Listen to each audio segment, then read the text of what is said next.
but many times during the day when one feels a need of communication with a higher power. Little short prayers such as, "Thank you, God," when you have an unusually happy experience, or when you see a bright blue sky and sunshine, or flowers blooming in your garden. These little prayers keep one in touch with the spiritual source of all life and power and propel us in the direction of peace, health, and happiness. Desire for high moral and idealistic aspirations. This desire is the civilizing emotion which causes people to rise from the plane of animalism to that of divinity. Man's war-making propensity is a leftover of the barbarism and savagery of primitive times. Only when man is infused with high moral and idealistic aspirations does he rise in the scale of evolution from animalism to the realm of dignity and divinity. The Ten Commandments are moral laws upon which civilization has been built. The Golden Rule is another great spiritual revelation for man's higher moral conduct. The emotions which trigger this desire are faith, love, hope, charity, good and unselfishness.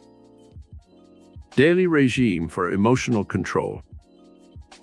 It must be remembered that the emotions have been given to mankind for a definite purpose, for our enjoyment, and also to trigger the chemistry within the body that can motivate us in any chosen direction. The negative emotions should be avoided as much as possible, and the positive emotions should be implemented and exercised every day. Following are some pointers which you should follow for daily emotional control. 1. When you awaken in the morning, 2 emotions should instantly be activated: the emotions of enthusiasm and expectation.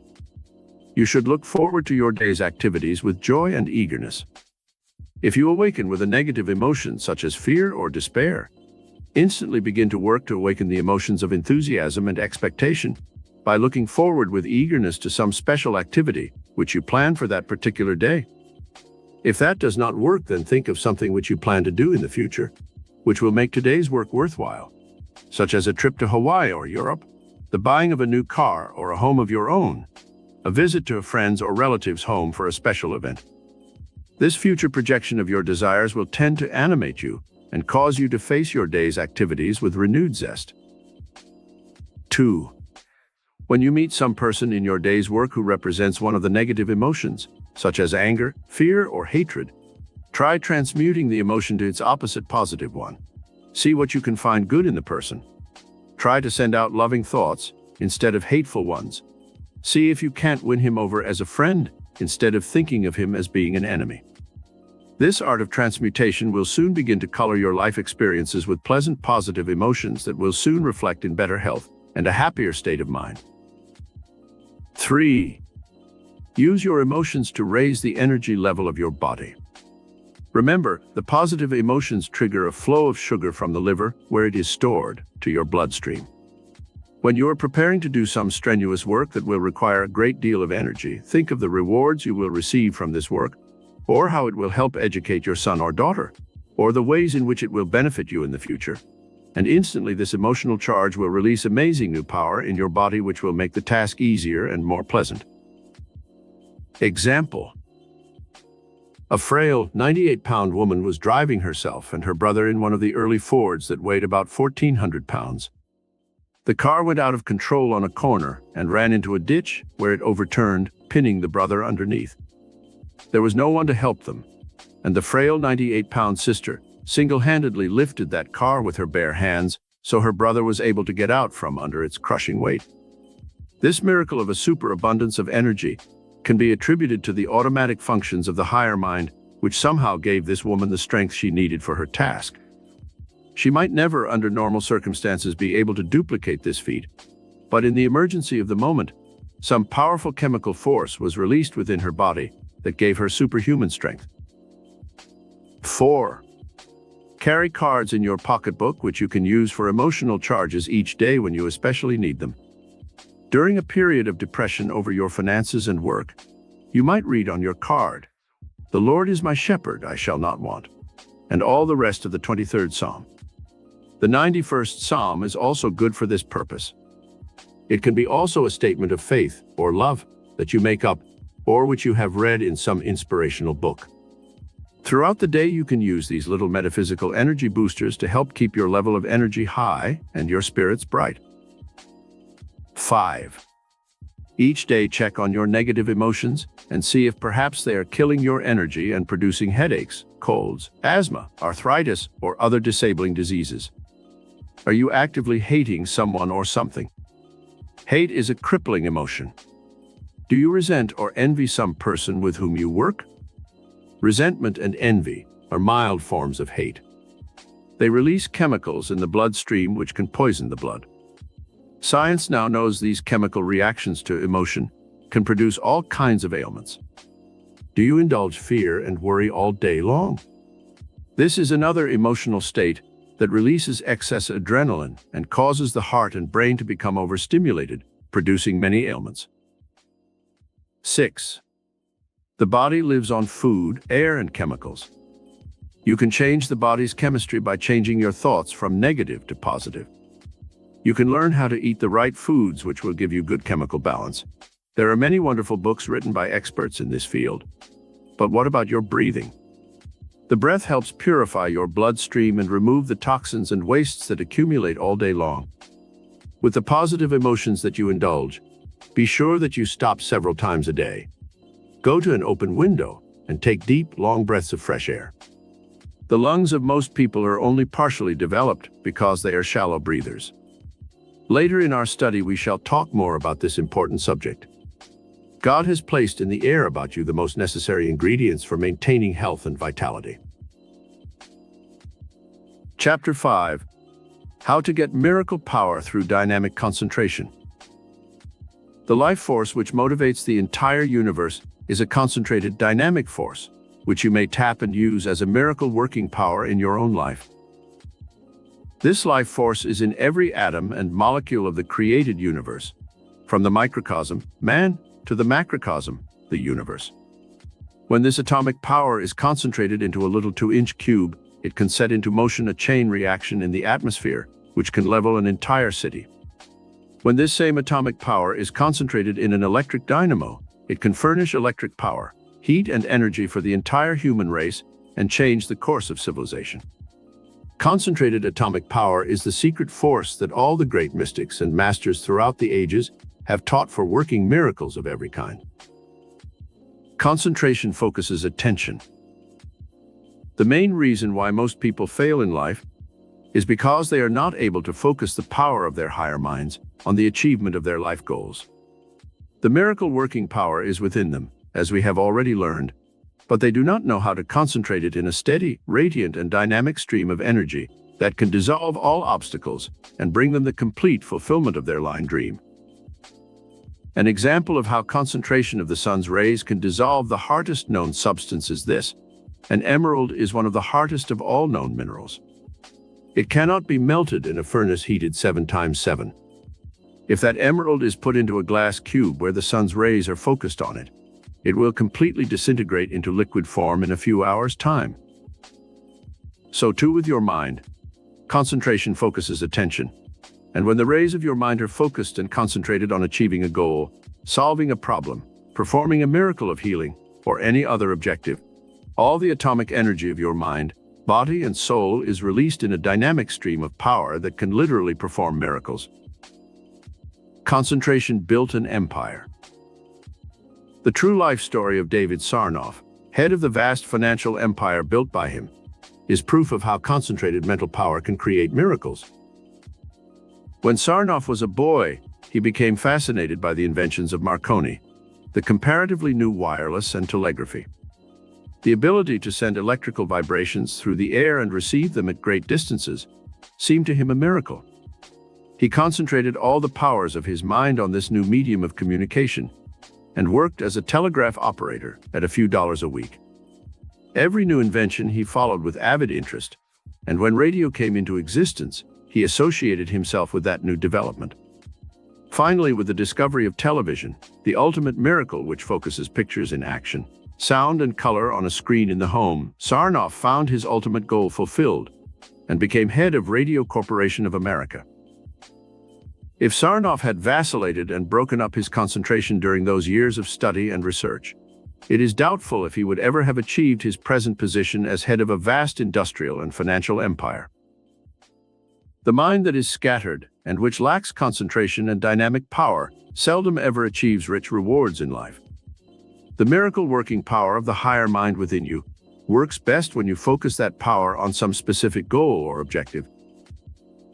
Concentrated power brought him millions. Conrad Hilton was once at a party at my home in Bel Air, California, and in talking to him I learned how completely he built his vast worldwide chain of hotels through this power of dynamic concentration. He told me that when he was a young man in Texas, he thought constantly about going into the hotel business. Finally, his opportunity came to manage a small hotel, and he did this so successfully that soon he was running a much larger hotel. He concentrated the power of his mind on absorbing as much knowledge as he could on the operation of hotels, and he read and studied everything he could get his hands on about his absorbing subject. He was 40 years of age before he had his first opportunity to operate a big hotel, the Waldorf Astoria in New York. His enthusiasm and his great ability attracted financial backers, and he was on his way to becoming one of the world's greatest hotel operators. Even now, in his 70s, Hilton has the vibrant energy and youthful enthusiasm of a man of 30. Concentrated mind power has not only kept his mind alert and young, but the vibrations have extended to his body cells and given him the energy of a young man. No one can dance better or longer at a party than Conrad Hilton. Let us define what concentration is, so we will better understand why the higher mind can release miracle power through dynamic concentration. Concentration is the ability to focus the attention on some specific object, or on some state of mind, or an emotion at will. Most of us are able at times to so focus the power of the mind, and we occasionally feel a spurt of energy and power, but we lack the ability to focus this power through concentration at will. This is the difference between those who perform seeming miracles and those who live in a world of failure, frustration, and fear. Everyone has this power to focalize the higher mind on the achieving of a great goal in life, but most people lack the ability to do so at will. Atomic power within your mind. The atomic energy which is dispersed throughout the universe is also within your own human brain. When you think, you use atomic power. When you send your thoughts out into the universe in a radiant stream of concentrated energy, you can stir the atoms and molecules of space and in the minds and bodies of other people, and actually motivate them into action.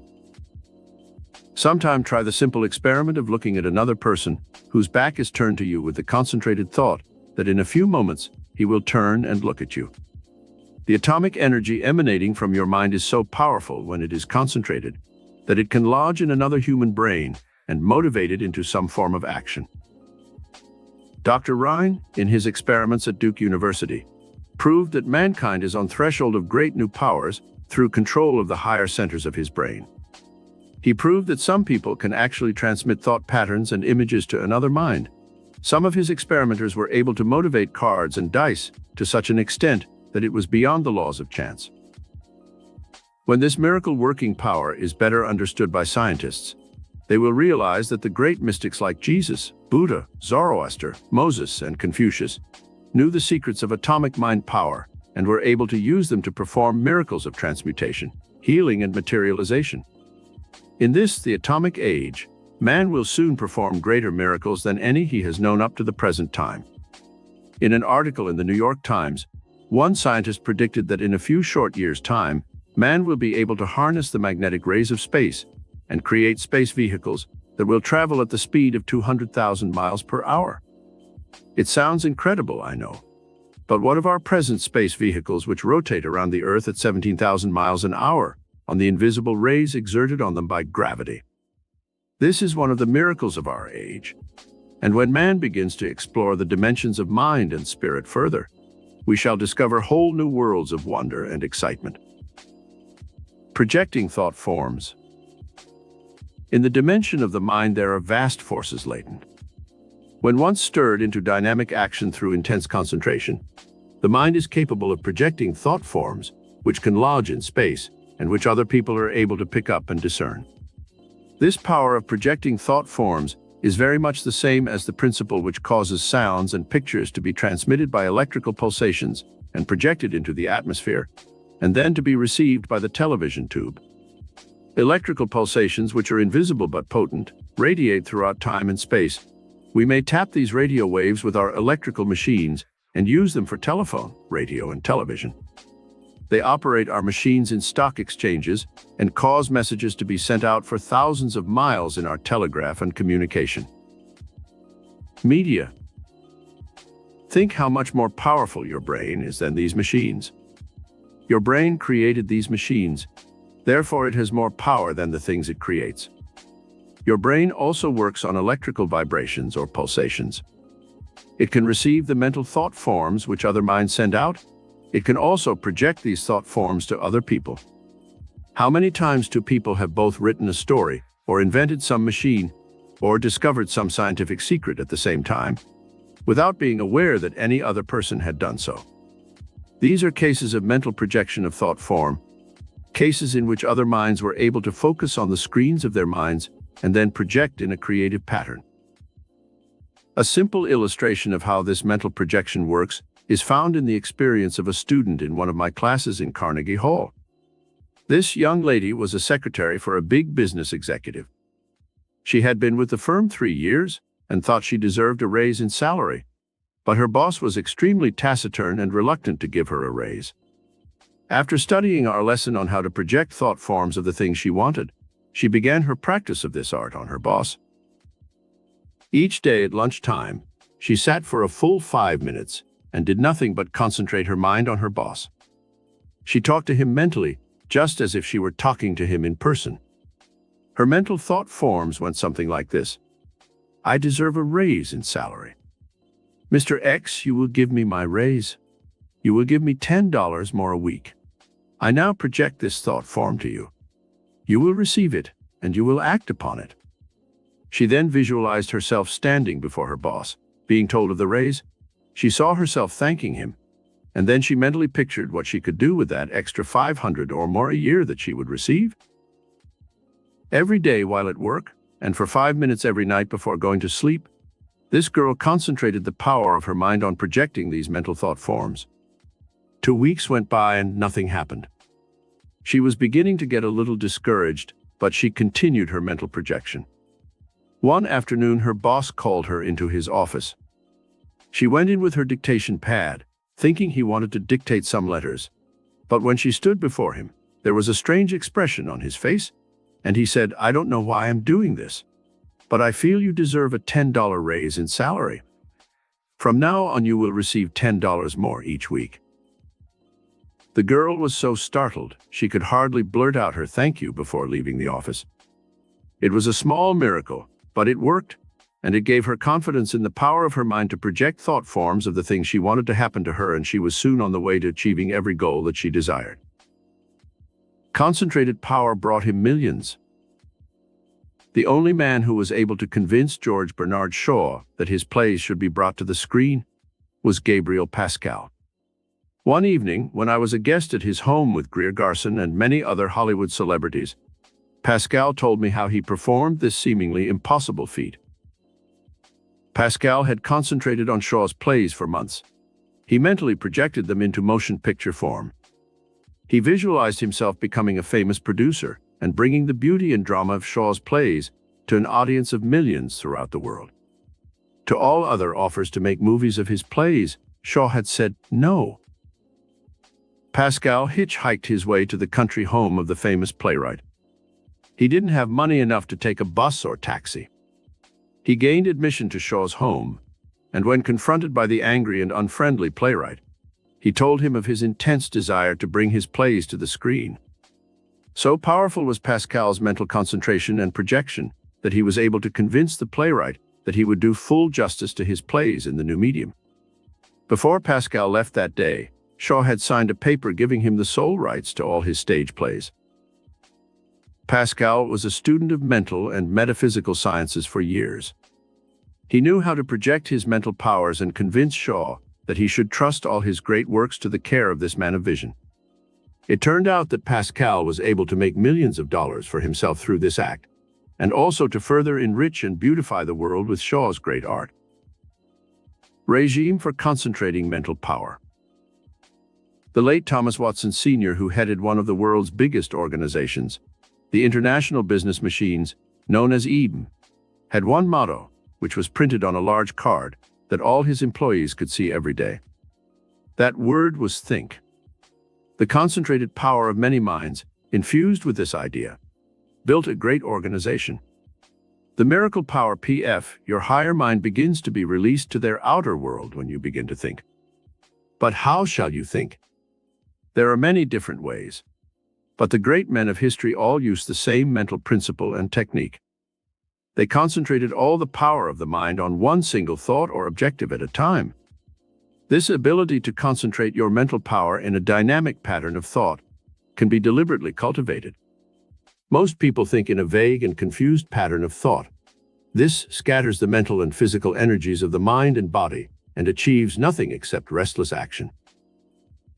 Columbus would never have discovered the New World if he had not concentrated all the powers of his mind on selling this new idea to Queen Isabella.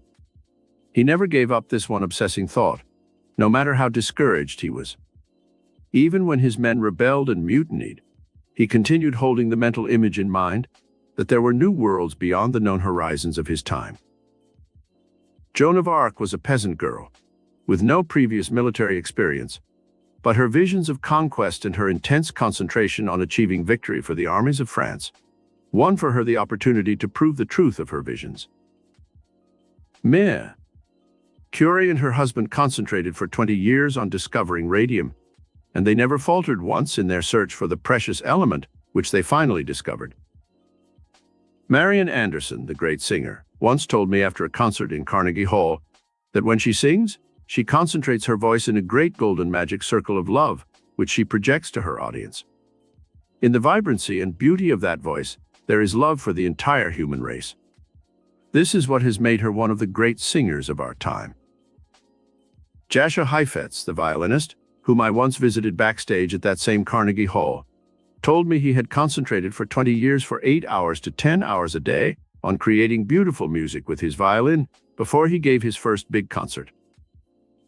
You can easily see that these great men and women have used the miracle power of their higher minds to perform the miracles they have achieved in their life work. You have the same power, the same ability, if you will use the higher divine mind within your mind and concentrate all its dynamic force upon the objectives you are trying to attain. These 10 concentrated steps can make you a genius. 1. Sit down for half an hour each day and be conscious of your mind. Ask yourself questions such as, who am I? What is my purpose in life? What is the goal I am trying to achieve? What steps should I take to achieve that goal? Are my thoughts concentrated, or are they vacillating and diffused? 2.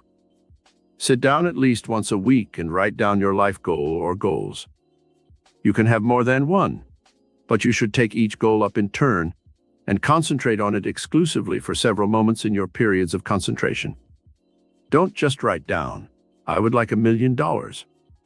If you use the power of your higher mind, you will undoubtedly attract all the money you will need for everything you wish to do in life. The written desires might be something like this.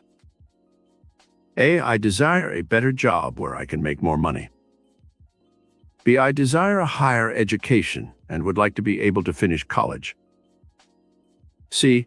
I desire a romance with someone I can love and marry. D. I want a home of my own and enough money to live comfortably in security and peace. E. I would like to own a car. F. I would like to travel to foreign countries. G. I desire friends and an interesting social life. H. I want greater wisdom and knowledge. I desire gifts and talents. I want to play the piano or guitar or violin, etc. I would like to sing, or act or paint pictures or write stories. The above is a sample only of the type of concentrated desires many people have. You can make up your own list. When you once write it down, look at it every morning when you arise, and every night just before you go to bed, and read it carefully. You will carry these thought forms with you while you sleep, and your higher mind will project them to the outer world, where they will begin to take on a life of their own and clothe themselves in the form of reality. 3. Practice for 15 minutes before your mirror with this exercise in concentration. Visualize yourself before the Congress in Washington, D.C. making a speech on some special subject. You can choose any subject and you can say anything you wish, for no one will have the power to stop you from talking.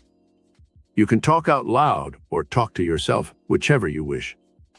Or you can go into the office of the President of the United States and talk to him on some subject you wish him to act upon. The purpose of this exercise in concentration is to give you greater power in thinking new and original thoughts, so you can project thought forms that are vivid, dynamic, and interesting. Later, when you wish to use this same concentrated power to project your thought images for some specific thing, you will be able to do so with greater ease. 4. On another day, concentrate for 15 or 20 minutes on memory recall. Go back to the earliest days you can remember as a child and recall the sights, sounds, and impressions you received. Try to remember conversations, the faces of those you knew, your childhood playmates, teachers, relatives, and friends.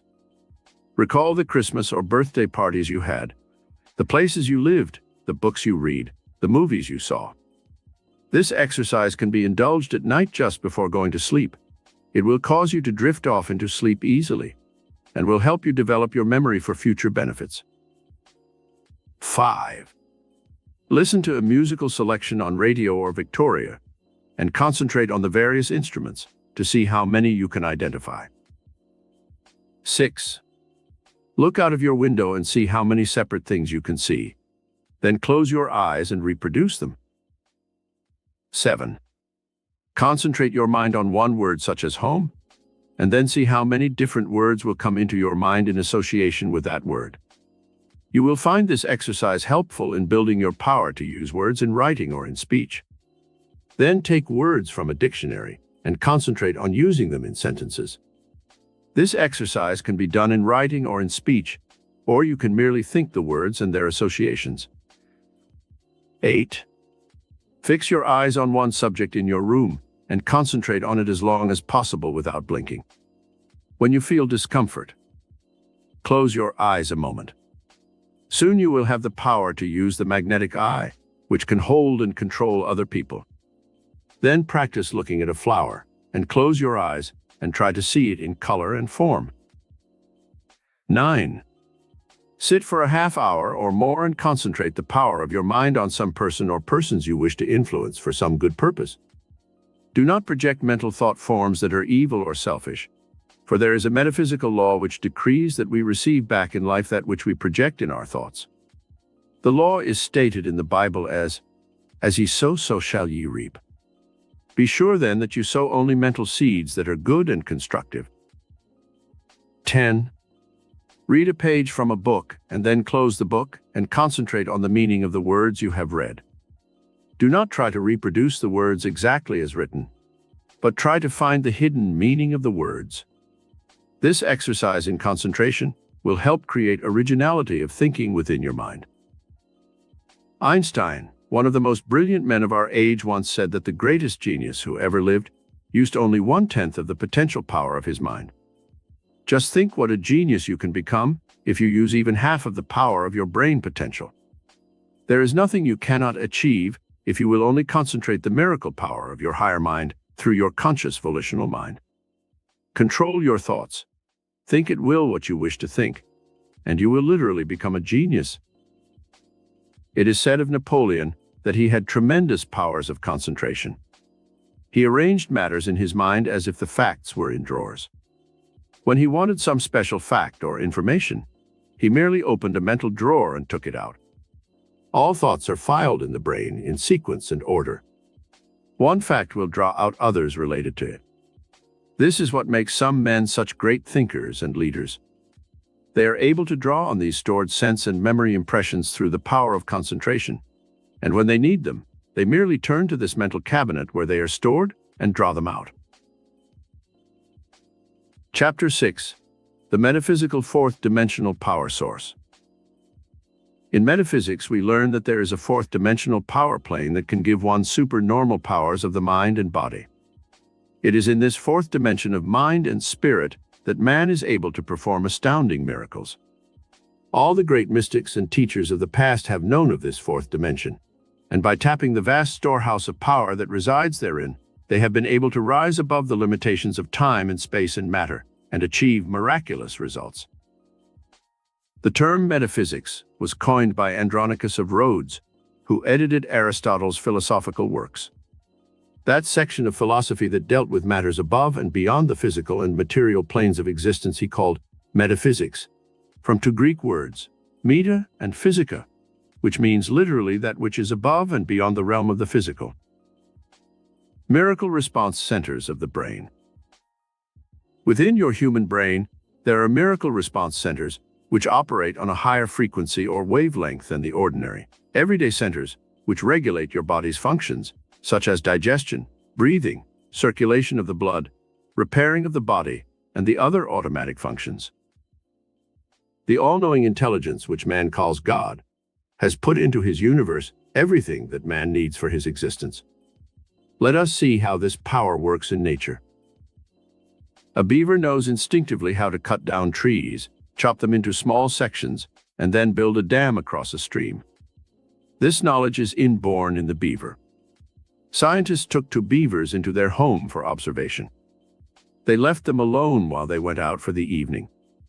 When the scientists returned, the beavers had carefully cut the legs off the tables and chairs and dragged the pieces of wood to a corner where they constructed a dam for an imaginary stream. A beaver knows no other way of life than to build dams, and he will construct them wherever he is. A spider will spin a geometric web that is perfect in design, and he knows how to sit in the center of that web and wait for his victim to fall into its tenuous strands. A hummingbird constructs an involved, elongated form of nest that hangs suspended from a tree branch, where its young will be safe from predatory creatures. The bee knows how to take an essence from a flower and turn it into easily digestible honey for its young. And while it is busy taking essences from flower to flower, nature has made it earn its living by pollinating fruits and flowers for mankind's benefit. Truly a miracle of creative productivity. The maple seed is a two-winged pod which this intelligence of the cosmic mind has created for a specific purpose. If the seed were to drop in the shade of the mother tree, it would never germinate and grow. This higher mind in nature has given the maple seed wings so that a vagrant breeze can carry it aloft and away from the tree to some fertile patch of soil where it can reproduce its own kind. The three planes of consciousness. There are three planes of consciousness which we shall now study. To fully develop your metaphysical power potentials, you must know how to reach the miracle response centers which you possess within your own consciousness. All the great men and women of history who achieved great things had this ability to release the power of the higher mind in creative activity. This is what distinguished them from ordinary mortals. There are three types of mind which are explained below. 1. The conscious mind. 2. The subconscious mind. 3. The cosmic mind. The conscious mind is the storehouse of human memory. The subconscious mind is the storehouse of pre-conscious memory. The cosmic mind, which William James named the superconscious mind, is the storehouse of cosmic memory. Most people operate entirely on one plane of consciousness, the conscious mind. They read something and do not retain it in their memory. They see physical and material objects, but they do not fully comprehend what they see.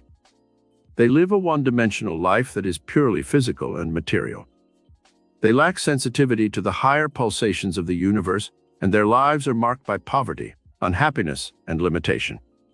Such people settle for a job and a small income for the rest of their lives.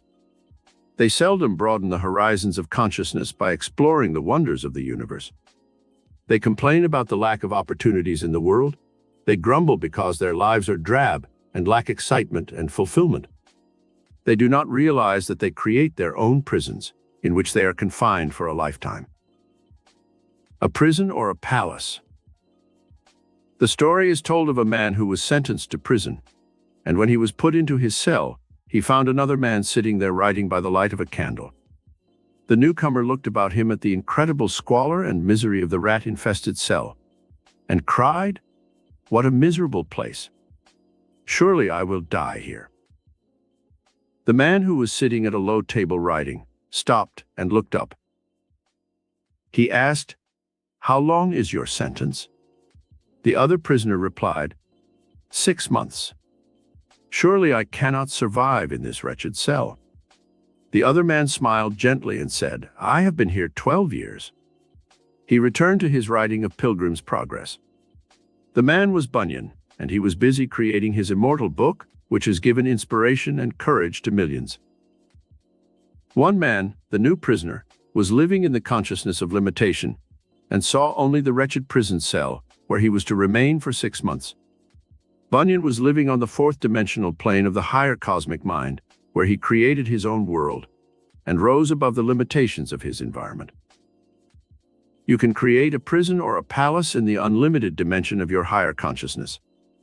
When you once discover this secret for rising above the limitations of time and space, which all the great ones of history have known, you will be able to perform seeming miracles and transcend your environment and rise above your limitations. Helen Keller is a perfect example of someone who has been able to rise above the limitations of the third-dimensional world and soar into the illimitable, lofty realms of the cosmic plane of consciousness. Deaf, dumb, and blind, this great woman has been able to achieve immortality and to benefit millions of handicapped persons with her example of courage, faith, hope, and vision. Poverty, a state of consciousness. Most people do not realize that they literally imprison themselves because they live in a consciousness of limitation and barrenness.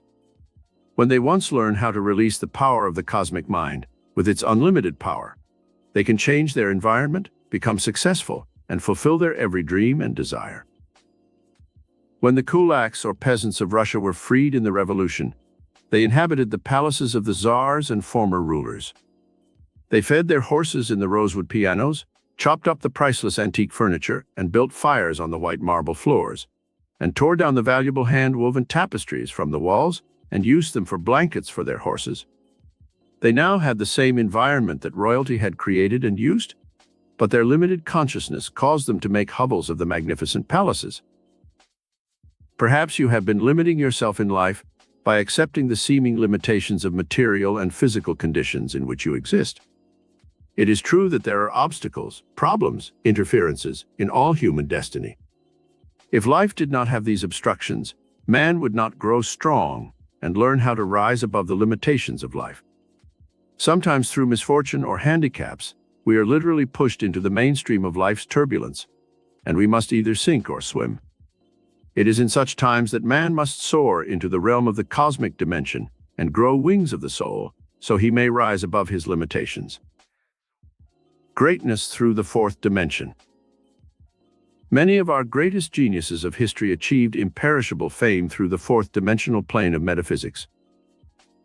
Lincoln was uneducated and born in a log cabin, and through stimulating the miracle response centers of his higher mind, he achieved greatness.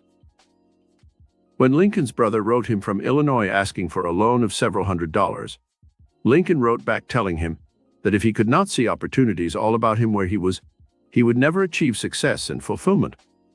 The state of Illinois became one of the richest in our Union, proving what Lincoln told his brother, that opportunities were all about him, if he could but have the vision to see them. President Franklin D. Roosevelt rose to greatness, despite a crippling attack of polio, which kept him in a wheelchair for many years. Lord Byron, the great English poet, was born with a club foot, and yet, through his cosmic illumination, he achieved immortality.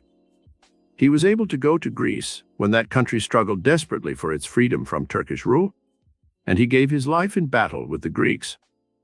Today, throughout Greece, Byron is honored with statues and memorials to his unconquerable spirit. Florence Nightingale ignored the limitations of her time, which decreed that women should remain in the kitchen, and went out into the battlefields to nurse the wounded and dying. Through this sacrifice, she freed women for all time and raised the profession of nursing to new and greater dignity. George Washington Carver was born to slave parents, and yet rose above the limitations of race and color to found Tuskegee Institute in Alabama. He once showed me little packets of flower seed that he put into every letter he wrote, and which went all over the world to people who wrote him. He said, "I send these seeds out with thoughts of love. Whoever sees them bloom must reflect the love and beauty of the flowers. One cannot hate his fellow men when he loves nature. Edison and Beethoven both became deaf, and yet they were able to rise above this limitation and achieve greatness in their fields. Milton was blind, but his Paradise Lost and Regained have won for him a high place with the immortals of all time. The unlimited fourth dimension of spirit. The list is endless of those great men and women who rose on wings of the soul, through cosmic consciousness, to achieve immortality. They rose into the unlimited fourth dimension of spirit and tapped the metaphysical power plans which gave them supernormal ability. You possess this same ability that these great ones have had for tapping the higher dimensions of mind and spirit. Now let us learn how to utilize the three planes of consciousness we have learned about. The conscious mind, storehouse of human memory. The conscious mind is the dimension of ordinary, everyday activity. It is here that all awareness begins. Most people live 24 hours a day on this plane of consciousness. This plane is important, for it concerns such things as food, clothing, shelter, jobs and money, friends, physical love, and creature comforts. There is nothing wrong with living on this plane of consciousness, for without it, there could be no physical or material existence. The only mistake some people make is that they live entirely on this plane and their lives become warped and unbalanced. I once knew a woman who was worth $25 million. Her husband had died and left her this vast fortune. She was living entirely on the physical plane of consciousness. She started going to nightclubs and drinking excessively. She frequented gambling houses and horse races and lost thousands of dollars. She began taking sleeping pills and pep pills, and soon her brain centers became confused and disoriented. Finally, this unfortunate woman committed suicide. She had everything to live for, but life became unbearable because she had never unlocked the other planes of consciousness, which might have saved her. Regime for living on the conscious mind plane. A. Develop awareness of what your conscious mind is. It is your volitional mind which makes your decisions and carries them out.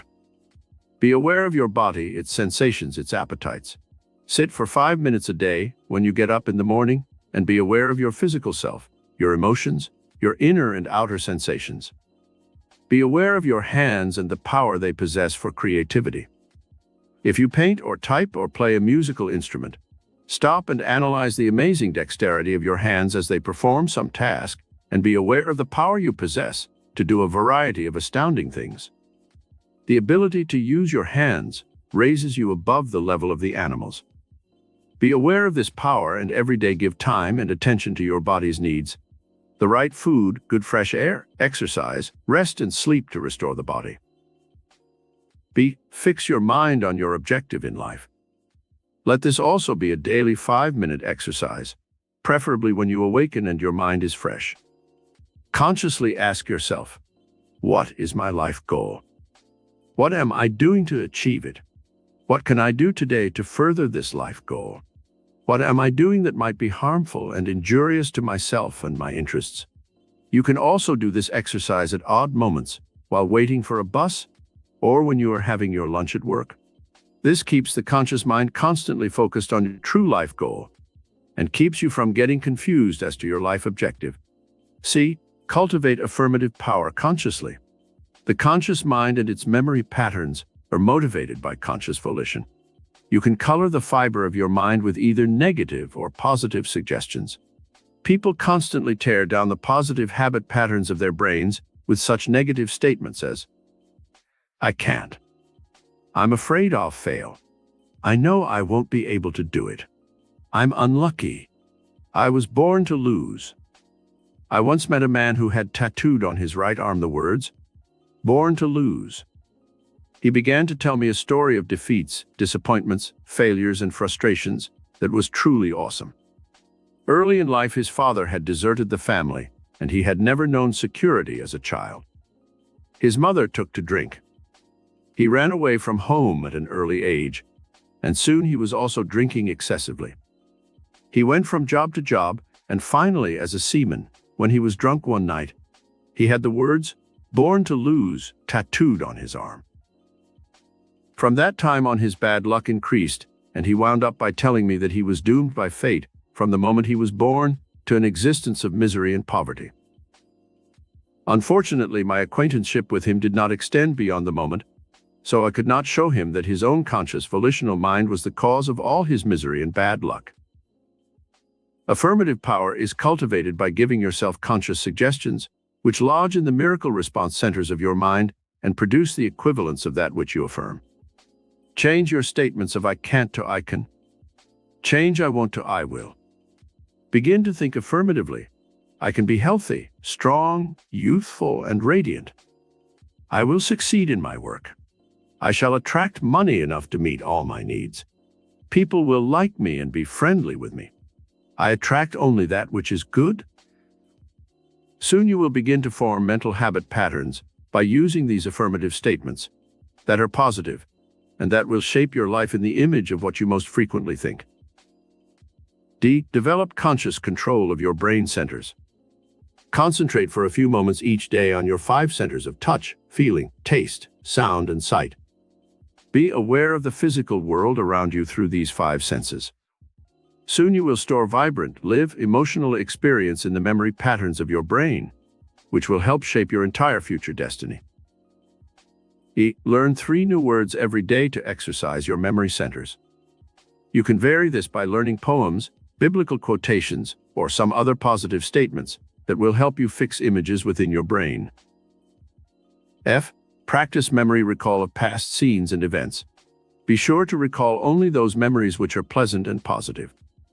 Most people recall operations, sicknesses, disasters, and failures, and each time they recall such negative memories, they are imprinting them more indelibly upon the sensitive convolutions of the mind. G. At least once a week, for a full half hour or more, be conscious of your memory. Write down a list of words and see what associations come to you from the past. Such words as home, mother, love, baby, country, flag, office, people, ocean, glory, happiness, beauty, good, and friends might form such a list. You can make up your own. Then write down all the words or thoughts that your mind recalls. You may unlock some valuable vein of memory, which will lead you to some great accomplishment in your present life. The subconscious mind, storehouse of racial human memory. The subconscious mind has often been confused with the superconscious or cosmic mind by students of metaphysics. It is true that tremendous power resides within your subconscious mind, and that you can use it to great advantage by knowing how to release its stored-up power. The subconscious is where all the racial memories are stored. When nature wants to create another human being, she releases the pattern which is held in the racial memory of all human beings. This is stored in the subconscious mind. The subconscious knows how to form that child in the mother's womb perfectly in 9 short months' time. The chemical formula is within the mother's genes and cells of her brain and body. The cosmic mind, which we shall study shortly, holds the secret pattern for all creation, but it is the subconscious mind which is the tool within man that nature uses for evolving that pattern. The subconscious might be called the second dimension of life experience. It is the automatic mind which motivates all living creatures, causing them to perform their life functions through instinct. When you want to achieve something great, you consciously choose your objective then. By stimulating the subconscious mind, you set into motion the higher forces which create that image you hold in your consciousness. The Master Jesus, who knew how to unlock this tremendous power of the subconscious mind for healing, spoke of this power as the Father within, who doeth the work. Again, he said, the Father and I are one. In our modern study of metaphysics, we know that the subconscious mind within man can make him sick or keep him healthy. Let us learn how to tap this dimension of the subconscious mind. Emile Coué first discovered the tremendous power that existed in the subconscious mind for healing the sick. Use the system he taught for giving your subconscious mind the right, positive auto-suggestions it needs when you go to bed at night. Repeat over and over the suggestions you want to incorporate in your subconscious mind. You may use the following or make up your own. I desire better memory, so I can recall anything from the past that I choose. I wish to change my personality so I will be more magnetic, compelling, and attractive. I would like to attract a better job where I can use my creative gifts and talents to best advantage. I need $1,000 to accomplish my present objective. I want to attract this money from unexpected sources. I wish to find a home that I can afford. It is to be located in the country and will have a small garden and 5 rooms. I would like to play the piano, or sing, or type, or write stories or songs. Whatever creative gift you desire, ask for it. I want better health, more energy and vitality, and a healing of the condition that I now have. It is important that you be specific when you command the forces of your subconscious mind. You can say your auto-suggestions aloud or to yourself as you lie in bed preparing to go to sleep. Say each auto-suggestion over at least 10 times, and repeat this process every night and every morning for the rest of your life. The habit patterns of your subconscious mind will be built in about 3 months' time if you conscientiously do this exercise. And soon you will be able to command this power at will, and it will sometimes work instantaneous miracles for you.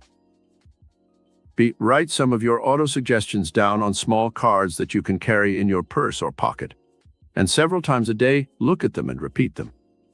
These can be suggestions for specific things you desire, or they may be pep statements such as, I feel wonderful. Everything I do today will be successful. I radiate love to everyone I meet.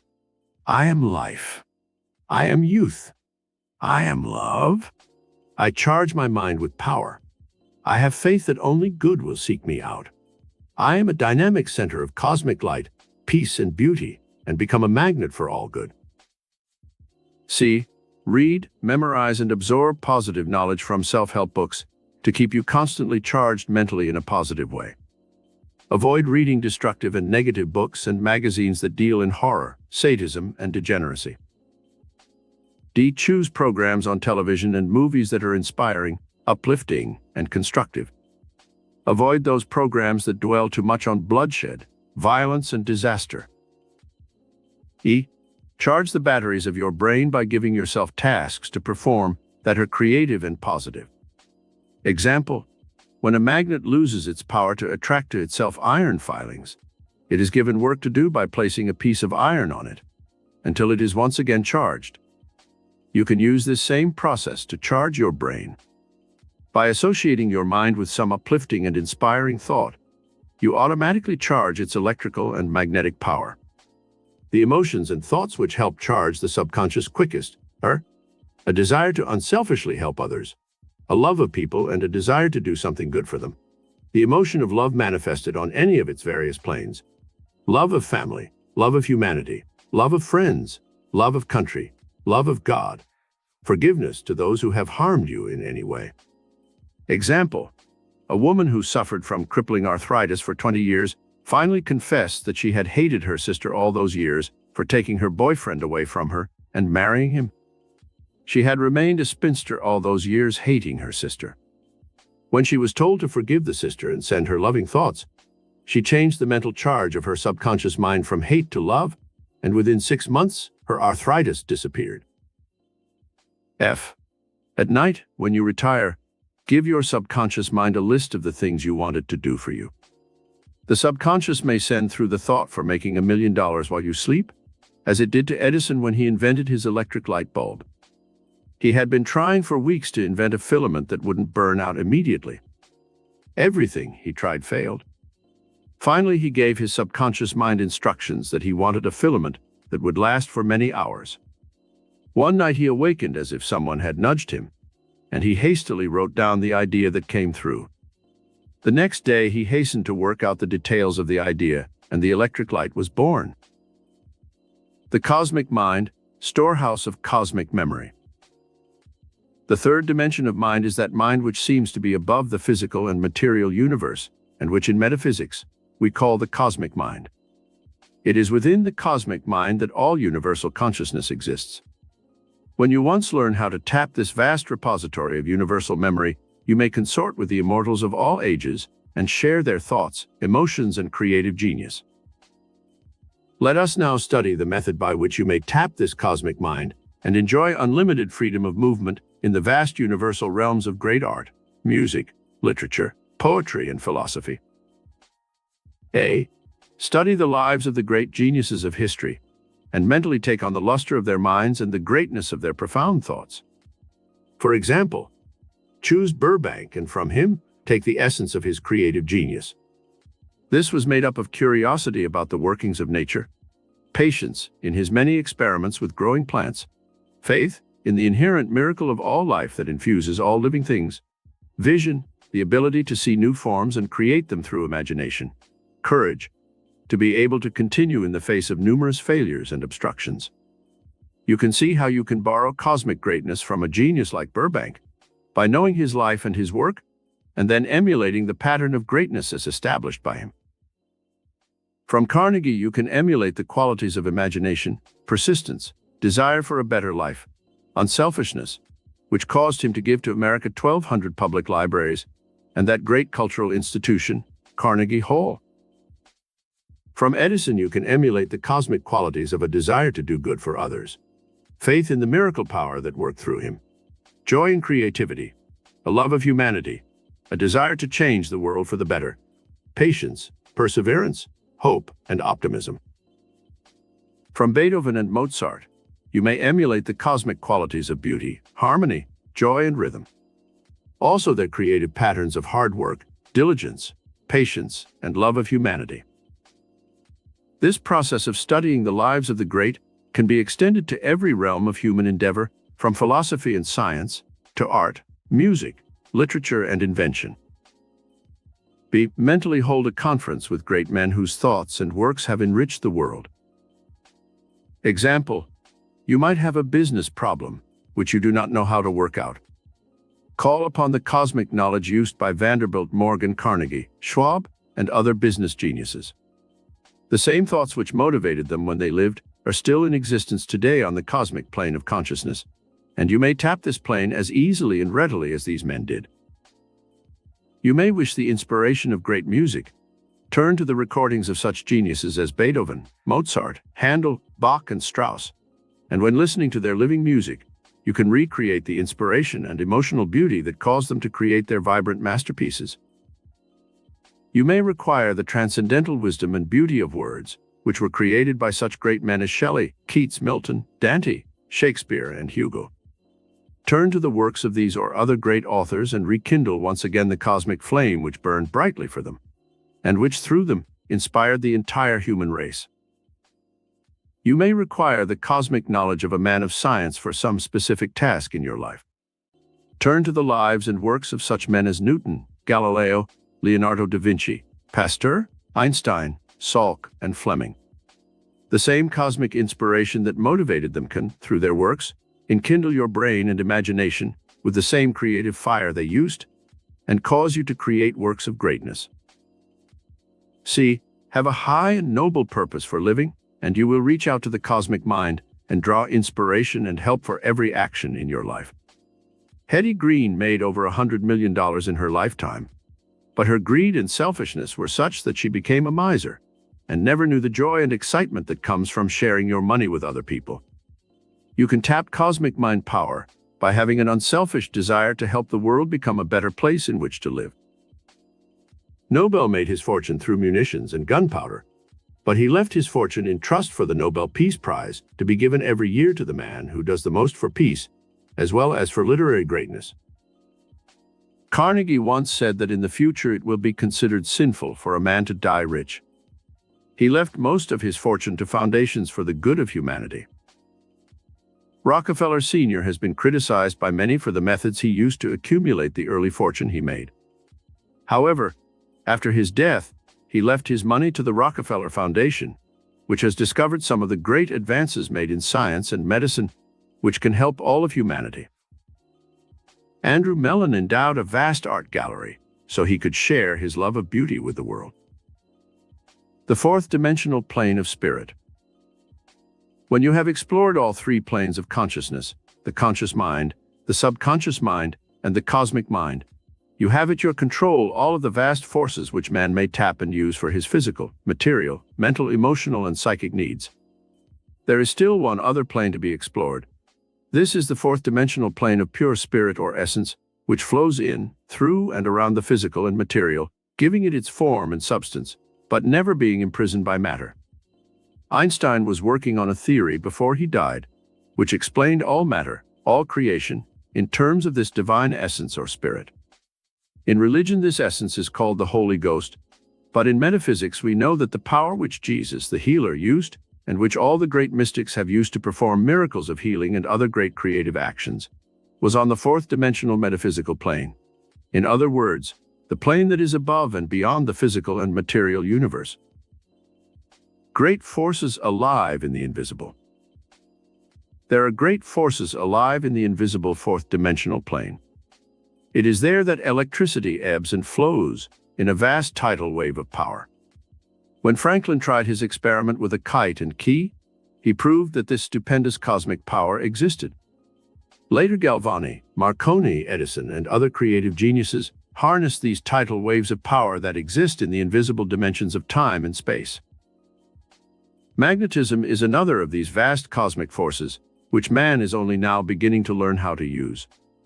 Newton and Galileo both showed mankind that this mysterious fluidic substance ebbed and flowed throughout the created universe, and could be used by mankind when he once understood it. Now our spaceships are probing interstellar space because we have learned how magnetism works through the gravitational force, or third law of motion, which Newton discovered. Capillary attraction, in all growing living things, is another one of these mysterious invisible forces, which is motivated by the divine essence behind all creation. When you once learn how to tap this enormous reservoir of invisible power, you can truly become a Superman, and perform deeds that would be called miracles by all who witness them.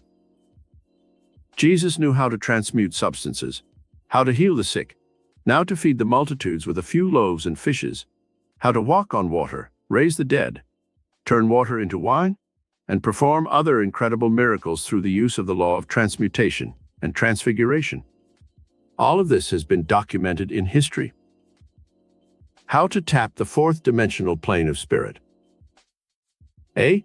Use the two miracle keys of faith and prayer to unlock the vast reservoirs of latent power within your human psyche.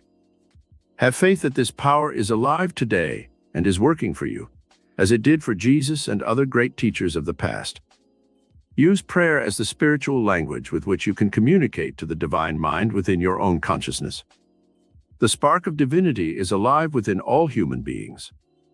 You can talk to God as easily as you talk to your friends. Prayer is the language of the soul, and when you hold Holy Communion with your divine self, you will be admitted into many mysteries of the universe, and you will be given powers that will astound you.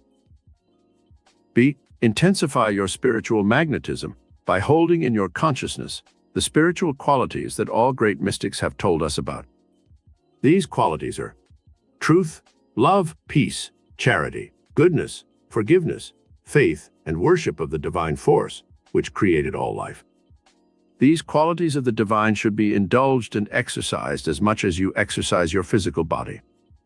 The mind, the emotions, and the soul of man require certain stimuli, and on the fourth-dimensional plane, man must live in the awareness of his divinity and act accordingly.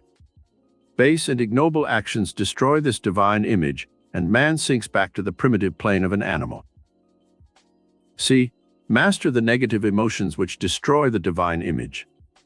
These emotions we have learned elsewhere in our study. They are fear, hatred, anger, revenge, envy, jealousy, greed, selfishness, and malice. The only way that you can really master these emotions is through substitution of a positive emotion in place of the negative one. D. When you wish to stir the miracle response centers of your consciousness, use the secret that the Tibetan mystics have used for centuries. Visualize a golden cord tied to the forehead. See this golden cord reaching out into infinity, where it contacts the cosmic mind of the Creator. When you practice projecting your spiritual essence to the divine, breathe deeply 10 or 15 times, and then close your eyes and visualize the divine essence flowing from the cosmic mind to your mind. Slowly say the mystic words, Om Mani Padme Om, 10 or 15 times. Breathe deeply before saying the words, and then hold the Om a little longer than the other words. You will feel a sense of exhilaration when you perform this mystic ritual, and it will give you great power and endurance when you need it. You can tap this high plane of the fourth dimension of spirit when you perform charitable acts. This is one of the reasons why all the great mystics and prophets stress charity in their teachings. The spirit of outpouring is a divine act, as the sun pours forth its rays to nourish the earth and to give life to all mankind. The cosmic mind is a generous and loving force that bestows its treasures lavishly on mankind. Duplicate this generosity of the divine mind in your own life, and you will see immediate changes in your own life affairs. Being charitable does not mean that you must give money to others. Giving takes many different forms. You can give kindness, love, beauty. You can share your life experiences with those less fortunate. You can give smiles and kind words to those with whom you work. The spirit of kindness and generosity can become a mental habit which infuses your entire personality. It will win friends for you and cause you to be loved by everyone you meet. Chapter 7. All riches possible using miracle power consciousness of metaphysics. You can use the miracle power consciousness for many different purposes in life. You may want to become an outstanding success in the business or professional world and build a vast fortune. You can use this power for this purpose. There is nothing wrong with utilizing the riches that are in the universe. They were given to man by the Creator and should be used intelligently. The Bible speaks of the love of money being the root of all evil. It does not say money itself is evil. It is the greedy, selfish person who accumulates a fortune for his own self-aggrandizement who is sinful. If you use the miracle power consciousness to attract a fortune and use your money intelligently, you can be as rich as you wish to be. How to build the rich consciousness. There is a law in metaphysics, which is called the law of cause and effect. It is also referred to as action and reaction. There can be no effect without a predisposing cause.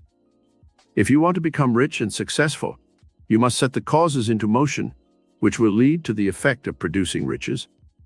This is a law in everything in the mental and physical worlds. What is consciousness? It is the state of being conscious, of having awareness. It is the totality of one's thoughts, feelings, and experiences. A rich consciousness must first be created before you can truly enjoy the blessings of life. This consciousness can be built even if you are poor and do not have any material resources. Example: a man who has never been exposed to any artistic or cultural experience might go to the Metropolitan Museum in New York City, where there are magnificent art treasures from all over the world. He might enjoy the experience a great deal, but it is unlikely that he will really understand what he sees or fully appreciate the works of art. Why? Because his consciousness has never been fully developed in relation to art. A person who has studied art, who has read books on the lives of the artists, and who knows something about symmetry, composition, form, and color, will appreciate the beautiful paintings more than one unversed in this knowledge of great art. The rich consciousness must first be built before you can truly enjoy the free riches of life, or attract the material abundance which riches represent. If you were rich, what would you do? Let us ask a hypothetical question. If you were really rich, what are some of the things that you would do? You would buy magnificent paintings for your home. You would probably have expensive, leather-bound volumes for your library. You would own a luxurious car with a chauffeur to drive you anywhere you wanted to go. You would travel to foreign places and seek out the pleasures and amusements of nightclubs, horse racing, and yachting. You would frequent the best hotels, eat the finest food, and go to the opera and theater to see fine shows. You can actually live the rich life and enjoy the same things that millionaires enjoy, without being rich. When you once build the rich consciousness, you will enrich your life. And then, if you want a fortune, the miracle power within you can show you how to attain it. Here is how the rich consciousness is built. 1. Be aware of the priceless treasures of life that are all about you and which you can enjoy with very little money. For instance, you cannot own a Rembrandt painting, which would be worth $1 million or more, and which few millionaires can afford to own, but you can buy magnificent reproductions of the greatest art treasures in the world, such as the Mona Lisa, the Blue Boy, the Last Supper, and other great paintings, which can adorn the walls of your home.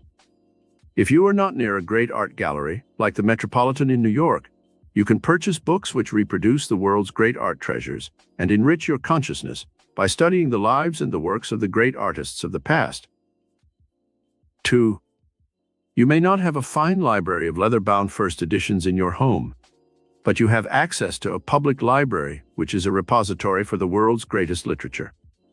Here you may borrow books which you can read and fill your consciousness with the noblest thoughts and inspirations of the greatest literary geniuses of the past and present. Also, most of the finest books are now being reproduced in paper-bound volumes, which almost anyone can afford. 3. Study the lives on great and successful men of history through reading biographies and autobiographies. Then emulate their lives and thoughts. Learn from the mistakes of these men and try to enrich your consciousness by absorbing as much knowledge as you can from their examples and life works. 4. You may not have your own limousine and chauffeur, but what about your local forms of transportation? You can have, for a small sum, a vast streetcar or subway or bus with a liveried chauffeur who does the driving for you. Isn't this as much yours as if you owned it? Then, too, think of how little bother it is. You need not take care of it or put gas in it or worry about repairs. It is all done for you by a vast network of employees that you need never contact. Instead of lamenting the fact you do not have a car, build first the consciousness of riches, which can eventually lead you to owning your own car. 5. You may long for a mansion and landscaped gardens, but did you ever stop to think that you already possess illimitable riches in public parks, zoos, botanical gardens, that no millionaire could ever afford to keep up? I remember in my walks about Bel Air, where I had a home in California for many years, I came to a vast 10-acre estate with a huge wire fence around it, and the words, "Electric Gate, Keep Out," on the front. In the center of this estate was a huge mausoleum of a house. I never saw any people on its rolling lawns. No one was ever out in the yard enjoying the flowers and imported expensive trees and shrubs. It was a lonely and deserted wilderness, and the multimillionaire who lived there was never at home to enjoy his mansion. Surely you can find more happiness in your own comfortable small apartment or home than is represented by this outlay of wealth. You can build a rich consciousness and enjoy the public parks and the beauty of gardens all around you, without ever having to worry about watering the plants or paying the gardeners to keep them up. 6. You may complain that you cannot afford to go to the theater and opera or concerts.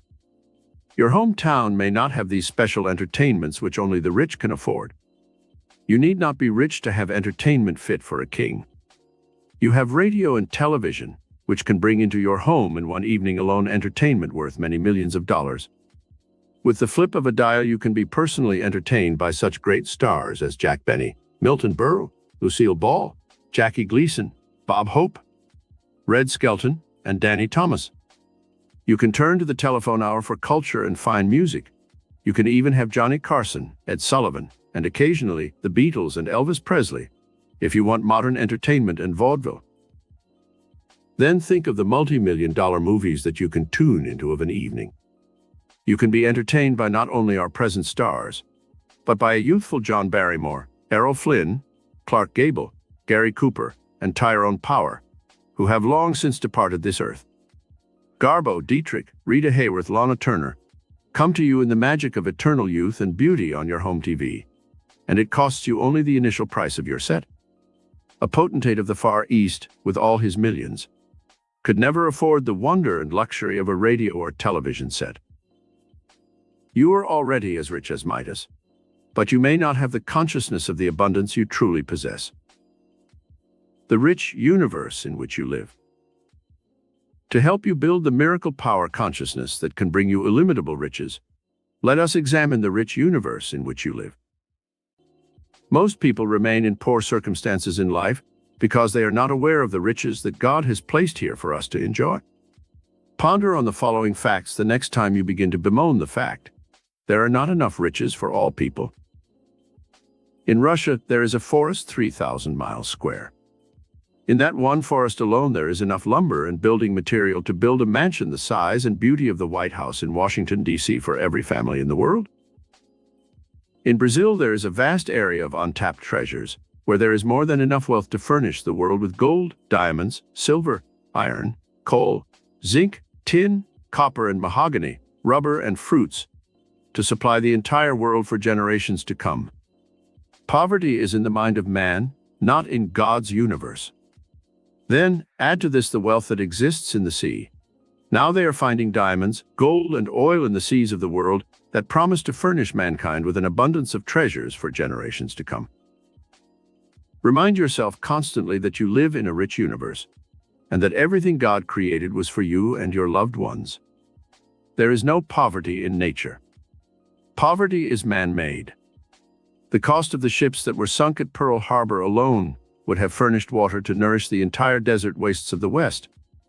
Enough produce could have been furnished there alone to feed the starving millions of Asia. $4 billion, the cost of creating one single atom bomb, could have wiped out poverty in America and fed the rest of the world for years.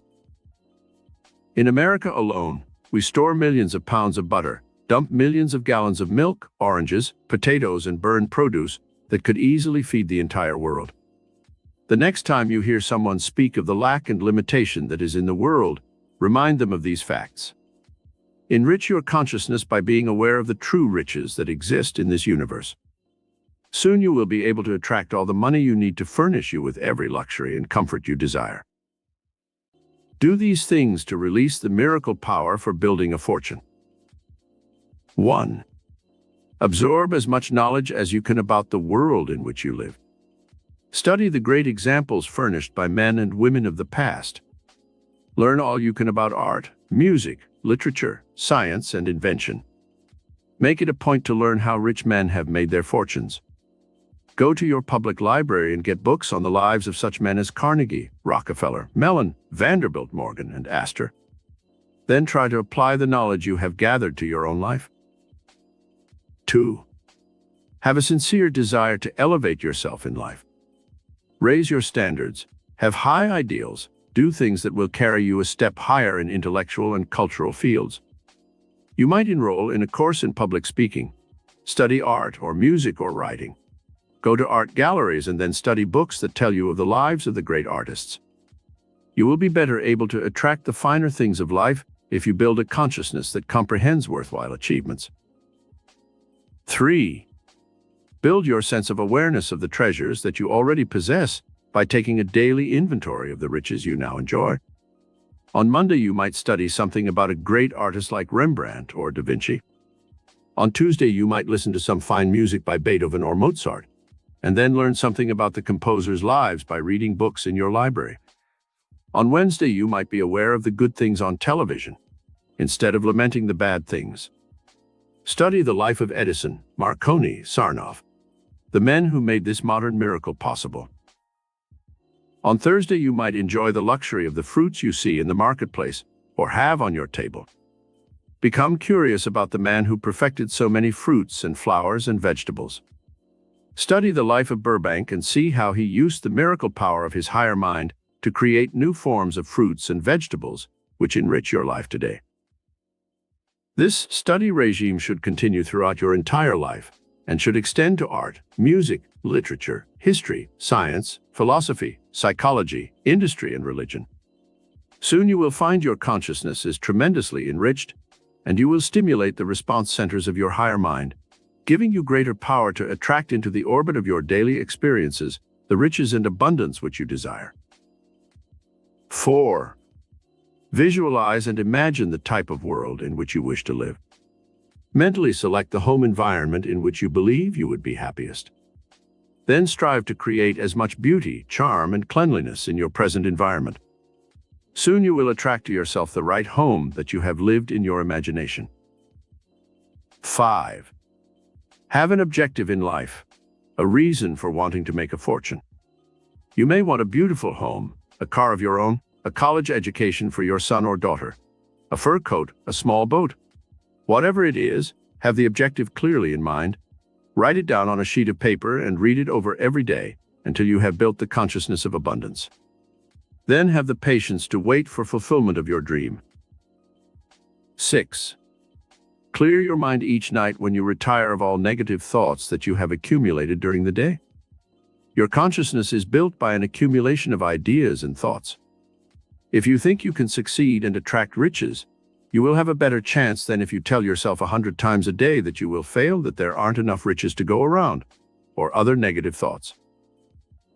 7. Strive to be worthy of the best that life has to offer. Build your consciousness of quality and riches by wearing the best clothes you can afford. Eat in the restaurants that represent quality. Choose your entertainment on television or movies with the intention of improving the quality of your mind. Read good books. Be conversant with the classics of the past in art, music, and literature, as well as the modern trends in these fields. 8. Use the riches you now possess and appreciate and enjoy the free gifts of life. Sunshine, fresh air, beautiful flowers, smiling faces of children, music, good food, friends and loved ones. These emotional values are also riches of the spirit, and they should not be neglected while you search for material treasures and possessions. A test to determine your state of consciousness. Your answers to the following questions will determine to what degree you have achieved the enrichment of your consciousness. If your scoring is low at present, do not be discouraged, but strive to achieve a higher rating through re-studying this chapter. To determine your grade, give yourself credit for 10 points on each question that you answer yes. If your score is 90%, it is excellent. 80% to 90% is very good. 70% to 80% is fair. 1. Do you spend at least 1 hour a day in improving your mind by studying things that pertain to your personality? This includes your voice, your manners, and the social graces. 2. Do you appreciate and enjoy good music? 3. Do you read books considered classics? Books by writers such as Dickens, Shakespeare, Victor Hugo, Dumas, Milton, Dante. 4. Do you seek out friends who are cultured and refined? 5. Do you try to keep your present home neat, clean, and orderly? 6. Are you utilizing the riches that you already possess fully? 7. Do you visit your local museums, art galleries, and cultural institutions often? 8. Do you try to raise your standards and avoid doing things that are common, cheapening and coarsening to your personality? 9. Do you select your clothing with taste and an eye to quality and style? 10. Do you spend at least half an hour a day in meditation and contemplation of the mystery of life, searching for beauty, goodness, truth, happiness, and love? Chapter 8. 10 Keys that Unlock the Metaphysical Forces of Your Mind. Your mind possesses vast reserves of power and knowledge within its domain. When we speak of mind in this study, we mean the totality of consciousness, which scientists call the conscious, the subconscious, and superconscious minds. In metaphysics, we add another dimension to mind. This is the divine mind, which is often called cosmic mind or universal intelligence. It has been found that in psychological experiments where people were hypnotized, they possessed amazing knowledge that they did not have in their conscious states. Some people could speak foreign languages fluently, although they had never been abroad or studied such languages. Others knew how to play the piano or some other instrument. Still others knew about countries and strange places where they had never been. Where were these reserves of knowledge stored? If they were not in the conscious mind, then they must have resided in some other part of consciousness, where the person was not even aware of them. One man who had a very poor mind for mathematics could add, subtract, and multiply long lists of figures while in a state of hypnosis. Miracle superforces of geniuses. Certain men and women throughout history have known how to release these miracle superforces of the divine mind and perform feats that astounded people. Joan of Arc was such an example. She was a poor peasant maid who had never been away from her village. When she began to hear voices and have visions, people thought she was obsessed with evil spirits. She saw in her visions that she would ride at the head of France's victorious armies, and the voices told her she would one day save France. When she finally convinced the French generals of the veracity of her visions, they put her at the head of their soldiers, and she led them to victory after victory. Were her visions delusions? Or rather, were they induced by some superforce within her consciousness that knew of her divine destiny? We are inclined to believe the latter, for too many times in history men and women have had this kind of divine vision and have achieved miracles that were impossible for ordinary men and women to perform. In his Experiments in Extrasensory Perception, a noted authority tells of an instance where a young woman's father died, leaving her impoverished. After the funeral expenses were paid, there was no money left for food in the house. One night this woman had a realistic dream in which her father came to her as she had known him in life and told her of a secret compartment in an antique piece of furniture in the living room where she would find a large sum of money hidden in big bills. Upon awakening, the woman could still hear the sound of her father's voice in her ears. She arose and went to the antique dresser her father had told her about. She reached into a recessed area behind one of the drawers, and there found the money in the secret compartment she had been told about. How Napoleon unlocked this superforce. Napoleon called upon the miracle superforce of his higher mind, and won for himself a position as Emperor of France, and nearly conquered the entire continent in his 20-year rule. He believed in astrology, and was told early in his life that he was destined to become a king. He believed that he was destined to liberate the people of France from tyranny and poverty, and to unite all of Europe in a great confederacy over which he would rule as emperor. When he consulted mystics and seers, they confirmed his own inner conviction that he was born to rule. This idea became an overpowering, magnificent obsession in Napoleon's mind. He began to study the art of warfare, of political and diplomatic strategy, and finally, when he felt the stars were auspicious, he set out on his rendezvous with destiny. There is no doubt that Napoleon tapped some higher power, another dimension of mind than his own conscious mind, to rise to the heights he ultimately attained.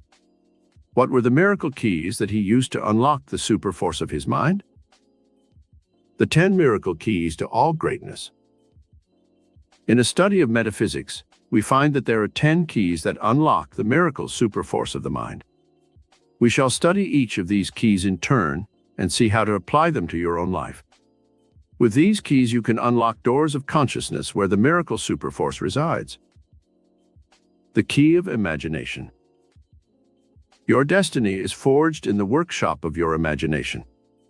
It is in his imagination that man can truly grow wings of the soul and soar above the limitations of mortal mind and become godlike in his dreams and aspirations. That which you can conceive, you can achieve. The very act of picturing a condition you desire sets into motion certain superforces within your higher mind that begin to create the conditions imaged. Einstein gave the world a mathematical formula which perfectly states the metaphysical law for using creative imagination to materialize the destiny we desire. Einstein's formula is expressed mathematically as E equals mc2. What this formula says is that energy and matter are convertible. Mental energy possesses its equivalent in matter and is as real as so-called material energy. All physical and material things are actually manifestations of energy. The energy in a thought produces its own materialization. An idea is as real and solid as a bridge or a skyscraper. The concept of love is as real and permanent as the sun or the earth. The fact that mental energy cannot be seen or felt does not argue that it has no existence. Let us examine this metaphysical concept further below. I have reduced it to a practical formula which utilizes the imagination as the energy-producing miracle force. It is dream, dare, and do. What is your big dream in life? It is through your imagination that you must picture what I call your big dream of life. There can be no actual achievement of your dream, the daring and the doing of our metaphysical formula, until you first have the picture in your imagination of the things you want to attract in life. The dream stirs into action the miracle superforces of your higher mind, and the mental and spiritual energy that it sets into motion externalizes in creative patterns. Do you dream of achieving some high goal in life? If you do, it must be specific and clear-cut. Otherwise, the superforces of your higher mind are not activated sufficiently to bring it into being. I remember in my first year in high school in biology class when we were studying the sprouting of plants, we were given home study work where we were told to plant bin seed and then watch them mature. I was so anxious to see the miracle of growth and evolvement that I kept digging up the poor bin seed until it gave up in discouragement and died.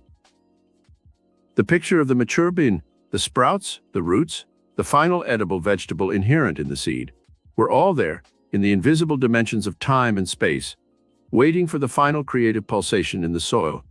But the law of growth could never work when it was constantly disturbed. This same law applies to your life. In your imagination, you plant the seed of the crop you wish to reap. The superforces of your higher mind are ready and waiting to mature the destiny you want. But you must hold the picture firmly in mind, then let the higher power mature your dream and externalize it into its physical and material equivalent. One man's imagination changed the world. One of the most imaginative men in history was Jules Verne, who lived between 1828 and 1905.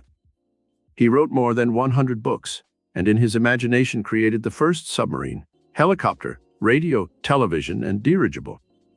Simon Lake invented his submarine from inspiration he received when he read Verne's story 20,000 Leagues Under the Sea. Verne's imaginative pictures were fanciful, but they were converted into rational and productive products by men who read his literary works and were, in turn, inspired by them. Eli Whitney invented the cotton gin when he saw his pet cat trying to reach through the bars of a cage to get at his canary. In his imagination, Whitney visualized steel bars holding back the cotton seed, while iron claws drew out the fluffy white cotton between the bars. This one invention revolutionized the industry of the South.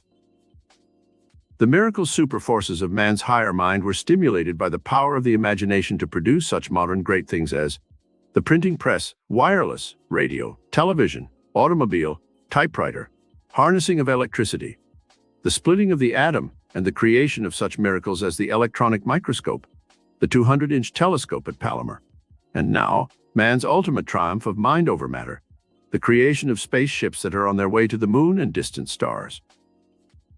How to stimulate your imagination. 1. Read a scene in a book or magazine, and then in your imagination try to project that scene in all its details. Add to it what you wish and make the scene come to life vividly, trying to see the characters, the environment, the action, and any other details that are described in the story. 2. Think back to your childhood and recall some scene that you enjoyed, such as a Christmas, Thanksgiving, or birthday. In your mind's eye, try to recall the people who were there, the things they said and did, the food you ate, and any other details that you can remember. 3. Picture your perfect dream home. Cut pictures out of home decorating magazines and let them serve as a stimulus to your imagination. Visualize a party in the dream home. See the friends you have invited, work in the garden, and do any other activities in your mind which you might perform in such a home in reality. 4. Stand before a mirror and imagine that you are speaking before a vast audience in an auditorium. You can speak aloud or to yourself. Make up a talk on some subject with which you are conversant. This speech can be a short one of 2 minutes, or it can be longer. The brain centers are stimulated by such an exercise and make it possible for you to speak more fluently when you need to express yourself. 5. Imagine yourself having $1 million. This mental exercise will help you stimulate the miracle response centers of your brain for building a fortune. If you cannot imagine yourself being rich, it will be difficult to ever attract a fortune. 6. Imagine yourself standing on the prow of a boat headed for some exotic land like Hawaii. You can use pictures from travel magazines to help stimulate your imagination in relation to this exercise. Some people have used travel pictures and literature to stimulate the miracle response centers of their brains, and soon they found themselves actually visiting the places they had imaged in their minds. The second key: curiosity. It was curiosity that caused Columbus to sail the seas in search of new lands. If he had been satisfied with the popular belief that the earth was flat, he never would have embarked on his voyages of discovery. It was curiosity that caused the scientist Fleming to wonder why green mold on bread in a test tube killed germs. His curiosity led him to the discovery of the life-saving penicillin, which is called a miracle drug, and which has saved the lives of millions of people. It was curiosity that led Galvani to experiment with his galvanic battery, from which so many inventions have come. Curiosity has been implanted in the consciousness of man for a specific purpose. This divine emotion makes him discontented with the world as it is and causes him to search for new ways to change things, to improve them, and to give man greater comfort and luxury. How to develop curiosity. 1. Look about you in your work and see how you might improve conditions. Many an invention has been born because man's natural curiosity caused him to wonder if he couldn't improve on the methods being used in his business. A man sitting at a lecture was disturbed by a woman's big hat. He became curious as to how to convert this obstruction to something positive, and before he left the auditorium, he had an idea for a new hat pin, which made him a fortune. 2. Look at some invention such as radio or television, and try to figure out the principle involved in its mechanism. 3. Look around you in your garden and see the fruit, vegetables, and flowers, and try to reason out the method by which they draw the nourishment from the soil to create their products. It was this type of curiosity that led Burbank to develop so many new types of fruits, vegetables, and flowers. It was curiosity that led George Washington Carver to convert the lowly peanut into plastics, insulating materials, fodder for cattle, varnishes, oils, paints, and many other products, which helped revolutionize the industry of the South. 4. When it thunders or lightnings, try to understand the reason why. Look up the facts in an encyclopedia. 5. Stimulate the curiosity response centers of your brain by wondering how other people live in other parts of the world. Study books in your library showing the customs and habitats of people in Asia, Africa, South America, and Australia. 6. When you listen to beautiful music or read interesting stories, try to analyze the emotions that prompted the composers and authors to create their works. The third key: knowledge. It is through the intellect that man rules the universe. The pen is mightier than the sword. Your miracle super forces of the mind are more easily motivated and released when you fortify yourself with knowledge. This does not mean that you must be a college graduate to succeed in life. Many great men have risen to high positions who did not have a formal education. Wisdom is very often an innate trait, and some of the great philosophers like Socrates and Plato founded their own schools. Henry Ford was not a college graduate, but he had innate wisdom. He absorbed knowledge sufficient for his purposes and succeeded in his chosen field. Bacon said, "For knowledge too is itself power." All knowledge begins with this precept by Socrates: know thyself. The regime for building knowledge. 1. Observe the universe about you and stimulate all 5 senses by absorbing the sights, sounds, and experiences that surround you every day. 2. Reason out why things happen in the physical and material universe under the law of cause and effect. 3. Study specialized knowledge that fits your business or profession, and keep up to date on latest developments in your field by subscribing to magazines dealing in such matters. 4. Expand the horizons of your mind by absorbing as much knowledge as you can about as many things as possible. Take an interest in civic events in your community. Join clubs and organizations that have a wide diversity of interests. 5. Learn by example through emulating the lives and thoughts of great men of history. Read their biographies and autobiographies. Find out what they thought, how they worked, what books they read. Learn everything you can about their lives and then use them as models by which you shape your own life. 6. Study books on psychology and find out how the human mind works. You will not only be better able to cope with your own life problems by knowing psychology, but such a study will help you understand other people better and improve your relationship with them in your social life and business world. 7. Every day learn some new word or fact that will add to the sum total of your knowledge as you grow older. Most people make the mistake of closing their minds to new ideas when they close their high school or college books. The human brain is illimitable in its ability to absorb more and more knowledge as we grow older. Scientists now find that an older person who has kept his brain agile and active can learn and retain new facts as readily as a young person. 8. Keep your brain agile and exercise by studying a foreign language course, or working out mathematical problems, or studying public speaking, singing, dancing, music, writing. Any activity that is new to you and which will keep your brain and body cells active and youthful will not only add to your sum total of knowledge, but will actually give you better health and more vitality. Scientists now find that the brain centers are tied in some mysterious fashion to various organs and centers of the body. When any of these brain centers are left undeveloped, they atrophy, and the parts of the body which are tied in with these brain centers begin to deteriorate and weaken. This is why scientists now urge old people to take an active interest in all kinds of hobbies and avocations when they retire. A man once asked J.P. Morgan why he didn't retire. He said to the great financier, "You're worth over $100 million. You surely don't need more money. Why don't you retire?"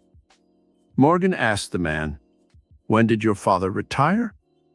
The man answered, "In 1908. "Why?" "When did your father die?" Morgan asked. "In 1911, the man answered. "That's the reason I don't retire," Morgan replied. 9. Have a planned reading regime for your future. Try to read a book a week, not just fiction, but books that will help you improve your mind and add to the sum total of your knowledge. It is good to vary the subject matter of these books so that you expand your horizons of thinking to encompass many fields. You might get a simple book on astronomy and discover the fascinating cosmic world of outer space. You might study a book on science and invention to learn of the miracles being produced by men's minds in our atomic age. Biology is another fascinating subject which will teach you secrets about the vibrant and expanding world in which you live. You might also study the various philosophies of the ages, beginning with the Greek philosophers and then going into the teachings of the Far East and the comparative religions of the world. History is another all-engrossing subject for you to study, for through learning about the past, you can know what mistakes to avoid in the future. The fourth key, affirmative will. The miracle superforces of your mind are unlocked by this fourth key, affirmative will. Most people are buffeted by the forces of life. They vacillate back and forth between two possible courses of action, not knowing which to do until it is too late. They are very much like the mule which hesitated between two piles of hay, not knowing which to go to, and starved as a consequence of his vacillation. Affirmative will summons all the super forces of your conscious and subconscious minds into a positive, dynamic focal point which drives you towards your objective without hesitation or hindrance. There are two opposing forces in life, and man is constantly forced to make a choice between these two. There is the will to succeed and the will to fail. The will to be healthy and the will to be sick. The will to live and the will to die.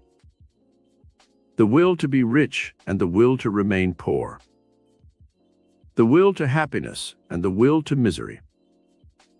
The will to love and the will to hate. The will to good and the will to evil. The will to peace and the will to war.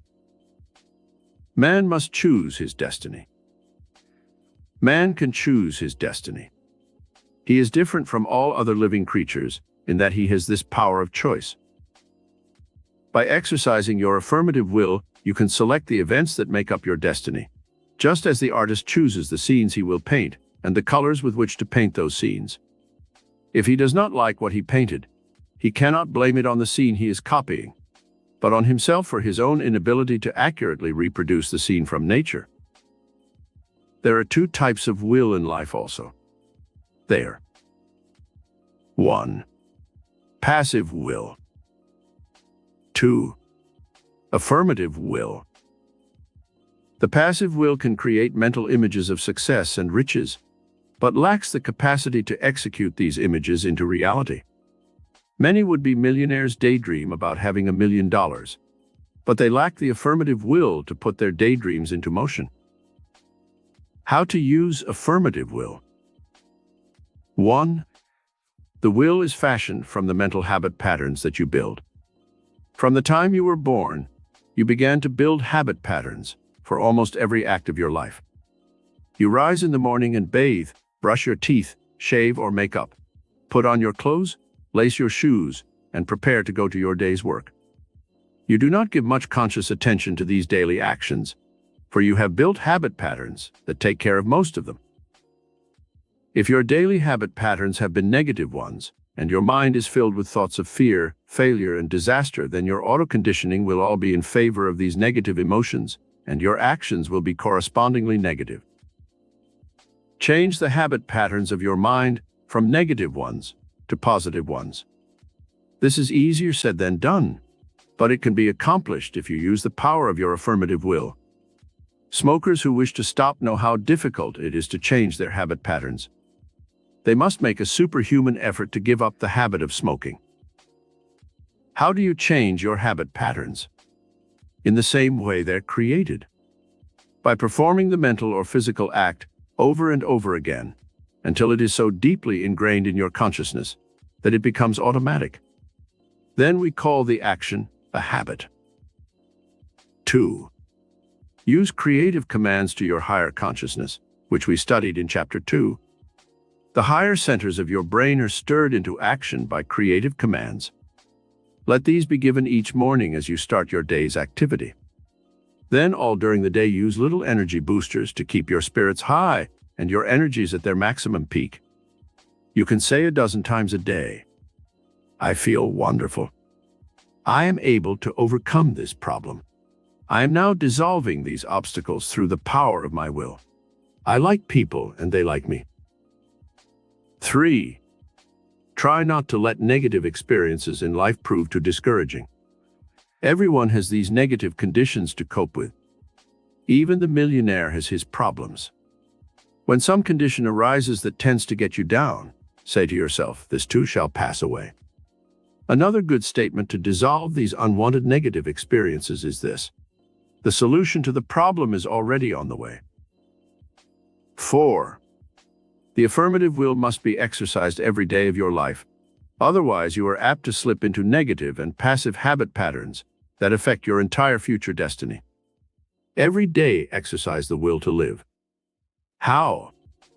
Have an intense desire to live for some specific cause or person. You may want to educate your children. You may want to own your home. You may desire a fortune to help other people. The more altruistic and unselfish your purpose for living, the greater will be the life energy that flows from your higher mind. Many people who have lost the will to live die early in life because they have no one to live for and nothing they want to accomplish. When people are motivated by a desire to live for some purpose, they often have a release of the life force that keeps them going until they're 100 or more. Grandma Moses was an example of how this super force of the mind can enormously extend the normal lifespan and give one many years of creative, useful activity. At 76 years of age, she began to paint, and soon was selling her paintings at enormous sums. She lived to be over 100, and there is no doubt that her renewed interest in creating helped stimulate the miracle super forces of her brain, infusing her body cells with life-giving energy and purposefulness. 5. Every day exercise the affirmative will to succeed. Do this by planning each day's activity with one thought in mind, to make it as successful as possible. It is good to write down a day-by-day plan, so as to focalize your mind's energies on the things you want to accomplish. Just as a housewife makes out a shopping list for the market, so you should make out a list each day of what you wish to accomplish on that day. List your appointments, your day's work, the sales you wish to make, the money you are going to spend, the purchases you plan, the social engagements you will have. A neat and orderly mind ensures a neat and orderly life and destiny. 6. Exercise daily the affirmative will to attract more money. Money is an idea more than it is an actual material thing. In ancient times, such strange things as tea, fur, stones, pieces of iron, tobacco, and other objects served as money. You can only attract more money when it becomes a habit pattern in your thinking every day. The reason 60% of all college graduates achieve their goal in life is because they were trained in college to think in terms of being successful in their chosen professions. They formed the mental habit patterns of success. Every time you spend $1, think of its value. It is said that John D. Rockefeller Sr. never tipped more than a dime. One day someone asked him why a man as rich as he was didn't tip more. Rockefeller replied, "Why a dime is 10% interest on $1 for a full year." Money works under the law of the harvest. When you plant a seed in the ground, it usually produces 10 to 20 times the yield of the original seed. When you give money out, make it a point to bless it and know that it will yield you abundance. The 5th key, divine ego. Most people who fail in life do so because they are using the wrong type of ego power. They are so obsessed with excessive self-interest that they lose their perspective and ignore the rights and interests of others. Such people are called egotists. This type of egotism is destructive and causes people to dislike one. Do not misunderstand me. We need some ego, a great deal of self-interest for purposes of self-preservation. But in our metaphysical studies, we convert this power of the psyche which consciously controls the impulses of the id, as it is called in psychology, into the divine ego. The changes in your personality and ego drive will be miraculous when you once institute this method of unlocking the miracle superforces of your mind. How to build the divine ego. 1. Realize that you were created in the image and likeness of God, as the Bible tells us. This is a spiritual idea, not a physical one. When you once accept the premise that you are divine and immortal, then you will begin to be godlike in your thoughts and actions. Voltaire said, "To be a hero, think heroic thoughts." To be divine, you should pattern your thoughts and actions after the divine image. What are the godlike thoughts and actions which you should emulate? God is described in the Bible in 2 ways. God is good and God is love. If you pattern your thinking after goodness and love, with all their ramifications, you cannot help but reflect goodness and love in all your relationships with others. 2. Cultivate the habit of unselfish actions in relation to others. Share your good with other people. Share your happiness. Instead of talking about yourself and your problems when you meet other people, make it a point to show interest in them and their activities. 3. Work in community projects such as the Boy Scouts or Girl Scouts. Enter into charity drives for such worthwhile organizations as the Heart Fund, the Polio Fund, the Lighthouse for the Blind, American Legion, and veteran organizations. Volunteer to work a few hours a week in foundling homes for orphans, in veteran hospitals for soldiers, in prisons and other public welfare groups. Such expanded interests do more than merely help the unfortunate. They help you in building the divine ego, which can enrich your life and give you blessings of health, happiness, and prosperity by releasing the miracle superforces of your higher mind. 4. Have a high master motive in life. Desire success and money not only for yourself and your family, but also so you can help better the world through your creative efforts. There are many master motives which propel man towards his destiny. Desire for power, desire for money, fame, glory, a desire for wisdom, a desire for material things, a desire to bring peace to the world, to work for brotherhood and tolerance, a desire to spiritualize your mind and find new dimensions of the soul. The higher your master motive, the greater the drive for success and fulfillment. 5.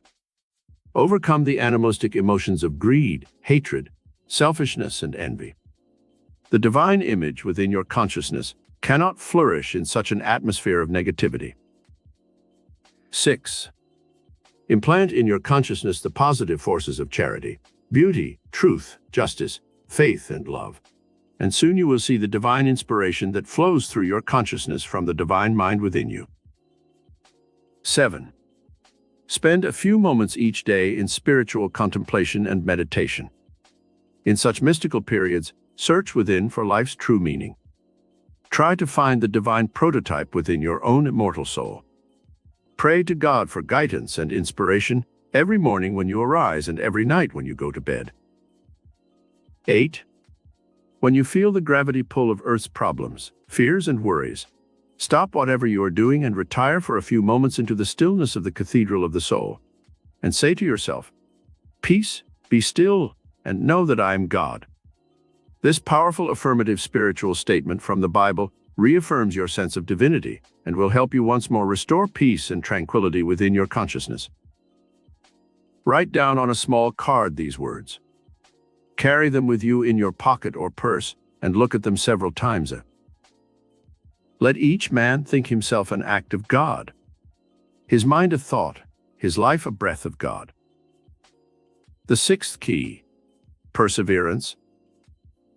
Perseverance means the ability to continue doing something in spite of difficulties or opposition.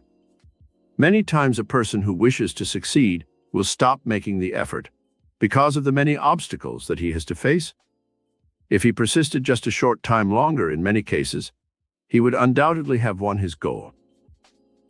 A miner in the Nevada desert had struck a vein of gold in his claim, which brought him a few $1,000s, and then petered out. The miner became discouraged and sold his equipment to a junk man for a few $100s.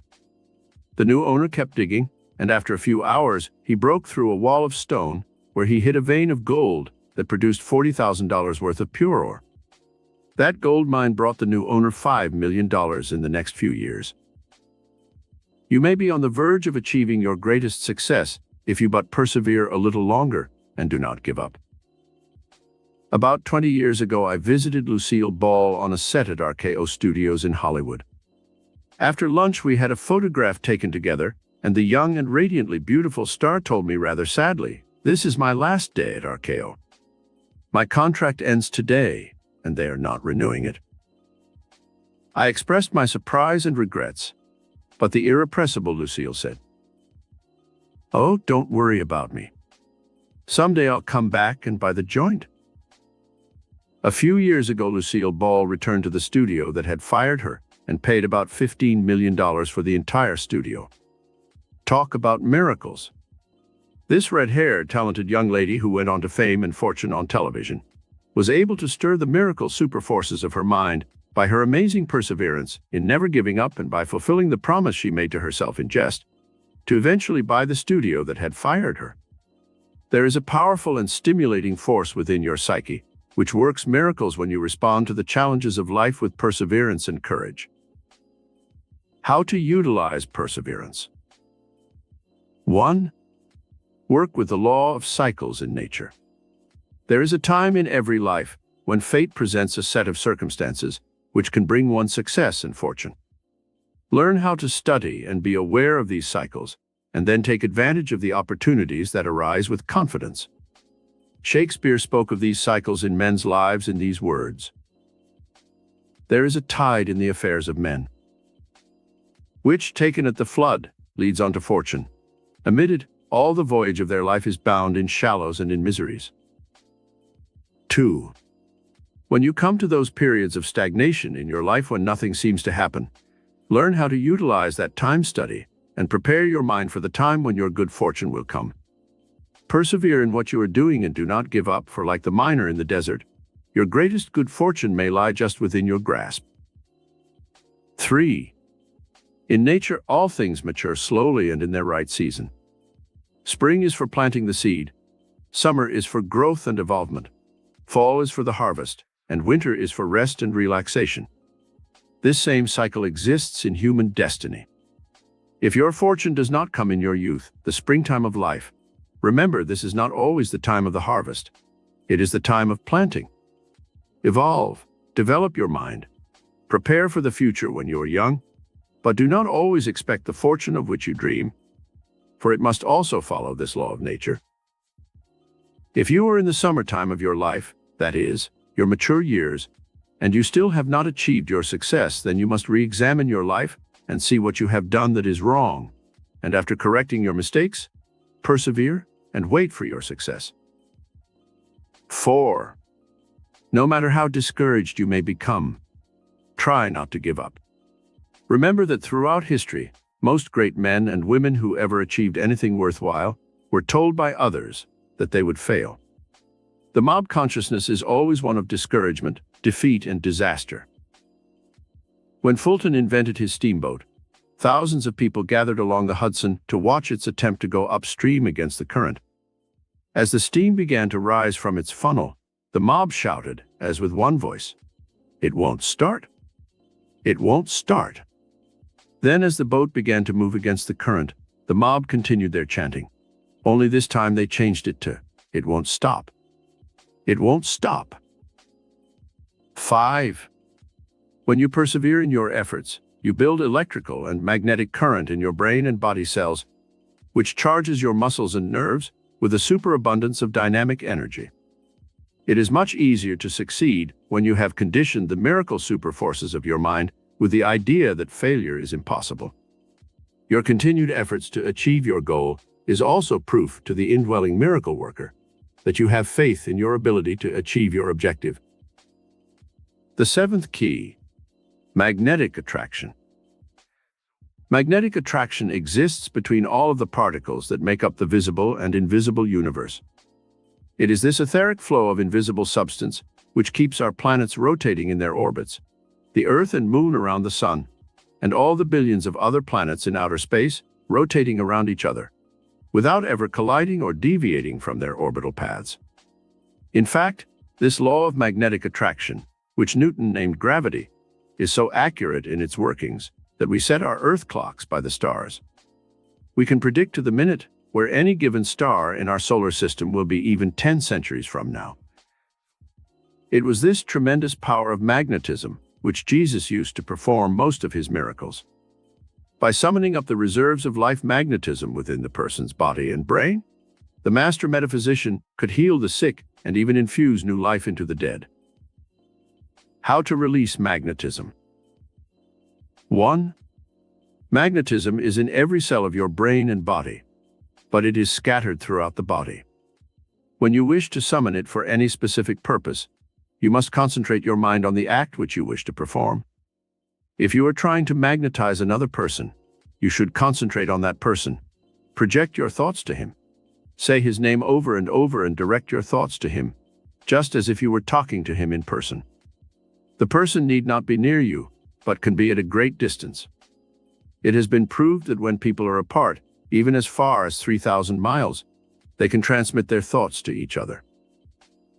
An instance of how the ether waves act as magnetic currents, which the human brain may tap, is that of a young lady who went to visit relatives in San Francisco in the days before planes were making the transcontinental trip. While she was on the lengthy train trip, her father had been taken seriously ill and was near death. The girl's mother frantically concentrated her thoughts on her daughter, sending her this message: "When you get off the train, call home. It is urgent." As the train approached San Francisco, the girl became more and more restless, with a vague sense of unrest and worry. As soon as she got off the train, she telephoned her home and learned of her father's serious illness. She boarded the next train for home. 2. You can use magnetism for many different purposes. To magnetize others, as we have learned above, to attract people to yourself that you like, or to attract money and material things. To show how this magnetic attraction works in one's life, let me tell you of an instance where magnetism attracted a famous movie star to me when I was an unknown, struggling for recognition in Hollywood. It was the year of the Great Depression, and I had gone to Hollywood, but could not find work. Finally, I took a job in a photographic studio with Edwin Bauer-Hesser, a famous photographer of movie stars. I had concentrated my mind on meeting Mary Pickford for at least a year before going to Hollywood. At that time, Miss Pickford was known as America's sweetheart, and every boy and man in the country considered her the ideal woman. Before going to Hollywood, I had studied palmistry, astrology, and other mystical arts to better understand myself and other people. One day, Miss Pickford came into the studio to have some photos taken to publicize her new picture, Coquette, which she was making with Buddy Rogers. While the photographer was preparing his equipment, I helped her pass the time by reading her palm and telling her about herself with astrology. The amazing thing, which I did not know at that time, was that I had psychically tuned in on her marital split-up with Douglas Fairbanks Sr., which was being kept a secret from the world.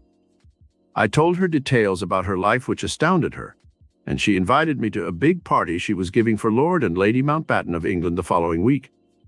At that party, I met William Randolph Hearst, who later was to change the entire course of my life through worldwide publicity he gave my work in the mystical sciences. The magnetic attraction which I had created by concentrating on Miss Pickford undoubtedly brought about the series of incidents which led to our meeting and eventually helped fashion my entire future career. 3. Magnetize your mind by daily passing a series of pictures and thoughts through it of the people you want to meet, the things you want to do, the trips you wish to take, the money you want to attract, the new job you wish to have, the home you want to live in, the gifts and talents you would like to develop. Of course, there is more to this miracle power than merely passing the pictures and thoughts of your goal objectives through your mind. But the process of magnetic attraction must begin by having these image concepts firmly in your mind. Later, in our deeper study of magnetism on the cosmic and spiritual planes of consciousness, we shall explore this subject further. The best way to fix these magnetic thought images in your mind is to write them down where you can see them and read them over every day. This helps in the process of magnetizing them. 4. The magnetism of your brain and body can be built through a conscious regime. As magnetism is in the air all about you, it is vitally important that you breathe deeply and consciously when you wish to increase the fund of magnetism within your body. I'm able to overcome headaches and other minor physical discomforts by taking 10 or 15 deep breaths, holding them to the count of 4, and then exhaling. One can also go to sleep more easily by doing this, for it helps build the body's magnetism and relaxes the tense nerves and muscles. The first time I stepped out onto the vast stage of Carnegie Hall to deliver my first lecture in New York City, I would normally have been a little uneasy. However, having studied yoga breathing and occult sciences for some years, I quickly inhaled 10 or 15 times, charging my brain and body with vast funds of magnetism, and I stepped out onto that stage with a feeling of calmness and tranquility. Always before a lecture, I use this method for quickly recharging the batteries of my brain and body with new electrical and magnetic power. The miracle super forces of your brain are stirred into magnetic action by deep breathing, so do not neglect this vital function. Most people only breathe with the upper parts of their lungs, and the lower parts atrophy from disuse. Breathe deeply and hold the breath for 4 or 5 counts, then exhale. Do this at least 4 or 5 times a day. When you are fatigued from your work, instead of taking another cigarette or a glass of alcoholic stimulant, try the magnetic act of deep breathing. It will give you instant energy and lengthen your life by many years. The 8th key, divine inspiration. Someone has said, inspiration helps man grow wings of the soul and rise above Earth's prison house. Divine inspiration raises man even higher into the realms of transcendental peace, beauty, and joy. Anything that stimulates your mind emotionally to creative thoughts and actions can be said to be inspiring. Divine inspiration releases the miracle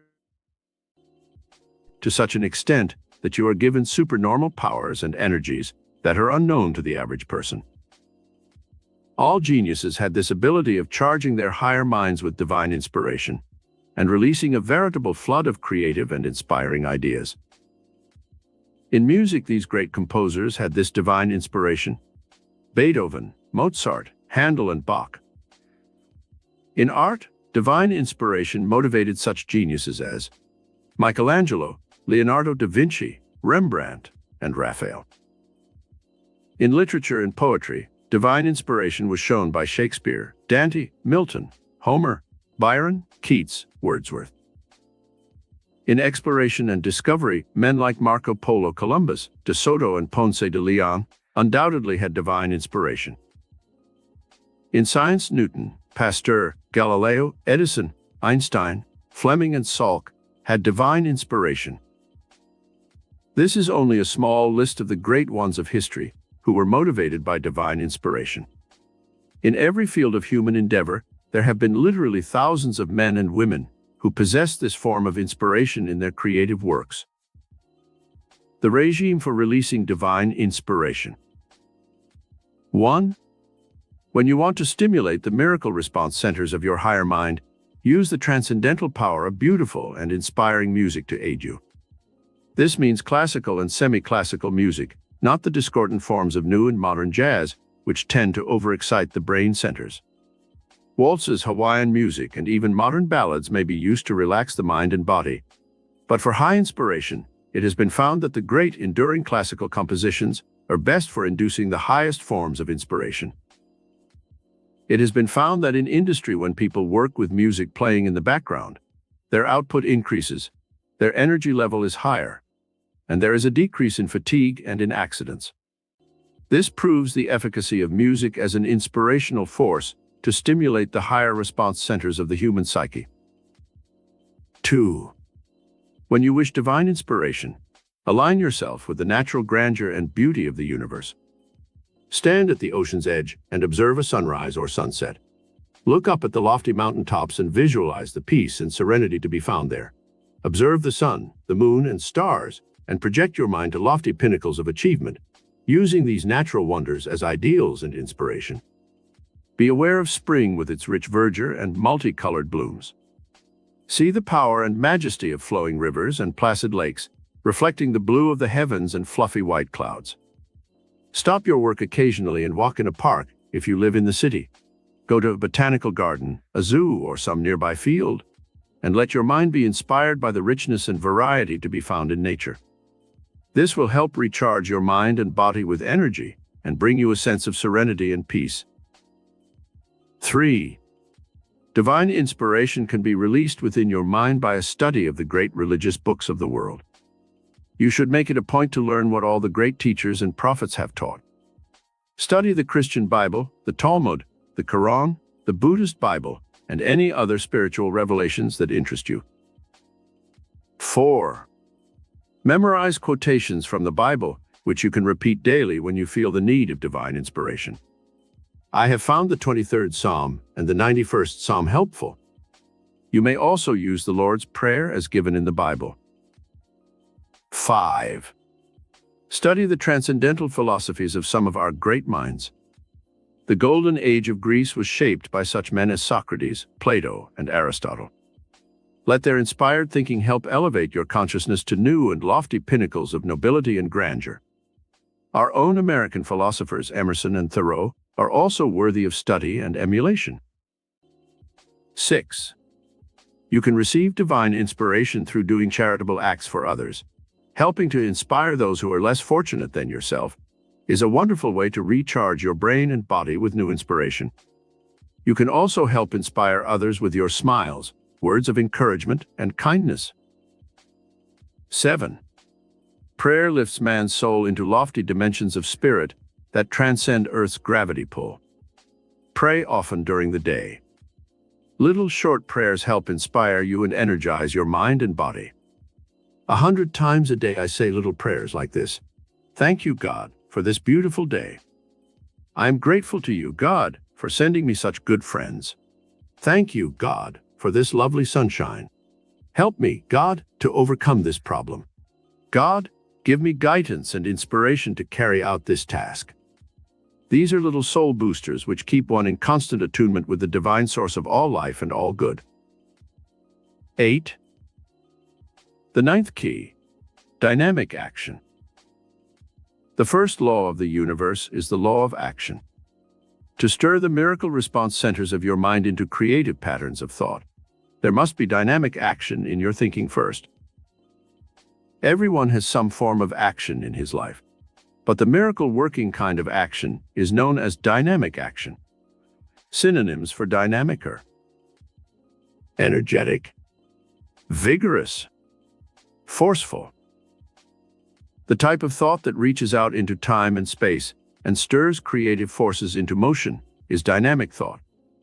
A dynamic thought is one that you hold persistently, and that infuses your brain and body with the necessity for dynamic action. When Edison tried 10,000 times to find a substance for his electric light filament, an assistant said, "It's no use, Mr. Edison. You've tried 10,000 times and failed. You might as well give up." The great inventor, driven by some inner compulsion into a vortex of dynamic mental and physical action, replied, "Give up. Never. Now we know 10,000 things that won't work." His next experiment the following day proved successful. Regime for releasing dynamic action. 1. Emotionalize your thoughts for greater dynamic action. The nerves and muscles of your body respond to emotions that are fervent and dynamic. The lukewarm mind, that is without enthusiasm or emotion, seldom has the drive to get things done. Toynbee, the noted historian, says that the Southern peoples, who lived in an atmosphere of indolence and inactivity, where the weather was extremely hot and the people became lazy, have always been conquered by the Northern races, who lived in a stimulating climate that engendered dynamic action. No matter where you live, north or south, you can achieve more dynamic action by emotionalizing your thoughts. When you want something, want it urgently. When you love someone, do so with emotion. When you face a new job, show enthusiasm and happiness. When you want more money for some specific thing, flood your mind with thoughts of the things you will buy and how much you will enjoy them. In this way, you will stir your brain and body into dynamic action patterns with your emotions and make it much easier for you to achieve the things you desire. 2. Overcome the tendency to procrastinate and put things off until tomorrow. This tendency kills dynamic action, and many wonderful ideas you have will never be carried out into forms of creative action. Adopt a "do it now" and even put a sign over your desk or work table with the words "do it now" written on it. I did this for years until I acquired the habit of doing things that I wanted to put off. One of the most important letters I ever wrote, which brought me good business results, came as a result of this habit to do it now. If I had waited a week longer, it would have been too late. 3. Work with the laws of nature, not against them. You cannot burn the candle at both ends and have light very long. If you dissipate your energies, stay up late at night, gamble, drink excessively or smoke too much, or overwork or overplay, you are upsetting the law of balance in nature, and you cannot have dynamic action. Your mind and body must be kept at a peak of perfection and high energy at all times. Otherwise, you will become inefficient and ineffective in everything you do. The law of balance in nature decrees that there must be balance in everything we do mentally or physically. Balance your work by having some fun and relaxing as often as possible. Balance physical love with the spiritual needs of man's soul, the need to worship and the love of God. This cross of balance will tend to give you more dynamic action in everything you do. 4. Use the law of adaptation in your life so that you are not constantly bucking the tide. Some people spend all their time and energy opposing other people. They carry a chip on their shoulders and make enemies instead of friends. Others fight the elements or society's taboos and restrictions. These are the rugged individualists who want unlicensed freedom to act in any way they wish in a society that is rigidly regulated by codes of morals and behavior. This includes the beatnik generation who wish to wear long hair and beards and appear in public in dirty and shabby clothing. There is nothing wrong with this conduct if it does not infringe on the rights of others, but the individual who casts off all restraints and does exactly as he wishes must pay the price in being ostracized by society and losing many opportunities for improving his lot in life. Dynamic action does not mean throwing off all restraints, but adapting to the mores of society and adjusting to the existing situation as gracefully as possible. 5. Dynamic action, mentally and physically, can be implemented by applying the law of evolution to your life. You must continue to evolve, and when you stop evolving and growing, you begin to stagnate. Nature has this law in action throughout all creation. When something ceases to be useful, it is destroyed. Make it a point to keep evolving your mind and body, to maintain them in useful forms of action, as long as there is life within you. Have some mental exercise each day. Also have some form of physical exercise, which will help maintain you in a dynamic and useful condition until advanced old age. 6. Love of humanity has been one of the great master motives which has stirred countless thousands of men and women into many forms of dynamic and successful action. Father Damien worked with the lepers of Molokai for years, bringing new methods of treatment to that dread disease, and finally gave his life in that work. He was stirred to such dynamic action by his love of humanity. Mia Curie and her husband worked for 20 years in a miserable lean-to, where snow drifted through the cracks in winter, extracting minute particles from hundreds of tons of pitch blends to isolate a gram of radium. Their work was for the good of humanity, and now many people's lives are saved because of their loving sacrifice.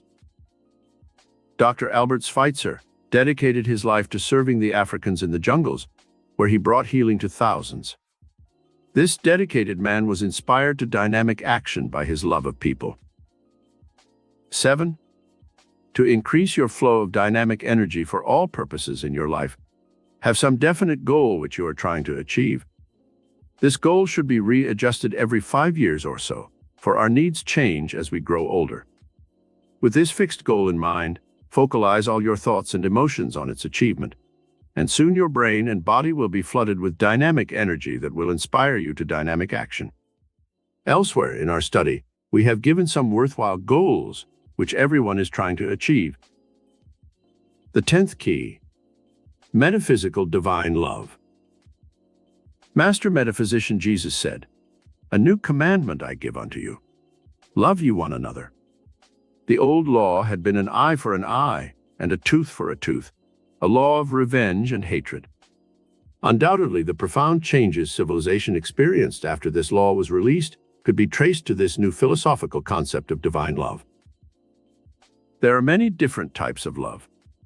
Elsewhere in our study, we learn of the healing power of love and also the need for physical and emotional love in our lives.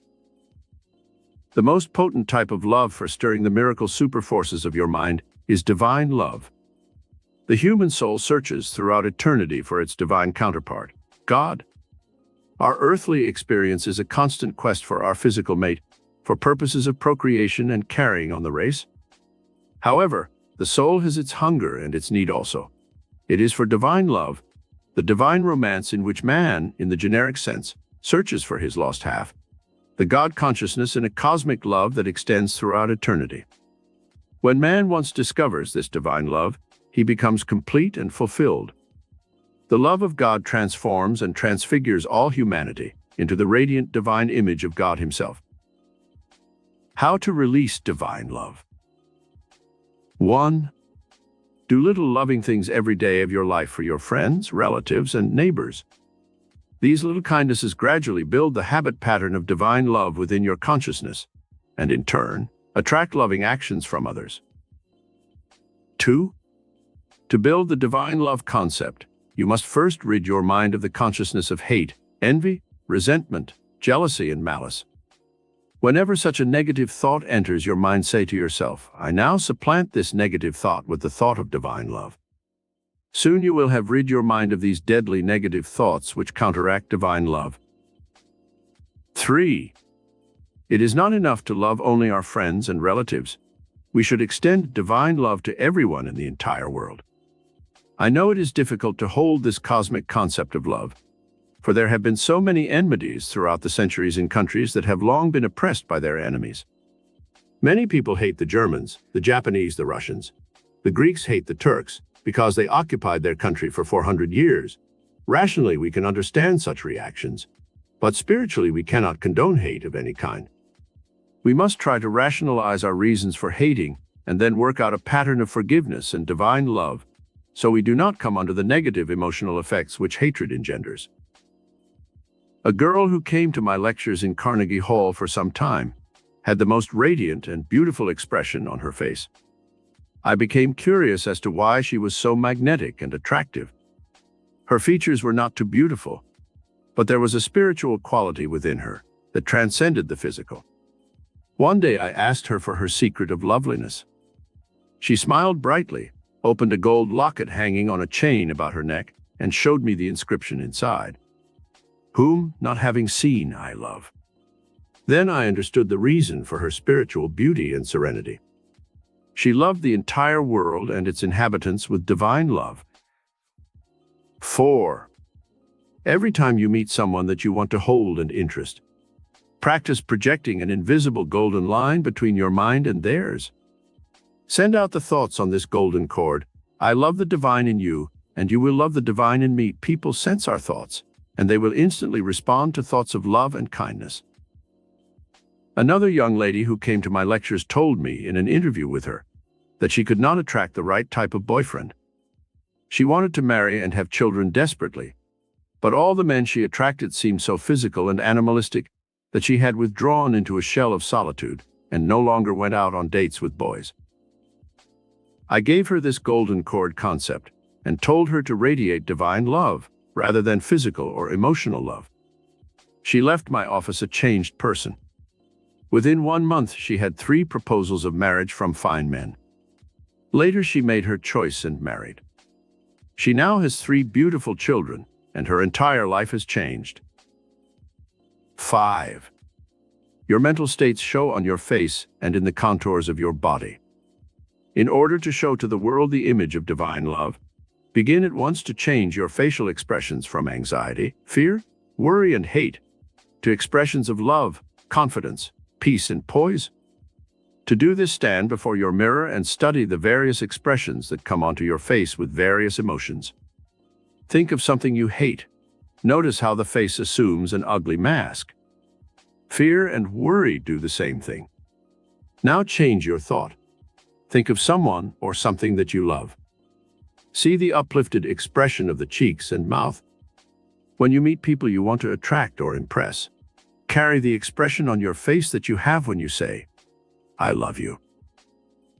6. Another important way for stirring the consciousness of divine love from within is to memorize beautiful and romantic poetry. The electrical pulsations from your mind to your face tend to set the mold of your expression in the form of the thoughts you habitually think. Emerson said, "What you speak so loudly that I cannot hear what you say." To shape the inner consciousness so its radiations are romantic and beautiful in your face and form, absorb the beauty and meaning of romantic poetry. Learn Elizabeth Barrett Browning's beautiful poem, "How Do I Love Thee?" in its entirety, and say it often when you wish to become inspired with divine love. Study the poems of Keats, Shelley, and Byron, also the love sonnets of Shakespeare. 7. Learn to be a lover of beauty in life, and soon you will reflect beauty in your soul. This soul beauty transcends physical beauty and will make you radiant and beautiful. Chapter 9. The metaphysical miracle power used by the world's richest men. What miracle power is used by men and women who accumulate a fortune? Do they possess some special secret miracle power which makes them different from others? Have they learned how to tap a hidden vein of gold, a vast reservoir of mental and spiritual power with which they can convert their ideas into a radiant golden stream of riches? In our study of this miracle power for building a fortune, we shall explore the ancient secret of the alchemists who tried to convert base metals into gold. They failed, but the principle of transmutation they used is a solid one, and this law of transmutation is behind all great riches. This secret power of transmutation is in all of nature, and we see it at work in the soil. When we put a seed of wheat or corn into the ground, nature transmutes it into a pint of grain. Plant a pint and nature gives you back a bushel. The law of the harvest is to reap more than you sow.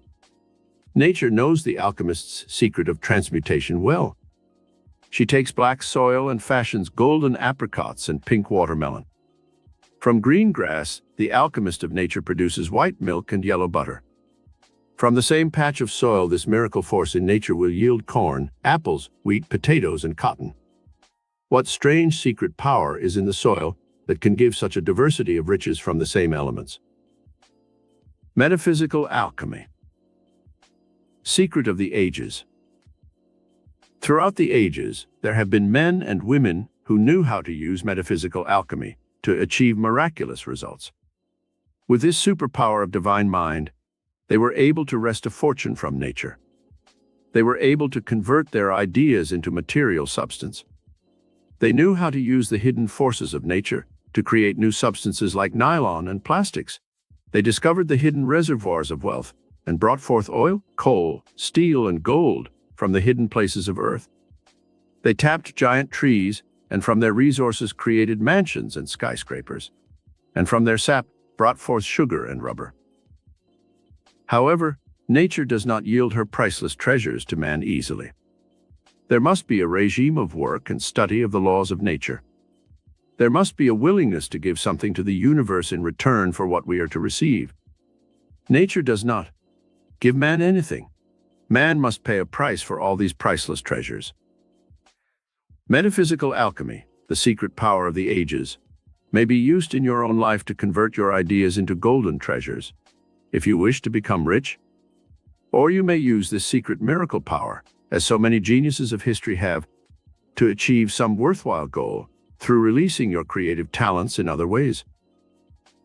Everyone does not want to become a millionaire. Many people are satisfied to have a comfortable income and security for old age. Such people may still benefit from a study of this metaphysical alchemy, for with this power of transmutation, they may convert their time, thoughts, energies, and efforts into substantial rewards that will sustain them comfortably throughout life. 16 Gold Keys to Metaphysical Alchemy. We shall study the lives of some of the world's richest men, past and present, and see how they have used our 16 gold keys to metaphysical alchemy. In each instance, you will discover these successful men have used one or more of these gold keys to unlock the secret doors to the treasures of the universe.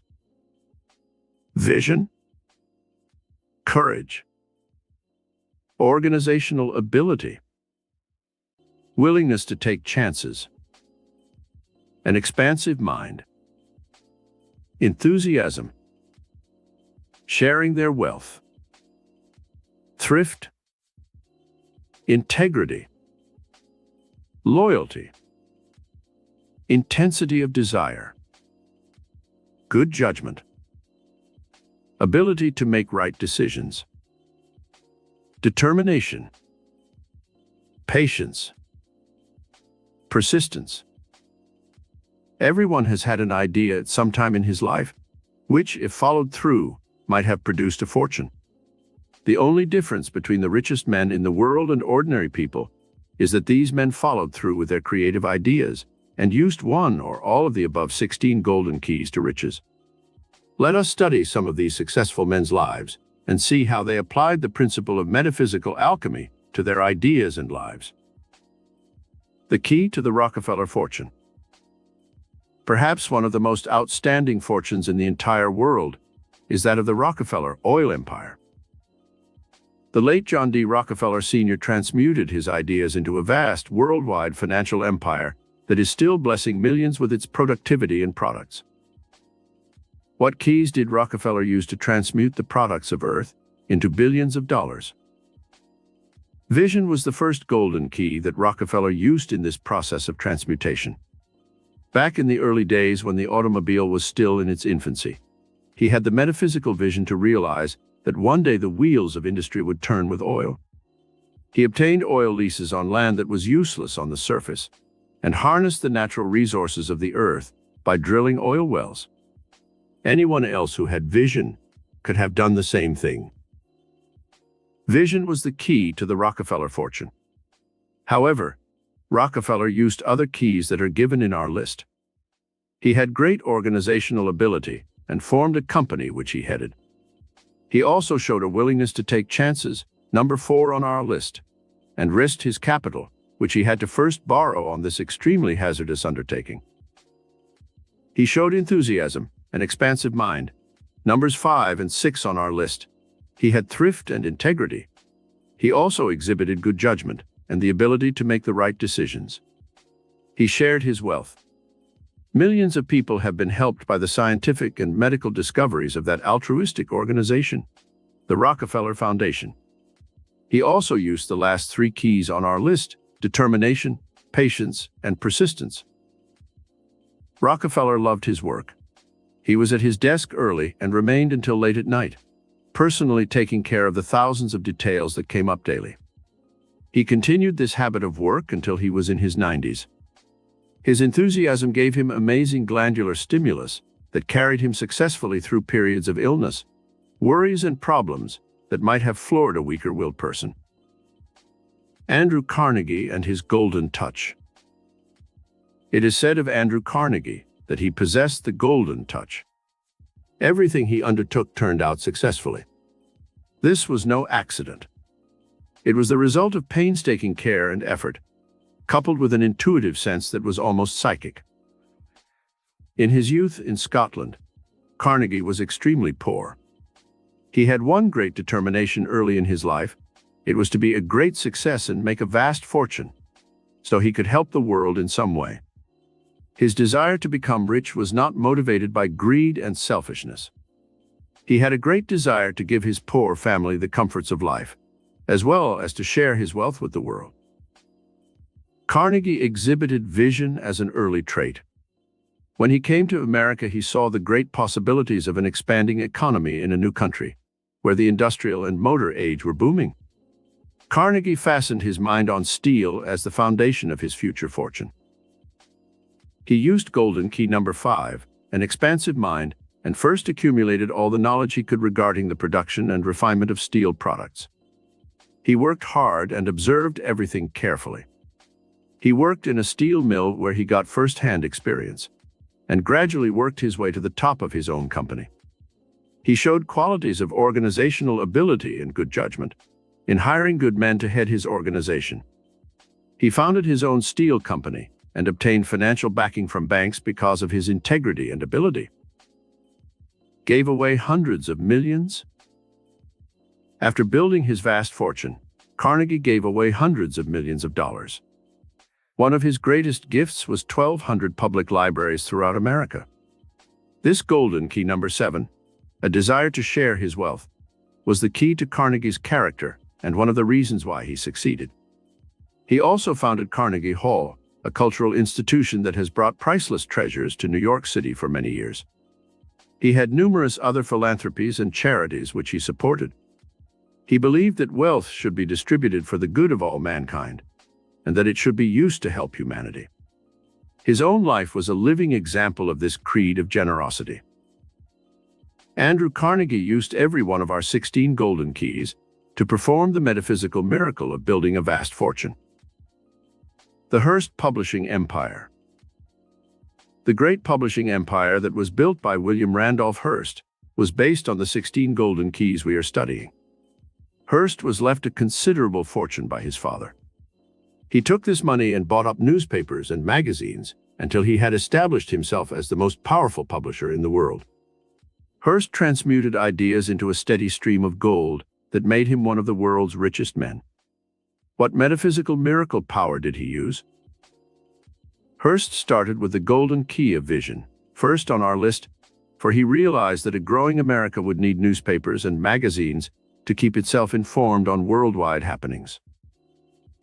He used keys number 3 and 12, for he had great organizational ability, and when he chose Arthur Brisbane to become his editorial assistant, he showed good judgment. It was Brisbane who helped Hearst give America the type of journalism it seemed to want. He appealed to the masses with sensational headlines and exciting stories of sex, scandal, and crime, which sold millions of copies of papers. Other golden keys on our list that Hearst used to build his vast fortune were courage, an expansive mind, enthusiasm, loyalty, intensity of desire, ability to make the right decisions, determination, patience, and persistence. Onassis, the Golden Greek. Aristotle Onassis is known as the Golden Greek. He started life as an ordinary seaman, rose to a position as an officer in the Greek Navy, and learned all about ships and the sea. He had vision, the first key on our golden list. He realized that modern shipping of goods was too expensive. If he could find a way to use cheaper labor, fewer men, and faster ships, he could make a fortune. He obtained financing and soon had a vast fleet of ships sailing around the world. He is now one of the world's largest ship owners, and his fortune is estimated to be nearly $1 billion. What keys did Onassis use in his climb to fame and fortune? In addition to vision, he showed tremendous determination, 14 on our list. He had courage, willingness to take a chance, enthusiasm, an expansive mind, good judgment, the ability to make the right decisions, and patience and persistence. All these factors combined aided him in his rapid rise to a vast shipping empire. Courage, the key to Henry J. Kaiser's wealth. The main key to the vast fortune built by Henry J. Kaiser is courage. When the government needed ships rapidly in order to win the war in the South Pacific, every builder said it would take months to ready the vessels. Kaiser had the courage and vision to promise the ships within 30 days. This was an impossible feat, and everyone expected him to fail. Kaiser brought the assembly line methods used in manufacturing cars to the shipbuilding field. Within 30 days, the Liberty ships that helped win the war were rolling off his assembly lines. What miracle powers did Henry J. Kaiser use? In addition to courage and vision, this creative genius used the metaphysical keys of organizational ability, willingness to take chances, enthusiasm, integrity, intensity of desire, good judgment, ability to make right decisions, determination, patience, and persistence. The new millionaires of Hollywood. Spectacular successes are the exception, not the rule. However, in the make-believe land of Hollywood, this same metaphysical miracle power of mental alchemy has worked to create new millionaires. In the old days, when movies first began, such people as Harold Lloyd, Charlie Chaplin, Mary Pickford, Griffith, DeMille, Goldwyn, Zanuck, Selznick, and many others rose to positions of fame, power, and riches overnight. In almost every one of these great careers, the golden metaphysical keys we have listed were used. The miracle power of mental alchemy is not dead today. It is as alive and powerful as it was in the days when the above made their fortunes. They say that Frank Sinatra is worth approximately $35 million. What golden keys did he use? He had vision, courage, a willingness to take chances, enthusiasm, intensity of desire, good judgment, determination, and patience. When his career as a singer had run its course, everyone thought he was a has-been. However, he persisted and had a great desire to become a dramatic actor. When the picture, From Here to Eternity, was being cast, he convinced the producer and director of that picture that he should play the leading dramatic role. His success in that part won for him an Academy Award, and he went on to become one of Hollywood's brightest stars and a very rich man. Today, he owns his own record company, a motion picture producing unit, and far-flung interests and properties, including his own private airplane. He is the friend and confidant of presidents and industrial giants. Truly, the metaphysical alchemy he used worked miracles for this unknown Italian boy who started life with 9 strikes against him. Bing Crosby's story is somewhat similar. The famous singer used most of the 16 metaphysical miracle keys we have listed, especially vision, courage, and persistence, to achieve a permanent spot in Hollywood's bright firmament of stars. Walt Disney's million-dollar consciousness. One of Hollywood's most outstanding examples of how to build a million-dollar consciousness through the principles of mental and metaphysical alchemy, which we are studying, was Walt Disney. Through the chemistry of his mind, he wove the warp and woof of a tapestry of dreams which poured a steady golden stream into his coffers. The metaphysical mixture he used was one of vision, courage, organizational ability, enthusiasm, an expansive mind, loyalty, intensity of desire, good judgment, ability to make the right decisions, determination, patience, and persistence. Not only did Walt Disney grow rich and famous, but he enriched the world with the magic he discovered, a magic which he infused in all his productions. He never knew a failure because he first built the consciousness of creative mind, and this in turn enriched his life, as well as the lives of millions throughout the world. The magic of a creative idea. Mental alchemy begins in the magic of a creative idea. When we say the name Sears Roebuck, we envision a multi-million-dollar organization, begun with the idea that was new in mail-order merchandising in the minds of two men, Sears and Roebuck. They used all of the 16 golden keys given in our study to build a most successful merchandising empire. When you think of rubber, you think of Goodrich or Firestone. When you think of drugs, you automatically think of Liggett. Revlon calls to mind Charles Revlon. Chrysler Corporation brings to mind the creative genius of Walter Chrysler. Lipton brings to mind tea, Ford automobiles, Hilton hotels, Wrigley chewing gum, Helena Rubinstein cosmetics, Arbuckle coffee. Always the vision of some man or woman has been responsible for a new product, or new methods of merchandising an old product.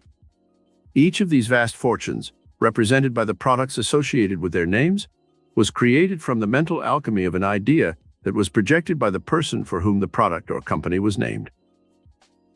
In each instance of the above companies or individuals, our 16 metaphysical golden keys were used to create the product and the company.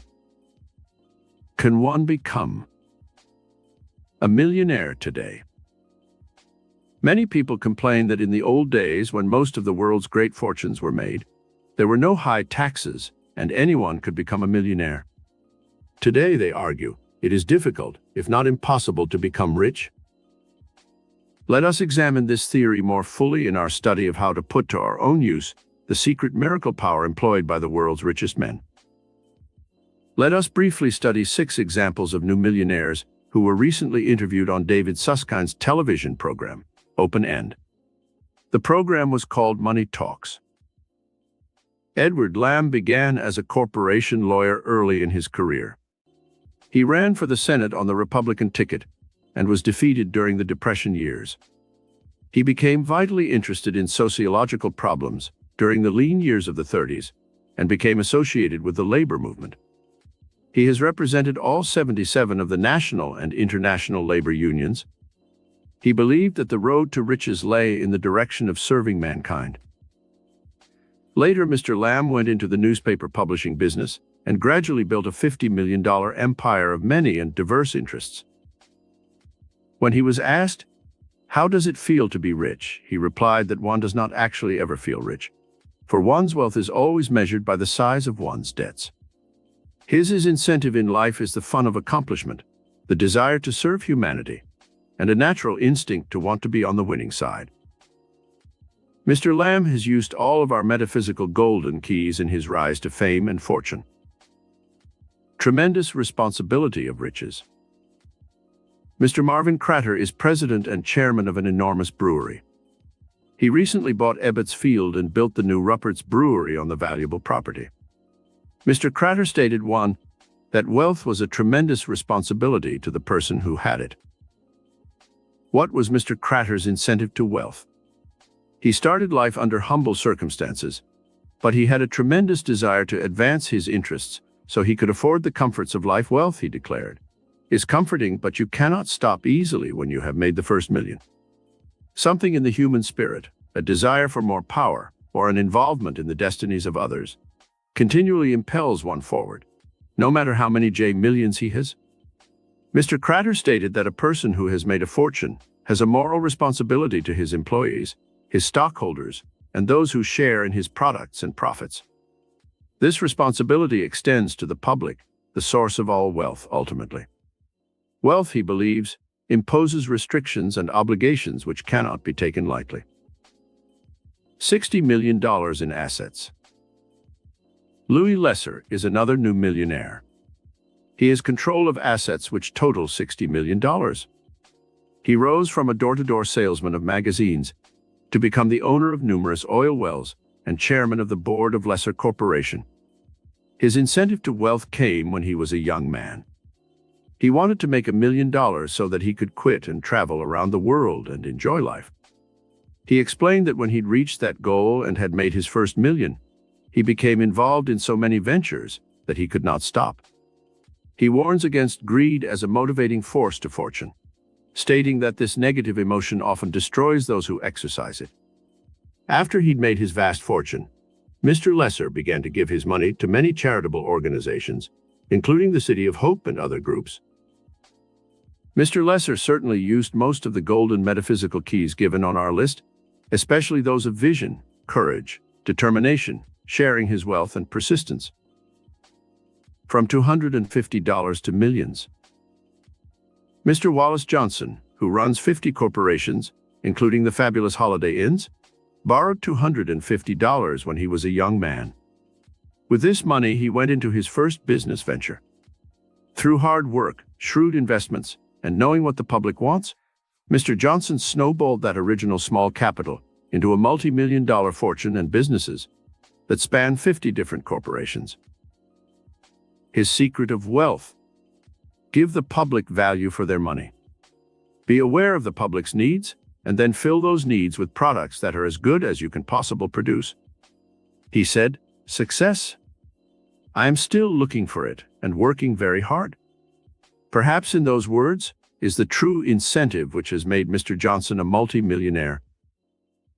He drifted into a fortune of $120 million. Perhaps the most startling success story of all these 6 new millionaires is that of David Murdoch. When he was a very young man, he drifted from job to job, not sure of where he was going. One desire he did have, however: to become rich. In 1946, something impelled him to go to Phoenix, Arizona, and there he laid the foundation of his future fortune. His investments in real estate and other business ventures, his faith in the great destiny of the West, and his overwhelming desire for achievement were the keystones to the building of his vast fortune. He surely showed vision, determination, courage, good judgment, ability to make the right decisions, an expansive mind, and determination, patience, and persistence in his climb up the ladder of success. The challenges of life spurred him on. Thomas J. Bullock started out to seek fame and fortune at the age of 26. Something told him that his destiny would be fulfilled in New Mexico. The country teemed with hidden possibilities, which could make one rich if one had the vision and foresight to see it. In the barren desert land of that arid state, Mr. Bullock discovered oil, and he was on his way to achieving his boyhood dream of success. Mr. Bullock wanted to serve the people of the state that had made him rich. He successfully ran for governor and added new laurels to his crown of success. All life is a challenge, Mr. Bullock believes, and one must be prepared to meet that challenge by facing life's obstacles and overcoming them. He also believes that one must utilize all one's gifts and skills in converting nature's free resources into usable products that will enrich and benefit humanity. He thinks of himself as only a trustee for wealth, and that he must use money to do as much good as possible for the people he serves. Only then, he said, is one worthy of such a high and sacred trust. How to motivate the miracle power to acquire riches. 1. First, unlimited your consciousness by having vision. Know that it is possible for you to become as wealthy as you wish to be. There is no limit except that you place on yourself. The Bible says, "Without vision the people perish." Have the vision to see yourself successful and rich. If you do not want $1 million or more, then ask the divine mind within for security for yourself and your family. 2. Go to your public library and obtain books dealing with the lives of such rich men as Morgan, Vanderbilt, Astor, Baruch, Ford, Carnegie, Hearst, Chrysler, Getty, and any other men who have built vast fortunes. Study their lives carefully, take copious notes, find out what mistakes they made, so you can avoid the same mistakes. Emulate their patterns of thinking and action. Become conversant with their methods and then try to apply them to your own life. 3. Turn your thoughts inward and ask the divine mind within you for ideas, formulas, inventions, stories, creative thoughts that you can use to become rich. One idea can bring millions. The law of transmutation can work for you to turn your thoughts into gold. Build your faith in your own powers of creative mind and search within until you find the key that will help you unlock doors to the treasures of the universe. 4. Sit for 15 minutes every day for 1 month and concentrate your thoughts on nothing but money. Mentally visualize yourself receiving a large sum of money. See yourself banking it or spending it for something you want. Go through the pleasurable emotion that such good news would bring you. Plan on all the things you would do with money if you had it. Walk on the streets and look in store windows and mentally put your mark on the things you will buy with your fortune when your dream ship comes in. 5. Use the money and the possessions you now have wisely and take good care of them. This will prove to your higher mind that you are capable of taking care of a big fortune and of spending it wisely. Many people waste their money, their food, and their time. Such wasteful habits prove they are not yet ready to assume the full responsibility of having a fortune or better homes or possessions. 6. Treat your present home as if it were a palace, to prove to your higher mind that you are worthy of a finer home. Decorate it as tastefully as possible. If it is even a small room, keep it clean and neat. Enjoy its comfort and be grateful for it until you are able to build your consciousness and can move into a new apartment or house that will fit your expanded consciousness. 7. Every time you spend $1 or some bigger bill, write in the white margin these words: I bless this. Under the law of the harvest, realize that every dollar you give out will return to you tenfold and enrich you. This is especially true of money spent to help others. The tithing principle used in church is an excellent one to bless your money and to multiply it. This spiritual principle can help you enrich your mind and your pocketbook. 8. Build your consciousness of wealth. Read the stock market news every night and learn the figures and facts about some of the biggest stocks in the big corporations. Do not hate Wall Street and rich people, for this will raise a mental barrier and keep you from ever getting rich. We cannot attract that which we despise, so turn your mind to trying to understand higher finance and the way the market works. The capitalistic system has made America one of the richest and most respected nations in the world. Millions of Americans have a part in American industry, and such big businesses as American Telephone, General Motors, Ford Corporation, Radio Corporation of America, Standard Oil, and Chrysler are really owned by the people who own the stock. Have a desire to become a part of this vast network of creative thought and learn all you can about industry and financing. Soon you will find the means to make investments that will pay you rich dividends in the future. 9. Sit down every night for the next week and ask Divine Mind to give you 3 ideas for improving your position in the world. Have a piece of paper and pencil with you in these periods of meditation, and give yourself at least a half-hour session each time. Write down on the paper ways in which I can improve my life. Then, after asking Divine Mind for guidance, sit still and wait for the inner prompting which will come. Write down your thoughts and read them over the next day. Keep this up for a week and see what results you obtain. 10. Visit your local public park and sit on a bench or walk about and survey it. Mentally tell yourself that you own this valuable piece of property. It is your own private estate, and you are enjoying it as if it were really your own. This exercise will give you a sense of possession and pride of ownership. Actually, you do own that park as much as any of the other people who walk there and enjoy its beauty. The fact that it does not have a fence around it, or that you don't have a deed to it, should not keep you from enjoying it. This exercise will expand your consciousness and vision. 11. Do the same thing with your public library and art gallery or museum. These public institutions endowed by wealthy men belong to you. Use them, enjoy them, be grateful for the treasures they possess, and enrich yourself at the fountains of knowledge, inspiration, and beauty which they possess. 12. Ask yourself, am I using my time wisely? Time is golden. It is the very essence of life and success. The precious hours that you may be wasting could, under our alchemist's law of transmutation, be turned into priceless treasures through the creative genius of your mind. Ask a millionaire on his deathbed which he'd rather have, another $1 million or a few more moments of time. He would choose time rather than money.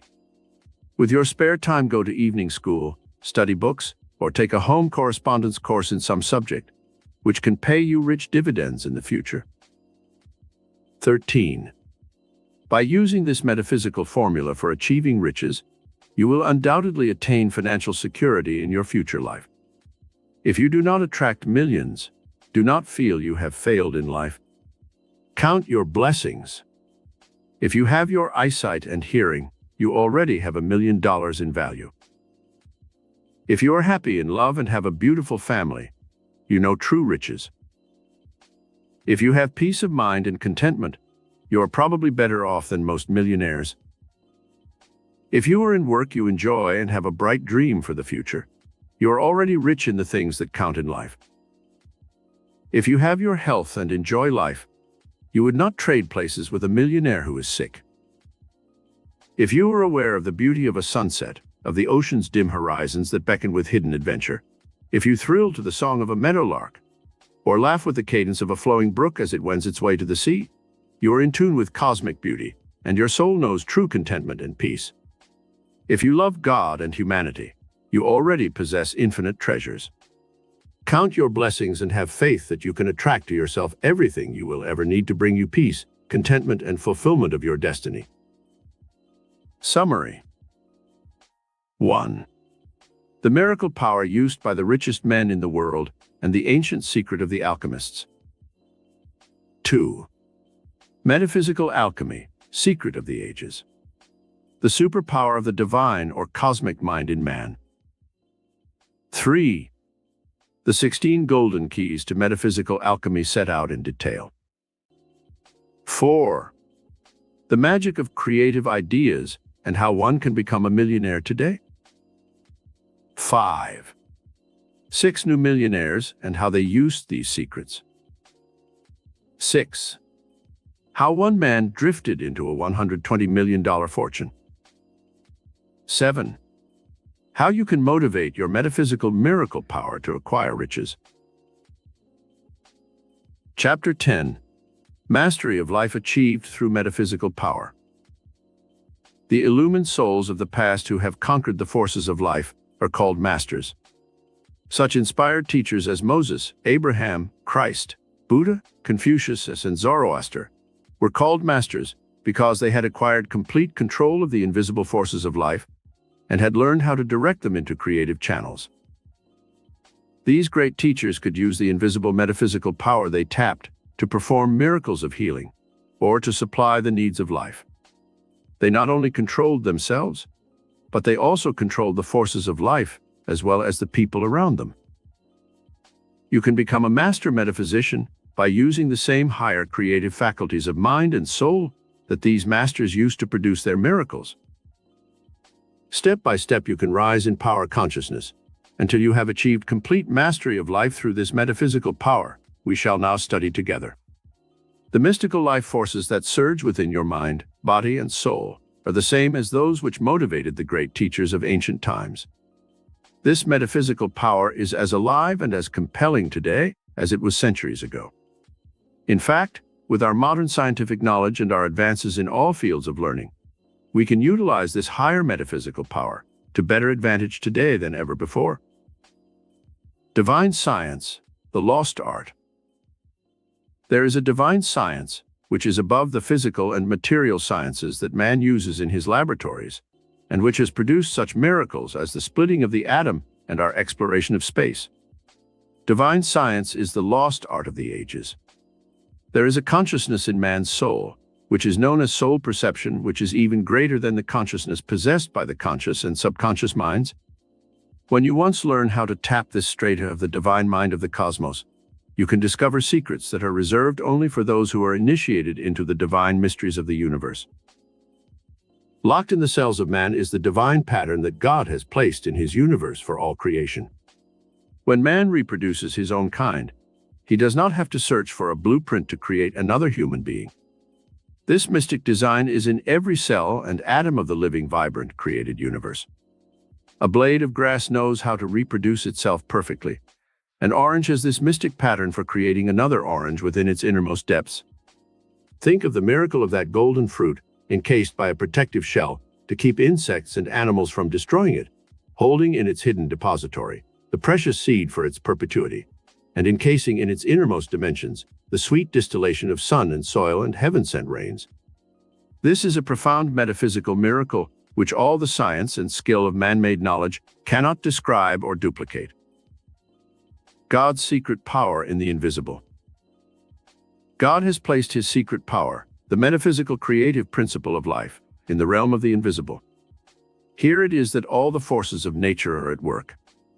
Here, in the realm of the invisible, man may work to control his life forces and the universe in which he lives. Great magnetic and electrical currents exist in the invisible realm, where they work their magic in the sea, in the soil, and in the atmosphere in which man exists. Powerful forces of capillary attraction exist in the earth. Gravity pull with its vast magnetic fields controls the tides of the oceans.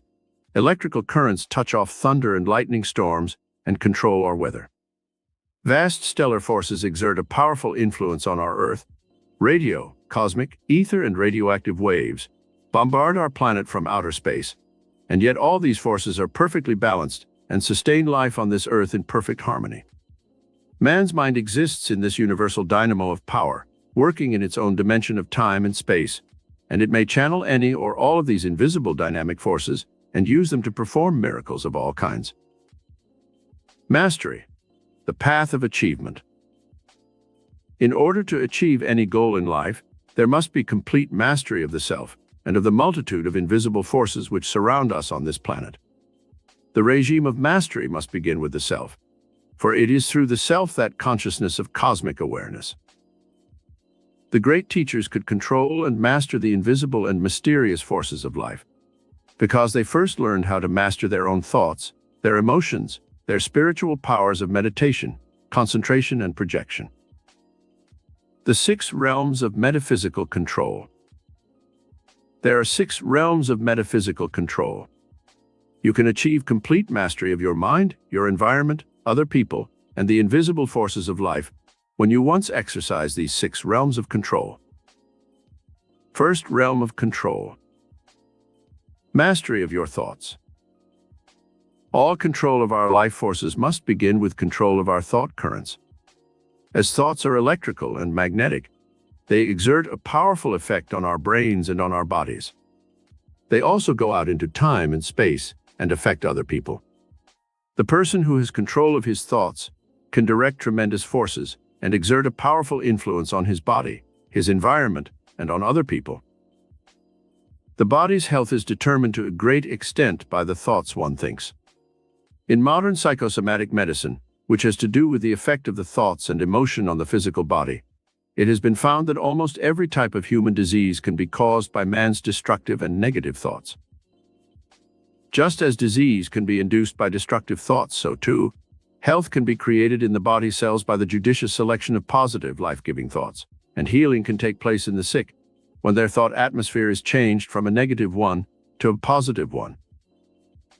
Proof of the power of thought.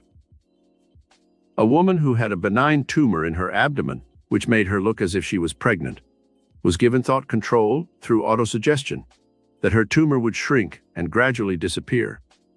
This type of autosuggestion was given by the woman to her higher mind every night and morning for a period of 3 months. At that time, the tumor had shrunk to the size of one's fist. A man who had sugar diabetes and had to take daily shots of insulin to keep his blood sugar reduced was given autosuggestions telling his higher mind that his body would begin to secrete insulin. He kept up these autosuggestions, and within a month he lessened the amount of insulin taken. Within 3 months his body was secreting enough insulin so that he could discontinue the injections of insulin entirely.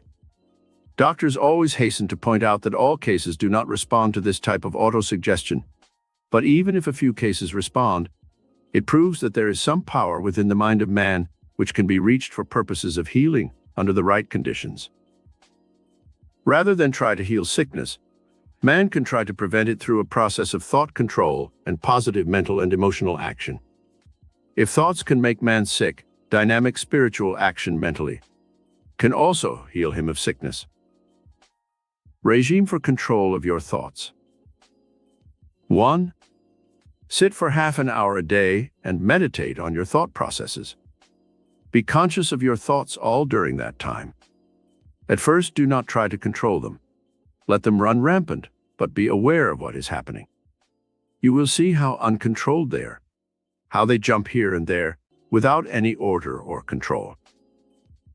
The second day of your meditation, Try to stop the rapid changing of thoughts and select one thought at a time.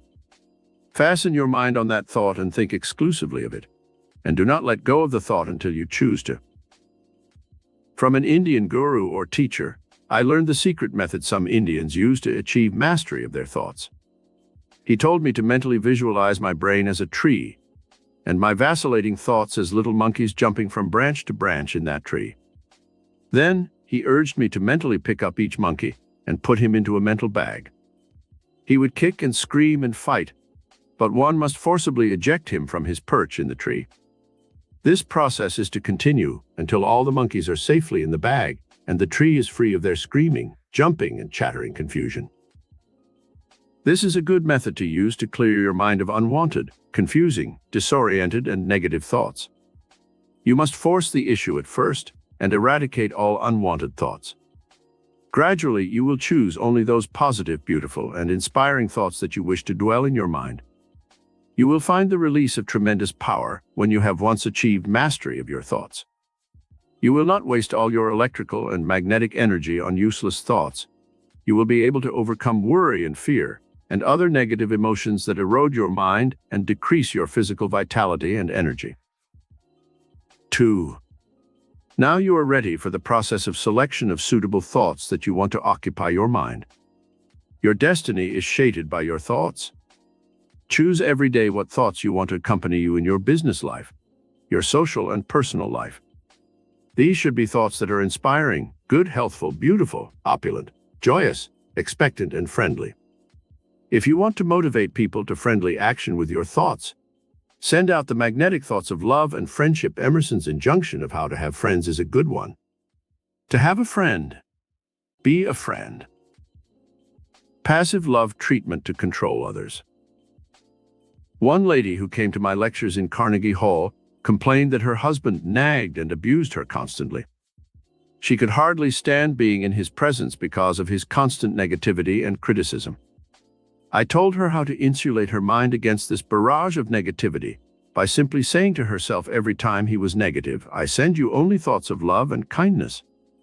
You are created in the image and likeness of God, and I see only the divine image within you."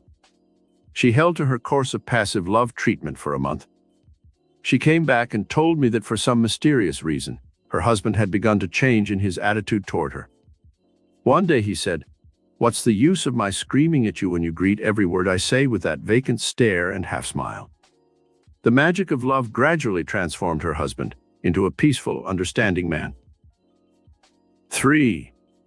Remove the negative charges that are in many thoughts and words. Refuse to entertain thoughts in your mind of things you read in the papers of killings, accidents, disasters, and robberies. These negative charges must be removed every night before you go to sleep, or they will haunt your conscious and subconscious minds and interfere with the free flow of electrical and magnetic currents to your body cells. One simple affirmative statement which you can say every night before going to sleep will help you clear your mind of these negative charges. I now discharge from my mind all negative thoughts of every kind that I have put into my consciousness today. I insulate my mind with positive thoughts. I am created in the image and likeness of God spiritually. I am under His divine protection, and while I sleep, my consciousness shall be bathed with His divine love, His beauty, His peace, His radiant joy. I now consign myself to His loving care and sleep soundly and safely, cradled in His loving arms. 4. During the day, while at your work or in your home, direct your conscious minds in the choice of thoughts that you shall think. Thoughts are like guests who inhabit your house. You would not choose unruly, boisterous, common visitors to come to your home who might destroy your furniture, burn holes in your carpets, and shatter your peace of mind with rude, coarse behavior. Your thoughts are also invited guests that inhabit your mental house. They can make of your mind a palace or a hovel. The choice is up to you. You can choose thoughts that are lofty, beautiful, and inspiring, and these will give a coloration to your mind and your personality that will enchant everyone you meet. 5. Avoid saying words that are obscene or telling stories that are undignified and common.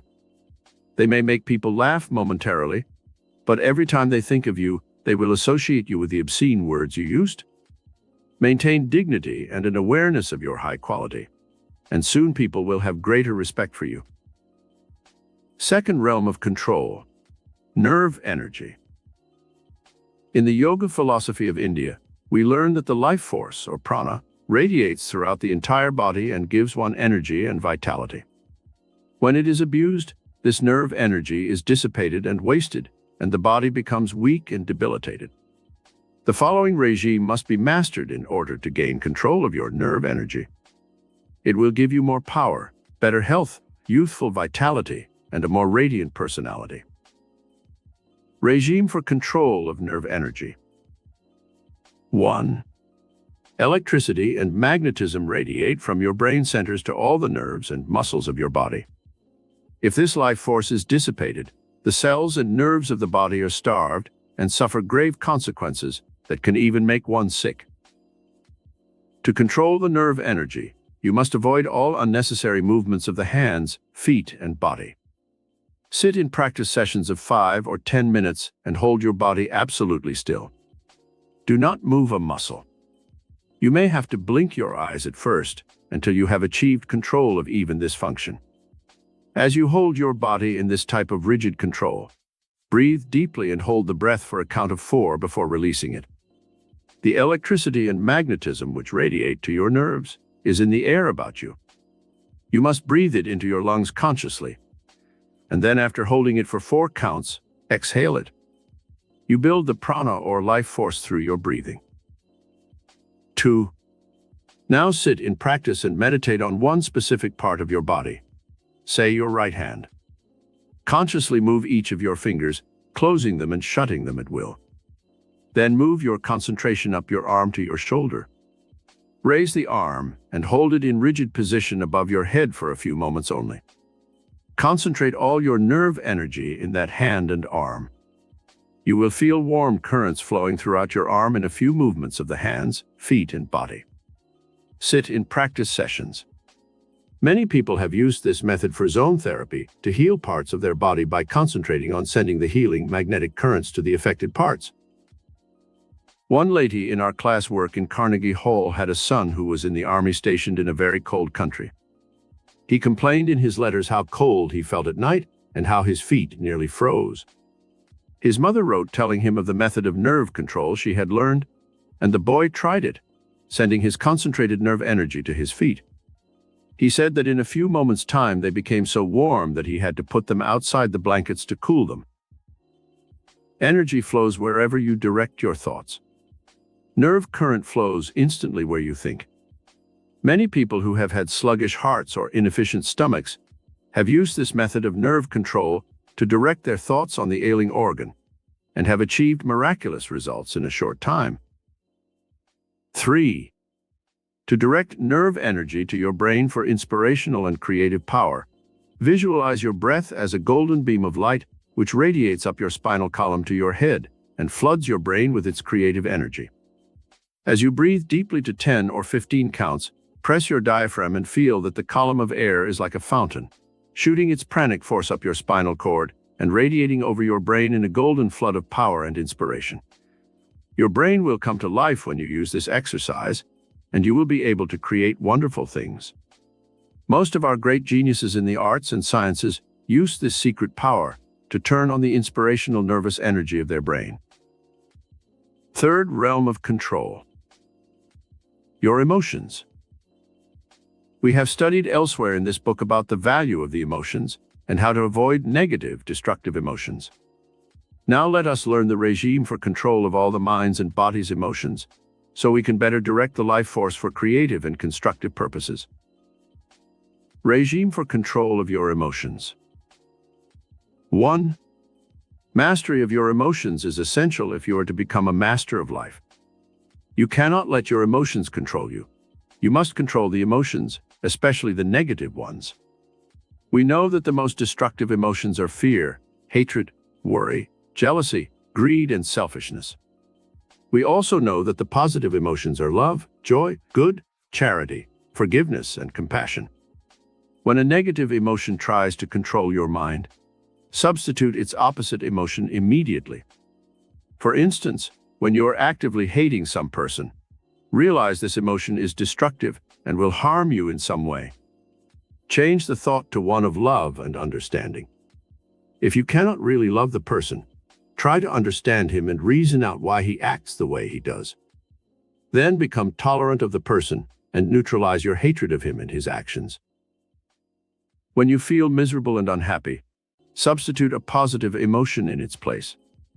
Try to visualize some good that is coming to you, or some past event that brought you happiness, and by dwelling on this positive emotion, you will automatically neutralize the negative one.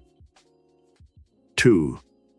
Practice each day with a new positive emotion until you are able to build a control regime for every emotion and every day of your life. Choose a different emotion for each day and live in the conscious awareness of that emotion for that day. For example, Monday, your tranquility day. Concentrate your thoughts on remaining tranquil and calm no matter what happens. Tuesday, your day of courage. Face life's problems with courage and do not flinch from facing reality. Wednesday, your day to live with beauty. Find new beauty in your environment. Be aware of nature's beauty. See the beauty of soul in everyone you meet. Thursday, your truth day. Practice to see the truth and express the truth in your dealings with others. Friday, your day of love. This healing emotion should be expressed all day in all contacts with others. Saturday, your day of forgiveness of others' slights, sins, and offenses against you. Sunday, your day of contemplation on the divine mystery behind all life. A day of worship and prayer. Fourth realm of control. Your body. The body can make insatiable demands on your mind and time if you do not control it and its appetites. Nothing is ever perfect. It's either too hot or too cold. Appetites nag the body constantly, from a desire for food and water to a desire for sexual satisfaction. The true master learns that he must control his body early in life, or he will spend a lifetime in misery and discomfort. Regime for control of your body. The following regime is the one used by higher yoga in India for this body control. 1. Sit in the Buddha pose with your legs folded under you and your hands resting in your lap. Now concentrate the power of your mind on the area of your head. Close your eyes as you do this exercise. Visualize your head with its functions of sight, taste, smell, hearing, and thinking. See your brain as a physical organ capable of all kinds of thoughts and emotions. Hold your thoughts on your head for several moments and try to control each of the 5 senses. Be aware of your sense of hearing. Listen to the sounds in the room, the clock ticking, the sounds in the street, the distant barking of a dog, or the blowing of a siren. 2. Now concentrate on your sense of sight. Open your eyes and look about the room. Register as many objects as you can see. Hold your gaze on a spot on the wall for a count of 10. Increase it until you can hold your eyes on one spot for a period of 5 minutes or more without blinking. This may take you several days or even weeks to accomplish. Do not rush it. Take your time and achieve control of this faculty of sight gradually. Then expand your vision to inner sight. Close your eyes and see how many mental pictures you can accurately recall from your past. Hold your body still while you are performing this exercise. 3. Now concentrate your faculties on the sense of taste. Take something sweet on your tongue and concentrate on its sweetness. Do the same with salt or something bitter. Let your faculties dwell on what you are tasting and nothing else. 4. Now develop the faculty of smell. Have incense burning in your meditation period, and as this aroma floods your being, be aware of the sense of smell. Another time you may take the bloom of a flower or a drop of perfume, which you concentrate on, letting your sense impressions be concentrated on the odor you wish to examine. 5. The sense of touch should next be developed. Hold a piece of wood in your hands, close your eyes and feel its rough texture. Change it to the petals of a rose, feel the velvety softness and be aware of the difference. Change the objects you concentrate on. until you are able with your eyes closed to tell the difference between things you hold in your hands. 6. Now concentrate on your heart and its rhythmic beating. Do not try to control it. Just be aware of it in an impersonal way. Later, when you have gained control of your bodily functions, you can slow down the rhythm of your heart or accelerate it.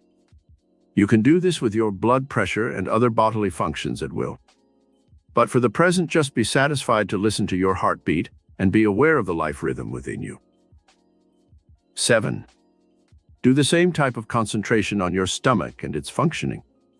Be aware of the stomach. Visualize its workings. See the process of osmosis within that organ, which permits the fluids to pass through the walls of the intestines into the bloodstream. Be aware of your digestion for 10 or 15 minutes.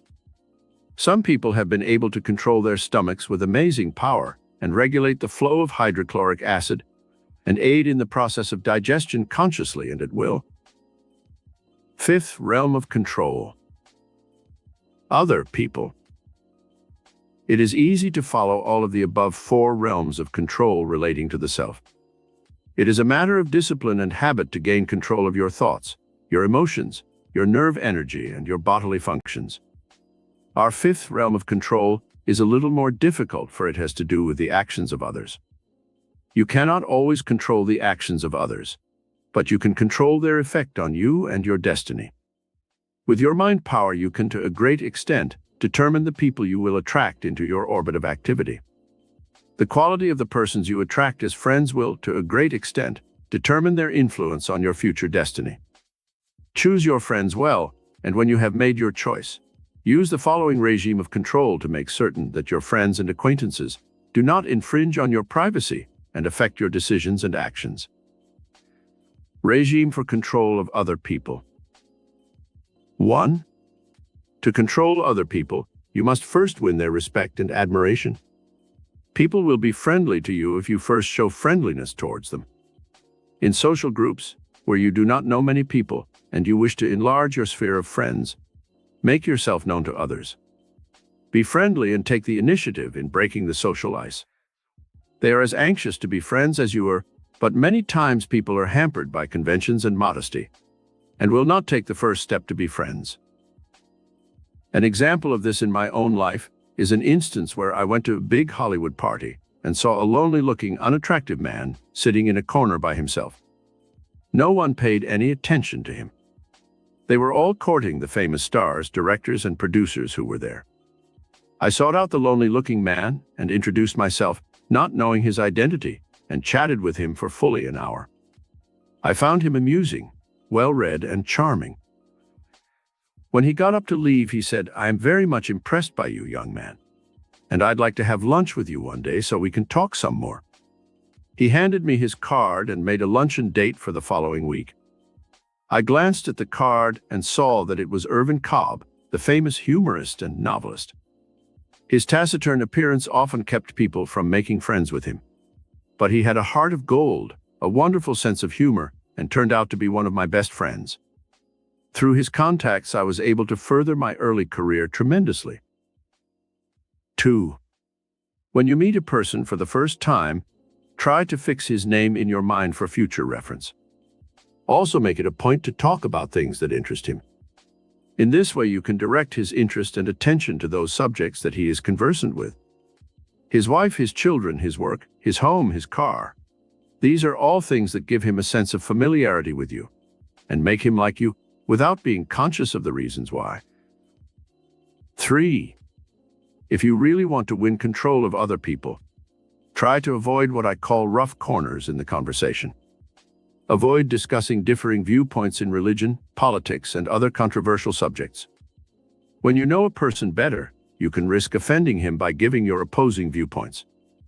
Get the other person to drift along with you on the conversational stream, and you'll find that it is easier to get control of his mind than if you oppose him and make him dislike you at once. 4. When you meet new friends, make it a point to try and praise something in their personality, their clothes, their voices, or something they have accomplished, which merits praise. People like flattery, and you can gain control of friends through subtle praise and flattery. One man I know who is a real estate broker has mastered this principle of control of others to a fine point. He told me his secret one day.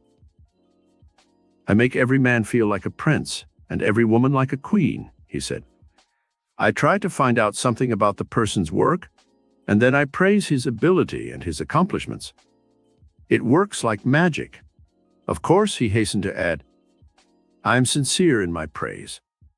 I really choose something that I admire about the person or his work. Otherwise, I would not sound convincing and sincere." This man has made millions of dollars in business through this simple formula to control other people. 5. When you first meet a person, get on a personal and emotional level with him as soon as possible. Remember the 4 things that mean most to everyone emotionally. A. Self-preservation. Things pertaining to food, nourishment, and general health.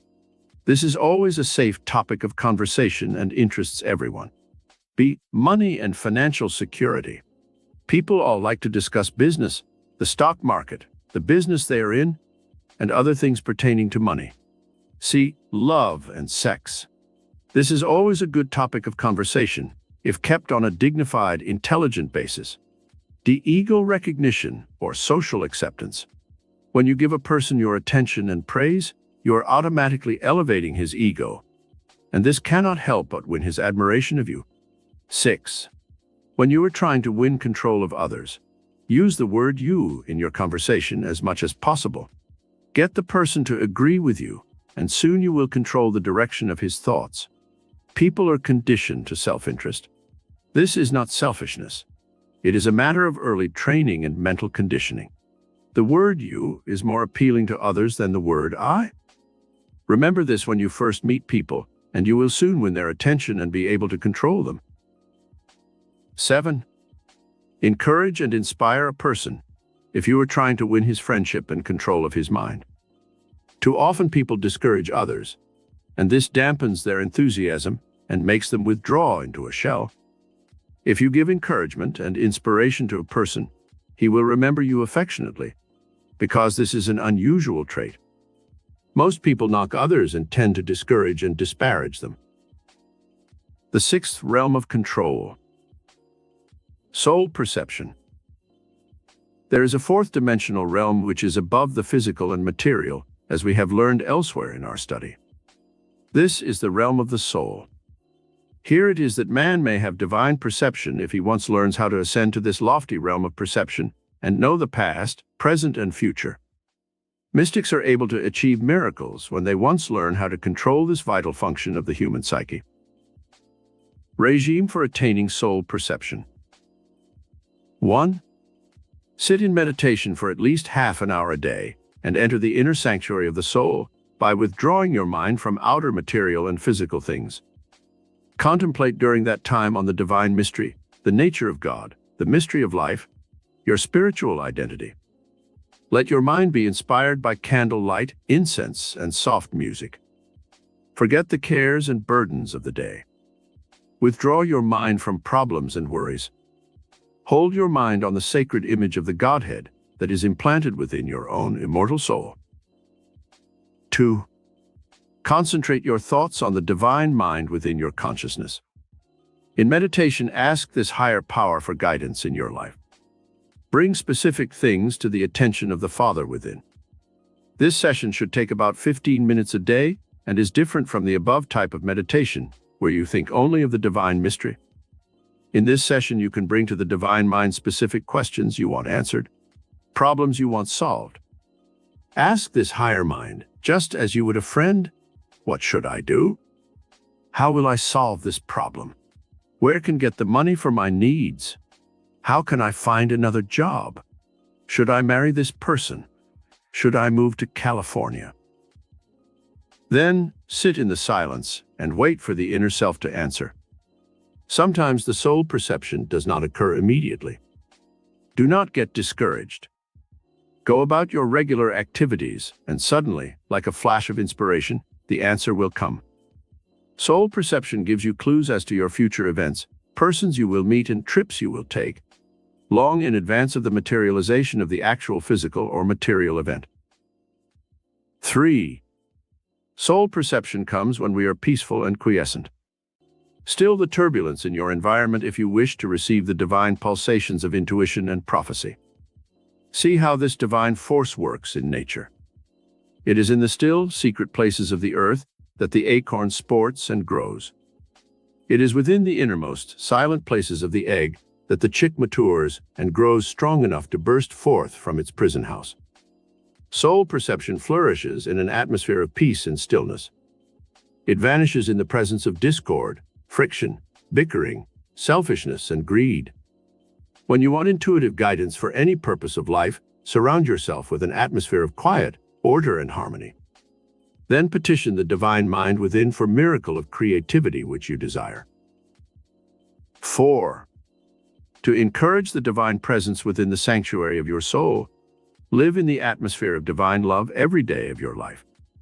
As God is love, a loving heart and soul will most certainly encourage the divine visitant that dwells in the serene and loving souls of those who are attuned to godliness. Chapter 11. How to tap the divine mind power currents of the cosmos. There is a vast tidal wave of cosmic power that ebbs and flows throughout the interstices of the universe. It is this creative intelligence of the cosmic mind that created all things and which sustains the universe.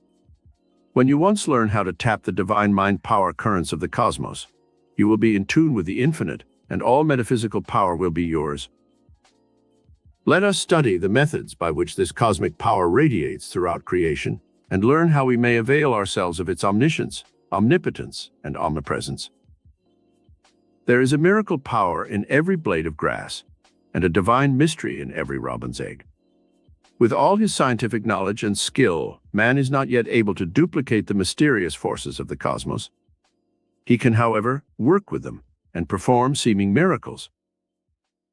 See how the cosmic intelligence created trees so they could breathe in the carbon dioxide that humans and animals exhale and replace it with fresh, life-giving oxygen. See how this cosmic intelligence produces from the soil the food, the lumber, gold, oil, and coal that mankind needed to survive throughout the ages. And now, when these natural resources are being used up rapidly, future generations can be heated and motorized by the cosmic power that was released through the splitting of the atom. See what vast resources this cosmic intelligence has placed within the Earth's seas. Fish for food, gold, diamonds, and oil in abundance, which man is now learning how to extract from the Earth's seas. See the miracle of a growing tree, which gives man shelter, food, lumber, rubber, sugar, fruits in abundance, and perfume and flowers. The cosmic mind has not neglected one single aspect of man's needs in its creation of the universe. See how the divine mind power currents of the cosmic mind work in the lower forms of creation. The swallows of Capistrano always know the exact day to fly back to their nests in the famous mission. The salmon knows how to swim back upstream to spawn and complete its life cycle. One eel in the Saragossa Sea swims back 3,000 miles to where it was born to lay its eggs and hatch its young. So accurate is its cosmic memory that it never forgets the place where it was spawned. In nature, this cosmic mind has given to all its creatures protective cover and camouflage for their perpetuation. The snake is modeled and colored like its environment. The crab and the armadillo are given bony armor to protect them from their enemies. The squid and the octopus eject a stream of inky substance to conceal themselves when in danger. The puff adder blows itself up with air into a formidable size to frighten off its enemies. One species of lizard is able to detach its tail when it is caught, and later grow a new tail. There are thousands of these amazing miracles in the realm of nature. When we examine them carefully, we must be convinced that some superior intelligence is at work in the universe, which not only created all things, but sustains them with a miraculous system of instinct and built-in intelligence that automatically causes them to perpetuate their species and survive. The divine mind within man. When he was questioned about the amazing miracles that he performed, the master metaphysician Jesus replied, "It is not I, but the Father within. He doeth the work." Who was this mysterious Father within of which Jesus spoke? Obviously, it was a higher power than the master's own conscious mind, or he would not have made such pointed reference to it. Now, with our modern understanding of the human psyche and the studies made by our psychologists and scientists, we know that this statement by Jesus referred to a divine mind power which radiates in and through all human beings, and that man may tap these divine currents for all kinds of miracles. When we see the miracles of healing that are performed through the medium of prayer, faith, and spiritual meditation, we must be convinced that some dynamic superforce is set into motion in the human consciousness, which does the work of healing in the body. This divine mind power, which flows throughout the cosmos, is focalized in the human consciousness in dynamic currents, and when a person knows how to release this spiritual power, he can literally perform miracles. 5 channels through which divine mind works. In order to use this power of the divine mind, you must first understand how it works. Just as electricity was in the atmosphere for millions of years and could have been tapped by man for his use, so too, this divine mind power is available for any person who wants to use it. But first, he must understand the dynamic universal laws under which it works. There are 5 channels through which the divine mind power currents of the cosmos work. They are: 1.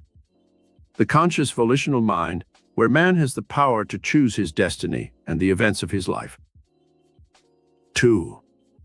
The sense perceptions which reveal the physical and material universe. 3. The intuitive faculties which set the divine mind into action, psyches and extrasensory perception. 4. Soul perception, man's inner spiritual awareness, in which God speaks to man in the silence of man's own immortal soul. Man's awareness of his immortality and divinity. 5. The cosmic memory, the cell's intelligence, and the storehouse of racial memories, where are stored all the chemical and cellular formulas for creating all living things in the universe. God's memory and the ultimate achievement by man through cosmic consciousness or awareness. Channel 1. Your conscious mind. The conscious mind in man is also known as the objective mind. It is this mind that makes you aware of yourself, your mental powers, and the outer objective world in which you live. It is through your conscious mind that you are aware of the cosmos and its orderly arrangement. It is in man's conscious mind that he feels the need for worship of a superior intelligence, which he has named God. It is in this realm of conscious control that you feel the need to align yourself with some vast, superior force which you intuitively feel created you and the entire universe. Your conscious mind is the mind which chooses the people who shall be in your life and who help mold your future destiny. It is also the force within you that helps you select the events that make up the pattern of your destiny. Someone has rightly said, "Destiny is not a matter of chance, but of choice." It is not something to be waited for, but rather something to be achieved. The laws ruling your conscious mind. The conscious mind can only reflect the higher power of the divine mind when you are aware of your true divinity. When you know that this God power is within you, as it is in every cell of the visible and invisible universe, you will become infused with a new life force. There will be new purposefulness and meaning to your entire life. There are laws that rule this conscious mind, and you must observe these laws if you wish to avail yourself of the efficiency and dynamic power that is inherent in your conscious volitional mind. 1. The law of order. The law of order is a cosmic one in that it applies to all creation. There is order in the heavens. All the planets revolve in their orbits without confusion or collision. Think of the countless billions of stars and solar systems, bigger than our own, which are involved in a cosmic scheme so vast the mind of man cannot comprehend it. Then realize that these planets have such a system of order in their workings that we set our earth clocks by them. Duplicate this law of order in your own mind. Have a schedule by which you live. Write down a list each day of the things you want to accomplish that day. Have a plan and system underlying everything you do. Keep track of your expenditures daily. Rockefeller's system, on which he built his vast fortune, consisted in jotting down every expenditure, even if it was only a few cents. The mental habits he built of order and system later extended to his vast financial empire and made him a multimillionaire. 2. The law of balance. Never let your mind race out of control, for the law of balance in nature demands that we pay a price for every excess. The law of the balance is likened to the swinging of a pendulum. The same arc it prescribes in its upward motion it must duplicate in its downward swing. When you carry any emotion or indulgence to excess, nature exacts a penalty in order to maintain the law of balance. When you do not sleep enough on one night, you must make up for it the next day, or your brain suffers from fatigue and inefficiency. An excess of alcohol or cigarettes or sleeping pills must be paid for by the body's reaction to the poisons pumped into the bloodstream, with a lowering of the body's resistance, fatigue, and a subsequent slump in all of the body's functions. The divine mind power that works through your conscious mind is a delicately balanced force and quickly withdraws when this law is upset. Each day balance work and play, love and worship, so that you do not have excesses of any one thing in any department of your life. 3. The law of rationality or reason. The conscious mind works best with the divine mind when you rationalize your actions and your mental processes. Be consciously aware of your use of your conscious powers. Know why you do certain things. Reason out the need for the physical emotion of love. Control the functions of your mind and body. Do not let them control you. Every year, thousands of Americans commit suicide because they have lost the art of rationality. Their minds get out of control because they do not make the daily effort to reason out their actions. Back of every mental cause, there must be some physical effect. When you lose a good job through some thoughtless action, reason out the reasons for the loss. Do not blame society, the government, capitalism, or communism. The cause can be traced back to your own conscious or unconscious acts and thoughts. 4. The law of attraction. What you put into your conscious, volitional mind becomes the pattern of that which you shall attract. There is a law of magnetic attraction which applies equally to the mind as well as to the body. You are what you think. Put only those thoughts into your conscious mind which you wish to externalize in dynamic forms of action in your outer circumstances of life. Think friendly thoughts and you will attract friends. If you think thoughts of enmity, hatred, and envy, you will attract people who will personalize these traits in the outer world. You have it within the power of your conscious choice to set the stage for the enactment of your life drama. Do you wish it to be a drama or a tragedy? Is it to be a romantic love story? Is it to become a comedy in which you play the part of a clown? Do you wish a stage setting of beauty and opulence, or will you select a backdrop of ugliness and barrenness in which to act out your life drama? The choice is up to you. The power of the divine mind within you will help you externalize anything that you consciously choose. Make that choice carefully, and then sit back and watch how events will shape themselves to fit your mental pattern of action. Channel 2. Your sense perceptions. It is through your sense perceptions that you are aware of the objective world of reality. Elsewhere in our study, we have learned of the importance of the 5 senses. Now let us learn how to channelize the divine mind power through these sense perceptions.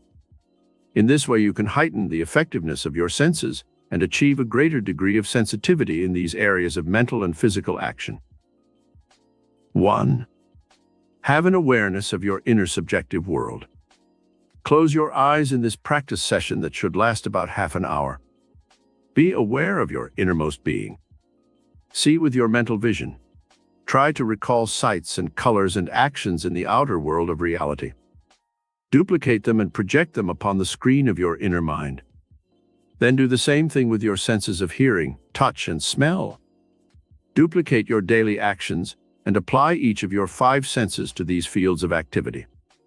Rerun your day every night when you go to bed, from earliest dawn to the end of the day. This inner awareness of your subjective world of emotions, sensations, states of consciousness, and perceptions will help you channelize the power of the divine mind to your every mental and physical faculty. 2. In another practice session, which should last for a full week of at least a half hour a day, Sit in meditation and have an awareness of the outer, objective world in which you live. Be physically aware of heat and cold, of the room in which you meditate, of the outer world in which you work and love and play. Run through your mind the physical emotions you experience when you eat, when you work, when you dance, when you see a movie, when you love. Take a walk through a public park or street and be aware of the physical size and dimensions of trees, flowers, buildings, and your surroundings. Be aware of form, dimension, and physical characteristics of the environment in which you exist. Notice the trees, the leaves, flowers, the formation of the grass and bushes. If you walk on the beach, notice the sky, the distant horizon, the mountains, the blue skies, the golden sunshine. In other words, make it a point to become physically aware of the entire objective world about you, just as if you were an artist trying to reproduce everything on a canvas, or an author trying to describe everything in a novel. This exercise will tend to channelize the divine mind currents to your conscious mind and increase your sense perceptions enormously. 3. Extend this awareness of your sense perceptions to your body and its needs. Consciously be aware of the form and dimensions of your physical body. Look in the mirror at yourself and study your face carefully. See what mental impressions you create in the minds of others with your facial expressions. Put onto your face the mental masks of greed, hate, jealousy, fear, and worry. See how the facial muscles respond to these negative emotions. Now change the mental mask and put on the expressions of charity, love, trust, and confidence, and see how the facial muscles pull upwards gently, giving your face a totally different expression. Channel 3. The intuitive faculties. The power of the divine mind within you is activated by your intuitive faculties. Everyone has some psychic and intuitive ability. It can be developed so that you can receive divine guidance on every move you make in life. It is possible for man to know the future, not every specific event, but the general trend of his life and destiny. See how this power works in two of nature's great miracles. You have seen a tiny pollywog in a country stream. It is a little black, squirming creature with a long tail but no legs, and certainly does not look a bit like a frog in that stage of its metamorphosis. A short time later, its tail disappears completely, and it begins to grow legs, and finally takes on its true shape as a frog. Inherent in that pollywog was the image of the frog. It can be said that lowly little creature knew its ultimate destiny. The imprint was within its body cells and whatever form of mind it possesses. The same can be said of a crawling caterpillar. It certainly does not look like a golden-winged butterfly. Some divine instinct within that creature causes it to weave its cocoon and sleep throughout the long winter, to emerge the following spring in its ultimate triumph, as a winged creature able to soar aloft in the empyrean blue. Inherent in the caterpillar was the divine wisdom and prophecy which caused it to weave its cocoon and become a butterfly. It can be said that its destiny was known to the caterpillar. How to release divine mind through intuition. 1. Intuition is the immediate knowing or learning of something without the conscious use of reasoning. You can use this gift of divine mind consciously. Be aware that you possess psychic powers and that you can tap them at any time you wish. Call upon this power of intuition whenever you are forced to make a decision between two courses of action. Ask this indwelling Father questions and then wait for the answers. They will come, perhaps not at that exact moment, but at some later time. Many times, the answer will come through a letter, through another person, or even in a book which you are accidentally reading. I remember once I was in New York, and I wanted to find a certain book that contained valuable information for me. I could not locate it anywhere in New York. I gave the problem to my higher divine mind, and then forgot it. 2 weeks later, I had to go to Hollywood on business. I walked into a second-hand bookstore to browse, and the first book I took down from the shelf was the book I had desired. This was the result of some higher mind that guided me to the object I wanted. 2. Psychic and intuitive gifts can be cultivated deliberately. The voice of the Spirit speaks universally to every cell of the universe.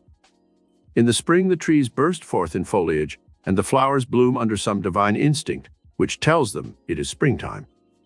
In the soil, the seed sprouts and grows under the divine impetus to create its own kind. In man, this same divine gift of intuition works its creative miracle if we are aware of the voice of the Spirit that is constantly trying to guide and direct us.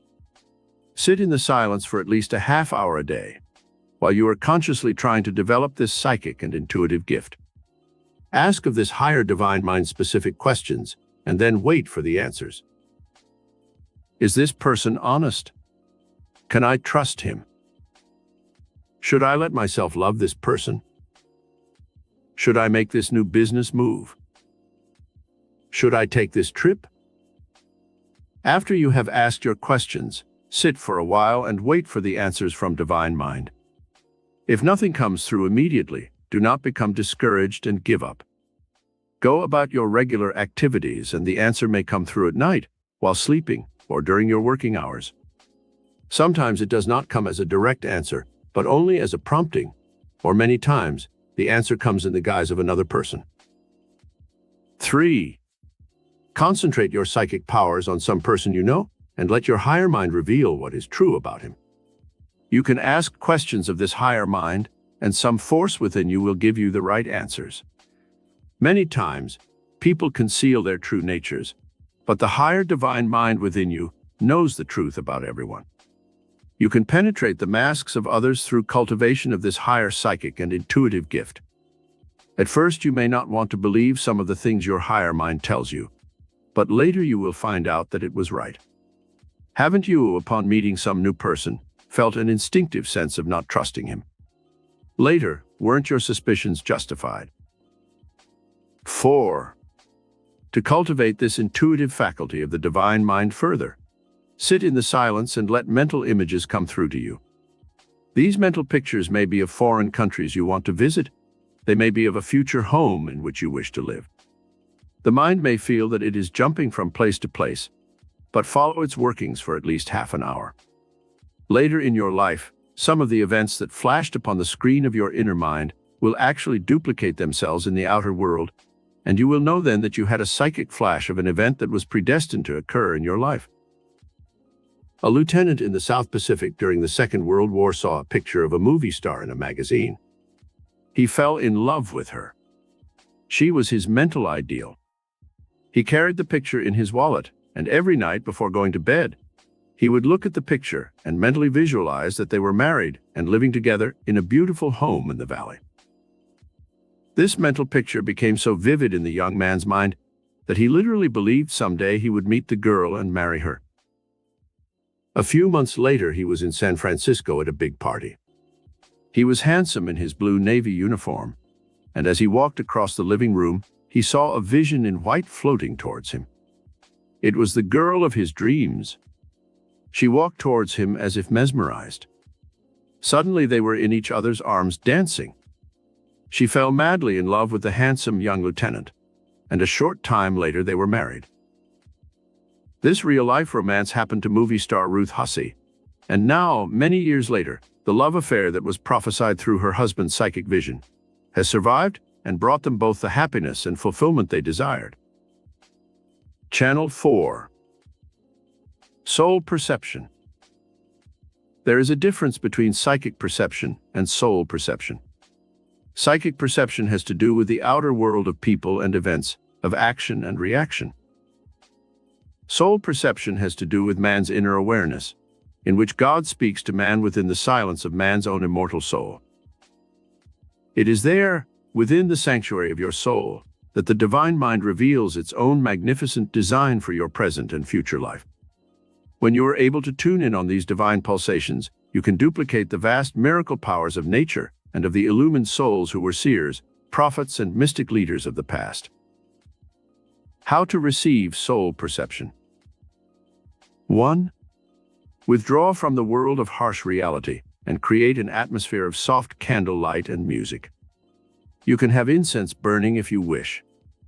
The higher spiritual faculties are often activated by such aids. This is why in many large churches there is candlelight, incense, and soft light through stained glass windows.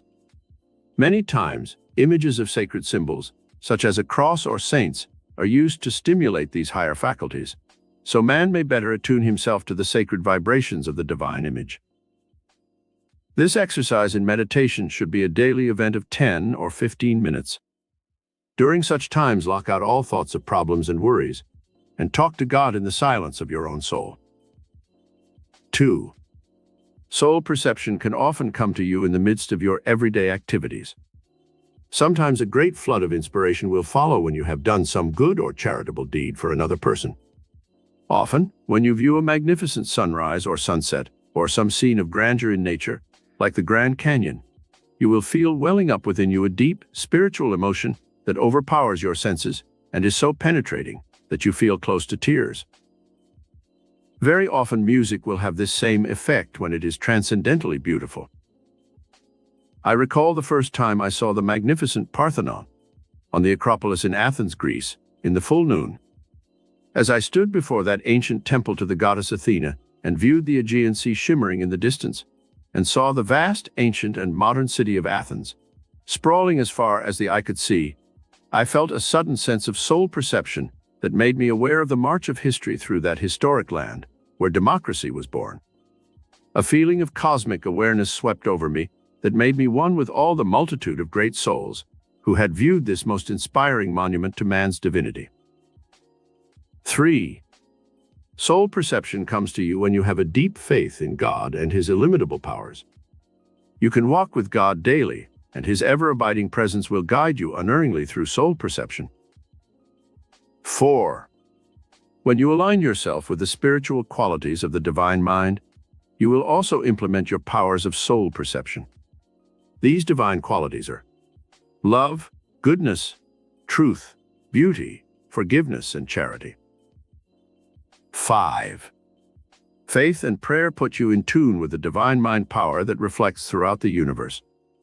Man's consciousness is like the earth. It flourishes and flowers only when the sun shines upon its surface, giving it life and motion. When man is out of the consciousness of the divine cosmic mind, he blocks out the sun of spirit, and his life is barren and futile. When he basks in the golden light of the spiritual sun, he flourishes and grows wise, and his gifts and talents flower, and he blesses the earth with his creative mind. Prayer releases a golden stream of spiritual light, life, and intelligence. Dr. Alexis Carrel said of prayer that it is a force as real as terrestrial gravity. In experiments conducted by scientists and ministers, it was found that when prayer was said over wheat and corn that was planted, it yielded 2 to 3 times as much as seed that was not prayed over. In an experiment with growing things, it was found that cursing the tender young shoots made them wither and die. Loving the growing plants made them flourish and mature. There is a miracle power in the atmosphere about us that responds to prayer and faith. 6. The power of divine love also helps man channel this divine mind power to all his actions.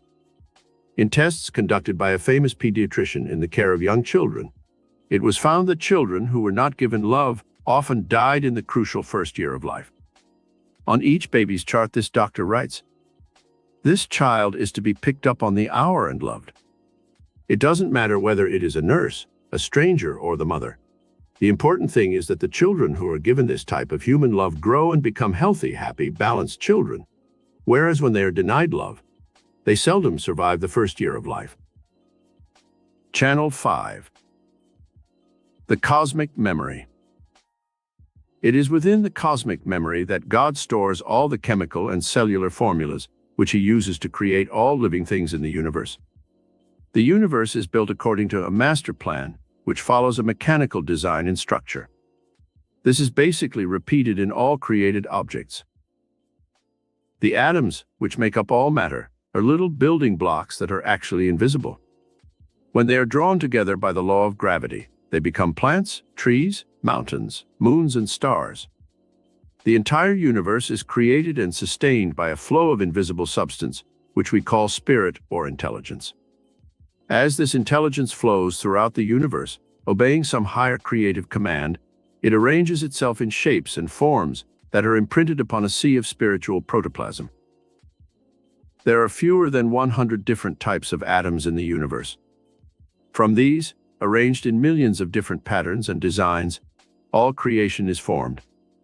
Everything in the mineral, vegetable, animal, and human kingdoms derives from these primary atomic building blocks. Science cannot understand the power that is behind the atom. It is still a complete mystery. In metaphysics, we can begin to understand something of this mystery of creation. The cosmic memory reveals to mankind many of its innermost secrets. We now know, for instance, the basic structure of all atoms. The electron is a negatively charged particle that forms a part of all atoms. The neutron is one of the fundamental uncharged particles of an atom. The proton is a fundamental particle of the nuclei of all atoms, carrying a unit of positive charge of electricity. The nuclei is the central part of the atom, around which the other parts revolve. They are held in place by the rapidity of their motion in a gravitational field, similar to the Sun, with all the planets revolving around it in their orbits.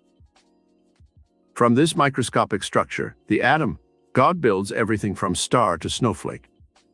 The infinite variety of creation attests to the fact that some very high order of cosmic intelligence is back of all creation. Regime to tap cosmic memory. 1. Study the universe in which you live. Try to understand the processes that go on within the universe. Study the world of nature. See how growth occurs. Try to probe the secrets of nature by observation and curiosity. Some of our great scientists have probed these cosmic secrets and given to men a vast variety of new products, foods, and treasures. 2. Look at a blade of grass or a grain of sand and try to see the process of creativity, which cosmic intelligence used to fashion these elements. A scientist in France studied snowflakes for 40 years and never found any two alike. No blade of grass or grain of sand is ever like any other. Even twins are never exactly alike. The cosmic mind is an original artist that never creates any two things exactly alike. Study flowers and fruits and see how the cosmic mind fashions these delights to the eye and the palate. Take an orange or a pomegranate apart. See how nature has separated the segments with a layer of skin. How carefully she has placed the seed within the fruit, where they will not be disturbed. Try to comprehend some of the mystery of creation by a careful study of the laws under which the cosmic mind of God works in His creation. 3. Observe the law of growth that is in the universe. Then attempt to duplicate it in your own life. Your mind must grow and evolve. Your consciousness must grow from the physical to the spiritual. You must evolve through study and try to expand your interest to encompass many different branches of knowledge. 4. Work with the laws of the cosmos rather than against them. There are 3 laws which you should observe: the law of usefulness, the law of productivity, and the law of action.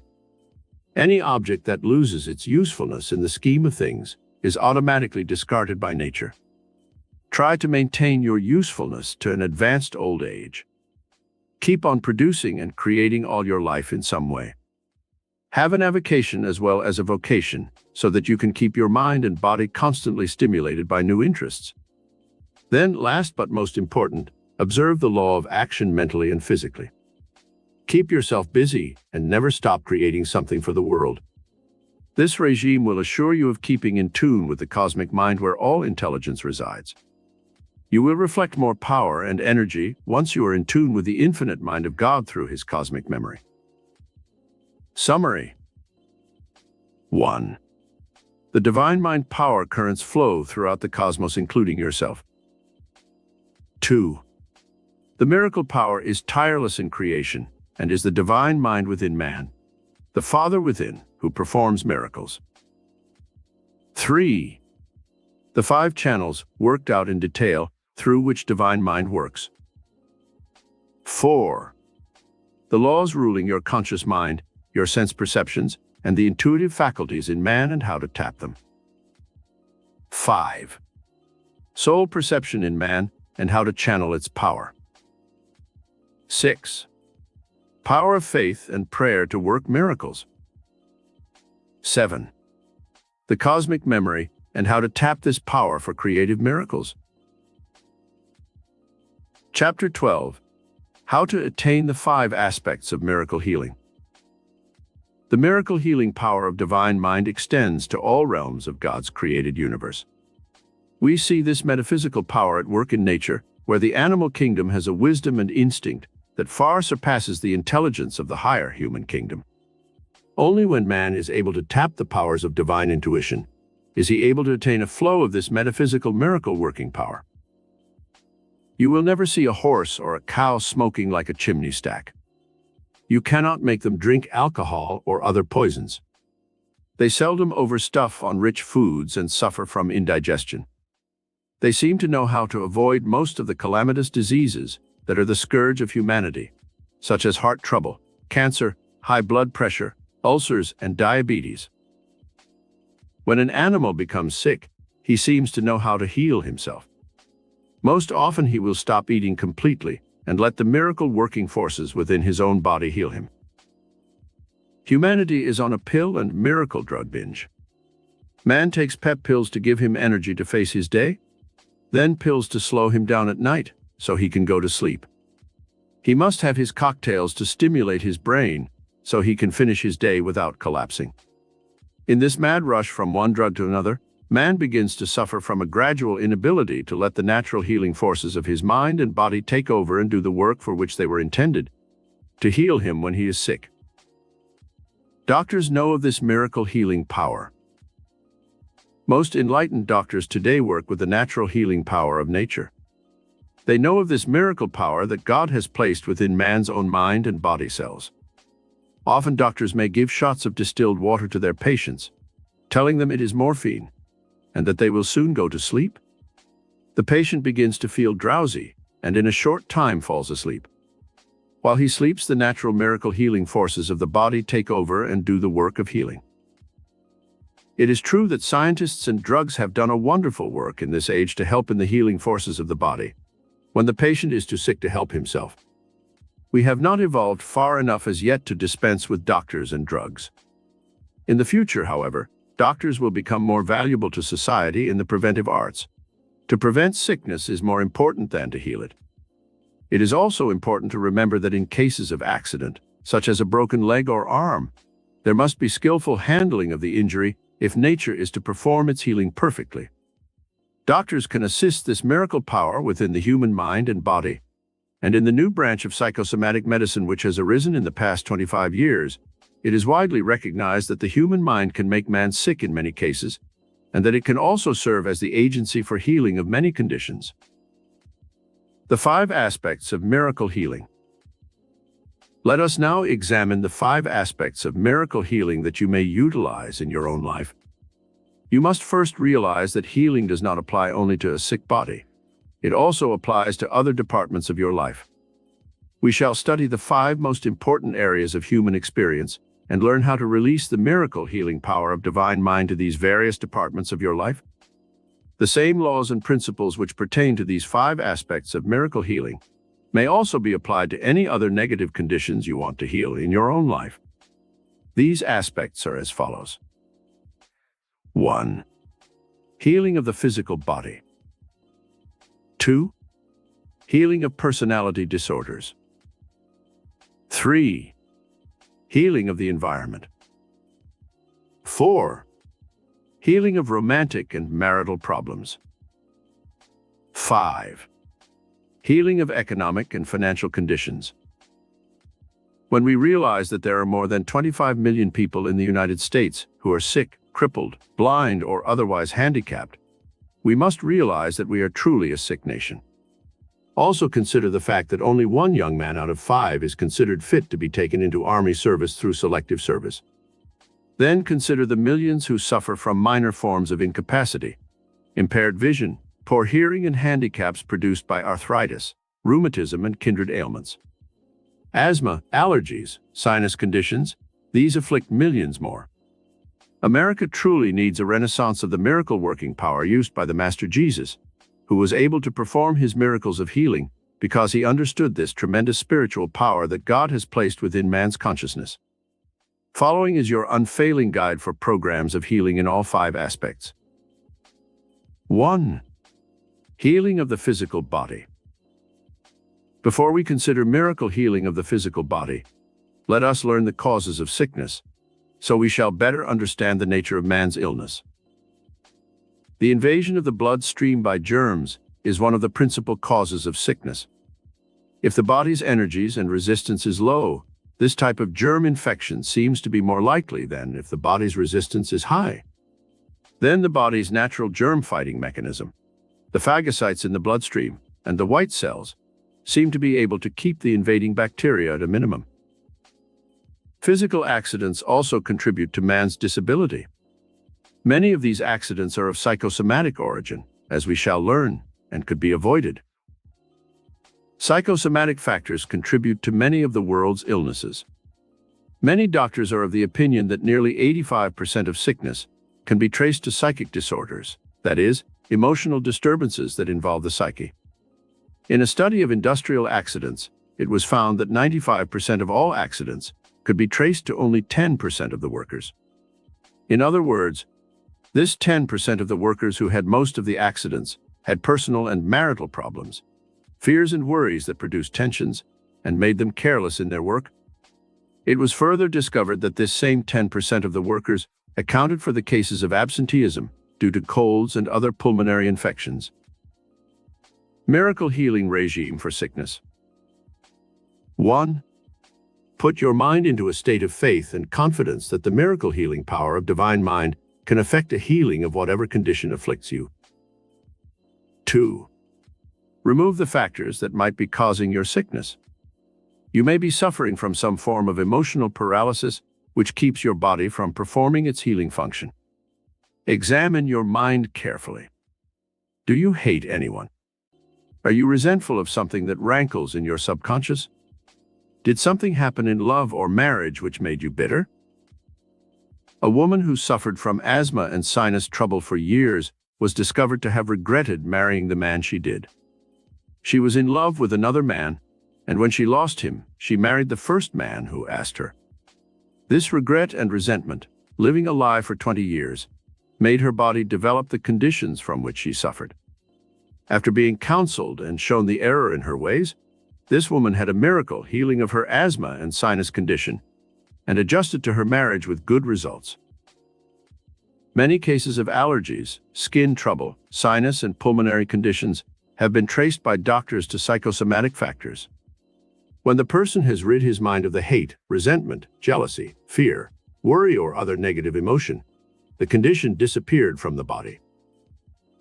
A positive thought atmosphere important. Maintain a positive thought atmosphere at all times. The old saying, "An ounce of prevention is worth a pound of cure," aptly applies to sickness. You can prevent the eroding forces that lower the body's resistance from taking hold on your mind and body.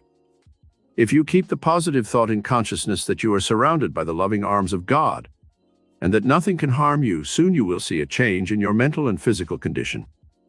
Whenever you have a tendency to say, "I feel terrible," change it to, "I feel great." Soon you will really feel great at all times. Too many people recount the long list of their ailments and operations and build the thought atmosphere of sickness. Do not spend your time in looking for physical symptoms of sickness. Too many people listen to their heart's beat or try to interfere with the functioning of their stomachs or other body organs. God sealed all the human organs into your body with the healing agency within your body cells. These organs are supposed to work perfectly without any interference from outside sources. In most cases of extreme emergency, where operations must be performed, there have been contributing factors to the organ's breakdown. How many gallbladders have been removed because of the person's wrong eating habits? Observe basic dietary laws. Regulate your food and liquid intake with an eye to balance and dietary laws. Get a good book on the subject of diet and health, and maintain the correct intake of foods, and your body will nourish itself and keep itself at a high level of performance. It has been found by scientists that the human body needs meat proteins at this stage of our evolution. Many people live on vegetable diets, and the Chinese and Indians live on handfuls of rice, but it cannot be said that they live well or long. The body needs meat, vegetables, fruits, and certain minerals and vitamins. It is good to study nutrition from books written by experts, so that you will maintain good dietary habits and enjoy good health to a ripe old age. 2. Healing of personality disorders. Personality disorders are of many different types. They range from self-consciousness and inferiority to disorientation and maladjustment. A sick mind can be as real and distressing as a sick body. Many people who suffer from personality disorders do not need psychiatric help.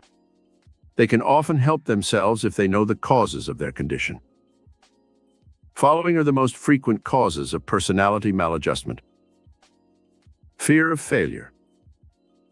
Frustration in love and marriage. Unhappiness in choice of work. Resentment, jealousy, and other negative emotions. Discord and friction at home or in business. Feelings of inferiority and inadequacy. Sexual suppression and lack of fulfillment. Unresolved worries and fears. Insecurity in early childhood. The miracle healing regime for personality disorders. When you have discovered the cause or causes for your own particular type of personality disorder, set to work first to rid yourself of the cause of your condition. You should practice daily to adopt a positive course of action in handling the problem.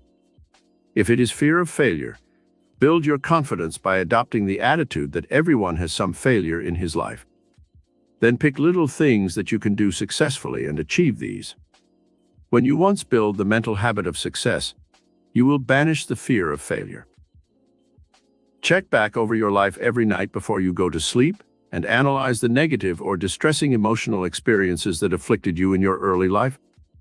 Very often, these early childhood experiences cast a pall over a person's entire adult mental and emotional life, causing symptoms that vary from stuttering to fear of speaking before an audience. Stuttering overcome through metaphysics. A young man who came to our classes in Carnegie Hall was afflicted with stammering and stuttering. In talking to him in a period of consultation, I discovered that he had been beaten by a foster mother when he was a child. When he had unburdened himself by telling me all about these distressing conditions of his early youth, I told him that he was now an adult, that his childhood was behind him, and that he must try to understand and forgive the foster parent for her mistakes. I gave this young man a series of positive affirmations which he was to repeat every night upon retiring, and when he faithfully followed this regime for 3 months, he had reached a point where he only stuttered when he became excited. It is only a question of time before he is fully healed of his personality disorder. When you discover the particular emotional block that causes your personality disorder, rationalize it. That is, reason it out with yourself, and then give yourself positive suggestions that will help overcome this condition. The following is a good suggestion for general use. I now understand the reasons for my personal problems. I now appeal to the divine mind within to take over all these personality problems and to dissolve them completely. I have faith in the miracle-working power of my higher mind. I am confident, peaceful, poised, loving, and joyous. My body operates under the power of my higher mind. It is now healthy, vital, and strong. I rest in the loving arms of God, secure and serene, and sleep peacefully, knowing I am being refreshed, restored, reinvigorated, and rejuvenated while I sleep. How hatred and resentment cause sickness. If you have any hatred or resentment within your mind for any person or any condition, try to change it to love and forgiveness and understanding. Most negative emotions create sickness. The personality can become warped through greed, selfishness, worry, fear, or hatred. Many times these negative emotions will give one symptoms of high blood pressure, heart disease, ulcers, and other physical ailments. A man who hated his business partner developed a very bad case of ulcers. He was advised to have an operation, but he was afraid, so he went to a psychosomatic doctor. When the doctor discovered he hated his business partner, he told the patient to get out of the business as quickly as possible. The man followed his advice, and within 3 months' time, he was completely healed of all traces of his ulcers. Change the emotion of hate to love whenever you have any mental or physical symptoms that cause distress. Love is a healing emotion. 3. Healing of the environment. What are the principal causes of environmental discord? Friction and disharmony often create misunderstandings. We do not like certain things people do, or they become antagonistic to us for any one of a dozen reasons. We may work in an office where there is jealousy, resentment, and envy. Or it may be that the work one does is not to his liking and he resents it. Again, a person may feel he is inadequately paid, and this causes him to chafe against his employer and his working environment.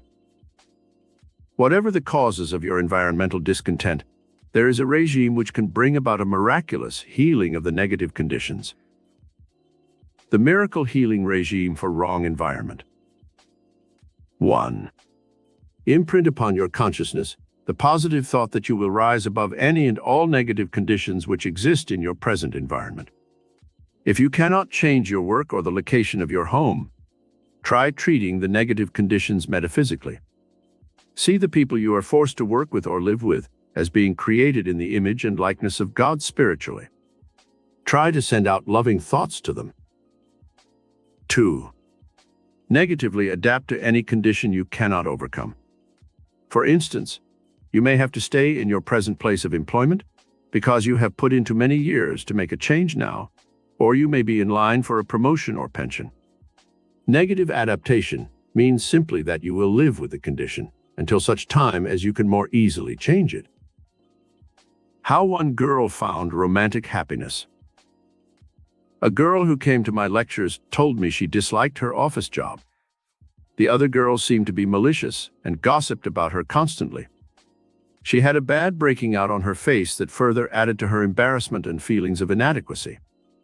Boys didn't ask her out on dates, and she was already 24 and was afraid she would become an old maid. What should she do? She couldn't quit her job because her widowed mother and small brother depended on her income. I told her that most of the trouble was within her own consciousness. I urged her to negatively adapt to the situation for a while, until she could take positive steps to change the conditions which caused her such distress. Her approach to life was all wrong. She began using the metaphysical principle of love and understanding. She developed a sense of humor, and when the girls made cutting remarks, she learned to turn them into a joke. Soon the other girls were laughing with her, not at her. She was less aloof in her attitude towards her working companions. After 3 weeks of this metaphysical treatment, a man she had long admired in another department of the firm asked her for a date. He fell in love with her, and they were married. I attended her wedding. She looked radiantly beautiful. Her skin had cleared up, and she was poised and well-adjusted. She is now the mother of 2 children and has found the happiness she always desired. 4. Healing of romantic and marital problems. One of the most common areas of difficulties that affects human relationships is that dealing with romance and marriage. At some time or other, every person has some such problem which disturbs his tranquility and happiness. Metaphysical miracle power can be released to heal such problems. First, let us examine these problems in the light of reason and find out the causes of most romantic and marital problems. Mismating often brings 2 people together who have no reason for marrying. What should they do in such a situation? Divorce or live together with friction, misunderstanding, and the subsequent chaos it produces for their children. Then there is the problem of philandering, indulged in by one or both of the marriage partners. This leads to jealousy, accusations, and sometimes violence. Often 2 people will suffer from sexual maladjustment, frigidity on the part of the wife, or impotence on the part of the husband. Such a problem can make a marriage miserable and must be handled delicately if the marriage is to survive.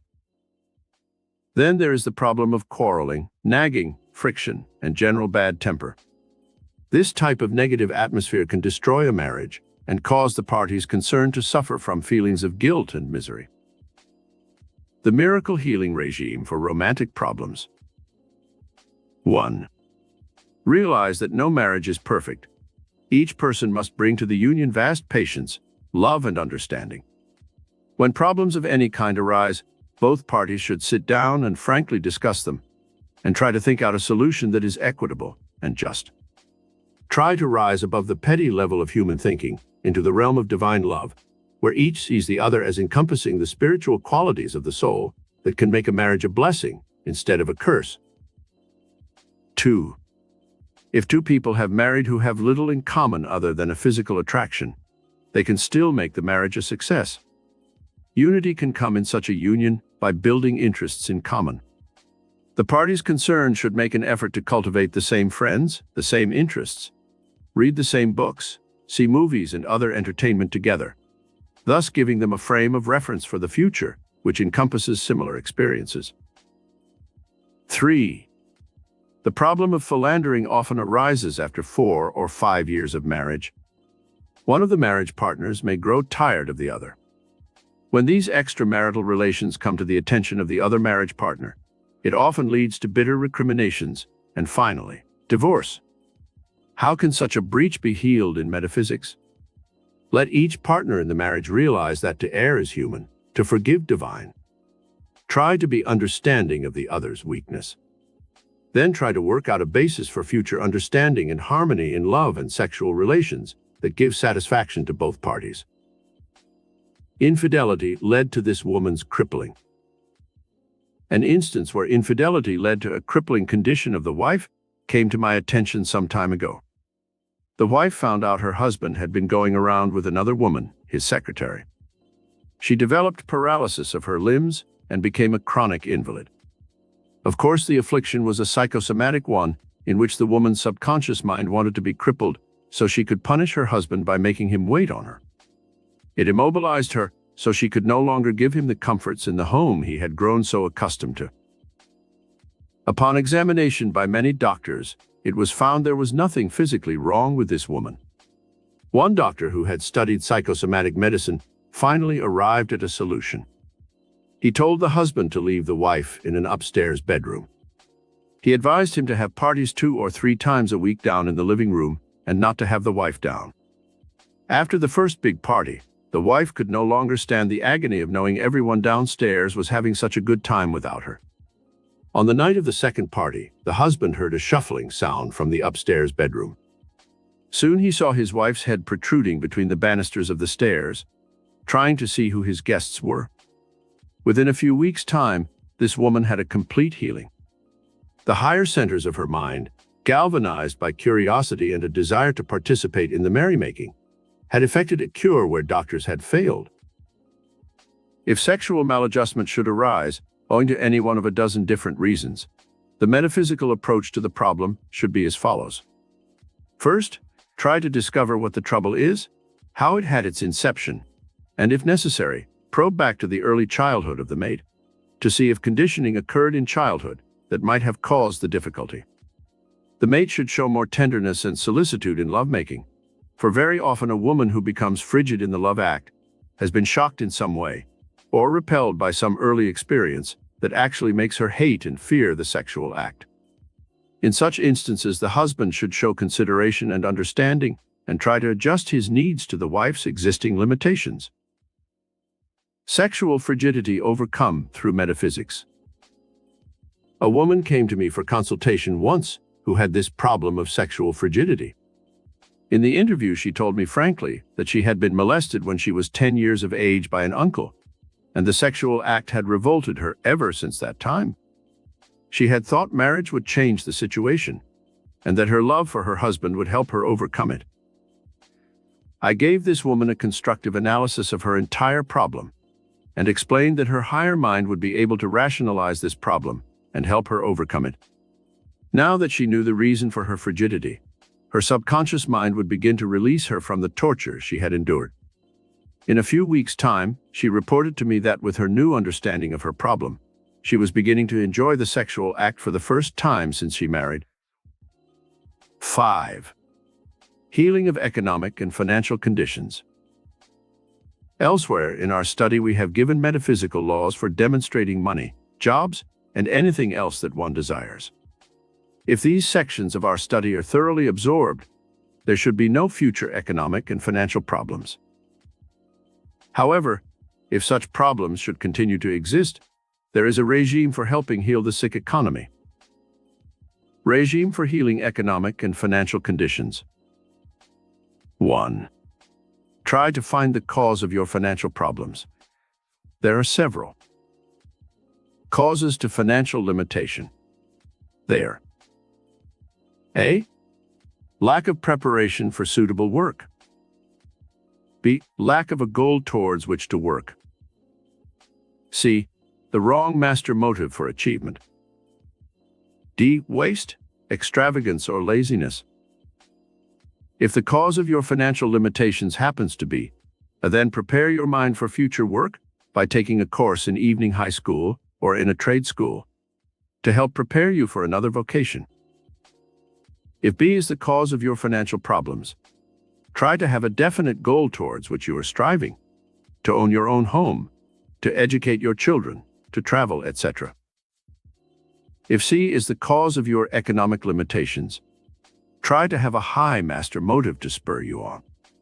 Some good master motives are a desire to help your family, a desire to give something to the world to make it a better place in which to live, a desire to improve your intellect and acquire greater knowledge, a love of humanity, and a love of God.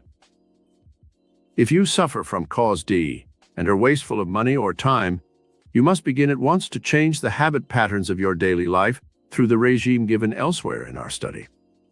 If you are suffering from mental and physical inertia, known as laziness, you must make a supreme effort to shake yourself out of your lethargy by visualizing the rewards and achievements possible for you in the future. 2. Work with the divine mind within and ask it to guide you in finding solutions to your financial problems. In meditation, ask specific questions. How can I make more money? Where can I get a better job? What vocation should I study for? Then wait for the answer to come to you from your higher mind. 3. Look about you in your own environment and see how you could improve some product or evolve a new method for doing your work. Examine the possibilities for going into business for yourself, since you can seldom make a fortune working for someone else. 4. Write letters to important people who might be able to help you better your position. Many times, if you write to some wealthy person who has a business and show you have originality and a creative mind, you will be given an interview for future employment. Chapter 13. The little everyday miracles that can enrich your life. In our search for life's great experiences, we are apt to overlook the little everyday miracles, which can tremendously enrich the lives of those who are aware of them. The generous outpouring of divine blessings showers upon mankind all kinds of bounties and treasures in the physical and material universe, which we accept as a matter of course.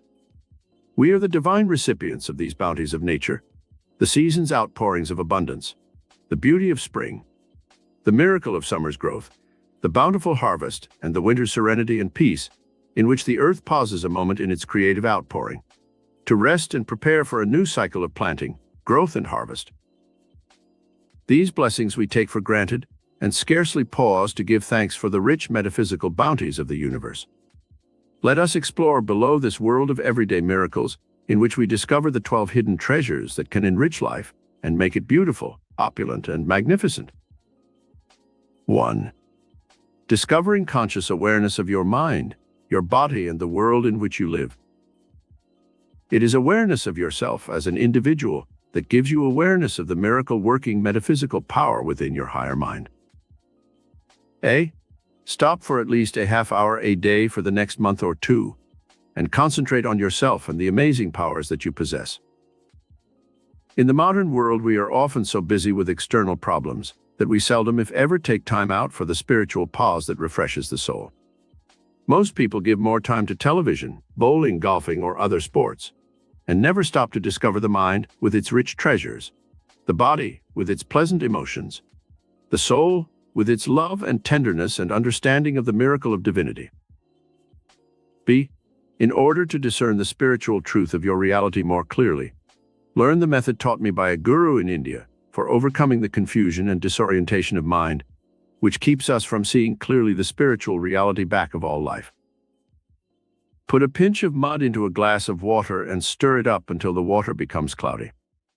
This is similar to the human mind when it is troubled, restless, and the thoughts jump about frantically, refusing to be controlled. Then sit for a few moments until the mud has settled to the bottom of the glass. The water is once again clear and pure, and you can see through the glass. When confusion, doubt, fear, worry, hatred, or other negative emotions cloud your mind, you cannot see the beauty of life about you. You cannot know the purity of the emotions of love, joy, and expectation. This emotional and spiritual purity can only come when you have overcome the animalism and greed and selfishness which cloud the mirror of the soul and keep us from seeing the reflection of the divine image within. See, when you walk about, be aware of the world of beauty and abundance all about you. You can learn most of the spiritual lessons of life by observing how the miracle power works in nature. Open your inner eyes and see the significance of what you observe in nature. 2. The I am consciousness. Your soul has been stamped with an individuality that is totally different from that of the nearly 3 billion people on the face of the earth. This makes you unique and different from everyone else. You possess gifts and talents that are different. The I am consciousness is your true spiritual identity. It accepts no limitations and no restrictions to your miracle powers and your achievements.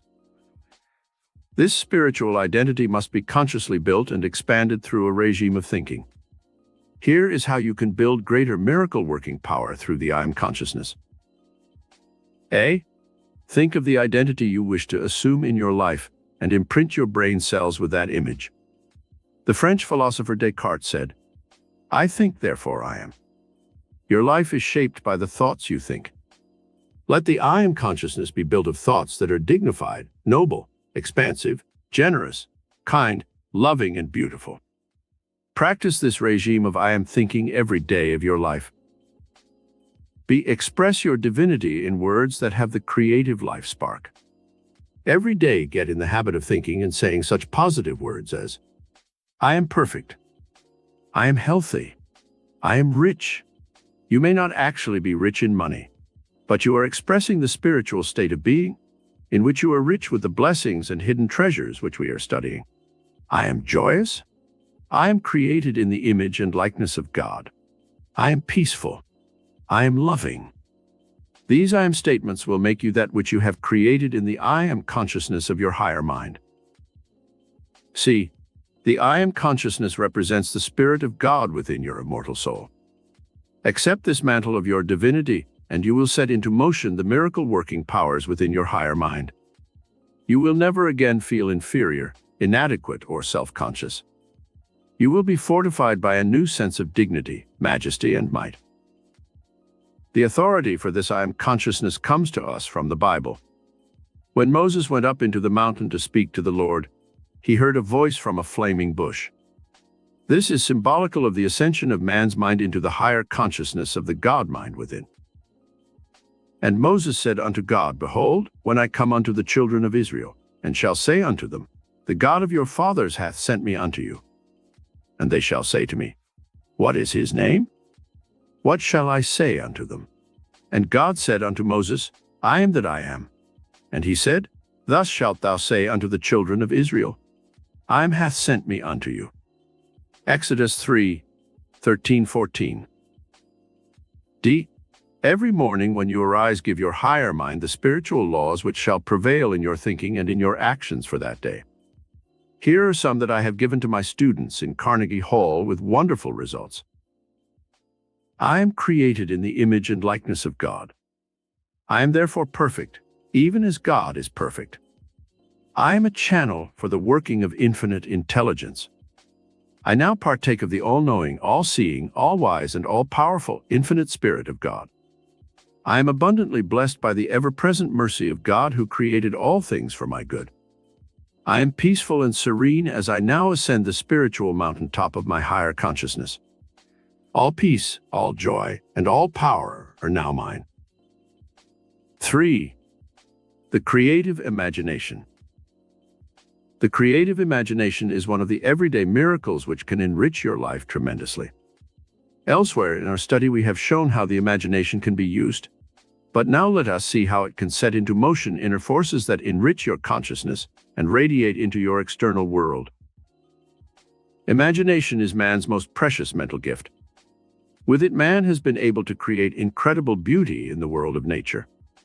Here is how you may use this gift of creative imagination to stir your higher mind into dynamic action. Review some of man's greatest achievements in the realm of your imagination and visualize how these great things were accomplished through man's creative imagination. The pyramids of Egypt were built nearly 5,000 years ago as a memorial to ancient Egyptian kings. Without machinery and with only slave labor, these huge stones were cut and hauled incredible distances, and then elevated to the lofty heights of the pyramids. Let your imagination ponder this feat and play with the creative principle involved. The Parthenon of Greece, built 2,500 years ago, is one of the world's most beautiful and perfect architectural triumphs. Built of solid marble, it stands upon a 500-foot elevation, overlooking the entire city of Athens and the Aegean Sea. Look up the history of this amazing triumph of man's mind over matter, and learn all you can about it. It will inspire you and stimulate your imagination to do great deeds. The Great Wall of China is 1,600 miles long, about the distance from New York City to Kansas City. It is built of solid stone, is 20 feet high, 6 feet thick, and proved to be a costly folly. But the imaginative concept of it is stupendous, and you can learn from the mistakes that the Chinese rulers made in imagining that this wall would keep the Mongolian hordes that threatened China from invading her territory. The armies merely went around both ends of the wall. Another great man-made wonder is the Panama Canal. Look up facts about this enormous feat that saves ships weeks of sailing time in going from the east to the west coasts. The man who conceived this project had a great imagination. You can stimulate your own imagination by learning all you can about this miraculous project. 4. The beauty and greatness of nature. Be aware of God's creative miracle power in the realm of nature. A. Stop at least once a day and see the beauty of nature, the trees, the flowers, the sun and moon and stars. Be aware of them as creative expressions of the cosmic mind of God, who created them for your enjoyment and benefit. B. Your own life will reflect more beauty, more love, more goodness, if you reflect the wonder and joy of all nature. Be aware in your everyday life of the miracle of bird song, of trees waving in the breeze, of sunrise and sunset, of the majestic oceans stretching to the horizons. See the starlit wonder of the heavens at night, and the majestic full moon etching nature's landscape with delicate silver. Be conscious of the mountains, streams and flower-strewn valleys that come to life every spring with the miracle of multicolored blooms. See the world every day through the eyes of a child who is discovering the wonder and beauty of the world for the first time. 5. The power of your sense perceptions. One of life's everyday miracles, which we take too much for granted, is the power of your sense perceptions. We have dealt elsewhere in our study with the development and control of your 5 senses. Now let us learn how you may enrich your life through this knowledge. A. Are you grateful to God for your eyesight? It is one of the most precious gifts that has been bestowed upon mankind. Only when we lose this precious treasure do we realize its true value. Give thanks to God daily for your sight. B. When you listen to beautiful music, or the sound of children's laughter, or the loving voices of your friends, do you stop and thank God for your sense of hearing? Consciously be aware for a full day of your sense of hearing. C. Do the same thing with your sense of scent and feeling and taste. Be consciously aware of the rich blessings that are conferred on you momentarily by your God-given senses, and use them consciously every moment of your life. They will continue to enrich and bless your life as long as you live. 6. The precious gift of your emotions. Your entire reaction to the outer world and to other people is through the medium of your emotions. We have learned of the power of positive emotions for coloring life. Now let us learn how to enjoy the everyday miracle of the emotions and see how they can enrich life. Your emotions are like the keyboard of a piano. If you play on only one octave of the keyboard, you have a limited type of music. If you extend the range to 2 or 3 octaves, you have more beautiful music. This same rule applies to your emotions. Each day exercise the full range of your positive, life-giving emotions, and you will live in a mental and emotional atmosphere of peace and happiness. The positive emotions that are most enriching are sharing your good, love, peace, compassion, joy, forgiveness, enthusiasm, and truth. B. The emotion of happiness must be cultivated each day. Happiness is not guaranteed, not even by our Constitution. We are guaranteed only life, liberty, and the pursuit of happiness. Happiness is an elusive emotion. When you most search for it, it evades you. Go about your ordinary round of daily work and useful activities, and happiness will seek you out. Someone has said, "Plant the roses near your neighbor's fence so they will shed their fragrance and beauty in his garden too."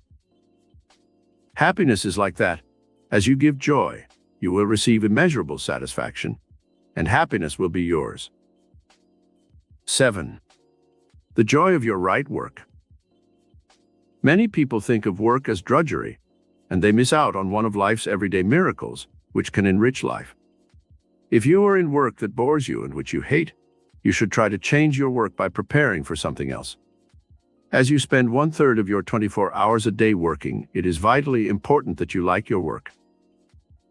A. Whatever work you do can be made more interesting if you will feel that it is important and is helping others. B. If you are a housewife and your work seems like drudgery, see how your work is giving great benefits to your husband and your children, thus enriching them and you in turn. C. If you are in work that you cannot change, look for other ways in which you can do creative work for the good of the world. A woman who was an Indian princess became Gandhi's secretary when he lived. She believed in his great work, and for 15 years she served his cause faithfully. She became one of the most influential women in India and obtained a sense of satisfaction from her unselfish service that she had never been able to receive from her wealth and power as a princess. 8. Parenthood, one of life's great treasures. One of the greatest gifts God has given to man is that of parenthood. Do you stop and thank God every day of your life for the blessings bestowed upon you through your children? A. When you are tested or tried by the seeming ingratitude of your family, stop and meditate on the true function and purpose of life. Procreation is a divine gift. Enjoy the privilege of having a family and overlook the work, the ingratitude, the suffering and privation that often seem to come as a result of bearing children. A man and woman sought me out for counseling one day. They had 5 children, and they had numerous problems, financial and otherwise. They felt that their poverty was unbearable, and they wondered how they could ever rise above it. I suddenly asked them, "Would you take $1 million for one of your children?" They were stunned, and both quickly replied, "No. We wouldn't take any amount of money for them." Why? Then I replied, "You see, you already possess treasures that are beyond any monetary value. You'll find the solution to your financial problems. The money will come to meet your every need." A few days later, the man called to tell me he had a wonderful job as a painter, making good money, and they were moving into a new home in the San Fernando Valley. B. If you have not been blessed with children, why not try adopting one or more children? I was an orphan, and I was adopted by a farm family in Upper New York. I don't think I could have loved my own parents more than I loved my foster parents, and they returned that love most devoutly. 9. The treasure of love in your life. Love is one of the noblest emotions that can bless the human consciousness. Are you aware of the power of this divine emotion in your life? If not, then you must awaken to the blessings that this everyday miracle can bring. A. Let love enrich your life by consciously loving people. Love can be many different things. It can be physical, mental, spiritual, and emotional. You can love the world in an impersonal way, and everyone in the whole world will seem like a brother. This is the true type of divine love which we should express in consciousness. Express personal and emotional love daily to those who are close to you, friends, members of your family, your mate, and those who work with you. Tell people when you like them. Nothing fosters feelings of love so readily as being told when someone is appreciated and loved. C. Do little things that express your love without words. When a friend is sick, a card or a gift shows your loving thoughts. When friends have birthdays or anniversaries, a little remembrance is always appreciated. D. Try to see the good side of those you love and overlook their little faults and weaknesses. The Quaker's advice to his young daughter is a good one to adopt in relation to our marriage partners. Daughter, before marriage, keep thou both eyes open. After marriage, keep thou one eye closed. 10. The treasure of vibrant good health. Have you ever stopped to give thanks for the many months and years of vibrant good health you have had in your life? There may be times when you have had pain or been sick, but the majority of life is spent in a state of good health. Learn to appreciate this everyday miracle that can enrich your life. A. Thank God every day that you are without pain and that you enjoy the benefits of vital good health. B. Try to live under the natural laws of the universe and avoid overindulgence in every department of your life if you wish to keep your body healthy. C. Eat natural foods that have not been processed if possible. Avoid too many starches and carbohydrates in your diet. Honey, fruit, and vegetables give one the balance needed in his modern diet. As you grow older, you can eat less, for your body does not require as much energy as when you were young. D. Every time you breathe, let it be a symbol of a prayer to God for the life-giving oxygen, which you inhale with every breath. 11. Peace of mind and happiness. One of the greatest everyday miracles is peace of mind and happiness. Most people shatter their peace and happiness by constant worry about things that usually never happen. They live under stress conditions, which gradually erode their minds and break them down. Try to eradicate these stress conditions from your mind. A. If you are in work you dislike, either change it or negatively adapt to it until you can find something better. B. If you work for a boss who treats you badly and does not pay you enough, try treating him metaphysically, as we have learned elsewhere in our study. If you do your work well and maintain a positive, happy attitude, your quality will gradually wear down his resistance. C. If you suffer stress from some in-law who lives with you, try to change your mental attitude towards the person. Send out more loving thoughts and actions, and if the person still does not change, try to remove the person from your home environment. D. If your peace of mind is shattered by financial problems and limitations, ask your higher mind for ideas that will help you make more money outside of your work. E. If there is friction between you and your co-workers in your job, then use the metaphysical method we have studied to treat these negative persons. Smile, share, love, and forgive. This formula usually works miracles. F. 12. The metaphysical treasure of God within your immortal soul. The conscious awareness of this most priceless treasure of all will add new dimensions of joy to your life. You are aware of yourself now, the I am consciousness, the senses, the world in which you live, the joy of loving others. All the physical, emotional, and material values of life you have now explored and accepted as the everyday miracles of your life. What time and thought do you give to the love and worship of God? A. Every morning, awaken with a prayer of gratitude on your lips. Thank you, God, for another joyous day of life. All day long, when you enjoy every experience, exhale a silent prayer to God, who created the universe and gave you life. B. When you envy the rich and think they are happier than you, remember that their burdens and their worship of purely material things often blinds them to the greatest treasure of all, the love of God. Set this spiritual goal higher than any other goal in life, and see how your life will suddenly blossom with every good and beautiful thing. C. When you serve humanity, you serve God. Make your life a mission of service. You need not be a millionaire and give big sums to charity. You can serve by volunteering your services to an institution for the blind, a foundling home, a veterans organization, or some other worthy cause. D. Find the divine romance which can bring you perpetual joy and a consciousness of your future immortality. Man, in the generic sense, is searching for his lost spiritual half, the Godhead with whom he can merge throughout eternity. Never lose sight of our true earthly goal, for sometimes we are blinded by an awareness of our physical and material needs. Remember the spiritual injunction of the Bible. Man shall not live by bread alone, but by every word that proceedeth out of the mouth of God. Summary. 1. The 12 everyday metaphysical miracles that enrich your life and enlarge the awareness of your mind and its hidden treasures. 2. The I Am consciousness and how it enriches one's life. 3. The expression of divinity in our thoughts. 4. The affirmations for building the I Am consciousness. 5. God's creative miracles in nature are available to you. 6. The power of sense perceptions for enriching your life. 7. How the emotions create miracles of everyday treasures. 8. Your treasure of love can change your life. 9.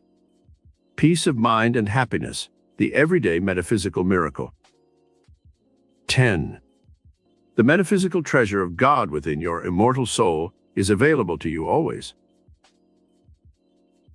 Chapter 14. Your metaphysical Shangri-La of peace and contentment. Can man ever truly find peace, serenity, and contentment on this troubled earth plane? In a world where we have had 4,900 years of war and 5,000 years of civilization, it can safely be said that there is no peace in the outer world of confusion, discord, and physical existence. However, in the metaphysical inner realm, there is a way by which you may know peace of mind and contentment. Let us explore this realm and discover the mystical land of Shangri-La, where all miracles are possible of achievement. In the book and movie by James Hilton, called The Lost Horizon, we are told of a mystical land named Shangri-La, where there is no age, sickness, sorrow, or death. Here, in peace, beauty, and perpetual security, the residents of this heaven on earth knew only perfection and goodness. They had found their immortality in this peaceful valley that lay beyond the storm-torn mountains of the outer world. However, when dissident forces entered the peaceful valley of Shangri-La and brought with them their confusion, greed, selfishness, and hatred from the outer world, the spell of enchantment was broken, and Shangri-La became strife-torn and fear-filled, even as the outer world was. There is a metaphysical Shangri-La. This entire story has a metaphysical symbology, which we may well study and emulate. Shangri-La represents the mystical quest of man's soul in his search to find the land of eternal peace, beauty, and serenity. This state of consciousness does not exist in the outer world of confusion, discord, and selfishness. The land of Shangri-La was shut out from the outer world by towering mountain ranges. So too, this inner, peaceful spiritual state of Shangri-La is concealed from man's higher vision by the mortal mind mountain crags of fear, hate, worry, suspicion, and doubt. When man once learns how to scale these lofty peaks of the mortal self, his vision becomes gloriously expanded, and he is able to see beyond this earth's horizon into the vast vistas of God's unlimited and expansive universe. Man's eternal soul quest. Throughout his existence, man's soul quests for fulfillment. He finds love, marries, rears a family, and knows a sense of contentment and accomplishment. But is it complete fulfillment? No, for his soul has a vague sense of unrest, and he longs for spiritual completion, cosmic fulfillment. He searches in the outer world of reality for fame and fortune, youth and beauty, money and jobs, social life and friends. These are all evanescent and subject to the law of change. The president pays dearly for his moment of glory in the White House. When President Coolidge left the White House, he said it had cost him the life of his young son. The boy had a slight infection in his foot, but the president and Mrs. Coolidge were so busy being the first family of America that they neglected their son. A few days later, the boy was dead. Ask Jacqueline Kennedy which she'd rather have, her loving husband and father of her children alive and with her, or the empty glory of a glittering mansion. There is no question as to which she'd choose. The Buddha's last words to his disciples as he lay dying were, "Remember, transience is in the nature of all things. Strive diligently for emancipation therefrom. How to find your Shangri-La. 1. Be aware that your greatest joys and satisfactions do not always lie in the outer world with its physical and material objects, sensations, and desires. The true, permanent values of life reside within your own mind and soul. The memory of an event is more permanent than the event itself. You are no longer a child, but you can recall the memories of your childhood at will, and live once again in that dimension through your memory. So it is with your future. You can build a vast repository of happy events within your inner consciousness, and you can relive these at will. Build mental habits of joy, peace, love, happiness, and beauty, and try to minimize the unhappy, disastrous, and fearful experiences that are a part of every life. 2. To find your Shangri-La of happiness within, try to remember that there are 4 octaves on the keyboard of life. You can only have sweet music when you play on all of these octaves. The first octave consists of the physical and material experiences of the outer world. Your work, making money, and your business accomplishments. Your play and relaxation. These are all very important and should not be neglected, but they are not all of life. There is still another octave to be explored. The second octave consists in mental and intellectual enjoyments. Art, music, literary treasures, the beauty in nature. All these things should be in your life, for they bring much pleasure and enjoyment. The third octave consists of emotional enjoyment. Friends, loved ones, the sharing of beautiful and exciting experiences with your mate and your children. The emotional octave on the keyboard of life adds riches of mind, body, and spirit to every life. The fourth octave is that of the love of God and of humanity, of worship and prayer to the divinity. This final octave on the keyboard of life is where man knows some of his noblest and grandest experiences. The principles of truth, honesty, goodness, charity, forgiveness, love of humanity, and love of God. These are all experiences that vibrate to the higher spiritual octave of the cosmic consciousness of God Himself. To find your inner Shangri-La, you must live in this awareness of the spiritual values that make up so much of the hidden mystery of man's life. 3. Do not try to find your private land of Shangri-La by escaping from life and its problems and seeking out the mountaintop of some hidden island in the Pacific. You still must live with yourself even there. You may shut out people, but you cannot shut out your own appetites, desires, fears, and perplexities. You must build your mystical land of Shangri-La wherever you are by retiring into the inner sanctuary of your own soul. And there, through meditation and mystic contemplation, you may explore the mysteries of life and find the true meaning that is hidden behind the physical and material facade of life. 4. Discover your Shangri-La within the minds and hearts and souls of other people. When you once learn to share your life experiences with others, you will find that you will be more in tune with life, and you will never again be lonely or friendless. Learn to love people, to be tolerant of their weaknesses, and to forgive them for their errors. Suddenly, the true beauty and purpose of life will dawn for you, as you share your hopes and dreams with others. Now is the perfect time to live. Do not wait for the perfect time to be happy and to begin to live. There is no such thing as the perfect time in this outer world of changing reality. Some people tell themselves, "I'll wait until the children are grown, and then I'll begin to do things." Others say, "I'll wait to marry until the war is ended and we have peace." Such people would never have married for 50 centuries.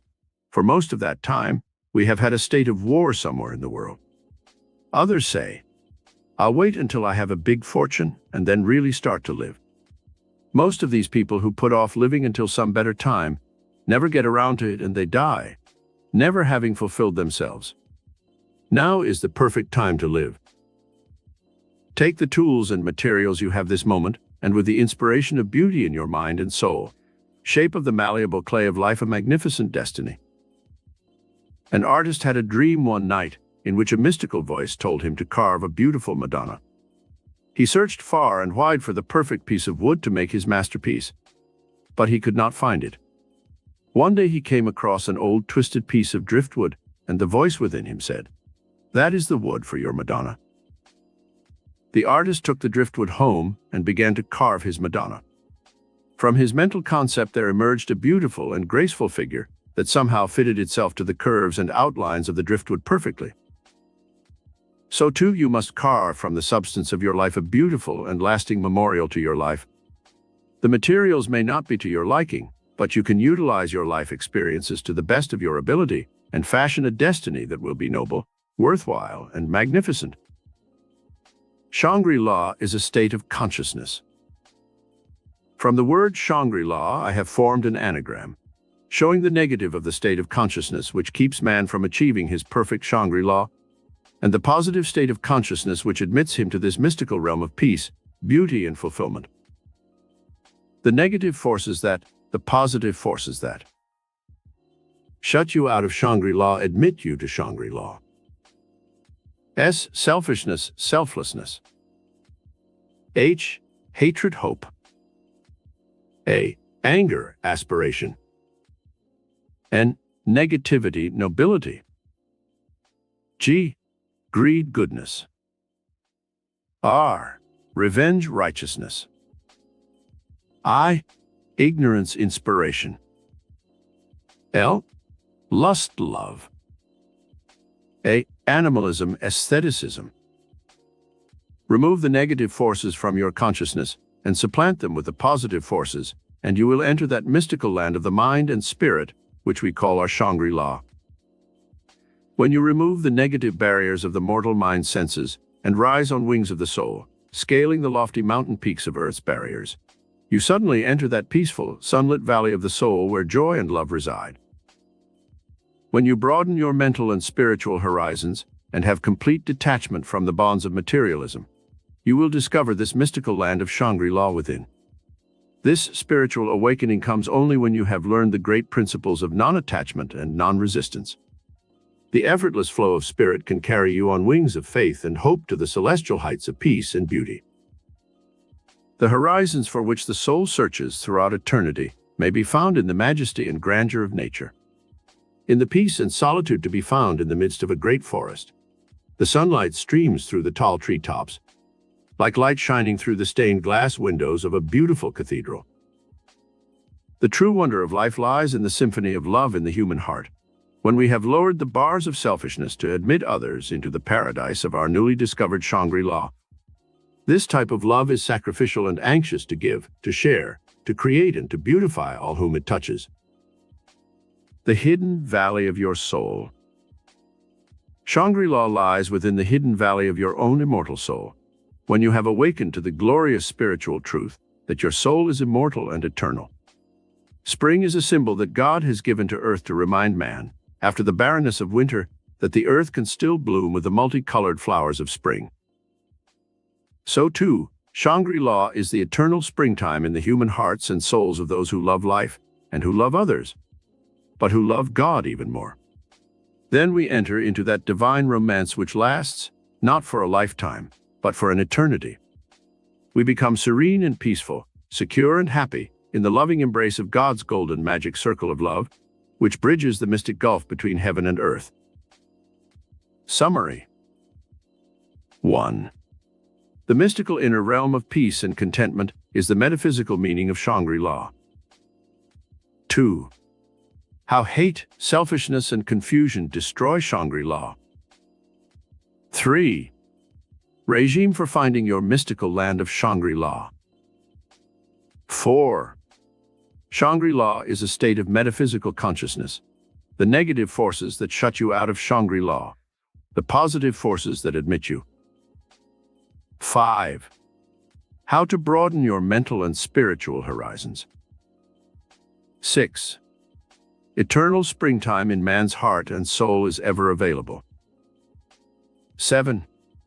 God's golden magic circle of love is metaphysics in action.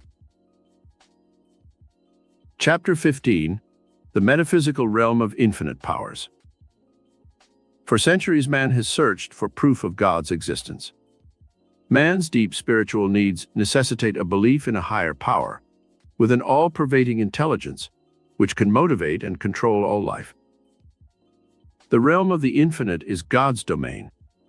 Scientists who have investigated spiritual matters agree that some superior and infinite intelligence exists in the universe. For want of a better name, we call this infinite intelligence God. Voltaire said, "Even if there were no God, it would be necessary for man to invent him." We cannot conceive of a watch without a watchmaker. No canvas could exist without a painter who created it. So too, creation cannot exist without a creator. Always a cause precedes an effect. This is the law of all metaphysical creation.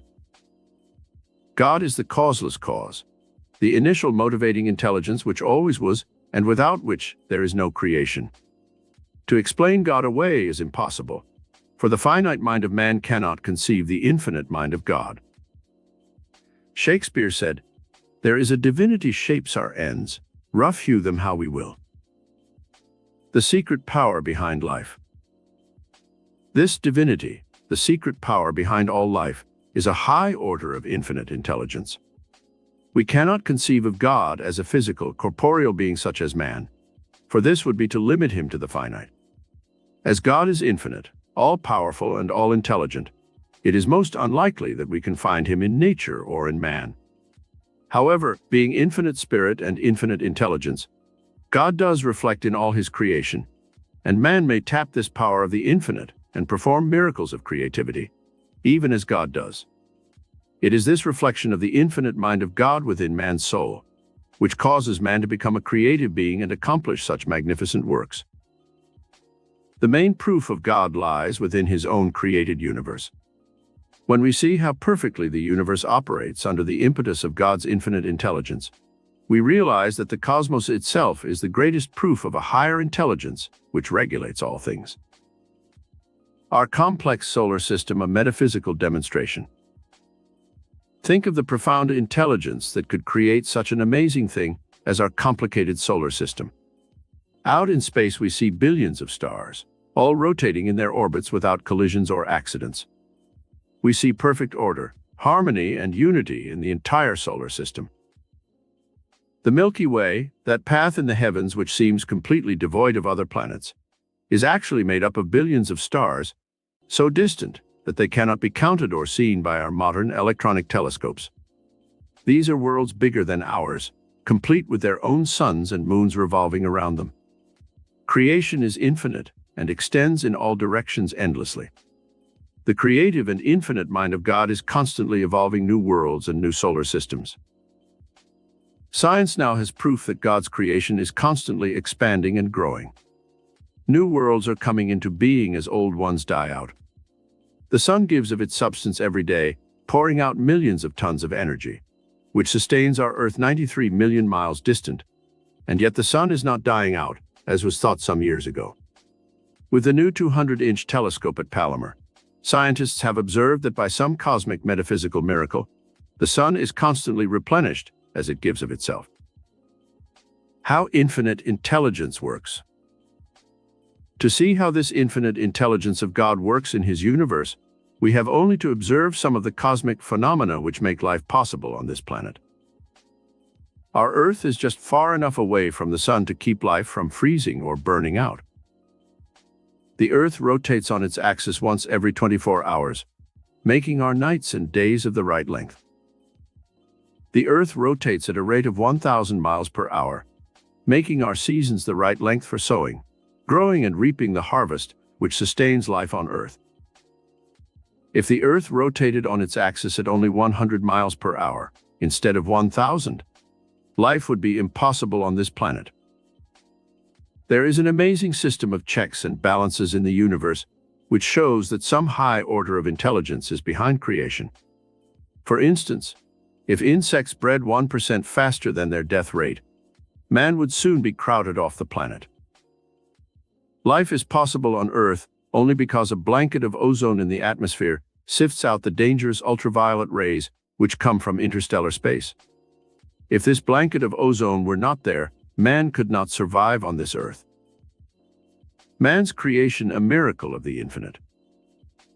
This amazing infinite intelligence of God's mind even extends to man's own creation. Think of the amazing intelligence within ourselves which knows how to build and repair the human body. The miracle of a child's birth baffles the minds of scientists. Created within the mother's body, all the elements are drawn from the mother's bloodstream with which to build teeth, hair, skin, nerves, muscles, bone, and tissue. The complicated workings of a kidney, the heart, the brain are so astounding that science is only now beginning to even halfway understand the miracle of life. In 9 months' time, all these elements within the embryonic child create a miracle that baffles the most learned human being. The infinite master plan in nature. Back of the created material universe, there is an infinite master plan or blueprint, which is everywhere evident. From the vast system of planets in the heavens to the tiniest microscopic atom, this master plan may be seen constantly working under cosmic laws to evolve all creation.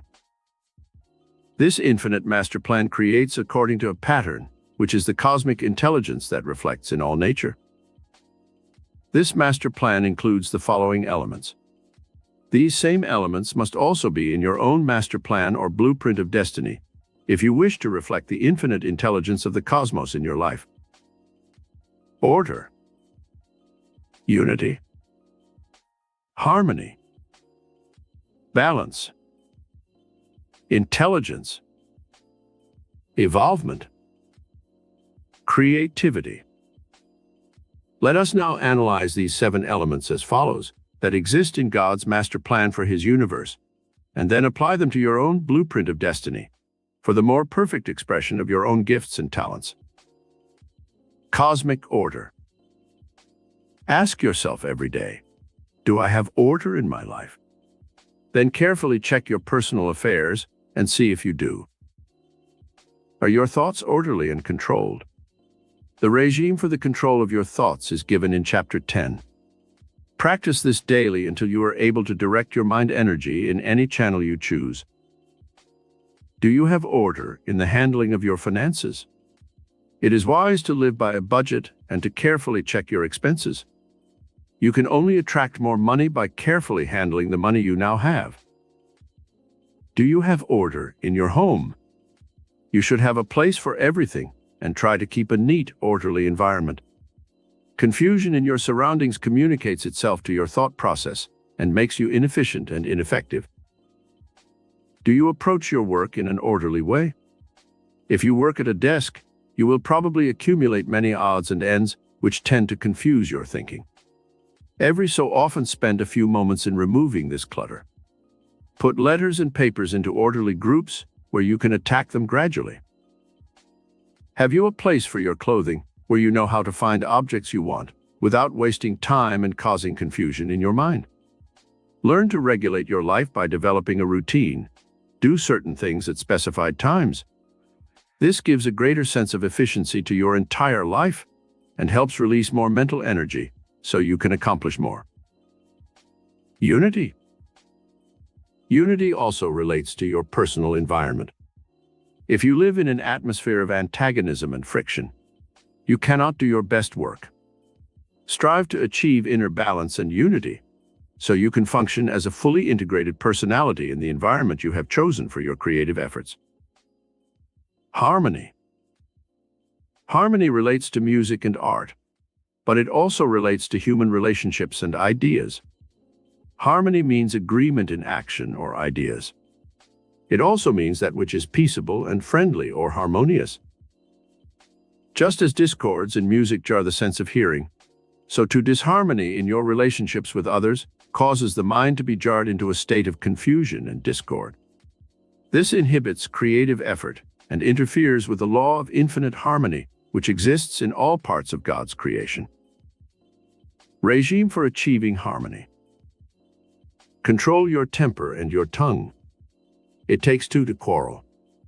When someone disagrees with you, let him. It is better to give in a little than to live in an atmosphere of bickering and quarreling. The Bible gives this rule for harmony. Agree with thine adversary quickly. Try to anticipate difficult situations that may cause future disharmony and avoid them. Certain conversational topics among friends or acquaintances are controversial and lead to arguments and discord.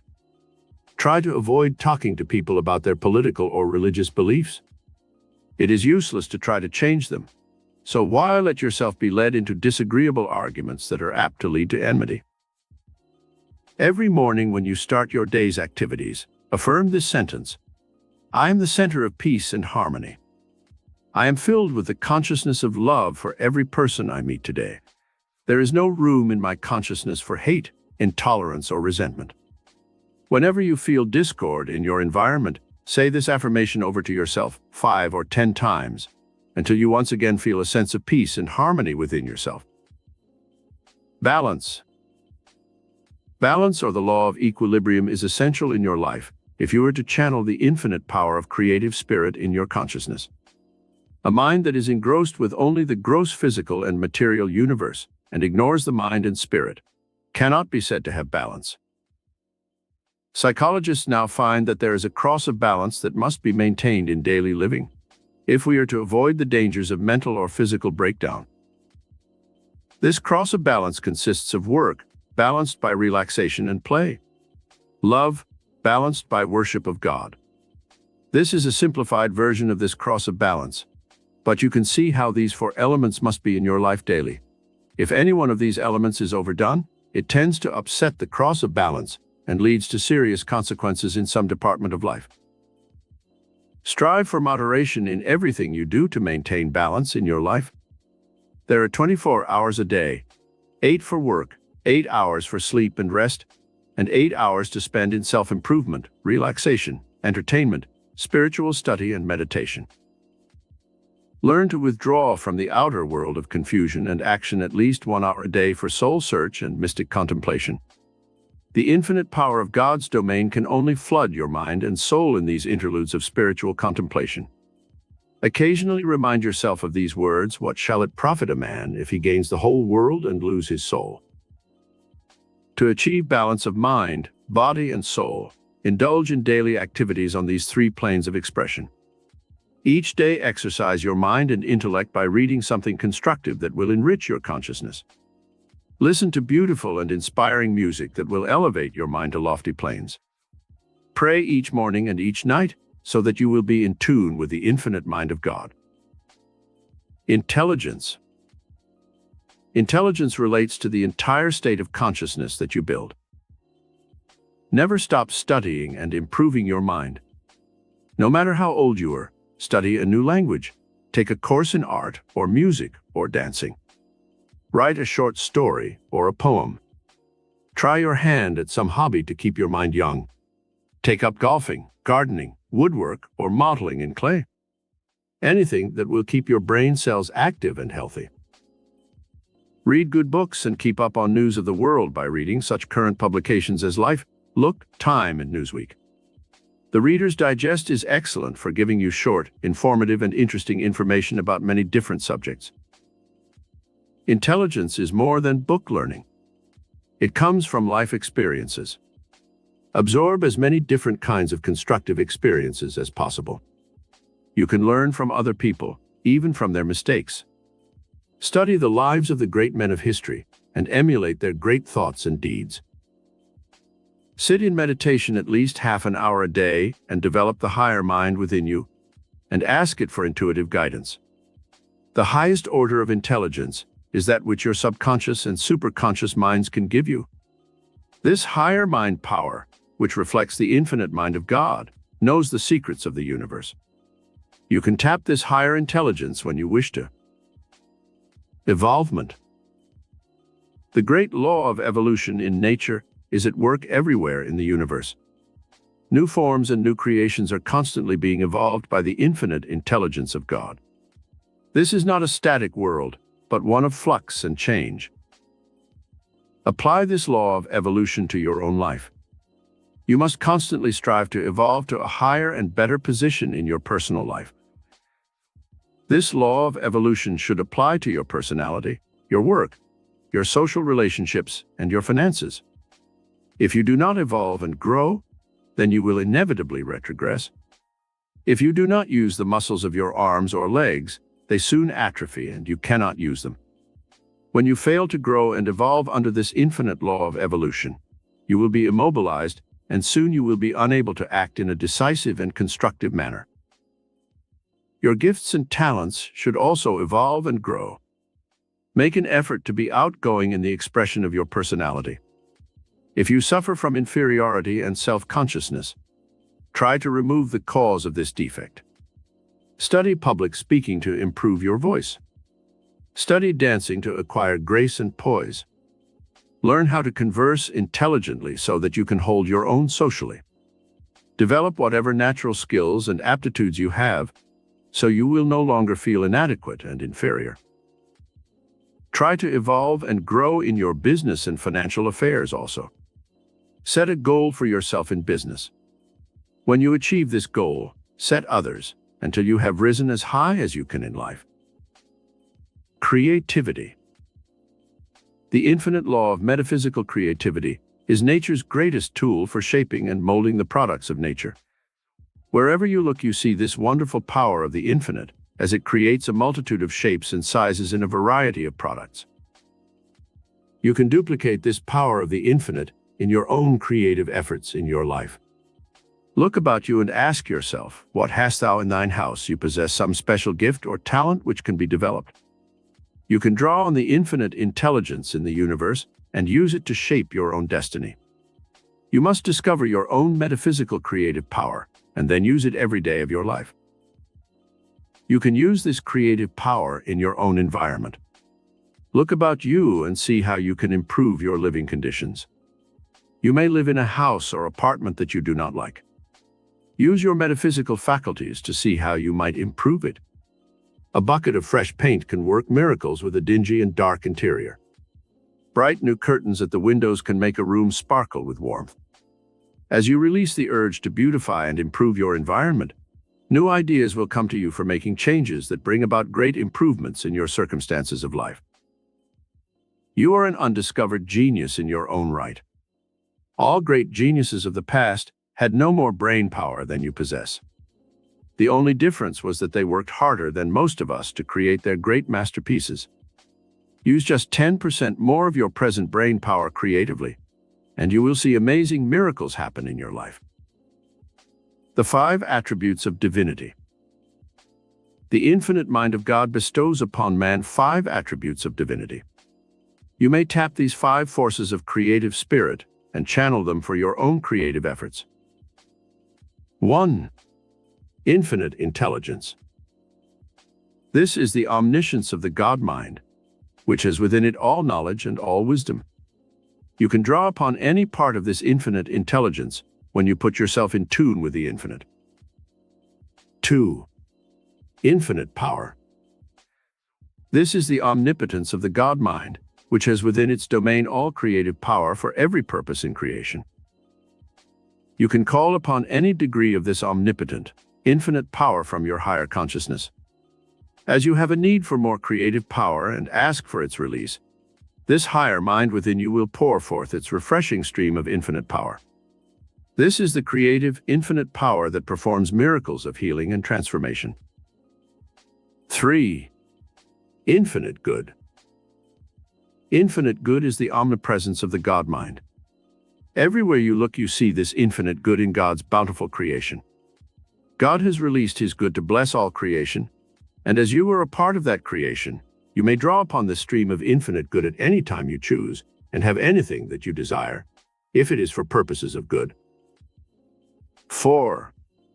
Infinite love. Love is the channel which the God mind uses to create the infinity of its divine outpourings. Wherever you look in the realm of nature, you see this divine mutation, in which the magnetism of love is at work creating, refining, evolving, expressing, and creating its infinite variety of products and creatures for the good of the entire universe. You can draw upon this outpouring of infinite love from your higher mind and use it to channelize your own creative efforts in every department of your life. 5. Infinite riches. The God mind has created a vast repository of riches in the universe. In the soil, the sea, the air about us, there are chemical and electrical elements which can convert the flow of God's infinite riches into millions of different forms. Man may use any part of this stream of infinite riches. When he once awakens the miracle-working, higher mind within him, he can use this never-ending stream of infinite riches to beautify and uplift his life. He can create new products. He can discover new dimensions for living. Infinite riches are yours if you know how to tap the universal storehouse of riches which is in the infinite, the domain of God. Summary. 1. The metaphysical law of all creation is proof of the existence of God's power. 2. Our solar system and its order demonstrates God's metaphysical creation is an expanding one. 3. How infinite intelligence works. 4. Man's creation, a miracle of the infinite. 5. The 7 creative elements in your blueprint of destiny demand cosmic order in your metaphysical life. 6. The regime for achieving harmony in your life. 7. The law of balance and how it works. Infinite intelligence, the law of the cosmos. 8. Creativity, the channel for infinite mind in nature. 9. You are an undiscovered metaphysical genius. 10. The 5 metaphysical attributes of divinity. 11. Infinite intelligence, how to tap it. 12. Infinite metaphysical good and how to draw on it. Chapter 16. Universal metaphysical laws that work miracles. The entire universe operates under immutable laws that are invisible, yet all-powerful. Because these laws work in the invisible, we call them metaphysical laws. The law of gravity holds our planet in the heavens and keeps our oceans and earthly objects from flying off into space. The law of growth works in the soil and produces abundance for the human race. Elsewhere in this study, we have mentioned some of these metaphysical laws. Now let us study them separately in relation to the miracle-working power of the higher mind. These 6 metaphysical laws are everywhere in nature. They also operate in man's mind and body. When we know how to use them intelligently, we can unlock tremendous reserves of mental, psychic, emotional, physical, and spiritual power. Let us carefully study these metaphysical laws and see how you can harness their tremendous invisible power to work the miracles of health, wealth, peace, and contentment in your own life. The law of cause and effect.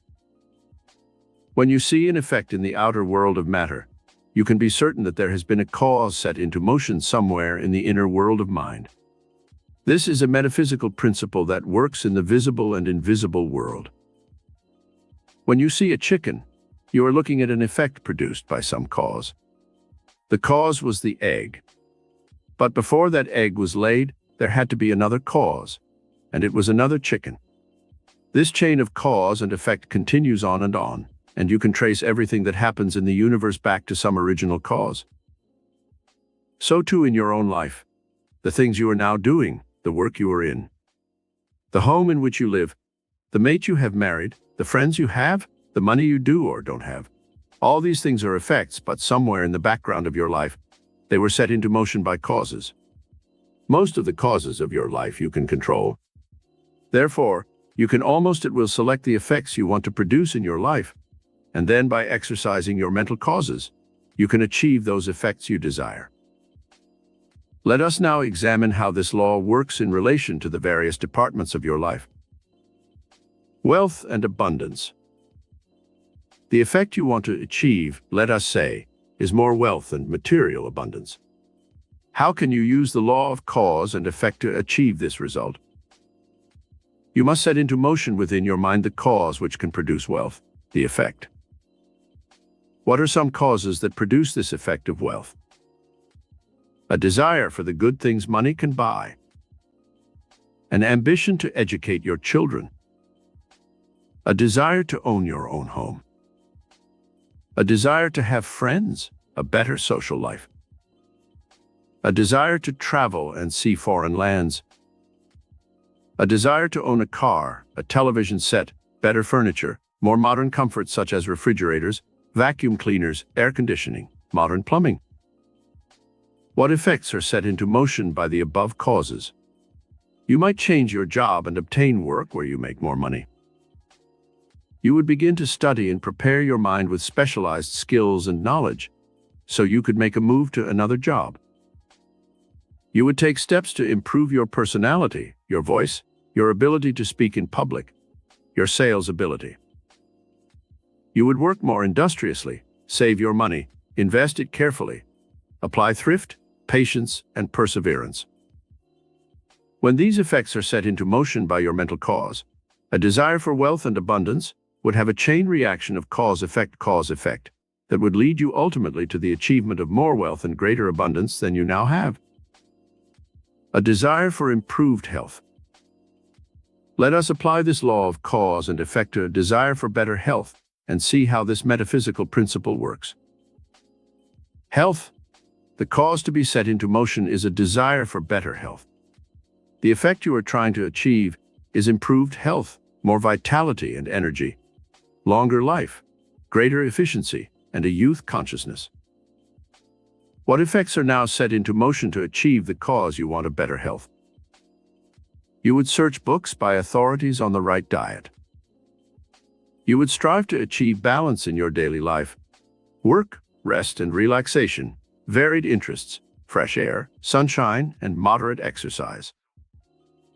You would intensify the will to live by having a purpose for living that is above a mere desire for personal gratification. A desire for love, happiness. Let us apply this metaphysical formula now to a desire for love, happiness, and see how cause and effect work in that department on your life. The cause you wish to set into motion is a desire to be happy in love and marriage.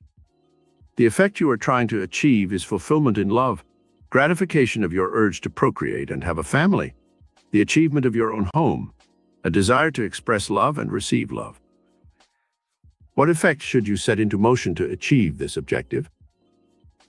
You would search for the ideal you have envisioned in your mind for years.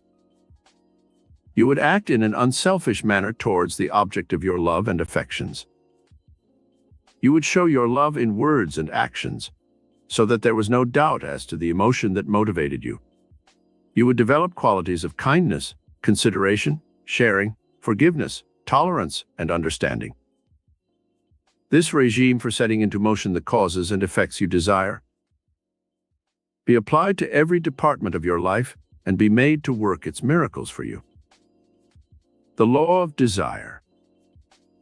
We have mentioned desire elsewhere in our metaphysical study, but now let us study the working of this universal law in relation to working the miracles you want in your life. Desire is inherent in every atom and cell of the entire universe. It is this law what works as cohesion and adhesion in the atoms, keeping the elements of this invisible particle together. It was God's desire for creation that caused him to evolve the universe and the human race. It is man's desire for woman that attracts the sexes and brings about the miracle of procreation. It is desire to become rich that motivates those who become wealthy. We have shown above how a desire for some specific condition or thing sets into motion the dynamic law of cause and effect. Now learn how to harness the power of desire in your life and see how it produces miracles for you. Regime for harnessing desire. A. Have clear-cut desires, not half-formed, vague images in consciousness. B. Write your desires down on a blueprint of destiny. Number them. Have as many things on this list as you want. C. Read this list over every morning upon arising and every night before retiring. I use this list constantly.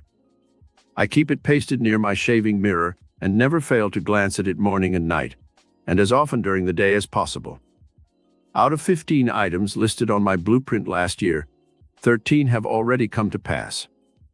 I do not set time limits, for the universal mind knows when the time is ready for maturity of your dreams and desires. D. Do not be afraid to put down seemingly impossible desires.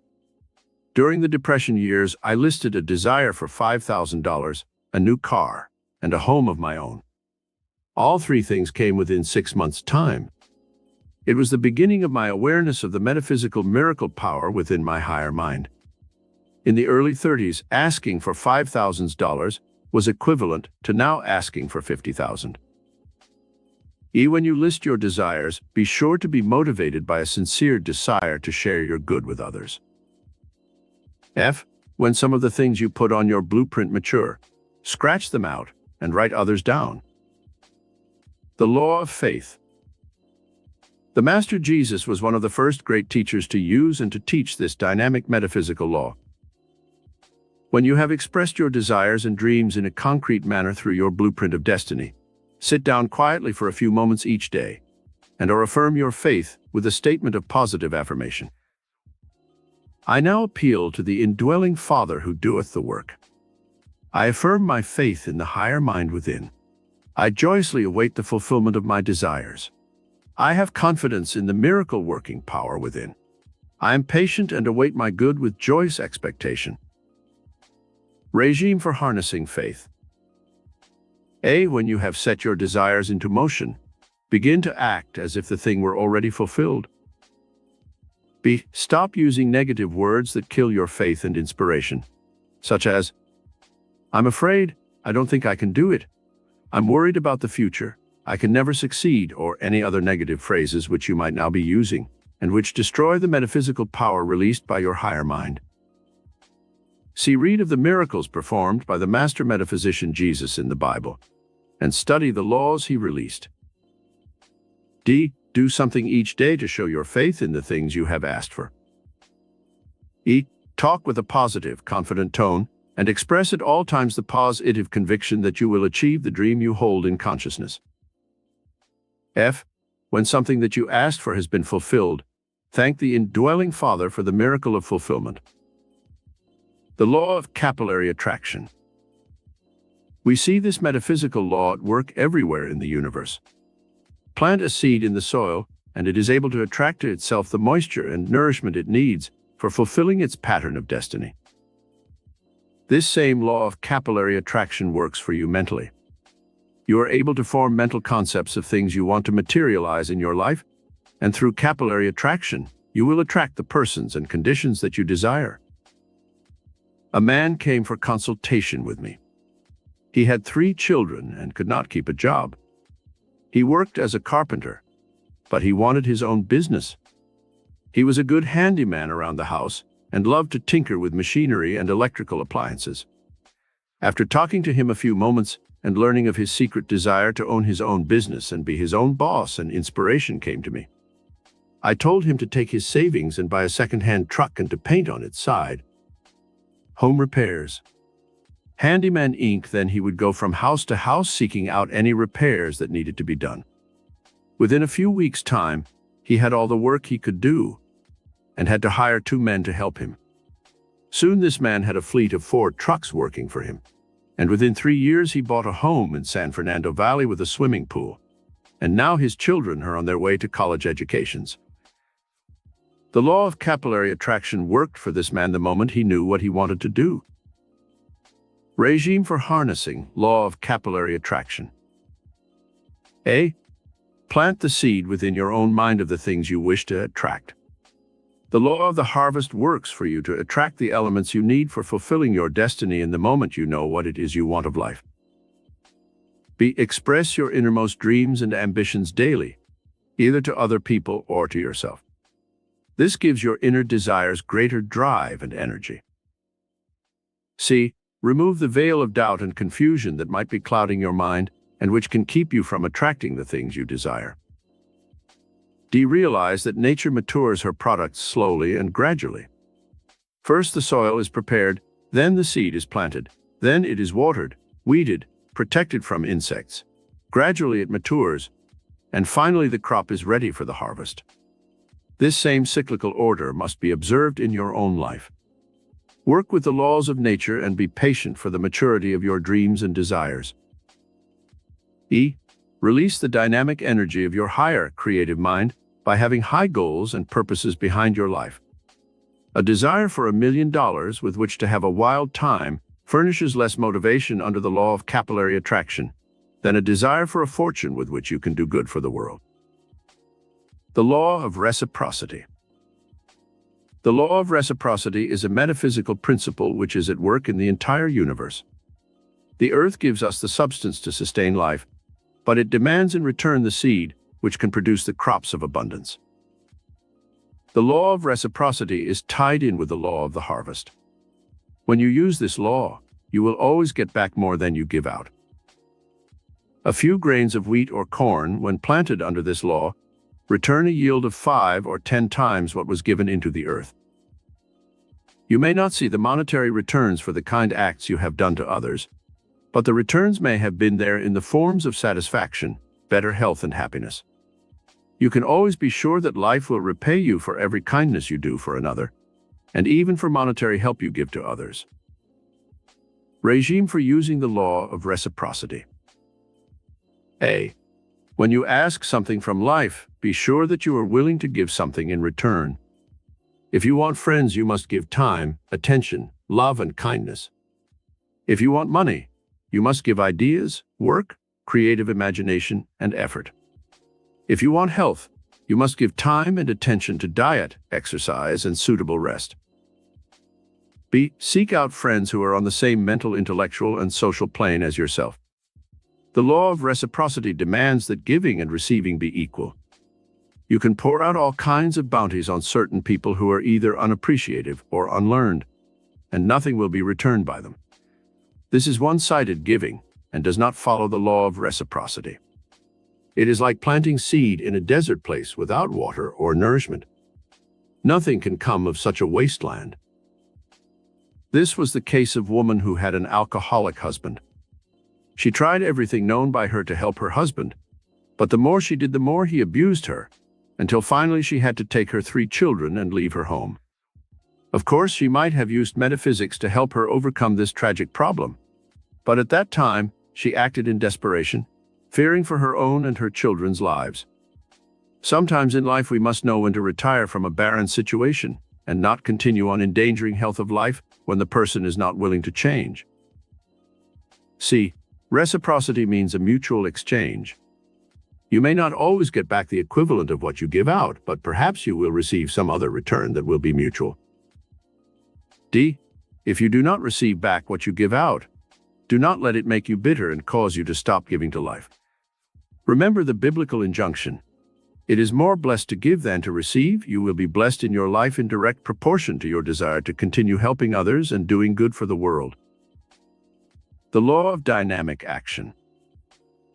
The first law of the universe is action. Everywhere in nature you see this law at work, constantly changing, refining, transmuting, and evolving all creation. Scientists now find that people who keep their brain cells busy and active throughout their lives do not grow old and do not get sick as quickly as those who fail to use their brain cells.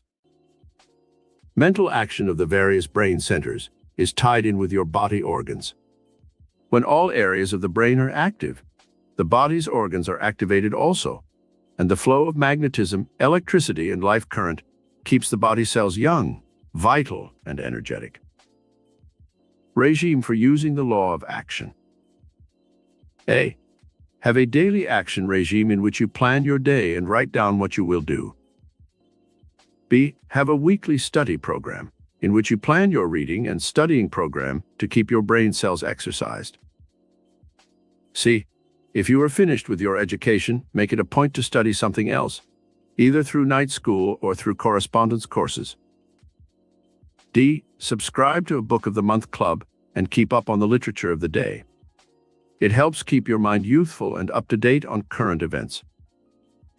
E. Take an active interest in some sport that will get you outdoors at least half a day a week, and which will serve to exercise our body as well as your mind. F.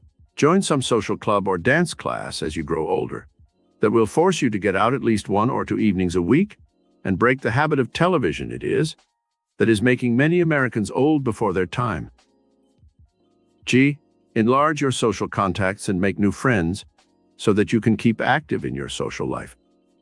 This will tend to give your mind new impetus and a variety of stimulating activities. How to use these metaphysical laws. Jot down on a sheet of paper each of the above metaphysical laws. Use a different sheet for each law. Then study one law for a period of a week, applying its principles as given above to every day of that week. Do not go on to the next law until you have thoroughly applied and practiced the principles given in the preceding one.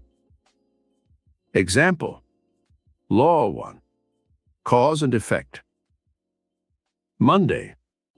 I set into motion the law of cause and effect in my business.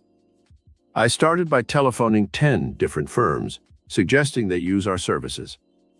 I wrote 10 letters to heads of companies, suggesting they use our products. Tuesday. I set into motion the law of cause and effect for attracting more money to myself. I set the cause into action by beginning the study of writing to help increase my income. I obtained books on short story writing from the library. I enrolled in a course in short story writing in evening high school. I bought a book on touch typing to help me for the future. This cause can be any one of dozens of avocations to help you increase your income. Wednesday. I took the first step today to set into motion the causes which can bring me more friends and a more active social life. I joined a local club which meets every week on Wednesday. They are people of my age bracket and my social position. This process should continue throughout the entire week. A definite course of action should be plotted each day to set into motion the causes which will produce the effects you desire. The second week, use the second law of desire. The third week, the law of faith, etc. There are other metaphysical laws which can be set into motion to help you achieve your innermost dreams and desires, and which we have studied elsewhere in this work. These are the law of universal good, the law of the subconscious, the law of creative imagination, the law of affirmative will, the law of adaptation, the law of change, the law of transmutation, the law of evolution and involution. Chapter 17.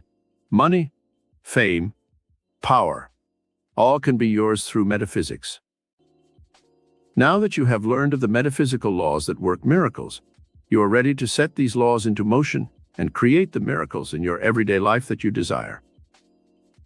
No two people ever desire exactly the same things in life. Some people have a desire for large sums of money, thinking that with money they can buy anything they want. There is nothing wrong with this desire, for money is good if it is used for good purposes. Some people desire fame. They wish to have acceptance of themselves and their creative gifts. It is all right to use this miracle power to achieve fame and recognition, if it does not blind one to the true permanent values in life. Others desire power, social power, business power, or personal power, so that they can command the respect and admiration of others. They want to become leaders of men and be recognized as being superior in social, political, or industrial circles. Any one of these ambitions, or all three, are all right if one wants to achieve them. You can ask what you will of the higher mind within, and if other conditions are right, and you have preconditioned your mind to release the dynamic inspiration for achieving these things, you may have them all. The secret ingredient for attracting money. There is a secret ingredient for attracting big money.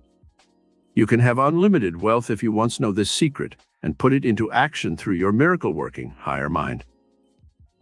The principle we shall study metaphysically is very similar to that used by a computer.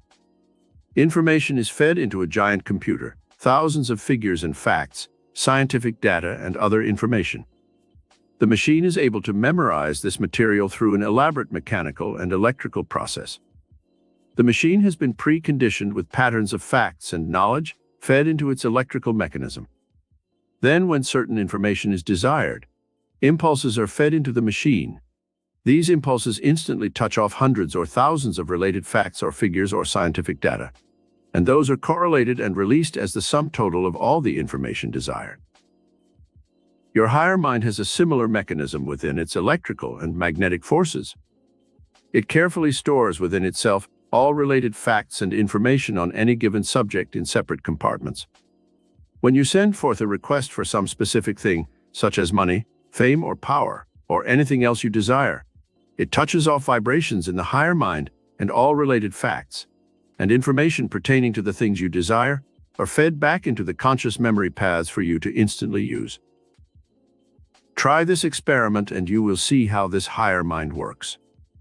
Think of yourself at the age of 10 and ask for information regarding that phase of your life. Suddenly, from the vast storehouse of memory, there will come all the related facts pertaining to that period of your life, where you went to school, the new house where you moved, events that occurred, such as illness or injury, special occasions such as Christmas or Thanksgiving celebrations, your first bicycle, a trip you took to visit relatives, the vacation camp you attended for the summer. Where were all these facts stored? They were within the miracle working centers of your higher mind. There are billions of such facts stored there, awaiting your commands and directions. Why, you can ask what you will. Your brain is greater than a man-made machine. It was the human mind which created the spaceship, television, radio, the electric light, and the computer. Deep within the recesses of your consciousness and within the memory patterns of your genes, there are locked the formulae for the body's creations, its growth and healing. The knowledge is there for creating a hair follicle or the miles of tubes which the kidneys require for perfect functioning. The miracle of how a human eye is able to transmit light waves to the brain and interpret them is too baffling for any human mind to comprehend. And yet, this miracle-working power of your higher mind has this secret locked in its vault of memory. This secret creative power was given to man by his creator, and the mind never forgets this priceless cosmic knowledge through metaphysical application. You can tap this miraculous power of your higher mind and ask what you will of it. Within your mind is the secret for bringing you money, fame, power, love, happiness, or any other thing that you desire. You can ask this higher mind for what you will. Money, fame, power, material possessions, a new car, a house, another job, friends, love, fulfillment, anything that you can picture and imprint upon this higher mind. And like a vast computer, the miracle-working power within you will release a stream of ideas, impressions, suggestions, formulas, songs, stories, inventions, new discoveries, a multitude of gifts and talents, and you can receive these money-making suggestions and carry them out in the visible material world. Infinite possibilities for your future.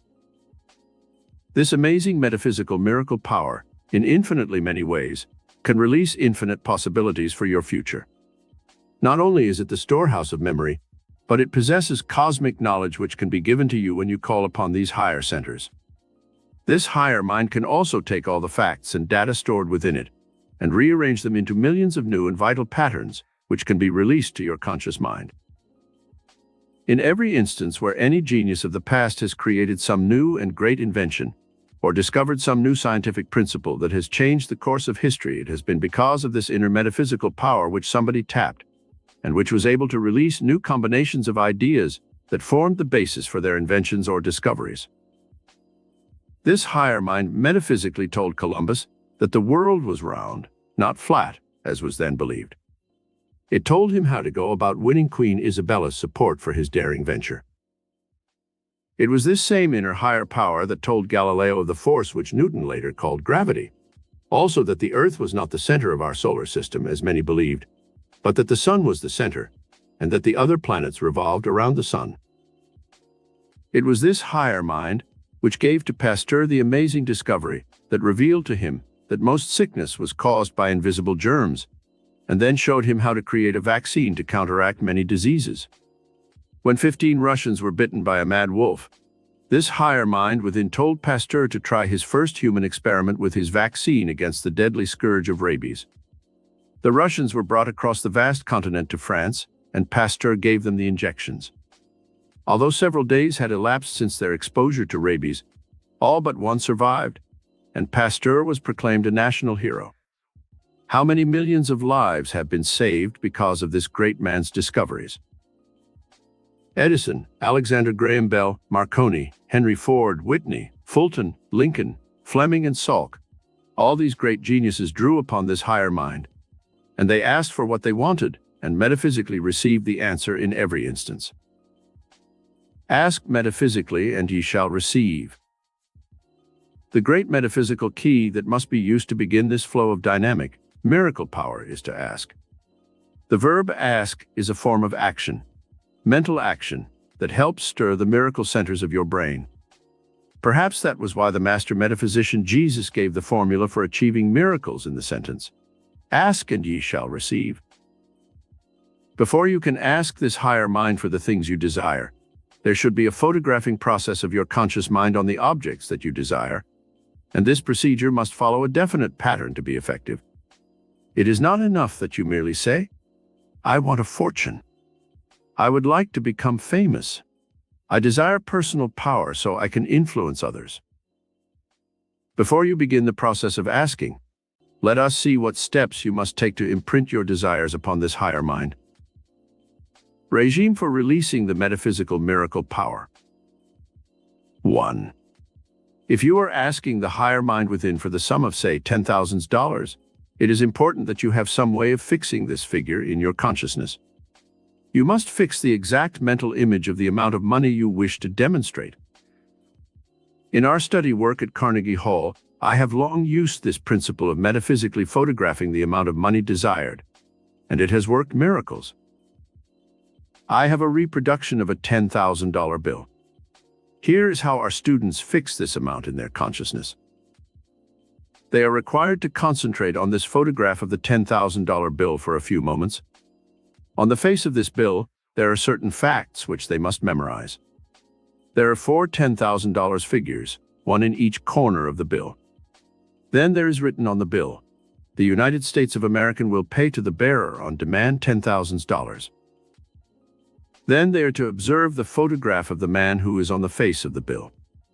It is Samuel Chase who has been called the father of modern banking, because of his work in creating a universal monetary standard of banking in the United States, at a time when all the states had their own currency. Then the student is required to reproduce this $10,000 bill on a piece of paper, the same size, and to write on it the 4 $10,000 figures in the 4 corners. The name of the man, Samuel Chase, is written on the paper. After this process of mentally photographing this $10,000 bill, the students mentally visualize the equivalent of that money in material goods or other values. They go on a metaphysical shopping spree. They see in shops and store windows all the goods that this amount of money could buy. They mentally claim a car, a fur coat, a pearl necklace, a trip around the world, household furniture, or anything else that they desire. It does not matter if the things you claim are worth more than the $10,000.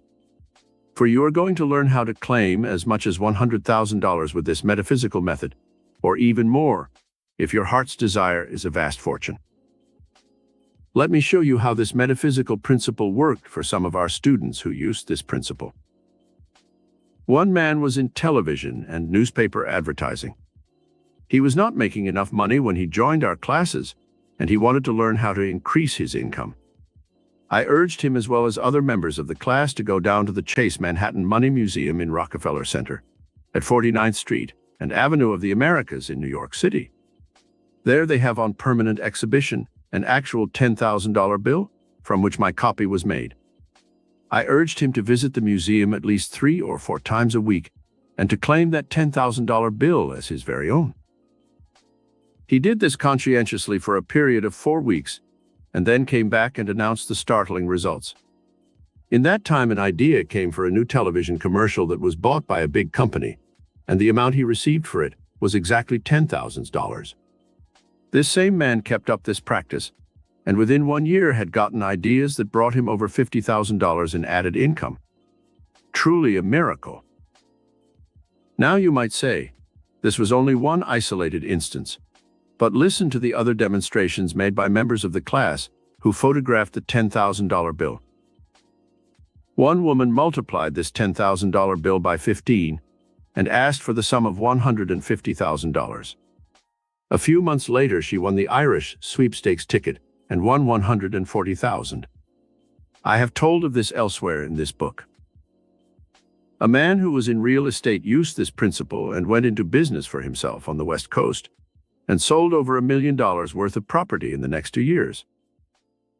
A girl who studied this principle went into her own beauty salon and soon had 5 hairstylists working for her.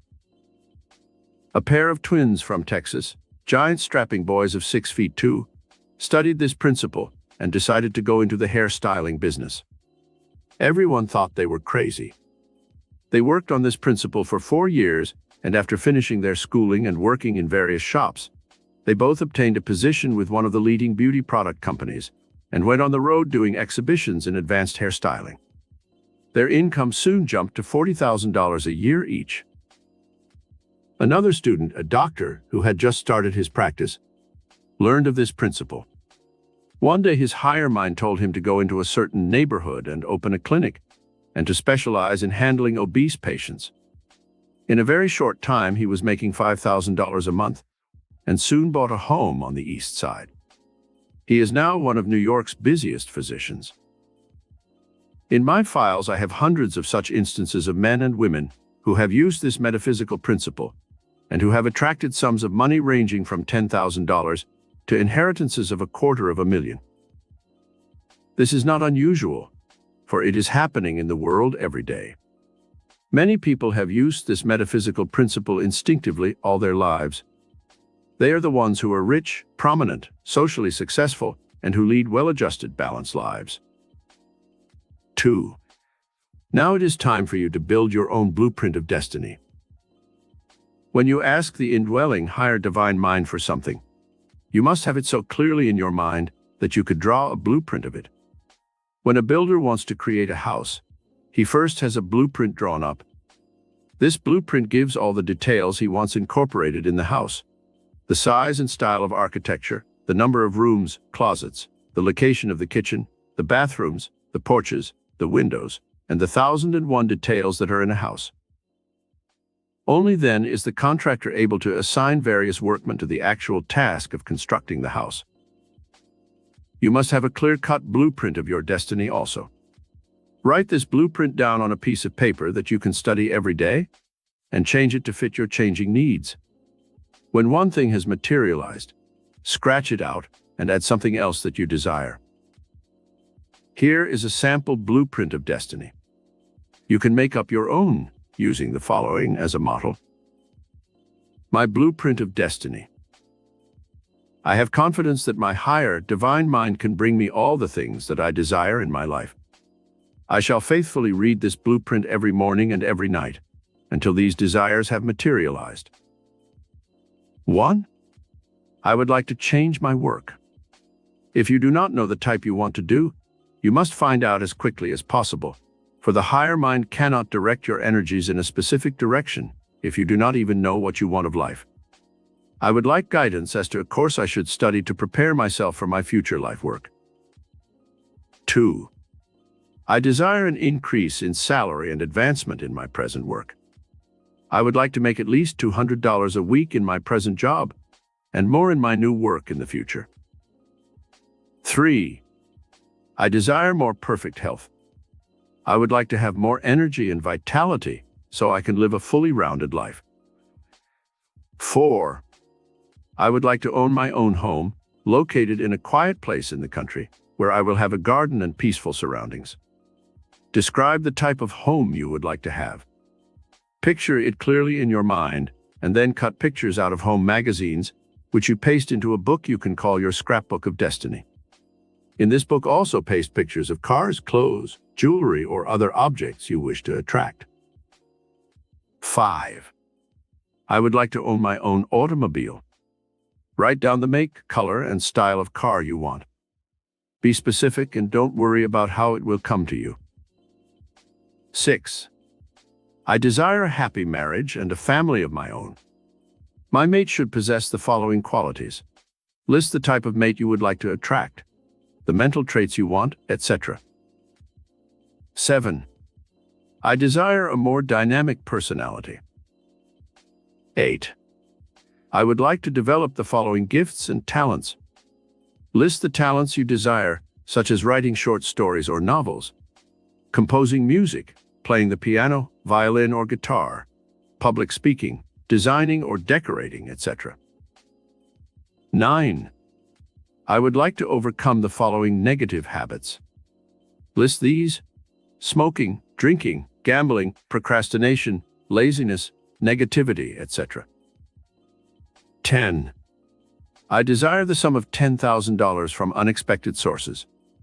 Or you may make this sum larger, depending on your ability to believe you can attract it. With this money, I would like to do the following things. List what you want the money for, and if it is a larger sum, ask your higher mind to manifest it for you. Do not set a time limit on this, as it takes some people more time than others to demonstrate large sums of money. Change your blueprint as often as necessary. When you have completed this blueprint of destiny, read it over every morning when you arise and every night just before retiring. It is at such times that the higher mind is able to imprint it on its surface and involve it in the nerve and body mechanism, which sets into motion the forces for the fulfillment of the things you desire. When you have read this blueprint over, and some of the things have already occurred, change the blueprint often. Write it over in your own handwriting at least once a week. Put even little everyday things you want to demonstrate on it, and then change the blueprint to encompass other things that you desire. Write down on a card these words: "That which I can conceive, I will achieve." Carry this card in your purse, and every time you see it, remind yourself that you can and will achieve your desires. This helps reinforce your power of faith in the miracle-working power. Carry in your pocketbook a check made out to yourself for $100,000 or more, depending on how big your money consciousness is. This check should be signed, God, the Universal Banker. It will help implement your faith in the power of divine mind to demonstrate for you the money that you desire metaphysically. Do not tell anyone, even your most intimate friend, of the process you are using, nor show them your blueprint of destiny, nor the check made out in your name. Their ridicule or negative thoughts about this method could easily be the damper that would limit your consciousness. Many a great idea has died because someone told his family or his friends about it. Remember, a prophet is without honor in his own country. To build your consciousness of bigger sums of money, cut out 10 pieces of paper and write $10,000 in the four corners of each. Then add these together, and you have the sum of $100,000. To gain an idea of what $1 million really is, take 100 of these pieces of paper with $10,000 written in each of the four corners and multiply them, and you will have an awareness of what $1 million really is. To further help build your consciousness of big money, study the financial reports of the biggest companies in the world. You can go to any investment house and they have books listing the assets, liabilities, and yearly earnings of the following companies: United States Steel, Bethlehem Steel, General Motors Corporation, American Telephone and Telegraph, International Business Machines, Standard Oil of New Jersey and California, Chrysler Corporation, Ford Motor Company. This will help give you a bigger money consciousness and possibly lead to your future investment in the stock market, where some of the world's greatest fortunes have been made. Study the lives of some of the great fortune makers of the world: Rothschild, Rockefeller, Astor, Morgan, Vanderbilt, Hearst, Getty, Carnegie, Baruch, and Morgenthau. Through this study, you will learn how great men have thought and lived, and you will even learn from their mistakes what to avoid in your own life. Live in the best environment you can afford at the present time. Dress in your best clothes when you go out. Eat in the restaurants that give you quality food. In other words, build your standards, so you will have an awareness of the position you will come into when you attract a fortune. Begin to act, think, and feel that you are already a millionaire. When you see a program on television, remember that you are viewing a production that cost hundreds of thousands. Like a potentate of the Far East, you can command the great talents of the Metropolitan Opera, Carnegie Hall, and the greatest concert halls of America to give command performances for your enjoyment. This will build your consciousness of being wealthy at present and give you greater enjoyment of the finer things of life. Chapter 18: How to Achieve Great Daily Power Through Metaphysical Meditation. From the Orient, there have been handed down many wonderful exercises and metaphysical or mystic meditations, which we may use to elevate our consciousness to higher spiritual levels. A study of this metaphysical knowledge will enrich your soul and help you rise above the mortal mind realm of everyday problems and material and physical limitations to find greater power in every department of your life. The metaphysical teachers such as Lao Tse, Confucius, Buddha, and Zoroaster emulated the precepts found in the realm of nature. There they saw the metaphysical laws at work, and they applied these laws to their own lives and were able to perform miracles and achieve transcendental power. They taught that man is a part of God's natural realm, and that he may blend and coalesce with the forces of air, water, fire, and earth, and release powers within his consciousness that are truly miraculous. By learning how to blend with these natural elements, man achieves a sense of unity with the cosmic power known as God. To become well-versed in the art of metaphysics, a student should study these oriental forms of mystic meditation. They will give him a greater sense of power and inner tranquility. The spiritual mountaintop for serenity. Lao Tse taught the spiritual mountaintop exercise for achieving inner tranquility and peace, or serenity. Sit alone where you will not be disturbed for at least half an hour. Sit in the Buddha pose, with your legs crossed under you and your hands on your lap. The eyes should be gently closed. The breathing should be rhythmic and slow. Now visualize a beautiful mountain peak in the distance. Perhaps you've seen pictures of Fujiyama or Mount Everest with their snow-capped grandeur. Let your mind be aware that the mountain rises from the shadow-filled valleys to its majestic position of aloofness and serenity. Now you mentally begin to climb up this distant mountain. You are climbing out of the shadow-filled valleys below, which represent mortality, sin, sickness, age, poverty, and death. As you ascend the first hillock, you will rise in spirit to the consciousness of loving service, beauty, and transcendental joy. Now you continue climbing higher up the mystic mountain until you have attained the lofty, snow-covered peaks, with crowns of clouds obscuring their sharp outlines. You become aware of the moon and the stars and the heavens above. A mystical veil of serenity and majestically dignity is now drawn over the slumbering earth. You feel a sense of deep peace and tranquility within yourself. All your problems, worries, and fears remain far below you in the shadow-filled valleys of your mortality. As you now hold your mind on the spiritual mountaintop, you will feel the sudden rush of inspiration and beauty that floods your mind and soul. Now you can encompass the entire cosmos.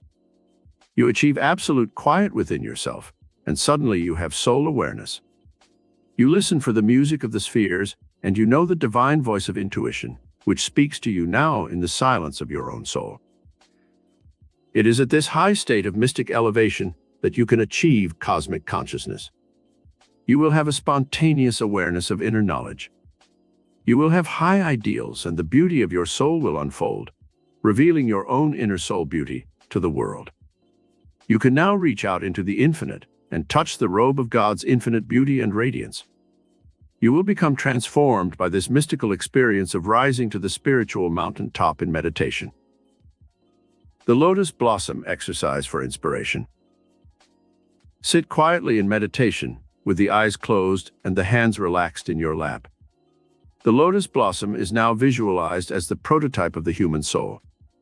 In its beauty and perfection, it represents all that is pure and lovely. When you wish to attain elevated mental and inspirational powers, you visualize a delicate pastel-colored lotus of orchid or pale blue. You see the lotus now elevated to a position of about 3 feet from the earth. You are tied to this spiritual prototype, very much as a child is connected to its mother by the umbilical cord. As the lotus blossom is elevated, so too your own inspirational level is raised, and your soul ascends into higher spheres of spiritual action. When you wish to have extreme elevation of your mind and soul for an unusual effort of creative imagination, you elevate the lotus blossom to a 6-foot plane. Your mind rises with the lotus blossom to this level. This elevation will give you greater idealism, aesthetic powers, creative gifts and talents, and will help intensify your imaginative concepts. This is the elevation used by many poets, writers, artists, composers, and others who do creative work. The third position for the lotus is 10 feet. This extreme elevation is for complete release from Earth's mundane problems. It is the elevation used for spiritual contemplation of the divine mystery of life. It is also the elevation used by many mystics when they are doing healing work for those who are sick. Truly, one can become 10 feet tall. The Oriental Lake for overcoming problems. The mystic meditation known as the Oriental Lake is for two purposes: to help a person overcome his daily problems, and also to help him achieve a state of peace and inner poise. Sit in the silence and meditate on a quiet lake. See this peaceful lake extending out from your temples and including the entire world. When your thoughts are troubled and turbulent, this causes ripples to form on the surface of the lake. Now reach out mentally and push these ripples of your mind down into the body of the lake. Soon the lake will be smooth and peaceful, and your mind will be tranquil and calm. The mind's makeup is likened to water by the mystics of the Orient. Just as a storm has the power to churn up the water and create turbulent waves, so too, man's thoughts of hate, revenge, war and destruction, fear and worry, and all his negative thoughts and emotions cause the mind to become agitated, and the mortal mind waves inundate and destroy the poise, peace and creativity of the human mind and soul. When problems threaten your peace of mind and you worry and cannot sleep, use this Oriental Lake meditation. Push each worrisome thought down into the water of the mind, and when it is safely submerged, it will be buried from sight and will leave the focus of your mind. You will then be restored to peace automatically. Attainment of inner perception. Oriental mysticism teaches that the outer world is transitory and subject to the law of change. The only real and permanent reality is the realm of the spirit or soul. By entering this hidden, mystical realm of the innermost self and attaining true perception, man can know that the so-called realities of life, matter, pain, sickness, suffering, war, poverty, age and death, are only illusions and not real, but constantly changing. This inner perception is achieved through a process of physical and metaphysical action, including breathing. Sit in the silence with your hands in your lap. Control your thoughts and emotions by a deliberate effort of the will. Repeat to yourself over and over, "I'm now still and at peace. My mind is now under perfect control. My body is in perfect repose and is relaxed. My nerves are quiet, and all the forces of my mind and body are now concentrated on achieving inner perception." Now breathe deeply through both nostrils and slow the breath down to a point where you are comfortable without strain or tension. As you breathe in deeply and exhale, you will control every muscle and nerve of your body. Then you will enter the mystic silence, where you will find the true power of your innermost being. Now you are ready to go into two of the most mystical states of consciousness taught in the Orient: the moon and sun blending exercises, which help give you the qualities of that which you concentrate on. For instance, when you think of the sun, you think of power, heat, life, growth, and all the properties that represent expansion and movement. The sun becomes the mental and spiritual symbol of the qualities you wish to incorporate in your mind and body. The sun is said to represent the masculine virtues, that which is expanding, aggressive, and metaphysically fertile. The moon is said to be feminine, passive, lambent, romantic, and beautiful, representing all that is metaphysical and inspiring. The elements of fire, air, water, and earth are interchangeable. Each of these elements enters into the earth's composition and becomes a quality of the sun, the moon, and the earth itself. Sun blending for power and growth. To blend with the sun, sit with the eyes closed and mentally visualize the great golden globe of the sun high in the heavens. Then meditate as follows. The sun is the giver of all life on earth. It is the father of the heavens. I now take on the creative power, the majesty and might of the golden, life-giving sun. As the sun's rays now warm the earth, causing all things to grow, so too I am now inspired by the sun to growth and evolvement of all my inner creative powers. My life grows and evolves under the impetus of divine inspiration. As the sun is the center of our solar system and gives life to earth, so too, God is the spiritual sun in the center of the cosmos, and his divine rays now illuminate the dark places of earth, bringing illumination, power, light, love, peace, intelligence, and beauty to all creation. As you meditate on the above thoughts and make them your mental and spiritual reality, you will feel the inspiring flow of power that will engulf your being. Then you visualize your mind as the sun, radiating its light, intelligence, and power throughout your personality. You feel the magnetism of the sun flowing in a dynamic stream of energizing, life-giving power through your mind and body, causing you to be attractive and dynamic. You then feel the warm, healing rays of the sun, tranquilizing your nervous system and calming and soothing your mind, removing all tension and friction from within your mind and body. Moon blending for beauty and love. Now you perform the same mystic meditation with moon blending. Repeat to yourself these words and thoughts, or make up your own, to fit the qualities represented by the moon. I now blend with the full, silvery, romantic moon. I absorb the passive qualities of beauty, light, and romance that the moon represents. My mind and body reflect peace, tranquility, and joy and beauty. My heart expands and vibrates to the power of love. I am as the fertile earth, receiving the seed for the future harvest. All my affairs of life grow and prosper under the mellow light of the peaceful, fecund, and silvery moon. My ideas evolve and grow under the inspiring flow of creative power of this mystic orb. Blend with all elements of the universe. This blending may be performed with all the elements of the universe, and your mind and body take on all the qualities represented by these elements. You can blend with water and state the following. I now blend with the life-giving stream of water, which nourishes all life. I feel the cool, soothing softness of the stream of consciousness flowing over my mind and body, healing me, restoring me, rejuvenating me, revitalizing my body, reinvigorating me, and replenishing me. My work and my life now flourish, and the harvest of abundance is assured. The gentle stream of divine consciousness now washes away all my guilt and feelings of moral wrong, and submerges my problems and worries, leaving me free and clean and restored once again. The fire blending exercise. In ancient times, men worshipped the sun, fire, and the other elements, believing that they were invested with special powers for good and evil. The fire blending exercise is for the purpose of mentally stimulating and inspiring the creative centers of the brain. Visualize the glowing fire burning away all physical obstructions and releasing the pure spiritual reality of power and inspiration. Meditate as follows for fire blending. I now blend with the creative and inspiring celestial fire that bathes my mind and soul with its iridescent light, joy, peace, and beauty. Let there be light. This spiritual command now releases within me the creative fire that purges and cleanses me of all problems and obstructions that keep me from seeing the true spiritual reality of my being. I now blend with this spiritual fire of divine inspiration, and it cleanses my body, my emotions, and my soul of all the dross, common things of earth, revealing the pure golden splendor of the divine image and likeness of God which dwells within me. Blend with earth for greater prosperity.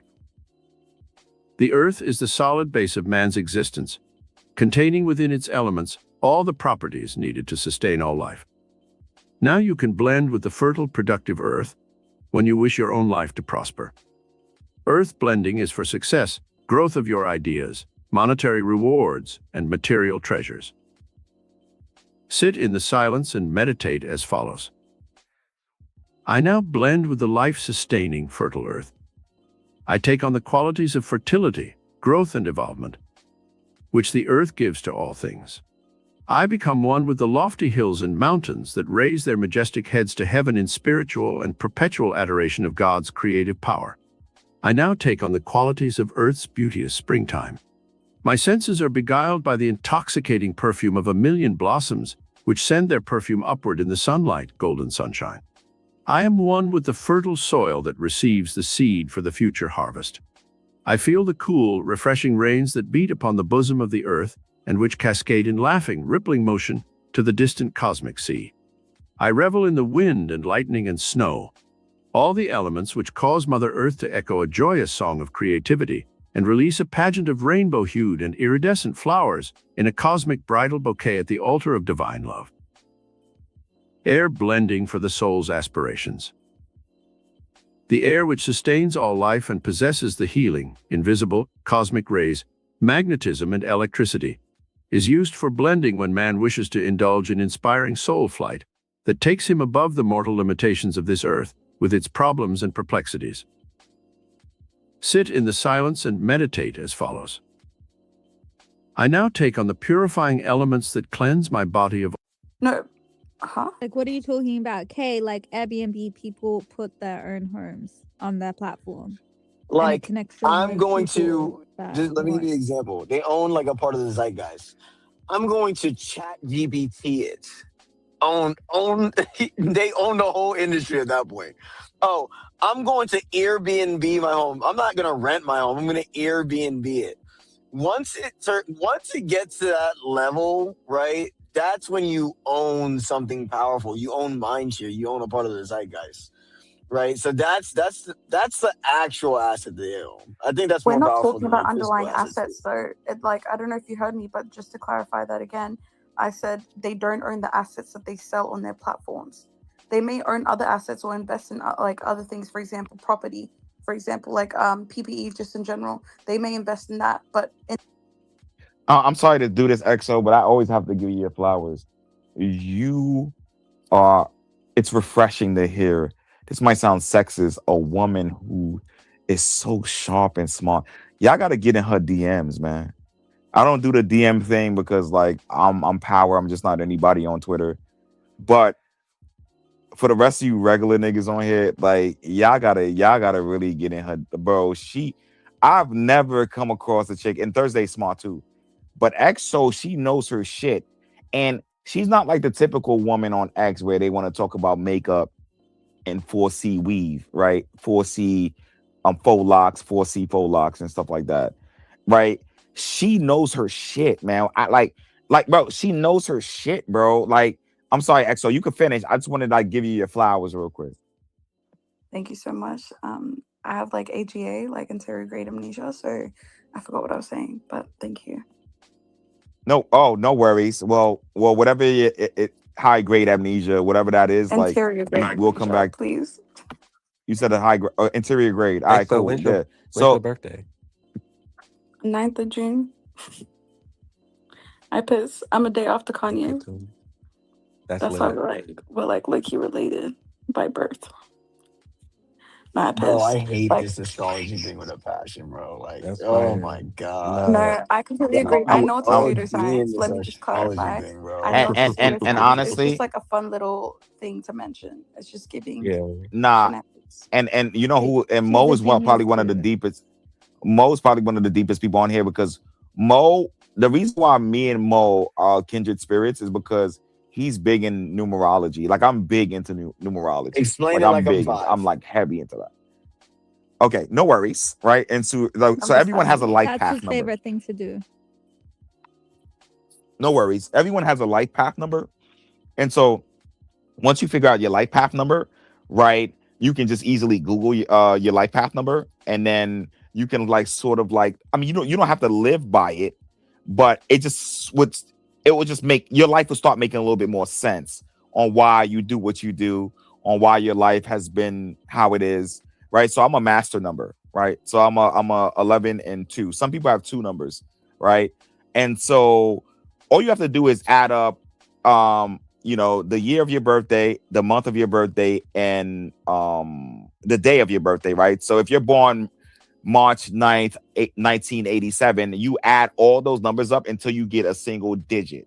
Now, if you get two digits, if you get like a double digit, like 11, 33, 44, right, then you would have to add that number up until you get one single digit, and then you'll probably be two numbers, right? So for me, I'm a 11. I'm a master number 11, right? That's my life path number, but I'm also a 2, so 11 and 2, right? And so I highly recommend, and master numbers, right, are unique and very, very special, right? And so I highly recommend you guys like look up your numerology number, and I mean your life path number. I'm sorry, your life path number, and check it out. It's really cool. It's really fucking cool. When's your birthday, Thursday? I haven't even done it in a while, Power, but it seems like mine is 20 or 2 as well, which is so crazy because 2's 20, 20 or 2, like both, but like 20, 22. Give me a second. 20 Hold on. or 2. No. Yours, no. Yours would just be a 2, not 20 It has and to 2. be It's, repeating. It would just be 2. It has to it be says, It has to be repeating. Yeah, it has to be repeating. It has to be like that's what I'm saying. 11, and Yours would how, just be 22, a 33. yeah. So you're just a 2. That's your life path number. But I switched it up. She's most likely a 22. If it comes out like that, she could be a You know, mess. the irony in that is that like 2 has been my like lucky number since I was a kid. But look, don't think, man. That was so weak, nigga. Why you lead with that, man? That was weak. Lead with what? That was a regular. That was an interjection in the conversation. What am I leading with? I study that shit, and I still won't even lead with that, man. You know what I'm saying? I'm not leading That's anywhere. I'm really just cool asking a studying question. alone. Your Mo is hilarious. It says here that the life Nigga, dirty life Mac. path Dirty Mac and light. It says here that light. It says here life path number 2 is often called the peacemaker or the diplomat. They're defined by their sensitivity, cooperation, and harmony. Natural healers and empathetic partners. Very intuitive, nurturing. So that's pretty cool. My shit is Yeah. a boss. So My what? life path number is a boss. What's your life path number? 8. Oh shit, let me see. Oh, that's the corporate leader. Oh shit, life path number 8, known as the CEO and manifester, signifies a journey centered on achieving material abundance, personal power, and authority. Wow, you don't even give me those vibes. That's crazy. It's not for Yeah. you. Every time like I've searched up my life. It's not for me. It's hilarious. Nah, I respect that. That was a good answer. That was a good comeback. So Hey, yeah, no, life path number is 5. That's 5. Sorry, Power. What's up, man? What's that? What you talking about? Hey, now right now, Wally, we're just talking. We're talking about life path. Your life path number. I don't know, Wally, if you're into numerology, if you're big into that, like if you're really interested in that. But your life path number is pretty cool. I don't know if you know about that. Like, you want me to like elaborate on that? Elon Musk is 7. Yes, please go ahead. Okay, fine. So yeah, your life path number. It's kind of like it falls into the same vein as astrology, right? And so your life path number is easy to find out.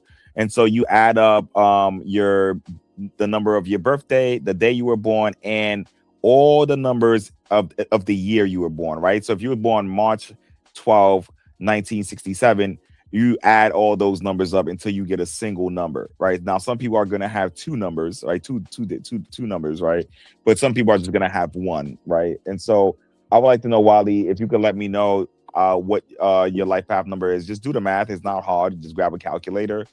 But Elon Musk is what, a 7? Yeah, he's a 7, which means he's like a thinker or a seeker. It's actually really interesting. Okay, so I need to make the calculation. Like, I am January 1st, 1980. Did you guys see what NASA's cool. doing right now? I got you right now. Sorry. But have you guys seen like the recent like orbit around the moon? Like the trip to the moon? It's like the furthest they've gone since 1970, since Apollo. Yeah, I've been hearing about that.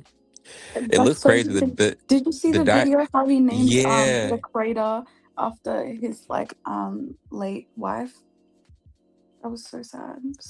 Okay, Wally, your life path number 2. Your life path number is 2. This doesn't seem so rare. and it is that what? 2 is meant to be rare, but that doesn't sound rare. Yeah, so 2 for you, Wally. So an individual like you're the peacemaker, right? So you're the diplomat, right? So you're very sensitive, cooperative, and harmonic. Very intuitive, nurturing. The negotiator. Yeah, exactly. And so that's pretty cool. That's pretty cool. Educator. That's fine. Oh, educator as well. Yeah, that's pretty cool. Serenity, like, do you know your life path number? I don't. Well, do you want to find out? Okay, so, okay, cool. You can do it yourself, right? Okay. And so just add up every single number of the year you were born, the day you were born, and the month. The month you were born as well, right? So if you were born March 13th, 1985, just add all those numbers up until you get a single number. Okay. Is that where you're born, pal? Yeah. No, hell no. When are you born? That's none of your concern. Well, it is today. But yeah, that's not. Yeah, but yeah, Okay, I was in March. My birthday was like last month. Oh yeah, it was. I remember that. Yes, it was last month. Yeah, I'm a Pisces, man. Scary. The greatest sign in the world, man. Steve Jobs was a Pisces. That's the only Shout reason why out we have Steve Jobs, but I Your fucking favorite hate rapper Pisces. is a I don't know who Gemini. was. So who. Yeah, who. I fucking Yeah. hate Pisces. Can we talk about what's wrong with y'all? Like, what is No, wrong look, with you listen. guys? You know, so funny. You know, so funny. A lot of people say they don't like they're Pisces, just so and emotional. I don't understand. It's not that I hate I Yeah, Pisces. don't. mad emotional. Like, there's something wrong with y'all. I don't hate Really. Pisces though. Yeah, I'm They're just emotional. I ain't scary. gonna lie. I mean, I don't hate them. I think we're better off as I friends. feel like Pisces. I feel like Pisces and Aries Yeah. are like Oh, thematic, you're a almost the Pisces same. or something? No, I just agree with you. I think Pisces. Oh, you agree with me? Okay, period. What's your sign thematic? They're so explosive I'm a sometimes. Gemini. What's your Okay, I Really? hate That's Gemini, man. You should die. terrifying. Literally, I hate Gemini. Yeah, men. that's actually terrifying Why? thematic. You But seem you so seem so peaceful. nice. See, wallahi, Yeah. like Yeah, I am you nice. seem so nice. So Like what's your that moon was and such your a red rising? flag. Like Wait, no, hold on. I What's yeah. your sign, Thursday? What's your moon and rising? Okay, I'm a Scorpio moon, I think. I don't know. What's your thematic? What's your sun sign? What She's isn't that positive. your Capricorn? Yeah, Capricorn. I have a question. Okay. So what's your moon I'm and an rising? Aquarius, of course. I'm a Capricorn moon, like Libra baby. rising. Oh, that's I'm an crazy. Aquarius. What does that mean? Like, I don't know. Apparently Aquarius Scorpio sun. moon means like I'm like emotional or something. Or more emotional than like Yeah, Capricorn. you have like intensity. Your emotions are like. Oh yeah, I'm very really intense. intense. People say that I am very Scorpio intense. people are very period. intense. It's very accurate. Yeah. And when What's you your get mad, you stay mad. You Thursday, the fucking demon stay was mad. Scorpio. So Scorpios. I Oh, they stay Yeah, mad. but I'm a Capricorn. The demon was a Scorpio. I pissed. wait, but Expo, what's your moon For sign? real? Yeah. Huh? What'd you say, Demon? What's your You moon? gotta die. What's your moon sign? Thematic, how Libra could you moon be a and a Virgo Gemini? This is rising. heartbreaking. No, I know she's a Like, Gemini sun. I'm asking her moon sign. I mean it's heartbreaking you're a Libra. Gemini. Let me We say the it real quick. best. Oh, you a Gemini? You a Libra No, they moon are or not. Yeah, They are no, they're a such bit split like I'm a personalities. Libra they're scary. moon and a Geminis Like Virgo are the So, rising. worst. Gemini? for so, The so, real. worst make the sign world There's go something ever. wrong We with make the world Gemini go man. round. Shut so up. Serenity, We the you best are like musicians. All your favorite Serenity, you are life musicians. path Definitely number. not. Your Are life path Gemini. number is 7, Serenity. So you are the seeker and also the analyst, and She's so Elon Musk. this represents an intellectual, and it's you're give me like you're highly analytical, introverted, and very intuitive. It also says that you are to some extent a perfectionist. Yeah. You process a sharp, probing mind. You guys love to research, analyze, and put together intellectual puzzles. And so that's your like your life path number is 7. That makes sense. Who is the founder of So much sense. numerology? That's a great question. Let me see. Let's thought it ask was the like real. Let's ask the real the questions. grapes. Oh, okay, Kay. I love that. Okay, perfect. So so it says Pythagoras, the 6th century BC Greek philosopher and mathematician, is Ancient Greek, generally yeah. recognized as the founder or father of modern numerology. Interesting. Let's say I wanted to prove numerology false, right? How would I do that? How can I do that? Hey, That's a just great question. That's a great question. Hey, Kay. Yeah, I'm talking to you, Hey. Mo. I'm talking to you, Mo. This is deep. So I think we gotta change the brand You know, it's name. already been proved. Like it's already Hold like on, considered XO. false. It's a pseudoscience. Yo, relax. I think But it's just true. another Search it form up. of it's another form of psychology, man. And if you disagree, then so be it. Yeah, But that's just psychological what it is. spin. No, it's a pseudoscience or like some This sort of like nigga's- belief system. We just Yeah. trying to get to know Crazy. people on a deeper level, man. And it happens to be so that these characteristics. Hey, it's Nah, but hilarious. ultimately it is a projection. I mean, there's some mathematical aspect. Same with the zodiac, because it's 12, But the thing and is, like there's 12 months. Like it's a lot of it is like based in math, but it's just a projection of like qualities. I mean, honestly, it has this like placebo like effect, right? Like honestly to it, right? Like the numerology and astrology. It's like and I do believe that, Wait, what's it's EXO's like number? was I done No, Thursday? I wasn't paying attention. I want to be included in the conversation. Tell me. Okay, cool. Include this. Let me say this though, right? So Simba, I what's think going mine's on? 5. Oh, okay, 5. Oh, that's great. So Thursday, we look yours up real quick. So Thursday, did you add up all the numbers? Like, so Yes. your date. All right, so let me see. Oh, what's good? What's good, Simba? What's going If you on? ask any AI, it do it automatically. Period.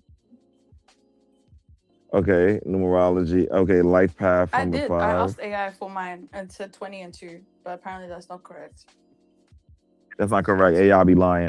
So life path number 5 is individuals are natural adventurers, freedom seekers, and agents of change, driven by a need for variety, sensory experience, and independence. Yeah, because you're ADHD, right? So you're driven by a need. You're driven by variety, right? You want you. I could tell, right? Because you can't be with one guy, right? You can't. You have a hard time just. And so that makes sense why you're life path number 5, right? Because like that makes a lot of sense. She's poly. She's poly. Yeah, yeah. Definitely gotcha. not poly. Definitely not at the same time. Are you a Definitely revolving not. door? Definitely not. That's crazy. What? Definitely What was not. And none of y'all have a chance. that? Like thematic, pipe down. Like that was mad That was disrespectful. a bit much, man. Yeah, That was a yo, bit much. Like, that's nah, I crazy. go Knowing front. T-Man That doesn't was, have a was chance kinda- with me. Like, that was please, kinda- a revolving that door. was You intense. ran through. But nah, Thematic, you're but it's literally a that's some shit. Gemini. That's like Hold the on, most ran through sign. Nah, hold on. pal, hold on. Let me read No, into that's this. crazy. Like, Yo, thematic, you're Tels, I miss crazy. you. Oh, I Right. miss they you, I'm are. gonna take boo. that from a Gemini. Yo, Tels, I miss you, Gemini. boo. Gemini Yo, of Simba, all what's people, good, like, Simba? shut the fuck up. Shut You're up. literally ran through. You're like the What up, whole man? of like Guys. every sign. Like, Why you changing your Amen. name? thematic, you're Who mad hurt ran y'all? through. Like, Who hurt y'all? Who hurt y'all?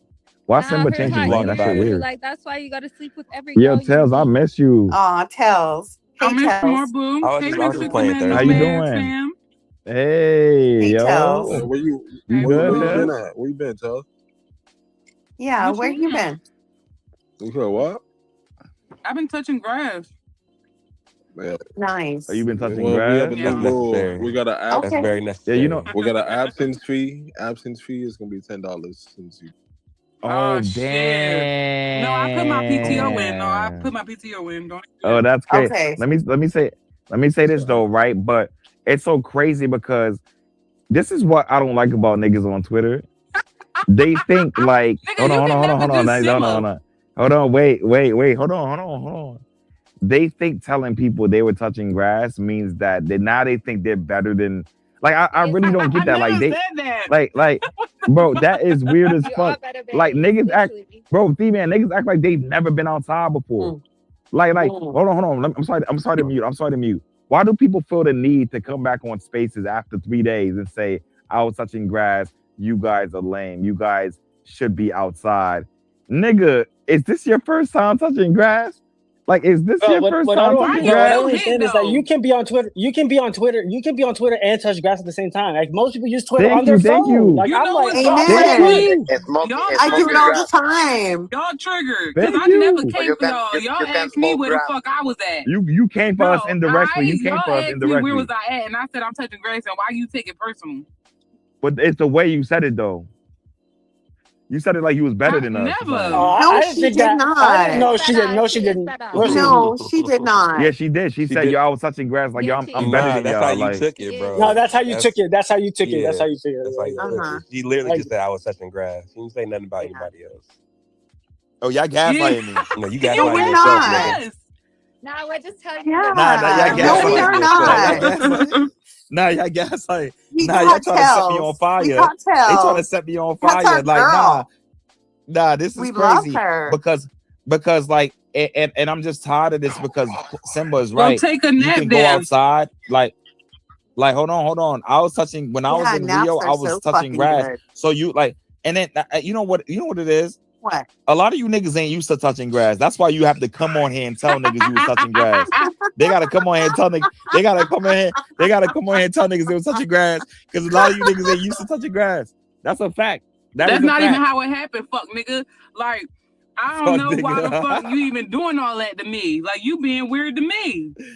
Yeah, nah, I love you, man. I'm just fucking with you. Amen. But yeah, Yo, I'm that just fucking with that you, fuck man. nigga statement that hurt me, and I was the one that that got hit. That was hilarious. Nigga said that hurt me, nigga. Like, Facts. why you say it that hard? Damn. Facts. Nigga, you an Fact, that instigator. was painful. Collateral damage, nigga. I was standing next to the target, guys. You trying to place doubt. Nah, yeah, I'm happy you've been touching grass, man. You know, Hey, yeah, me too. No, I like to touch the internet too. Like, I missed y'all. Nah, we miss you too, yo. We just been in. What you eating? Word. You know, I'm eating Chick-fil-A. Come on now. Chick-fil-A. Yeah. Yeah, you gonna need to keep I don't touching eat too many grass. fast food spots. You know, I work overnight, so if I ain't pack my lunch, I only got 2 options. Pack your lunch. You cook. Yeah. That's what's up. You know, that's good. We need more women that know to cook. Could we get that women cooking space coming up pretty soon? We want to see what place y'all rocking with, man. Well, I think the men need to learn. Oh how to yeah, cook. yeah. So I need to get in the kitchen. I highly doubt that. Like, so let me say this. So yeah, so we are doing. Thank you, Mo, for reminding me. So we're gonna set that up soon, but we are doing something special, and we're gonna put the ladies on the spot, and we're gonna make the ladies show us like some pictures of like some of the food they cooked in the past, and you know, trust me, we can tell if it's like you got it from Pinterest, because we're gonna use Grok for that, right? And so, like, let's make sure. Yeah, so because I do think that presentation is everything, right? And if it's 2026, if you're still putting your food on paper plates, all right, that's a problem, right? Like we want fine china, right? I want We China. want we want china, right? Amen. You know what I'm saying? Give me the gold Amen. rim. Give Hell me the no, bro. gold What, rim. What's bro? good, Chris? How do you? How I can tell you don't cook, bro? Nah, I do. Hell How you yeah, cook? nigga. What do you mean? How you cook? Yo, B, why you always think I'm lying? Howard, Why? Howard. Why you? What the fuck? Howard, do you cook? Why you I fronting, do. bro? You do cook? I cook. You said Howard, what? do you cook? Yes, I'm a minimalist when it Okay, comes to I cooking. use paper plates because I love to cook. I hate washing dishes. I hate washing dishes. I don't want to wash So dishes. you dirty. Because you don't have good taste. No. Yeah, you're dirty. You don't have No, good I taste. have great taste. I have fine china. I have good china. I have good Do china. I don't you want to think use it's it. do you think if Steve Jobs was alive, he would be using paper plates? Bro, Steve Jobs didn't take showers for a week. He cared about he wore walk barefoot. Yes, he would use paper plates. Steve Jobs. I highly doubt that. You look it up. I have read his biography. He had to work the night shift because he was so talented. The company didn't want to fire him, but he wouldn't take showers because he didn't think it was necessary. He was a hippie, so he didn't give a fuck. He was bare minimalist. Like he ate fruits all day. Like that's Howard, like, I will say this, right?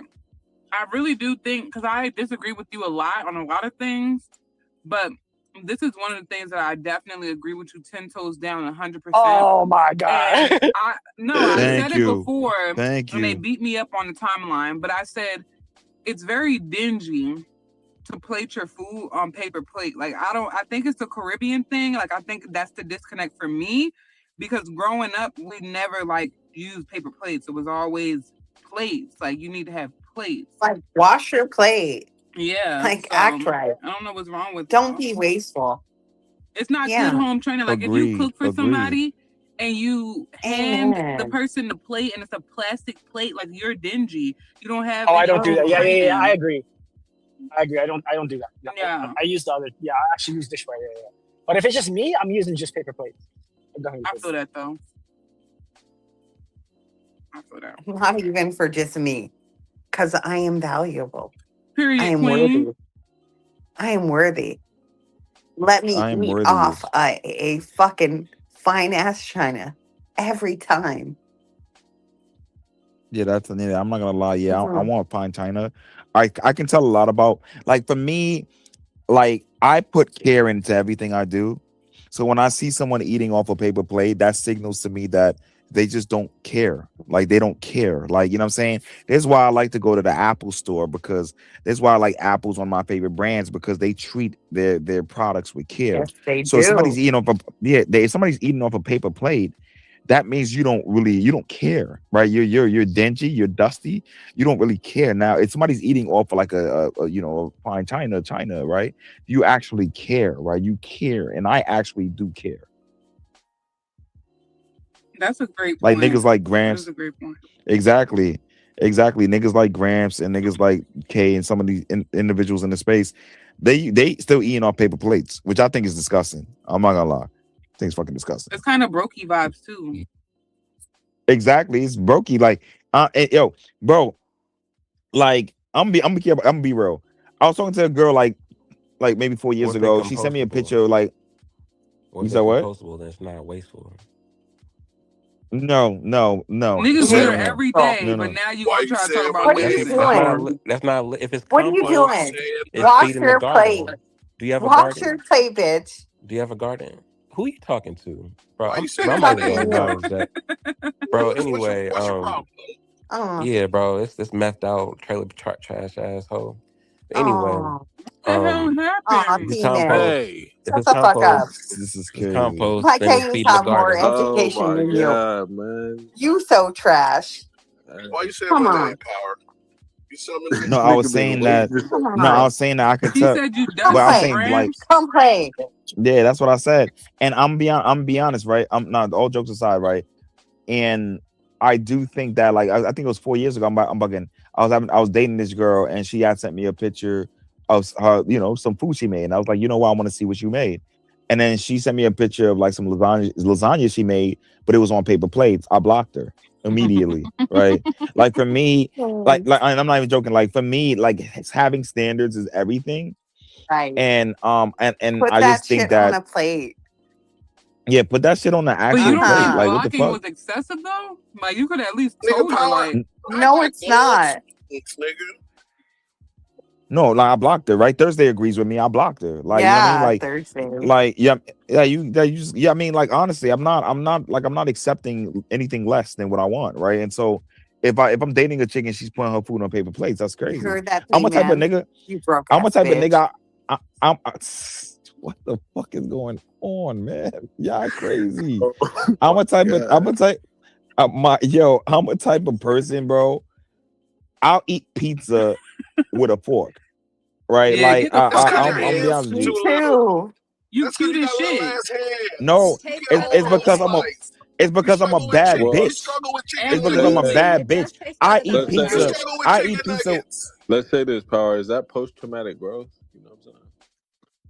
It is post-traumatic You growth, see paper plates right? in the jumbo, It Power? is, bro. And that's what I'm saying. Hold on, let me see. Let me check at the jumbo. Hold on, let me see. What you know Let me about a see. soup spoon, nigga? Korean soup spoon. That's not even your picture. You got that on Pinterest. No, nigga, that's my wife's cooking, nigga. Oh, man, that looks good. Though. I mean, You see you see your wife. Hold on. Your wife is dope, right? Because this on. You see that plate? That plate is what I'm talking about. Let me put Damn, this in the Grams, you jumbo so eating too everybody can much see on what I'm that saying. plate. Tell her to take some off that plate. That plate you is 5'1". No, actually, you actually tall for a chick. aesthetically pleasing Put too, respect man. on my height, nigga. I like how the Yeah, curves. you still shorter than me, nigga. Calm your ass down. I like how the broccoli. I like the broccoli. How the you That's some see? vibrant ass Like this is. broccoli, ain't it? That's what I'm saying. That's what I'm Like you saying. see, your wife actually loves you, right? That's But why she get the soft life. and I respect that, right? Thursday, I'm waiting to see your picture of your cooking. My cooking. I only know how to make No, a Thursday. I charcuterie said Thursday. board. No, You but guys Thursday wanna is the see? day. Oh, word. let's really I make a mean analyze. charcuterie board, like a Yeah, mean. you fuck with the charcuterie gold board. Like, is spoons, that Power? fine? Thursday said she makes a mean charcuterie board. You lazy fuck. You want to see Right? it? That's not even hard to make. Yeah. That's not even hard to make. That's not even hard to make. Charcuterie board. You lazy fuck. That's not even hard to make. She really had the Trying to nerve slide to that sit across here. the table. She trying to slide that in there like, yo, I'll make a mean charcuterie board. Oh my Like, god. yo, Basically a what? Lunchable. Basically What a the Lunchable. No. basically Talking a about Lunchable. pre-sliced Space it out. This is Cheese crazy, is already bro. pre-cut. I love Oh. Thursday, man. She's so funny. What you about to say? I'm Tails? Oh no, I'm listening. I'm gonna Sorry. show you guys anyway. Just wait. I'm sorry. All right, put it. Yeah, Don't let be me sorry, see be at least. careful. I still want to see it. I like that. Nah, you know what's No, I hard ain't though? gonna front. I like Y'all that. seen those bowls? They're basically like plates, but they got like a curve up, so like a bowl too. I think that's like a dope design. Oh yes, Yeah, I it's for love lazy people. man. You're right. D man, it is a really cool design. Nature Boy, what's going on? You're late. What you talking about? I mean, you're right. You're lucky he's not able to 13 yet. 13. Ooh, the 13. Caribbean in you coming out. That boy super hates you. Yeah, I know that's a That's the Caribbean in me. I'm sorry, Caribbean y'all. you, boy. I'm sorry. That's a Caribbean. That I'm boy sorry, said y'all. I'm sorry. Caribbean. I'm sorry. I be trying to suppress. I be trying to suppress my Caribbean side, but like, nah, but Yeah, like, that Haitian came out that right there. yeah, that Haitian came out for real. I ain't gonna lie. That Haitian did come out. I ain't gonna hold you. Nah, I am a Zoe forever. But nah, like, bro, he's out the freaking. What you know about Fleckon? What you know about that? Hey, nah, yeah. like, I speak. Look, my Haitian Creole isn't the best, but I can speak. I can speak a little. But, you know, I see you trying. I went to. Nah, I can tell though. I went to Lava yesterday. Power. That shit was jumping, bro. I love partying with the Haitians. Like them people was dancing all night. Nah, partying with Haitians is dope, man. Like I ain't going fun. I haven't been to Haitian. Yes, this Yeah, guy. Copa, yeah. He grabbed me close to him. We did Copa. I said, "Hey, boy." Tails almost got Nah, yeah. Partying with Haitians is cool, man. It'd be fun. I ain't gonna hold you. Like, I haven't been to a Haitian party in a long time, but yeah, like, yeah, it'd be fun. I ain't gonna lie, it'd be fun. What's up? No, I gotta go to New York and really move around for real. Oh no, New York is litty, bro. I ain't gonna hold you, bro. Like, I mean, there's a lot of parties, man. There's a lot of things to do, man. You know, it's lit. I ain't gonna hold you. It's crazy. Like, I mean, yeah, like you can find a lot of Haitian parties out here, man. A lot of good food, Haitian buffets. You might have to we have to find a middle ground, cause like, I don't know, man. That's strict. That shit turns you on? Huh? No, not you. Okay, nigga, tighten up. Not you. But No, I'm nigga saying said no, not you. Right, like who the fuck else? Okay,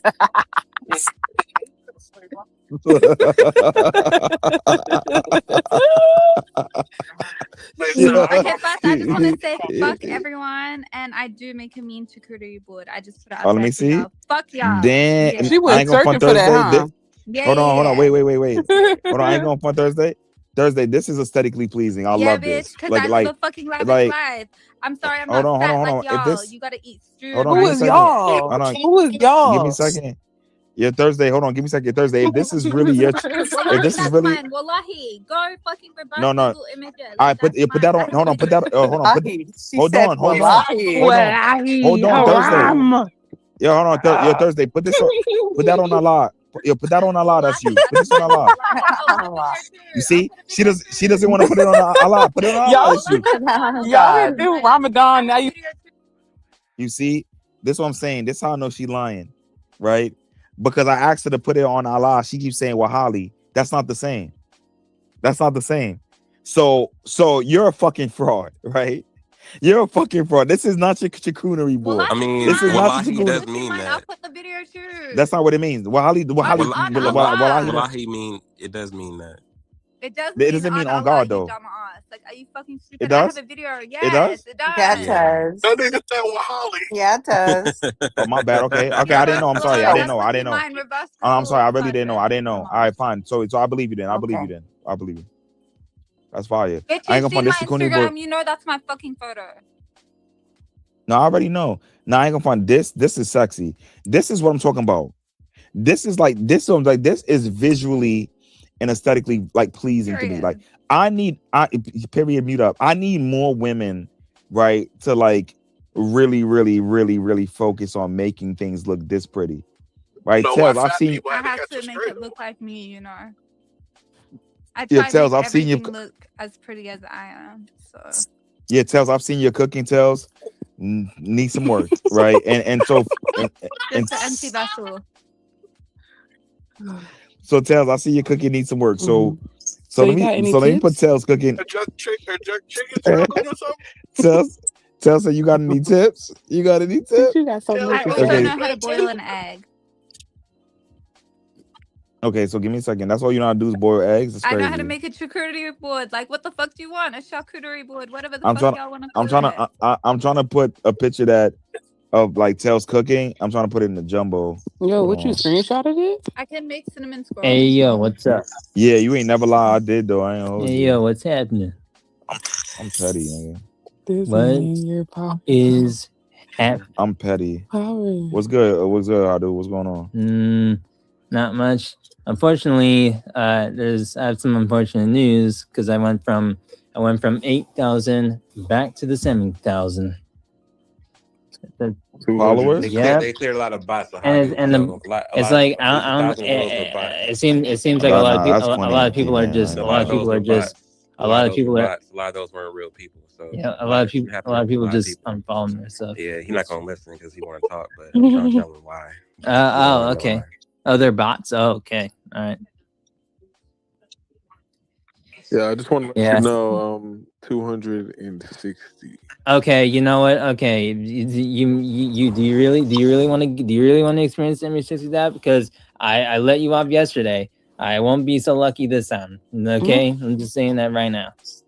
We understand, brother. We understand. Like you know what's crazy? I'm gonna be honest. Like I'm gonna be honest, right? Like I'm still trying to find his picture tails, and so I'm not done with you yet. Right? I'm gonna keep it 100 with you. But once I find this picture though, like I'm gonna show the space who you really are. Like, you know what I'm saying? Like I'm really trying to find this, like, because that cooking was not all that. It didn't look all that. So I'm about to really find that. I don't know what you. Tails, you can't cook? I can cook. I don't know what he talking about. Hold on. She just prefers not to, you know. Drop me. It's okay. They a say I recipe. can't cook either, and look at that. Like, Can you do that, House? show me how to make chicken fried steak? I ain't gonna front like any like. I don't think I ain't gonna front any. I'm gonna be honest. I'm gonna be honest. Meat and beat the meat, and then after like you beat it, you're gonna put an egg wash, and then you are going to put it.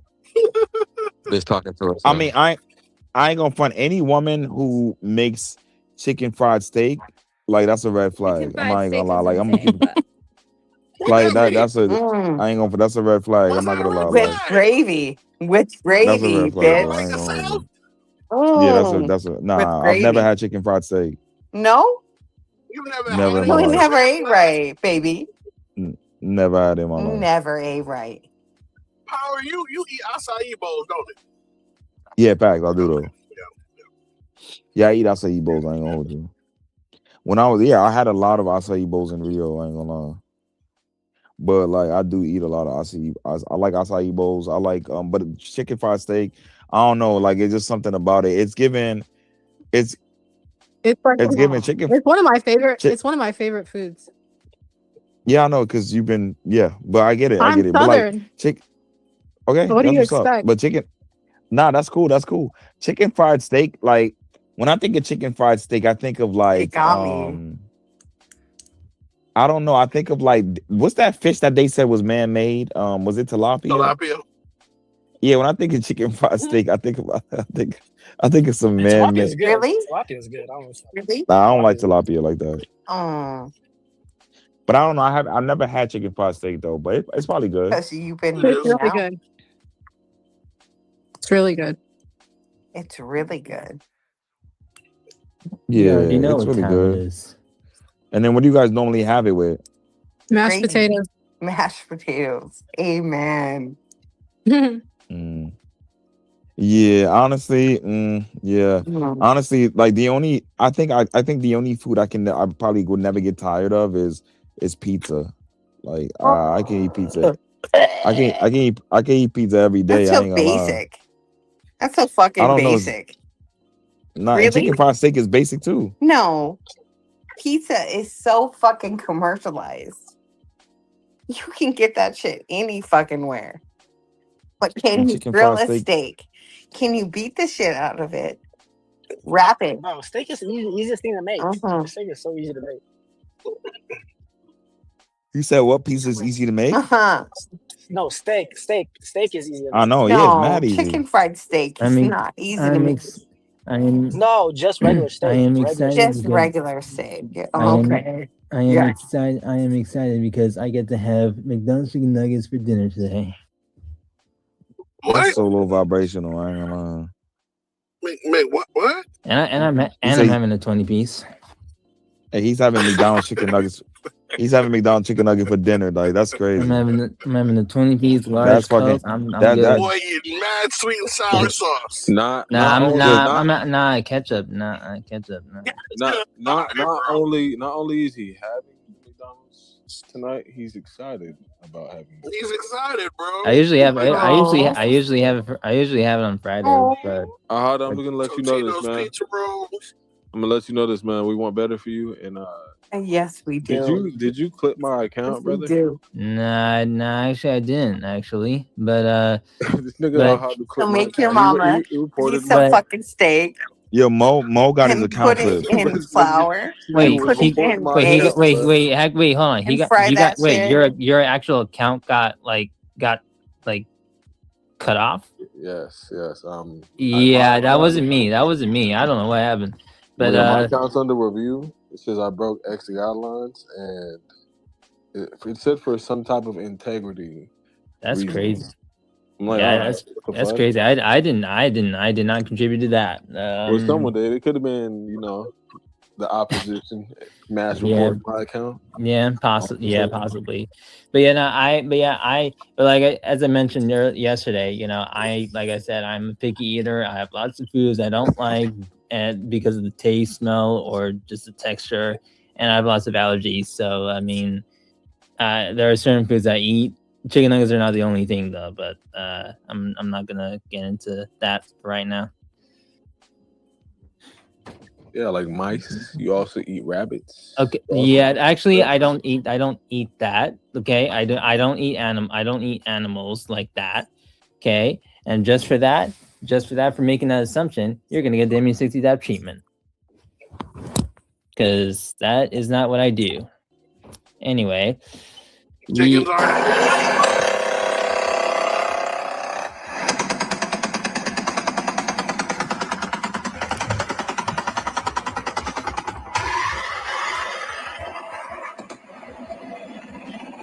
Yeah. You're gonna have to have that like put off to the side and executed a little bit quicker next time. Hey, Power. So this American way. Yeah, let me say that. Yeah, the American way. Can we talk about that? Oh yes, absolutely. Yeah. Thank you for bringing that back. Yeah, no. So we was having a conversation. I mean, Thursday was in here as well, and we was having a conversation about how like America is like the most powerful, greatest country in the world, but they don't have as many resources as Africa. Right. And so I started thinking about this book that I read like a few years ago called The Economic Hitman. It talks about how America, how they've been able to dominate globally through subterfuge, deception, through bribing, through manipulating, through putting some of these political leaders in debt. Right. And I find it very, very interesting that, like, in terms of like quality of life, right, other countries, they have that, right? Like, like they're winning in that sense, in that aspect, but America is still the greatest, most powerful country in the world. And I'm like, like it seems to me that like, and then when I think of like companies like Amazon and Walmart, it seems to me that like that's the American way, the American blueprint, right? It's to play these dirty power games, right? Like Amazon is playing dirty power games, right? All these behemoths, right? These huge companies are playing these dirty power games, right? And that's the American way, right? That's how you become powerful in any industry. It's to play these dirty power games, right? And so that's why I wanted to talk about. And I don't know if you guys are familiar with Economic Hitman, right? But I want to know, what do you guys think? Like, what do you guys think that America is the greatest country in the world, but they don't have the resources that Africa have, right? Africa's rich in terms of resources, but in America is not, right? And so what do you guys think? I think America's pretty rich in resources, man. We got a lot of oil, we got a lot of natural resources. We just don't want to disrupt our land too much to go after them. Unfortunately, we kind of sit on our stuff and then just go out and take other people's stuff.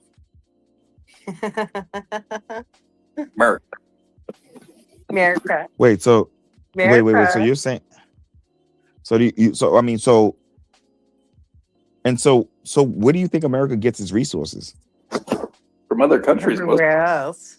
Yeah. That's my point. Mm-hmm. We're gonna play that's you what I'm saying. fair.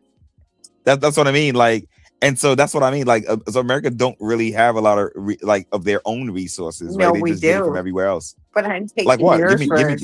My point is, we're going and plundering resources from other people and maintaining our own resources, our own stockpiles of resources. Okay. Serenity's talking about amen. She's talking about amen. This is crazy. Oh wow. All right. Well, hold on, give me a second. Somebody just messaged me real quick. Okay, cool. And so let me ask you guys this question then, right? Since Ben just said that, do you guys think that so let me ask you, so what is real power to you guys? Right? Do you guys think of that as it's more about force? Is it about money, or is it about like more about control over systems? Yeah, control over systems, ownership, man. So you would argue that's real power.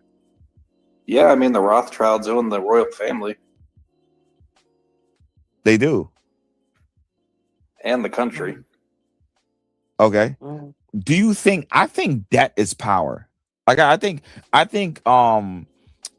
debt is probably one of the most powerful tools of control, right? I think debt is power, and I think with a lot of these political like leaders in other countries, right? Like that's what America is good at. Like they literally, if you read the book Economic Hitman, they put these political leaders in debt, right? That's how they control them. Right. Tell me more. Yeah, I agree. It's kind of wild. I don't like the nature of the American way, but I mean, look at where the country is. We probably wouldn't be where we are if we didn't enforce others into uncomfortable positions. Exactly. And so, what are some lessons as an entrepreneur you can learn? I mean, what are some takeaways, right? Like, are you gonna do what they do, or with more wisdom? Are you gonna? What are you gonna do? Man, I'm just gonna leave that part up to God at this point, man. My account got clipped. Amen. You know what I'm saying? My account got clipped. It's probably because I wasn't being as American as I probably should have been. You know what I'm saying? Like, Because I've been saying Epstein shit for a while now. What's your word? Yeah, and I haven't been blocked or anything. So no, I mean, bro, I only definitely on a list, but I don't Wait, think. hold on. Wait, Moism, when did this happen? When did your account get? Did it happen today or yesterday? If you have stolen my Yo, what's good with the jumbotron, bro? I didn't do it. I didn't do it. I know. I didn't do bro. it. I know. I didn't do it. I did not do it. I'm cleaning it now. I did not do it. I'm serious. I just cleaned everything up. It's cool. But like, when did it happen? I'm gonna be honest with you, son. Like a lot. Yeah, I just cleaned everything up. But so Mo, when did it happen? I think Saturday Saturday. We had our meeting and I had woken up probably around like 7 a.m. Saw that my followers and my following were both at 0. I turned off my phone, went back to sleep, woke back up, hopped in the meeting thinking that, there's no way my 203 follower account is anywhere like within the means of being. But man, that's what I'm saying, bro. These little accounts. If I showed y'all the impressions, I was probably doing like 2K views a week on that little baby ass account. I'm thinking like, okay, that's cool. We'll see. Do you guys like just rent? Like, Mo, let me get your opinion on this. Like, everyone in space. Do you guys think great companies create convenience or dependency? Both. Yeah, both. Both.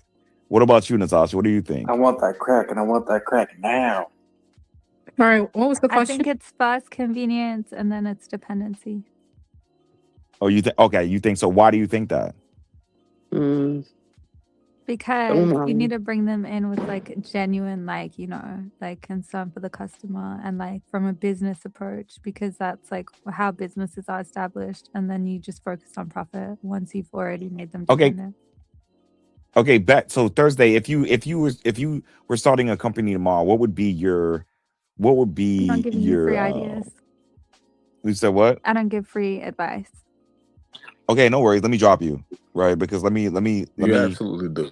Yeah, that's what I'm saying. This is crazy. So now Just DM me. Oh my god. Okay. Okay, fine. We'll talk on the back end. But yeah, so what do you guys think? Like, do you guys think great companies create like convenience or dependency? Like, I mean, like I know Thursday said both. I mean, I think she said both. I think she said I think Ben said both as well. What do you think, Natasha? I'm gonna say both, but more on the dependency side more than anything else. And why do you think that? Because they don't make things that last, you know? I don't know what the for it is, I forgot it, but they don't make things that last. They want people to continue. Yeah, planned obsolescence. Yeah, they want people to continue buying and buying. I agree because when I think of Amazon, like Amazon is convenient, but also where a lot of people are very dependent on Amazon, right? It's like motherfuckers can't even live without Amazon. Like can you imagine if Amazon went out of business tomorrow? I think we would go crazy. We would go crazy. I would. Like, you know what I'm saying? Damn. And so I think any great product or business that you're going to create, right? It has to have that element, right? It has to there has to be an element of dependency, right? It's imperative. That's that's non-negotiable, right? It has to have that. You know what I mean? It's kind of like when I'm in because we all like to have sex, right? And some of you guys suck dick in here, so sex. Oh my bad, I'm sorry, but we like to have sex and we love relationships, right? We love to love. Dick in here. Your mama? No, not you, Ben. I was talking about some of the. Chad But definitely sucks dick. No, I don't. No, you suck more dick, right? But let me say this though, right? I know that. I know. You got a voice of a dick sucker. Let me say this though. Let me say. Exo, you suck dick too. Alright, cool. So let me say this though, right?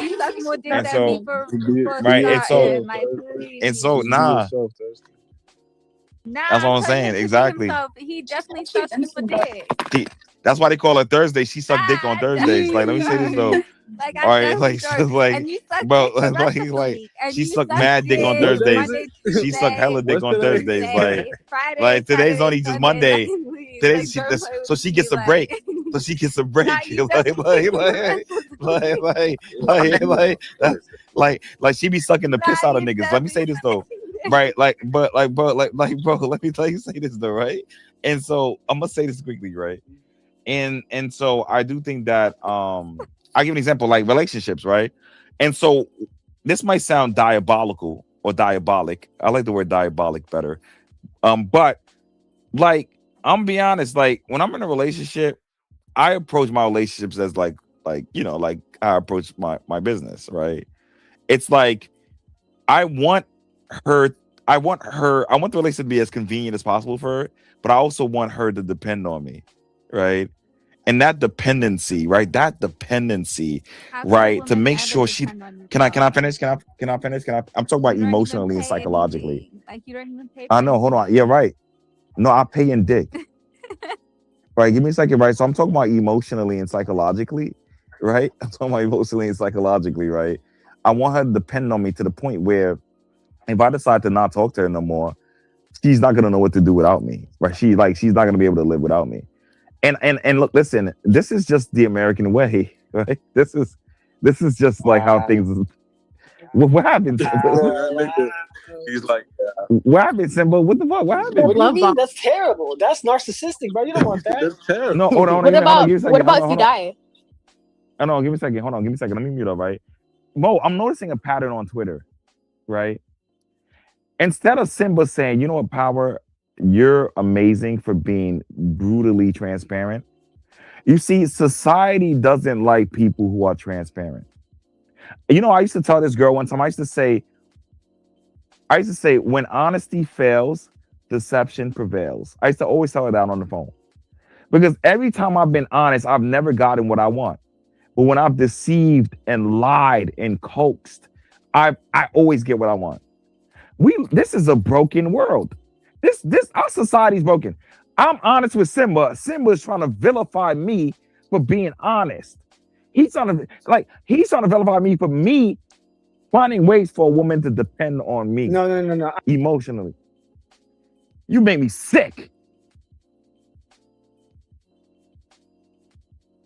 I respect the fact that you're honest. That's not what I'm saying. I would never I would never talk down on your honesty. I love Kanye because he's honest. I don't agree with half of the shit he says, but I agree with where he's I respect the fact that he says what's on his mind. So I respect you for the fact that you're saying these things. I just don't agree with what you're saying. Does that make sense? It's fucked up. Oh yeah, that makes sense. Yeah, that makes sense. You're right. That makes sense. But I don't think it's fucked up though. I think how the saying goes, all is fair. How the saying goes, all is fair in love and war, right? So for me, it's like that's why it's called the battle of the sexes, right? And so I view everything as like some warfare, right? And so for me, when I'm dating a woman, I'm looking at her like I'm going to win this war, right? You're going to need me. I'm going to conquer you. You're done. You're finished, right? You're mine. You're not going nowhere, right? Okay. Like, so how did the exes take it? Were they still stalking you after you broke up with them? Yeah, some of them, right? I mean, there's one girl, she used to text me all the time and said, "You're sick." But when the women tell me I'm sick, I assume hold on. When women tell me I'm sick, I assume they're just really telling me that they like it, right? No, you're sick. No, yeah, sure, yeah. So when women but hold on, because the thing about some women, they'll say you're sick and still talk to you. Not me. Like, isn't that crazy? Like, they'll call you sick, right? You would think that she would say you're sick and block you. You can't lie. That's true. That's a fact. X, am I lying?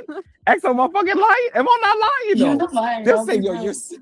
Yo, they'll say you're sick, right? And like you would think like after she calls you sick, she'll block you or something like that. But she's still on your phone, calling you, texting you, all that, right? So who's really sick, me or her? Wait, who's the sicko? Is it me? Are you admitting that like you're low-key a little bit of like a narcissist? He is toxic, yeah. No, I'm not a narcissist. Definitely no, a hell narcissist. no. Like, First of all, what does that even mean? Power. This is why power's not a narcissist, because here's the thing: narcissists won't reveal their cards, right? They don't do. That's a fact. Yeah, that's exactly. literally not true. That's literally not. How true. not? They don't in real life, and that is not true. And also, Thursday. I want to hear what Thursday. Explain why. Why is that true? Why is that true? Why is that true? Well, like, why is it true? I don't understand. No, you said like reveal their card so many times. That's not going to make it. They'll hide it from people that are not the victims. Wait, so they'll tell you that they're manipulating? So go ahead. Yeah. No, hell no, that's not they true. Will literally, they no. will reveal their cards to their victim. They'll admit it in cursive. They'll admit it, yeah, to their victim. And cursive is crazy. Not to everyone around. That's how it works. Like, are you? Yeah, but that's what Power is doing. Power is literally revealing it to everybody. Exactly. I'm not. Exactly. The thing is, we're nobody compared to that's like yeah, we're literally. But Simba. Power in real life. No. Hold on. Hold on. Exo, to be honest, and Simba, like I know I'm not dating you guys, but women I've dated, I have been just as transparent. I promise you. Wait, I have been just as transparent. Just because you're being transparent doesn't mean you're not being a narcissist. Like what? Okay, so what's the type of narcissist? There's like malicious narcissist, covert narcissist. Exactly, there's covert and overt. No, but covert narcissist just means you play victim. That's what a covert narcissist means. Like you play victim all the time. That doesn't mean that you're gonna hide. No. She gave you two examples of different types of narcissists. She didn't say that. Okay, so you're telling me Natasha's saying I'm an overt narcissist? Is that no, I'm just saying there are different types. Even if you don't think you fall in the classic category, there could be a category you fall in. Yeah. But Natasha, who's more? Hold on. You'll be like, oh, Power's gonna do this one thing that is like. Now, hold on, give me a second. Thursday, give me a second. Thursday, give me a second. So, hold on. Who's more sick and narcissistic? Me telling her that I'm a little sick, or her continuing to? Why is she still talking to me? Why is she still talking to me? And then you told her you're sick. Like, are you fucking insane? That's not true. That's not fucking. Oh my god, yo. So do you say this on the first date? Yeah, you say that on the first date. It's so easy to leave on the first date. You dumb. Okay, hold on. You're actually stupid. Like. Oh, No, give me a hold on, second. Give me a hold on, second. hold on. Let me get it. Like, here's the thing: people have Okay. narcissistic tendencies. Doesn't make them a narcissist. Everyone has like certain Exactly, traits. and people not conforming Exactly. to one Also, characteristics power. or traits of being a narcissist doesn't make him not a narcissist because he's showing his cards. Oh, he's not a narcissist. You're That is stupid. true, That's Thursday. not That even is his true. That is cards. true. That is That's true. nothing. That is true. But But that's not the only thing. Like, you could just also be going for a masochist. Like, the girls you go for just could be masochists. Yeah, period. Also, like, That's just what you attract. EXO, once you've already caught feelings for them, they really can just say that shit and you're gonna stick around. Yo, Thursday, I feel like you're gaslighting right now, man. No, but Thursday, listen, I'm definitely not, but Think I'm about just it. saying. Thursday. But here's Nah, I'm definitely not. like I think If I'm narcissism. gaslighting, then whatever I am. Now what Thursday. about it? Yeah, Thursday. okay, so who's the real narcissist, man? Hold on, Thursday. Hold on. Here's Is it you? the thing. Okay, I'm a Damn. Or is narcissist. it Hold on. Thursday. Look, the thing is like there's like a very small percentage of people who are actually narcissists. So just because you have traits of narcissism doesn't mean Yeah, you're an well, actual I'm obviously narcissist. And that's the not a problem. narcissist. Like, duh. I don't think you're a narcissist. I don't think I'm Power's a not. narcissist. either. Can we be real, man? All right, so Power a narcissist, How can you Thursday a make this like narcissist, assumption? EXO a Please, narcissist. you throwing Thursday How can you into make that this is assumption if crazy. you don't I think the Like, only non-narcissist is Ben, Simba, Serenity, Gratitude. nah, Ben's definitely a Natasha. narcissist. I'll be He's white. honest. I'm a narcissist, but I just don't have it in me to like shit on y'all. So I Nah, kind of like just like you don't need No, to shit you're on not. anyone if you're a narcissist. Like, what are you I talking don't. about? I'll be honest. Nah, I don't think most people know what a narcissist is, bro. Nah, literally.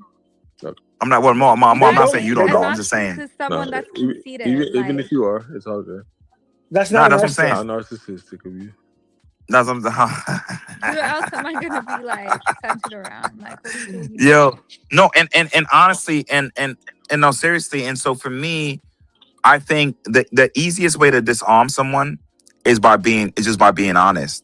Like that's why I don't believe in lying to women, because I really believe that if you're very honest with her, she'll just lie to herself if she really likes you. Yeah, Amen. period. Like That's it's just like she'll, you feel me? She'll just lie to herself if she really likes you. So I'm a type of dude. I would tell a girl, I'll be like, yo, look, listen, I'm gonna be honest with you. Like, if she asks me, "Are you manipulating me right now?" I'll be like, "Yup, I am." Yeah, but you gotta understand, Like, if you say that at the start, like, you know what? Wallahi, I don't even care to explain this to you. Like, move on, carry on. exactly, because you're sick. Because you're sick as well. Right? The very fact that you're trying to understand me is sick. It's how sick of you. Right? How sick of you? Like how sick of you? Like the very fact that you really sit here trying to really like Nah, you're like, for real, why would I try and understand someone like you? Like, that's what I'm okay, I saying. can You snap like out of it. you like my sick ass. That's what I'm saying. You did. That's a fact. That you EXO, y'all sick. You guys are sick. Yeah, we're like shocked, you know? We're like in shock. Oh, We don't shocked? You see? understand. What? So why are you laughing? Why are you laughing then? Why are you laughing? Why are you laughing? You see, Simba, that's what I'm saying. Simba, this is why you don't have to lie. I like, listen, I try my best not to lie to women. Like, if I'm dating a chick, I'll let her know, like, look, this is me. I'm a little off. Yeah, I'm a and little, I'll be like, yeah, I like I do the same thing. sick. Like, I'm not gonna lie to Oh, myself. so you do the same thing. So that's what I'm saying. So you understand. I put my Nah, but worst I'm, like, foot. self-aware with Hold on. Hey, Thursday. No disrespect, but he was talking to me. But the thing is, like, real quick, is like that's the thing is like I'll put my worst foot forward, right? Because like that way, because a lot of people are performative, they'll put their best foot forward, and then like later, 6 months in, when you're in love with them, you're like you see their true colors. You're like, where the fuck was this? You know?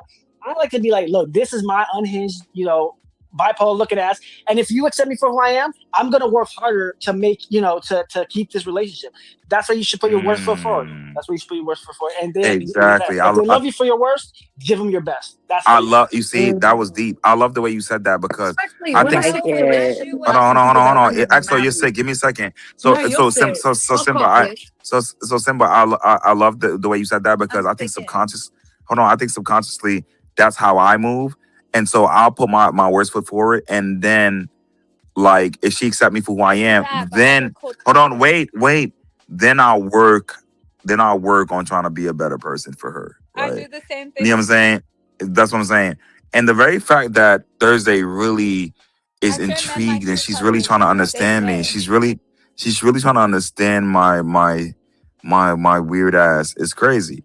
You know what I mean? Says a lot. understand your rationale, Power. Is okay, yeah. Right on. Who the fuck is Bar Breezy? Who are you? That's my mutual. Leave her alone. She's Muslim too. She's from Okay, Canada. cool. I was gonna remove her. I thought she was in. Okay, cool. No, Yeah, no. I'm pretty impressed. How you doing? Thursday's had a lot of her music's coming. No, that's what's Not up. for real. I'm the life of Right? the party. Bring on the Muslims. But then you guys like want to chat shit to them. So No, it's but how like many followers does Thursday have? not a lot. See, I told you but it's that the small loyal. accounts, nigga.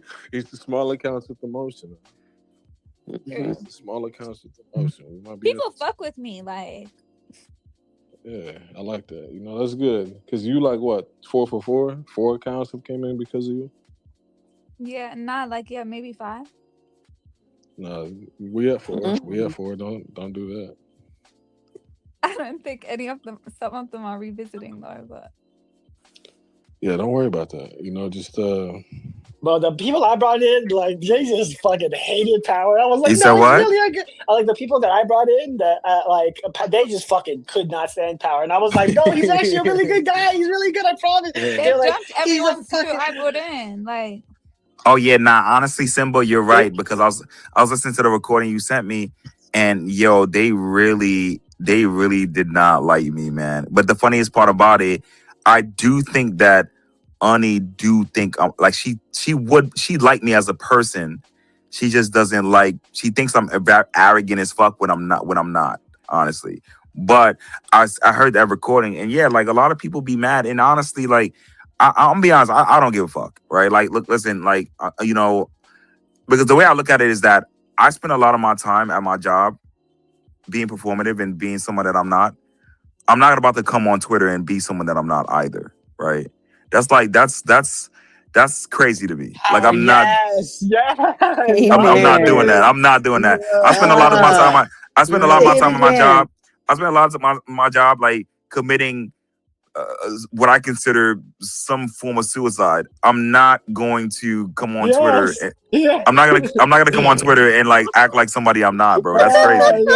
That's crazy. You said what, Natasha? That's fucking crazy. I'm not doing that, bro. Like I spend all my time code switching, acting like somebody I'm not, having meetings. You know, trying to sound more white. I'm not coming on Twitter to do this shit. I'm not doing it. So if niggas don't like me, fuck them niggas, man. I'm not doing that. That's crazy. That's fucking crazy. Oh. So Natasha, go ahead. But who called you arrogant?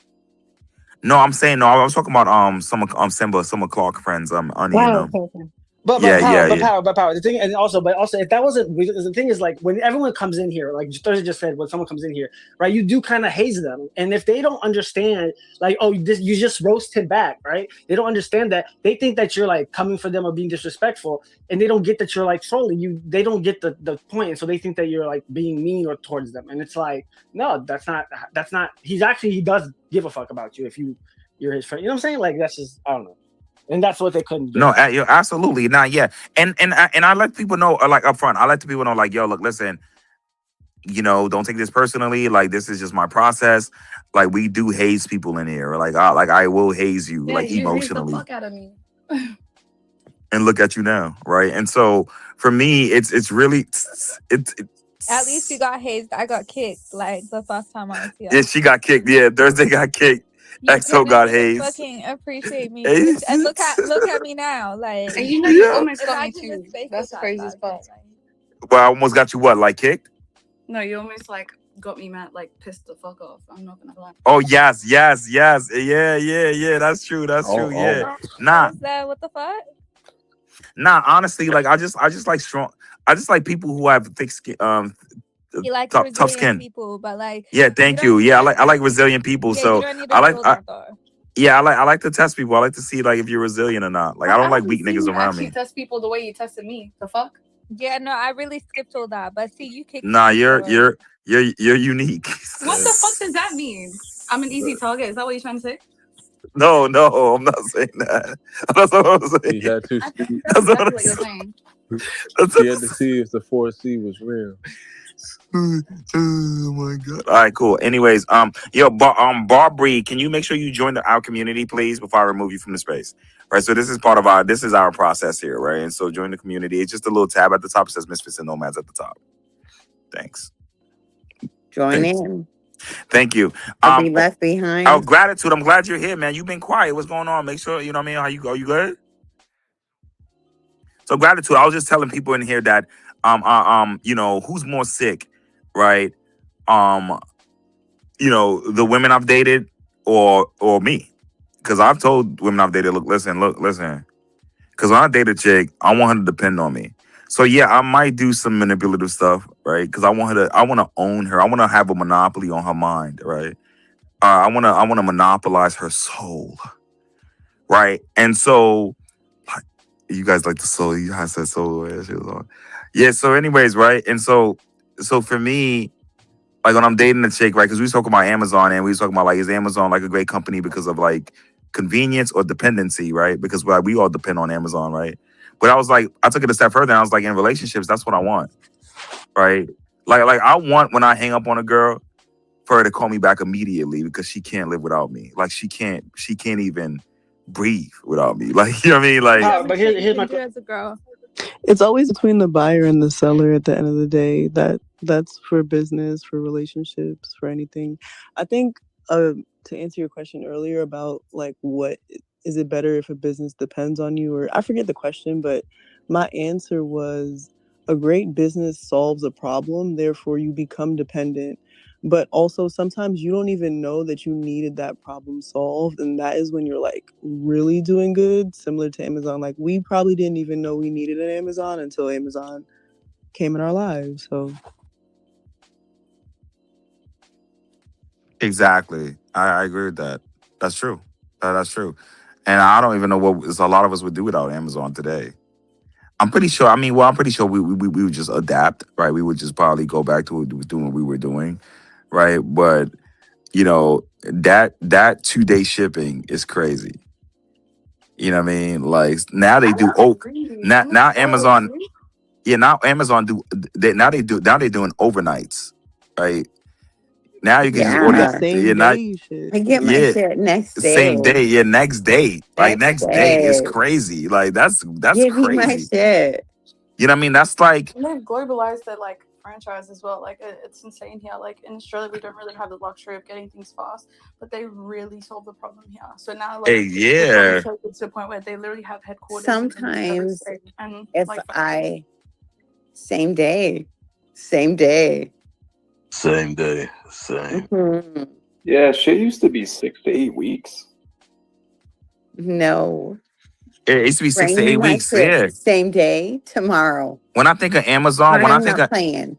when I think of when I think of Amazon, I think of like when I think of how fast they can get us like the things we order. I think of like a heroin addict with a rubber band around his arm. You know, like when like you know the you know. Yo, I even thought about selling rubber bands. Never mind. I'm not gonna. Let's forget about it. But forget it. Whatever. But like, what I'm saying is, Silly bands went You crazy might as for a well sell while. I don't crack. know if I'm aging myself, but y'all remember silly bands? Yeah. Definitely aging yourself. What is That's that? fine. Oh man. No, what is silly bands? What? Okay, in middle school we had these animal-shaped rubber bands that we would wear around our wrist, and like if you was real smart, you was selling them at lunch or you was trading them for chip bags. So Yeah, we had them too, like loom bands. Is what we used to. You know what? Thank you for that, man. Cause we Google it. That's like a multi-billion-dollar company off of like rubber. Yeah, you know the kids is where the money's at, right? Where the money reside, where the money reside, where the money reside, where the money reside. Gratitude. We're gonna put you on the ban list because, well, just DM me. I'll let you know. Oh, not the ban list. First they hate, then they copy. Wait. Hold up. What do you mean by that? Why would you put me on the ban list? No, is it because I was in the band? Is a list of band members? I'll be on the band list. What the fuck? All right. What? So What the fuck? What the fuck? Yo, what? It's only $10 Like, to get off. yo, this is fucking crazy. You know, yeah, it's only $10 to get off though. Oh yeah, just as a reminder, guys, because I don't like repeating myself. April 13th, right? We're scheduling spaces. If you come in late, it's going to be $40 for a mic. He I said, thought it Right? was 10. You bigging it up. Yeah. Yeah. Right. We had a team's meeting, right? And we had a great conversation. And we were like, you know what? What we're doing here is very special, and we don't like people playing with our time. I'll give you an example. XO disappointed me while I was on vacation. She said, Power, open up a space. Cool. Open up a space. She came 20 minutes late. While I'm in fucking Rio. I don't have fucking time. I don't have time. I really don't have time. Right? And so now, right, it's $40 for a mic if you guys come in late. So make sure you guys are on time. And trust me, I'm going to schedule the space early in the morning so that way, or the night, or the day before, so that way you guys have enough time to put it on your calendar and mute up. And also, just to give you guys a heads up, because I don't want you guys to think like I'm money hungry, you guys can step into the space when I start the space and then dip out, and I won't hold it against you. Right? As long as you guys just come on time, you guys can just dip out. You guys don't have to stay the entire time. All right, just like giving you guys a heads up. Is that a 15-minute grace period for you? Bro, why are you coming for me like that? That was an accident. Hold on. No, you disappointed me. Oh shit, I came on time today. When I was talking about, I know, I appreciate you for Let's that. clarify something. I'm trying to help you guys out. For you Jersey-less bastards. 15-minute grace period? Okay, that's perfect. that sounded like it had a question mark on it, like you was. I did. I'm asking Power. I said 15-minute grace period. Is that what you decided? Yeah, 15-minute grace period. Oh, well, there you have Also, we decided, right, like that if y'all come in a space and y'all late and y'all don't get a mic, I'll start the space and y'all could come there. Oh. Who's we? You don't have a jersey. You don't hear? Thank you. Say that again, XO. No, sorry. I didn't mean that. No British people, no that. Yo, this is I mean, crazy. it's only 10 mics in here. Nature boy, what are you doing, man? No British people, you know. Why are you doing this, man? I'm not even British. I'm doing, bro. Are you that intellectually molested? Please? Nah, if you're not American, you British. I just look at it that way. No, you're just stupid. Respectfully. If you're not American, you're British. No, facts. Bruh. All right, man. No wonder why you think I'm so smart, Power, because this is what you deal with. Yo, XO, what the fuck? What did you mean? I don't know. She tried to take a stab, but if I come at like her fucking, like, what's that Spice Girl name? The Ginger Spice? I don't know the Spice Girls. There's nothing you could say about XO. Like, XO's a goddess. You a DJ equipment. Absolutely. A fucking 4 bands DJ equipment, nigga. The fuck? And why are you saying that like it's a diss, like being a DJ isn't one of Oh God, you need a DJ, I'm nigga. sorry. Deadass. You need to get some decks. You said, on God, you need a DJ. So it's gonna be all y'all versus me. Okay, I'll go on a row. Okay, XO, you have the same fucking swag as that black girl Azalea Banks. You DJ equipment, they make Apple Music. C-Man, wash your hair. Boo, tomatoes. Power, stop. Man, wash your hair. Boo, your jokes suck. Read a book. You don't have no man to suck on your titties or your clit. Ooh. And you have no bitch on your dick. So what now? No, I got. But you saying that like you know me for real, like you know me. Nature when you got to reply like Yeah, that, like, you that don't means know it's true. You know me. When you reply like that, it's true. You don't even do me, man. Yeah, man, get some fucking head and shoulders. The fuck you got going on? Why is he coming for Thina? Tarantula. Bro, he's coming for everybody. Tarantulas are cool. This nigga feel hurt. No, y'all all tried to gang up. Y'all tried to have a nerd off against me, so that shit was gonna go. What the fuck, bro? Sorry, squares only. Dang, you said nerd off? No, Power actually cool though. I fuck with Power. He's not gonna insult Power. You said I'm not cool. I'm a nerd too. Nah, you wasn't really in it, Moo. Was the mind gonna lie? You want to be in it? Nah, I'm Drag just him in asking. it. Do you think I'm a nerd too? Boy, Nah, I don't really pay you no mind for real. He wants I to don't be really in got it. no. Like no, not in no issues. That No, that's good. That's good. I don't think we really got. I'm no working issues on that. I'm working on that. You know, I want to be behind the scenes a little bit more. I don't think we got no. I mean, I hate the afro and the plaid pants, but that's personal preference. Bro, you'd be surprised. I'm hating on his effort. Like people need to stop coming from Mo's effort. Like that's. Oh my god, Harry Potter books. I went You're so from stupid. You need to open a book. And in fact, you need to open a Harry geography Potter. book. Harry Potter. Nature boy, shut up. Crikey. 21 This is Savage. literally the type of guy that will tell you Africa is a country. Yo, that was crazy. All right, let me say this though, right? Africa's a country was crazy. That wasn't even funny. You said what? I'm talking about XO. What she said. Period. Now it's period. Now the witches. I know. Right now it's period. Right. That's all that. Yo, I swear to God, yo, you motherfuckers, He bro. started at power. He was coming at me. He said that he started at power. If I'm not from, he did it. He did it power. That's so bad. He said that if I'm not from America, then I'm automatically from England or Great Britain or whatever the fuck he said. You're so stupid. You have to be stupid. Okay. Want to see something funny? Say totally tornadoes, turtles. Why the fuck would I say that? Because you can't say words with T. It's gonna be like totally. You can definitely totally. What the fuck? Who told you that? Okay, what if I started speaking like you then? She go with her stupid American accent. She gonna be like, "What up, homie?" That dumb. What up, homie? Is So it's like, crazy. you're damn right I'm Bro, My accent is great. My accent is great. Those ain't those damn right. Okay, sound like me without using black culture. Do it without saying some racist shit. She never even said anything racist. Why are you making me assumptions? No, because they gonna do it. Because y'all gonna do it. Y'all gonna be like, yo, what up?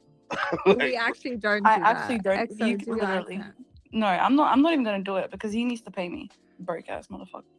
Sorry. Where am I going to find some Chuck E. Cheese tokens this late to pay you or whatever y'all use for money? What the fuck is Chuck E. Cheese? Wait, y'all don't have Chuck E. Cheese? No, we don't.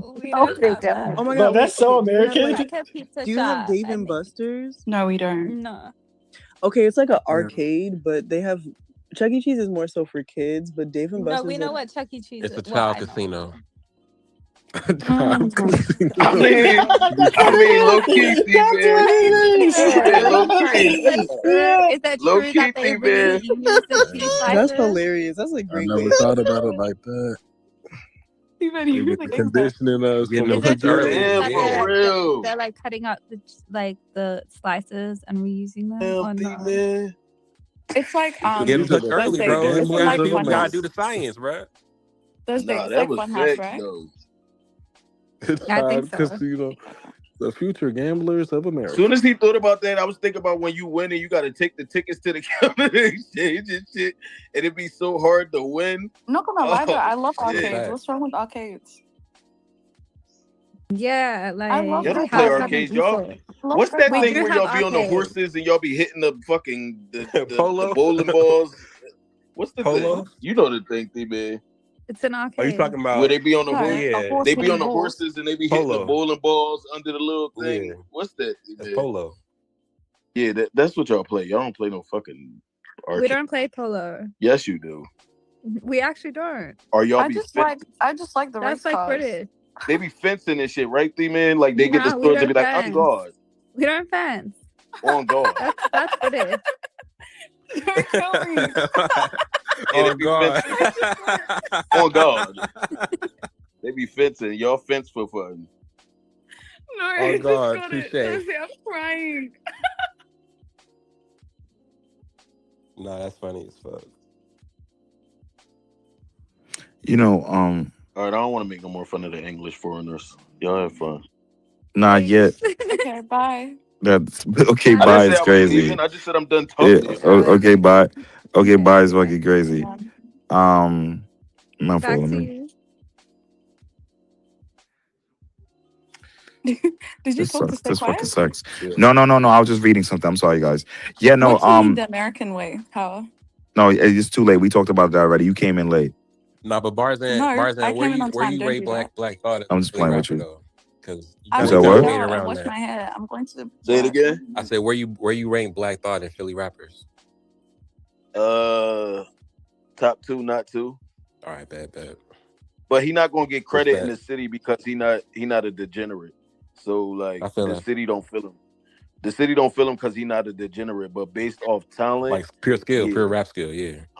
Oh, pure rap skill, yeah. Like the city will pick Meek Mill and Beans over him any day. But like he it's not even close. But why do you think that is though? Like, why do you think like? Because he not a degenerate, and a degenerate nigga, a hood nigga, street nigga, degenerate nigga is the top male of the black community. He's the him. So if you're not the him, like you get downplayed. Like a nigga who could be corny as shit at rapping or be more popular than Black Thought than a nigga who's naturally talented and trying to lead you to some positive So shit. they look at Black Thought being in the Roots as like some corny shit, like because you in a band and Bro, type I'm shit. gonna keep it real, bro. They don't even pay the Roots no mind here, bro. The Roots That's picnic crazy. get popping. The Roots picnic get popping based on the other celebrities that be there. They don't pay the Roots no mind. You know, That's nasty I ain't work. even gonna lie, bro. Like you gotta be a nigga who really into music that know like what Black Thought really like capable of. Like that he probably get love in other you know, cities and shit before here, bro. Like they can't sell out shit here in Philly. I ain't gonna lie. That's crazy. Like if okay, they did a concert, that shit ain't gonna sell out. Like you know, just them? Nah. yeah, no, absolutely. You know, Black Thought is cool. But I'm wondering if there's any like really, really good, really great Australian rappers. Like, Steve know, Irwin. There like are you a guys, few, but like I don't think it's the type The of rap that you Crocodile guys Hunter had like. bars. yeah, Oh my because all god, you shut guys, up, Nature Boy. Fuck me. Right. Anyways, because Cartier looked like a because snake. Who because is a because good Australian rapper? Tell me. fuck, I forgot his name. You know We have the Tame Impala, not Fuck, I Oda, forgot man. his Y'all can get name. fucked he's for like He's real. so into he's little, like he's small. But like if you guys listen to like underground music, then yeah, you'll like it. If you don't, then probably not. Put me on. I need some on my You know how USB. deep you gotta be in the YouTube I'll trenches to send it to find an you on Australian it's on rapper? Instagram. I have to find it. Like you gotta be deep in the YouTube trenches to find an Australian rapper. Okay, but do you guys have You Tame don't Impala? really. No, No, we they're have on the Tame news Impala. too. So Like even There's a lot of on the Australians. news, There's a lot of Australians. That's not true. So name one, Clark. Skindy. Skindy's an Australian. Hitch Slap's another Is he an Australian. Australian rapper? Oh, a rapper. My bad. I just associated on rapper. oh, there's another one. He went viral. He makes all this like depressing There's music. another one. There's no It's called Australian There's rappers. I don't know. one. I it's called don't know like what you're talking Sad about. Boy or something. Like the song that I know. I forgot. I thought Australia had one song where it'd be like, I come from Sad a Boy, land the down girl, the under. African artist. No, Sad Boy. That's the name of the song, but I forgot the name of the artist. I can find it though. Oh, okay. Because there's, But I don't know what part there's of Africa others. she's from. There's others like Swish music and stuff, but like they're not like I don't think you guys would like it. I'm not gonna lie. So you don't listen to Australian music at all? I listen to like mainly like UK underground. I'm not gonna Black culture is the best thing in entertainment ever, bro. It's Yeah, all the right. one Are you rapper that I'm referring to saying is American good. Black culture? Just The change. one That's the only black culture. What the No, fuck? no, shut the Are you fuck up. No, stupid? it's not. No, You that's have to be retarded. That's stupid. retarded. Black No, culture listen. is everywhere. No, all right. So Clark, listen. Black American culture is the culture. Other black people have a culture, but it's not the culture. All this swagged out, sauced out As a shit. Jamaican, I'm Husky. gonna have No, to that's ask a you to stop culture, right? talking. Oh my god, I A hate No, this He's shit. because hip husky People hop want to and he wouldn't gatekeep sounds even be stupid here blackness as fuck. without so Jamaicans. bad. People want to gatekeep blackness so bad. Oh, you Literally. born in suburbs? That means that you ain't black. It's wake it like, up, bro, wake it up, bro, They what don't are wake you it say up, that, talking Clark. about? They What are don't you Because say not that. even They that. do What about say wake it that. up, What about They They don't do say say that. Ashake? that. They What they about ain't talking about Ashake? zip code. Sleep it What's there. your zip Big. code? Sleep it What's there. your wake zip it up, code? wake it up, Sleep it Oh, What you there. were about raised by your Sleep it white there. Fireboy mother? You were DML? raised by your white wake it mother? up, You're wake not it up, black. Sleep it You're there. not black. Sleep it there. wake it And up, What about brother. you Uncle put mayo. Waffles? You All put right, mayo so on your Clark stop being sandwich. This an You nigga, put emotional mayo What on your about bitch. sandwich. You're Indoor He not said really Vibes? we black. have to come. You're not Nah, really wake black. it up. He said, What wake about it up. Mr. Jerwin, Social Security, please. Who are what you? about WizKid? Are you listening? Who are WizKid, you? that Ashake, was I funny Kev. mean, as fuck. How but like many? they're all caricatures of Black American culture, though. That's the funniest thing Mo Wisdom ever said in here, bro. What There the are so fuck? many black artists out there that aren't just African American. You just have to be Yeah, but living they under a copy rock Black to No, limit but American yourself culture. to listen, one genre of you music. have to understand, like, and I'm so glad they sent me this space. because I got here as soon as I could.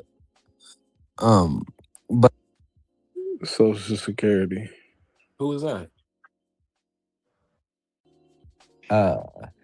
I don't know, but well, I mean, my social security number is obvious. I mean, the one. I don't know who he is, but he a It's motherfucker. one. No, it's one. DM it. No, it's What? one. It's one. DM the Okay, can you Social just finish Security. your sentence? I think that's What? gratitude people, right? Mr. No, GIY? no. Don't. Whoa. No. What?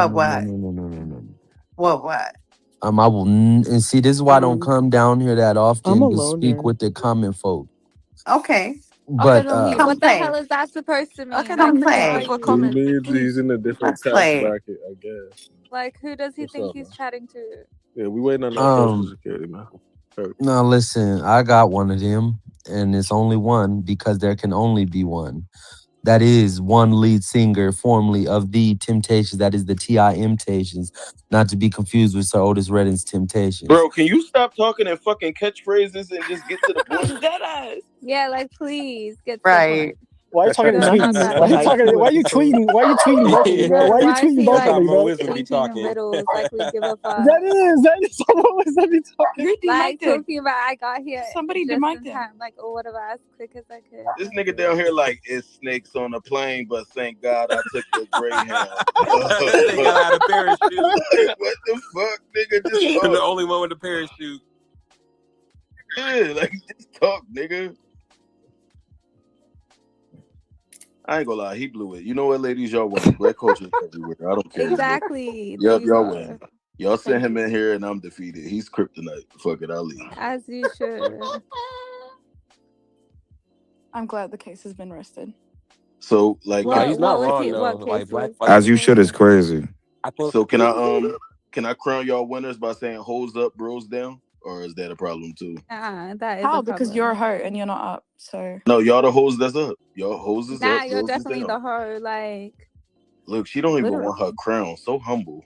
now Hey, I I already have my crown and I don't need to fix Do it. So Hold up. humble. So Throw humble. down. I like it. keep that shit to yourself. Like, No. nature boy. Hey, a boy. Nature boy. I Nature am boy. pronouncing the T, sorry. Is it the Nature T you boy. said? Keep it to yourself, Nah, I nature said boy. nature boy. Nature boy. Say female. D-man. Demon. Demon. She's saying It's the demon. nature. He's possessed. Nature. What the fuck? We don't even Nature. talk like that. We Demon. literally don't speak like And that. you know, you must be so conditioned to think that the British only have one accent. There's multiple accents. Yeah, in Great literally. Britain. All right, so let me figure it out. Mind you, we're not even British. All right, so let me ask you a question. And we know That's that. the crazy Okay, part. so let me ask you a question. Y'all walk around the house barefoot. You stub your toe on the end of the bed. Do you say shit, damn, fuck, or buggers? I like fuck. Who says that? Y'all lie. They say bollocks, right? Oh, that's the British too. Yeah, Bollocks. they bollocks. We don't That's say British. bollocks. Okay. Like, that's We just crazy. say My It's bad. not even in our vocabulary. Bollocks. Fuck. I'm pretty sure that's the UK. I is hit it my not? bloody Yeah, foot. It is the UK. It is Haha, UK. dude, he's You being guys Stab don't stupid. even know us. He's being stupid, and it's not by choice. That's He's so just dumb. ignorant. Yeah, literally. Willful ignorance is just like classless. Literally. Lit now officially. Literally. No, I like the Yo, Serenity. Guess what? You don't need to do that, Steven. What? Honestly, I have a joke for you. Are you ready, Serenity? Okay. you know, the thing is, Ready. when I see Australians and like Americans together, I can't like tell the Serenity difference. wins. Go Fatality. ahead. Real, I can't hear their accent. Yeah, Go I ahead. can't really hear like an Oh, you- American Over accent. talk. Steven, was you in there when Those they Did you hear loud the- ass like bitches. 20 Wait, minutes Serenity, ago? Like, did you hear the shut joke? the fuck up. Serenity, did you hear the joke or Yeah, no? no, Serenity's a white Yeah. bitch now at Barzan. She literally is a Uh-huh. white bitch. She's a white bitch What are you now. talking I about? She am. got demoted Well, to what's white the All bitch. day. Demon White wins. passing. What she do? White passing. She's just a white bitch. Get She, me. just, she outed herself. You can't even pass as white here. She did she drop the N-bomb Serenity? No, I did not. No, she- I nah, did she- not. nah, she wouldn't do Never. that. Demon Or- wins. Never. I'm about to say, Serenity, I just started liking you 10 minutes ago. Don't do that. I like you too. Yo, Serenity, I got a new one. I like Nah, do this. Serenity, I got a new Thank one. you so much. Nah, let me bring. Who's up here? Let me bring somebody who want to come up. Give me a second. No, she tried to Yo, throw the R word on Serenity, I your got a ass, new and one. that's what they do. Mm. Who the fuck Serenity, I is got a new this? joke. You ready? Yeah. Yes. Demon wins. Race carality. let me say this quickly. Not having no sex tonight. No sex tonight. Like, bro, sex is so No overrated. Yeah, Like, Wasn't you just in Brazil sowing your royal oats? nah, that's not what I was doing. Royal oats, Right? They But told me you posted a picture of a Wait, woman. power like that girl you posted. Yeah, they told me you That posted a woman. nah, picture. she was fire though. But Not the one that I ain't people gonna were lie, saying Power. was that pretty. Power. what up? Power. They said you posted a picture of a Brazilian woman with a face like a baseball mitt. That's what they said. Nah, I'm being honest with you, yo. Yeah, that one. I'm being honest with you. She was cute though. I ain't gonna hold you. But Was she cute or was you on vacation high? nah, that's hilarious. That was funny. Nah, she was cute though, man. I mean, nah, they were cute. They were How much cute, she bro. They were charged cool. How much she charged you? Nigga, if I'm not taking, like, I'm gonna be honest with Brazil you, wins. but if I'm not taking bitches out to dinner out in America, what makes you think I'm paying overseas? Like, that's crazy. Cause I know how men work. They be like, nobody's gonna know I'm over here. Nah, hell no, bro. Like, nah, I'm gonna know. That's the problem. Nigga, I'm gonna know, nigga. Like, Cutality. what got it? No, But I'm gonna Power, say, don't prove that because no. the other currency is cheaper than dollars, so you could do that. Nah, you're right. But I'm gonna know. But like, I'm gonna say this though, right? I'm gonna be honest with you. And I was talking to Yoshi on the phone about this. I'm gonna be honest with you, like, the issues men are having in the US with women, it's a global thing, bro. Like, even men in like Brazil, bro, they weren't even approaching their own bitches. Right? So that signals to me that they know something that I don't know. Right? They weren't even approaching them. A lot of chicks out there, they ain't talking to you if you ain't got no fucking money. You know what I'm saying? So it's like these passport bros that be bitching and shit in America. The Brazilian women are the same way, bro. Like, you know what I'm saying? Like, if you ain't got no chicken, they ain't talking to you, bro. Like, it's the same shit, yo. And it's true though. It's really true, yo. Like, you could go to Australia, you can go to whatever, you go to Melbourne, bro. Like, they all want money everywhere you go. Everywhere you go, bro. Power. The thing is, you went to Rio, right? So You that's see my like. hand up? I got you, Nature Boy. I got you. Yeah. But Simba, I want to hear what you gotta say. So I hold the key. Okay, so don't forget. Okay, so the thing I'm is, saying I'm gonna let Nature Boy go, but don't forget. Okay, yeah, my bad. Go ahead, Nature Boy. No, I agree with you, Power, but I feel like social media, TV, and conditioning convinced the average woman she's too good for the average man. So I think that's why it's like that. Yeah, no, yeah. I'm gonna respond to that, but let me let Simba go ahead. I want to respond to both of y'all. Okay, what I was gonna say is damn, what was I gonna say? Fuck, okay, I remember. So you went to Rio, right? So think of Rio like Miami. So Miami, right? When you go to Miami, like the girls there are there's a certain type of women that live in Miami, right? So they want to be in yachts. They're expected to because it's a tourist city, right? So they expect wealthy people to be there. They have a certain lifestyle. If you meet someone in a girl in Midwestern America, right? That's a whole different vibe, right? So they care more about your values and your things like that. So it really, like, Brazil is a big place. You can't judge because you went to a tourist place, like, oh, then therefore these girls wanted it, because Rio is a lot like Miami. It's a party city. They care about money. They care about status. They care about what kind of clothes you got. So it's really like, then that's a lot of tourist places, right? Same thing with LA. A lot of places in New York is like that. But yeah, so that definitely. But I don't believe in passport bros, because like, why are you going overseas to get a girl? You know what I'm saying? Just to flaunt shit. Like, you're taking advantage of someone's, income. Situation. Yeah, situation. Income. Yeah, exactly. And guys, Serenity, you want to say something? Serenity, go ahead if you want to say something. All right, cool, awesome. And let me respond to both Simba and Nature Boy. All right, boom, Simba. Hey, all right, man. Bro, my fucking nobody around here. Listen. Get a jersey for sure. Jerseyless bastard. Let me say, but get a jersey to have a name around here. Yeah, that's a fact. Let me respond to Call my name. Let me respond to Nature Boy. You're right. I do think it's social media. I do also think social media has also influenced a lot of women like overseas as well, right? And so, like, I'll give you an example. Like you'll have a chick from Africa who's living in a hut talking about, and she sees an Instagram post talking about me can't do struggle love. What? What you mean you can't do struggle love? Are you stupid? You in a hut, and I think it's really social media. Like you have a chick in Brazil, in Portuguese, talking about me could do struggle love. Excuse you? You got open toes, like, bro. Look, listen, and that I think social media is really what's influencing like a lot of these chicks, and they're being infected by like this Western type of mindset from women in the West. And chicks in Brazil, they're looking at chicks in the United States that are talking about, oh yeah, he got to get his money up, he got whatever, and that's also influencing them as well. Chicks in Ethiopia, right? Like you're in Ethiopia, you barely have shoes. Talking about, I don't do struggle love. Yeah, but there's a difference between like building What with are you your talking family about, and though? trying to build with a nigga. Like, There's actually rich people in Africa, right? Because all your examples seem to be coming from Bro, Africa, and there's if a you lot hold of on, rich if you people in type in, Africa. hold Also, on. fun fact, Ethiopia is one of the richest countries in Oh yeah, Africa. what Let me just say, so don't well, it even do doesn't look that rich then, right? So let me hold on, Have you been to Ethiopia? Have you hold on. been to I've Ethiopia? seen. I'm literally on Google Images right now, and I typed in Ethiopia, Of course, Google Images right? will I show typed that. and Of and course, and it all will I show see that. is people.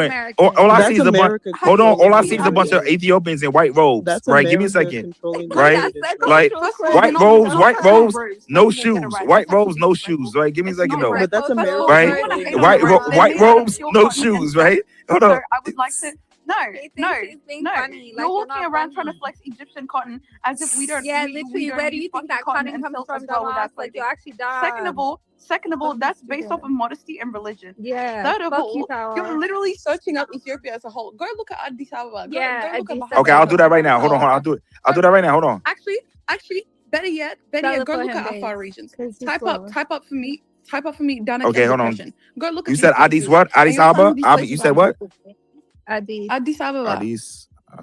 What are you talking about? Like, there's places that like go search up Kuriftu Hold when on. you're All right, done. hold on. People.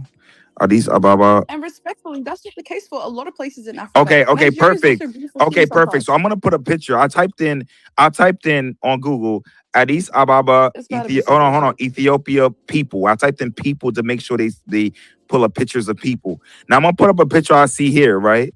Right. This hold on. Right. So this is what we're gonna do. And I'm not trolling. You're showing poverty. I'm not trolling. This is what we're gonna do. That's Right. America controlling the narrative. You're only gonna see All it through right. the lens. Sure. It's a Deadass. Hold on. representation. Just Hold on. honestly believe what you Hold on. want to Give me a believe. second. Because at the Hold on. Calm no, down. Just because like your if you lack of was to discernment. Google Yeah, Hold beautiful on. Calm women, down. they will Look. show So you okay. mad So white women. I knew you were okay. So gonna this say is what I that. see. Hold I on. knew This you is were what gonna I say see. that. This is what I see.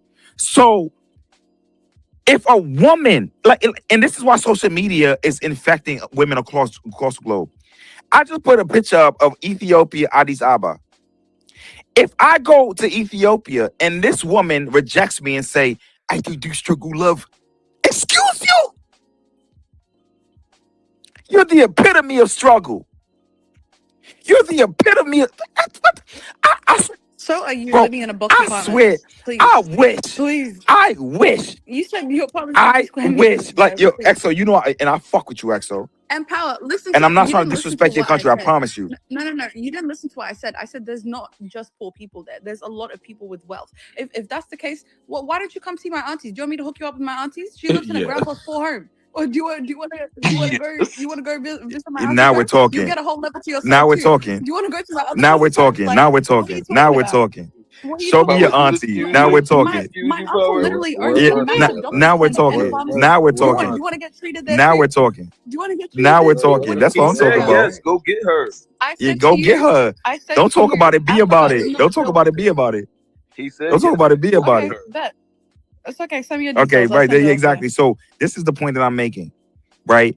Is that I would be damned if I go to Nigeria and a chick in Nigeria, right, who has no shoes is telling me, I want high value man. Excuse you. But see, the problem here is the fact that maybe you just attract Yeah, broke but there's a people. difference. Maybe you just There's attract a broke difference between bitches. struggling with your family and trying to struggle and be with a nigga at the same time. Like, no, thank you. Bro, how do y'all ignore the fact of how funny this man actually is? Like, how do y'all ignore that? Like, it's no way, bro. Well, we didn't. We got a jersey. I'm just saying We how purchased I the don't think jersey, man. I don't think you've come across people of actual wealth in these countries, and maybe that's because you're broke and you're attracting broke people. Whoa, So hey, you know Echo, you get hey, what you give. wow. So that's what I feel like I'm getting. You from actually conversation. proved his point. The Something's nigga wrong. just went to Something Rio is 2 weeks actually ago. wrong. You know what? Exactly. What is she And talking no, about? and that's the first What time is that she you've talking done about? That's what I'm saying. Women are you've never terrible people. Yo, traveled what is she anywhere talking? else. Exactly. You've She only just been proving back my home point. to You're Haiti. proving my Full point. stop. You're proving my point. Bro, Full she called stop. you broke and you just got back from Rio. That's such. You don't know what she's talking Right? about. Yeah, and he lived in a jail cell in That's Rio not true. right That's now. not true. Yes, It looked that way, but it's not true. It looked that way, but it's yes, not you true. did. I was in.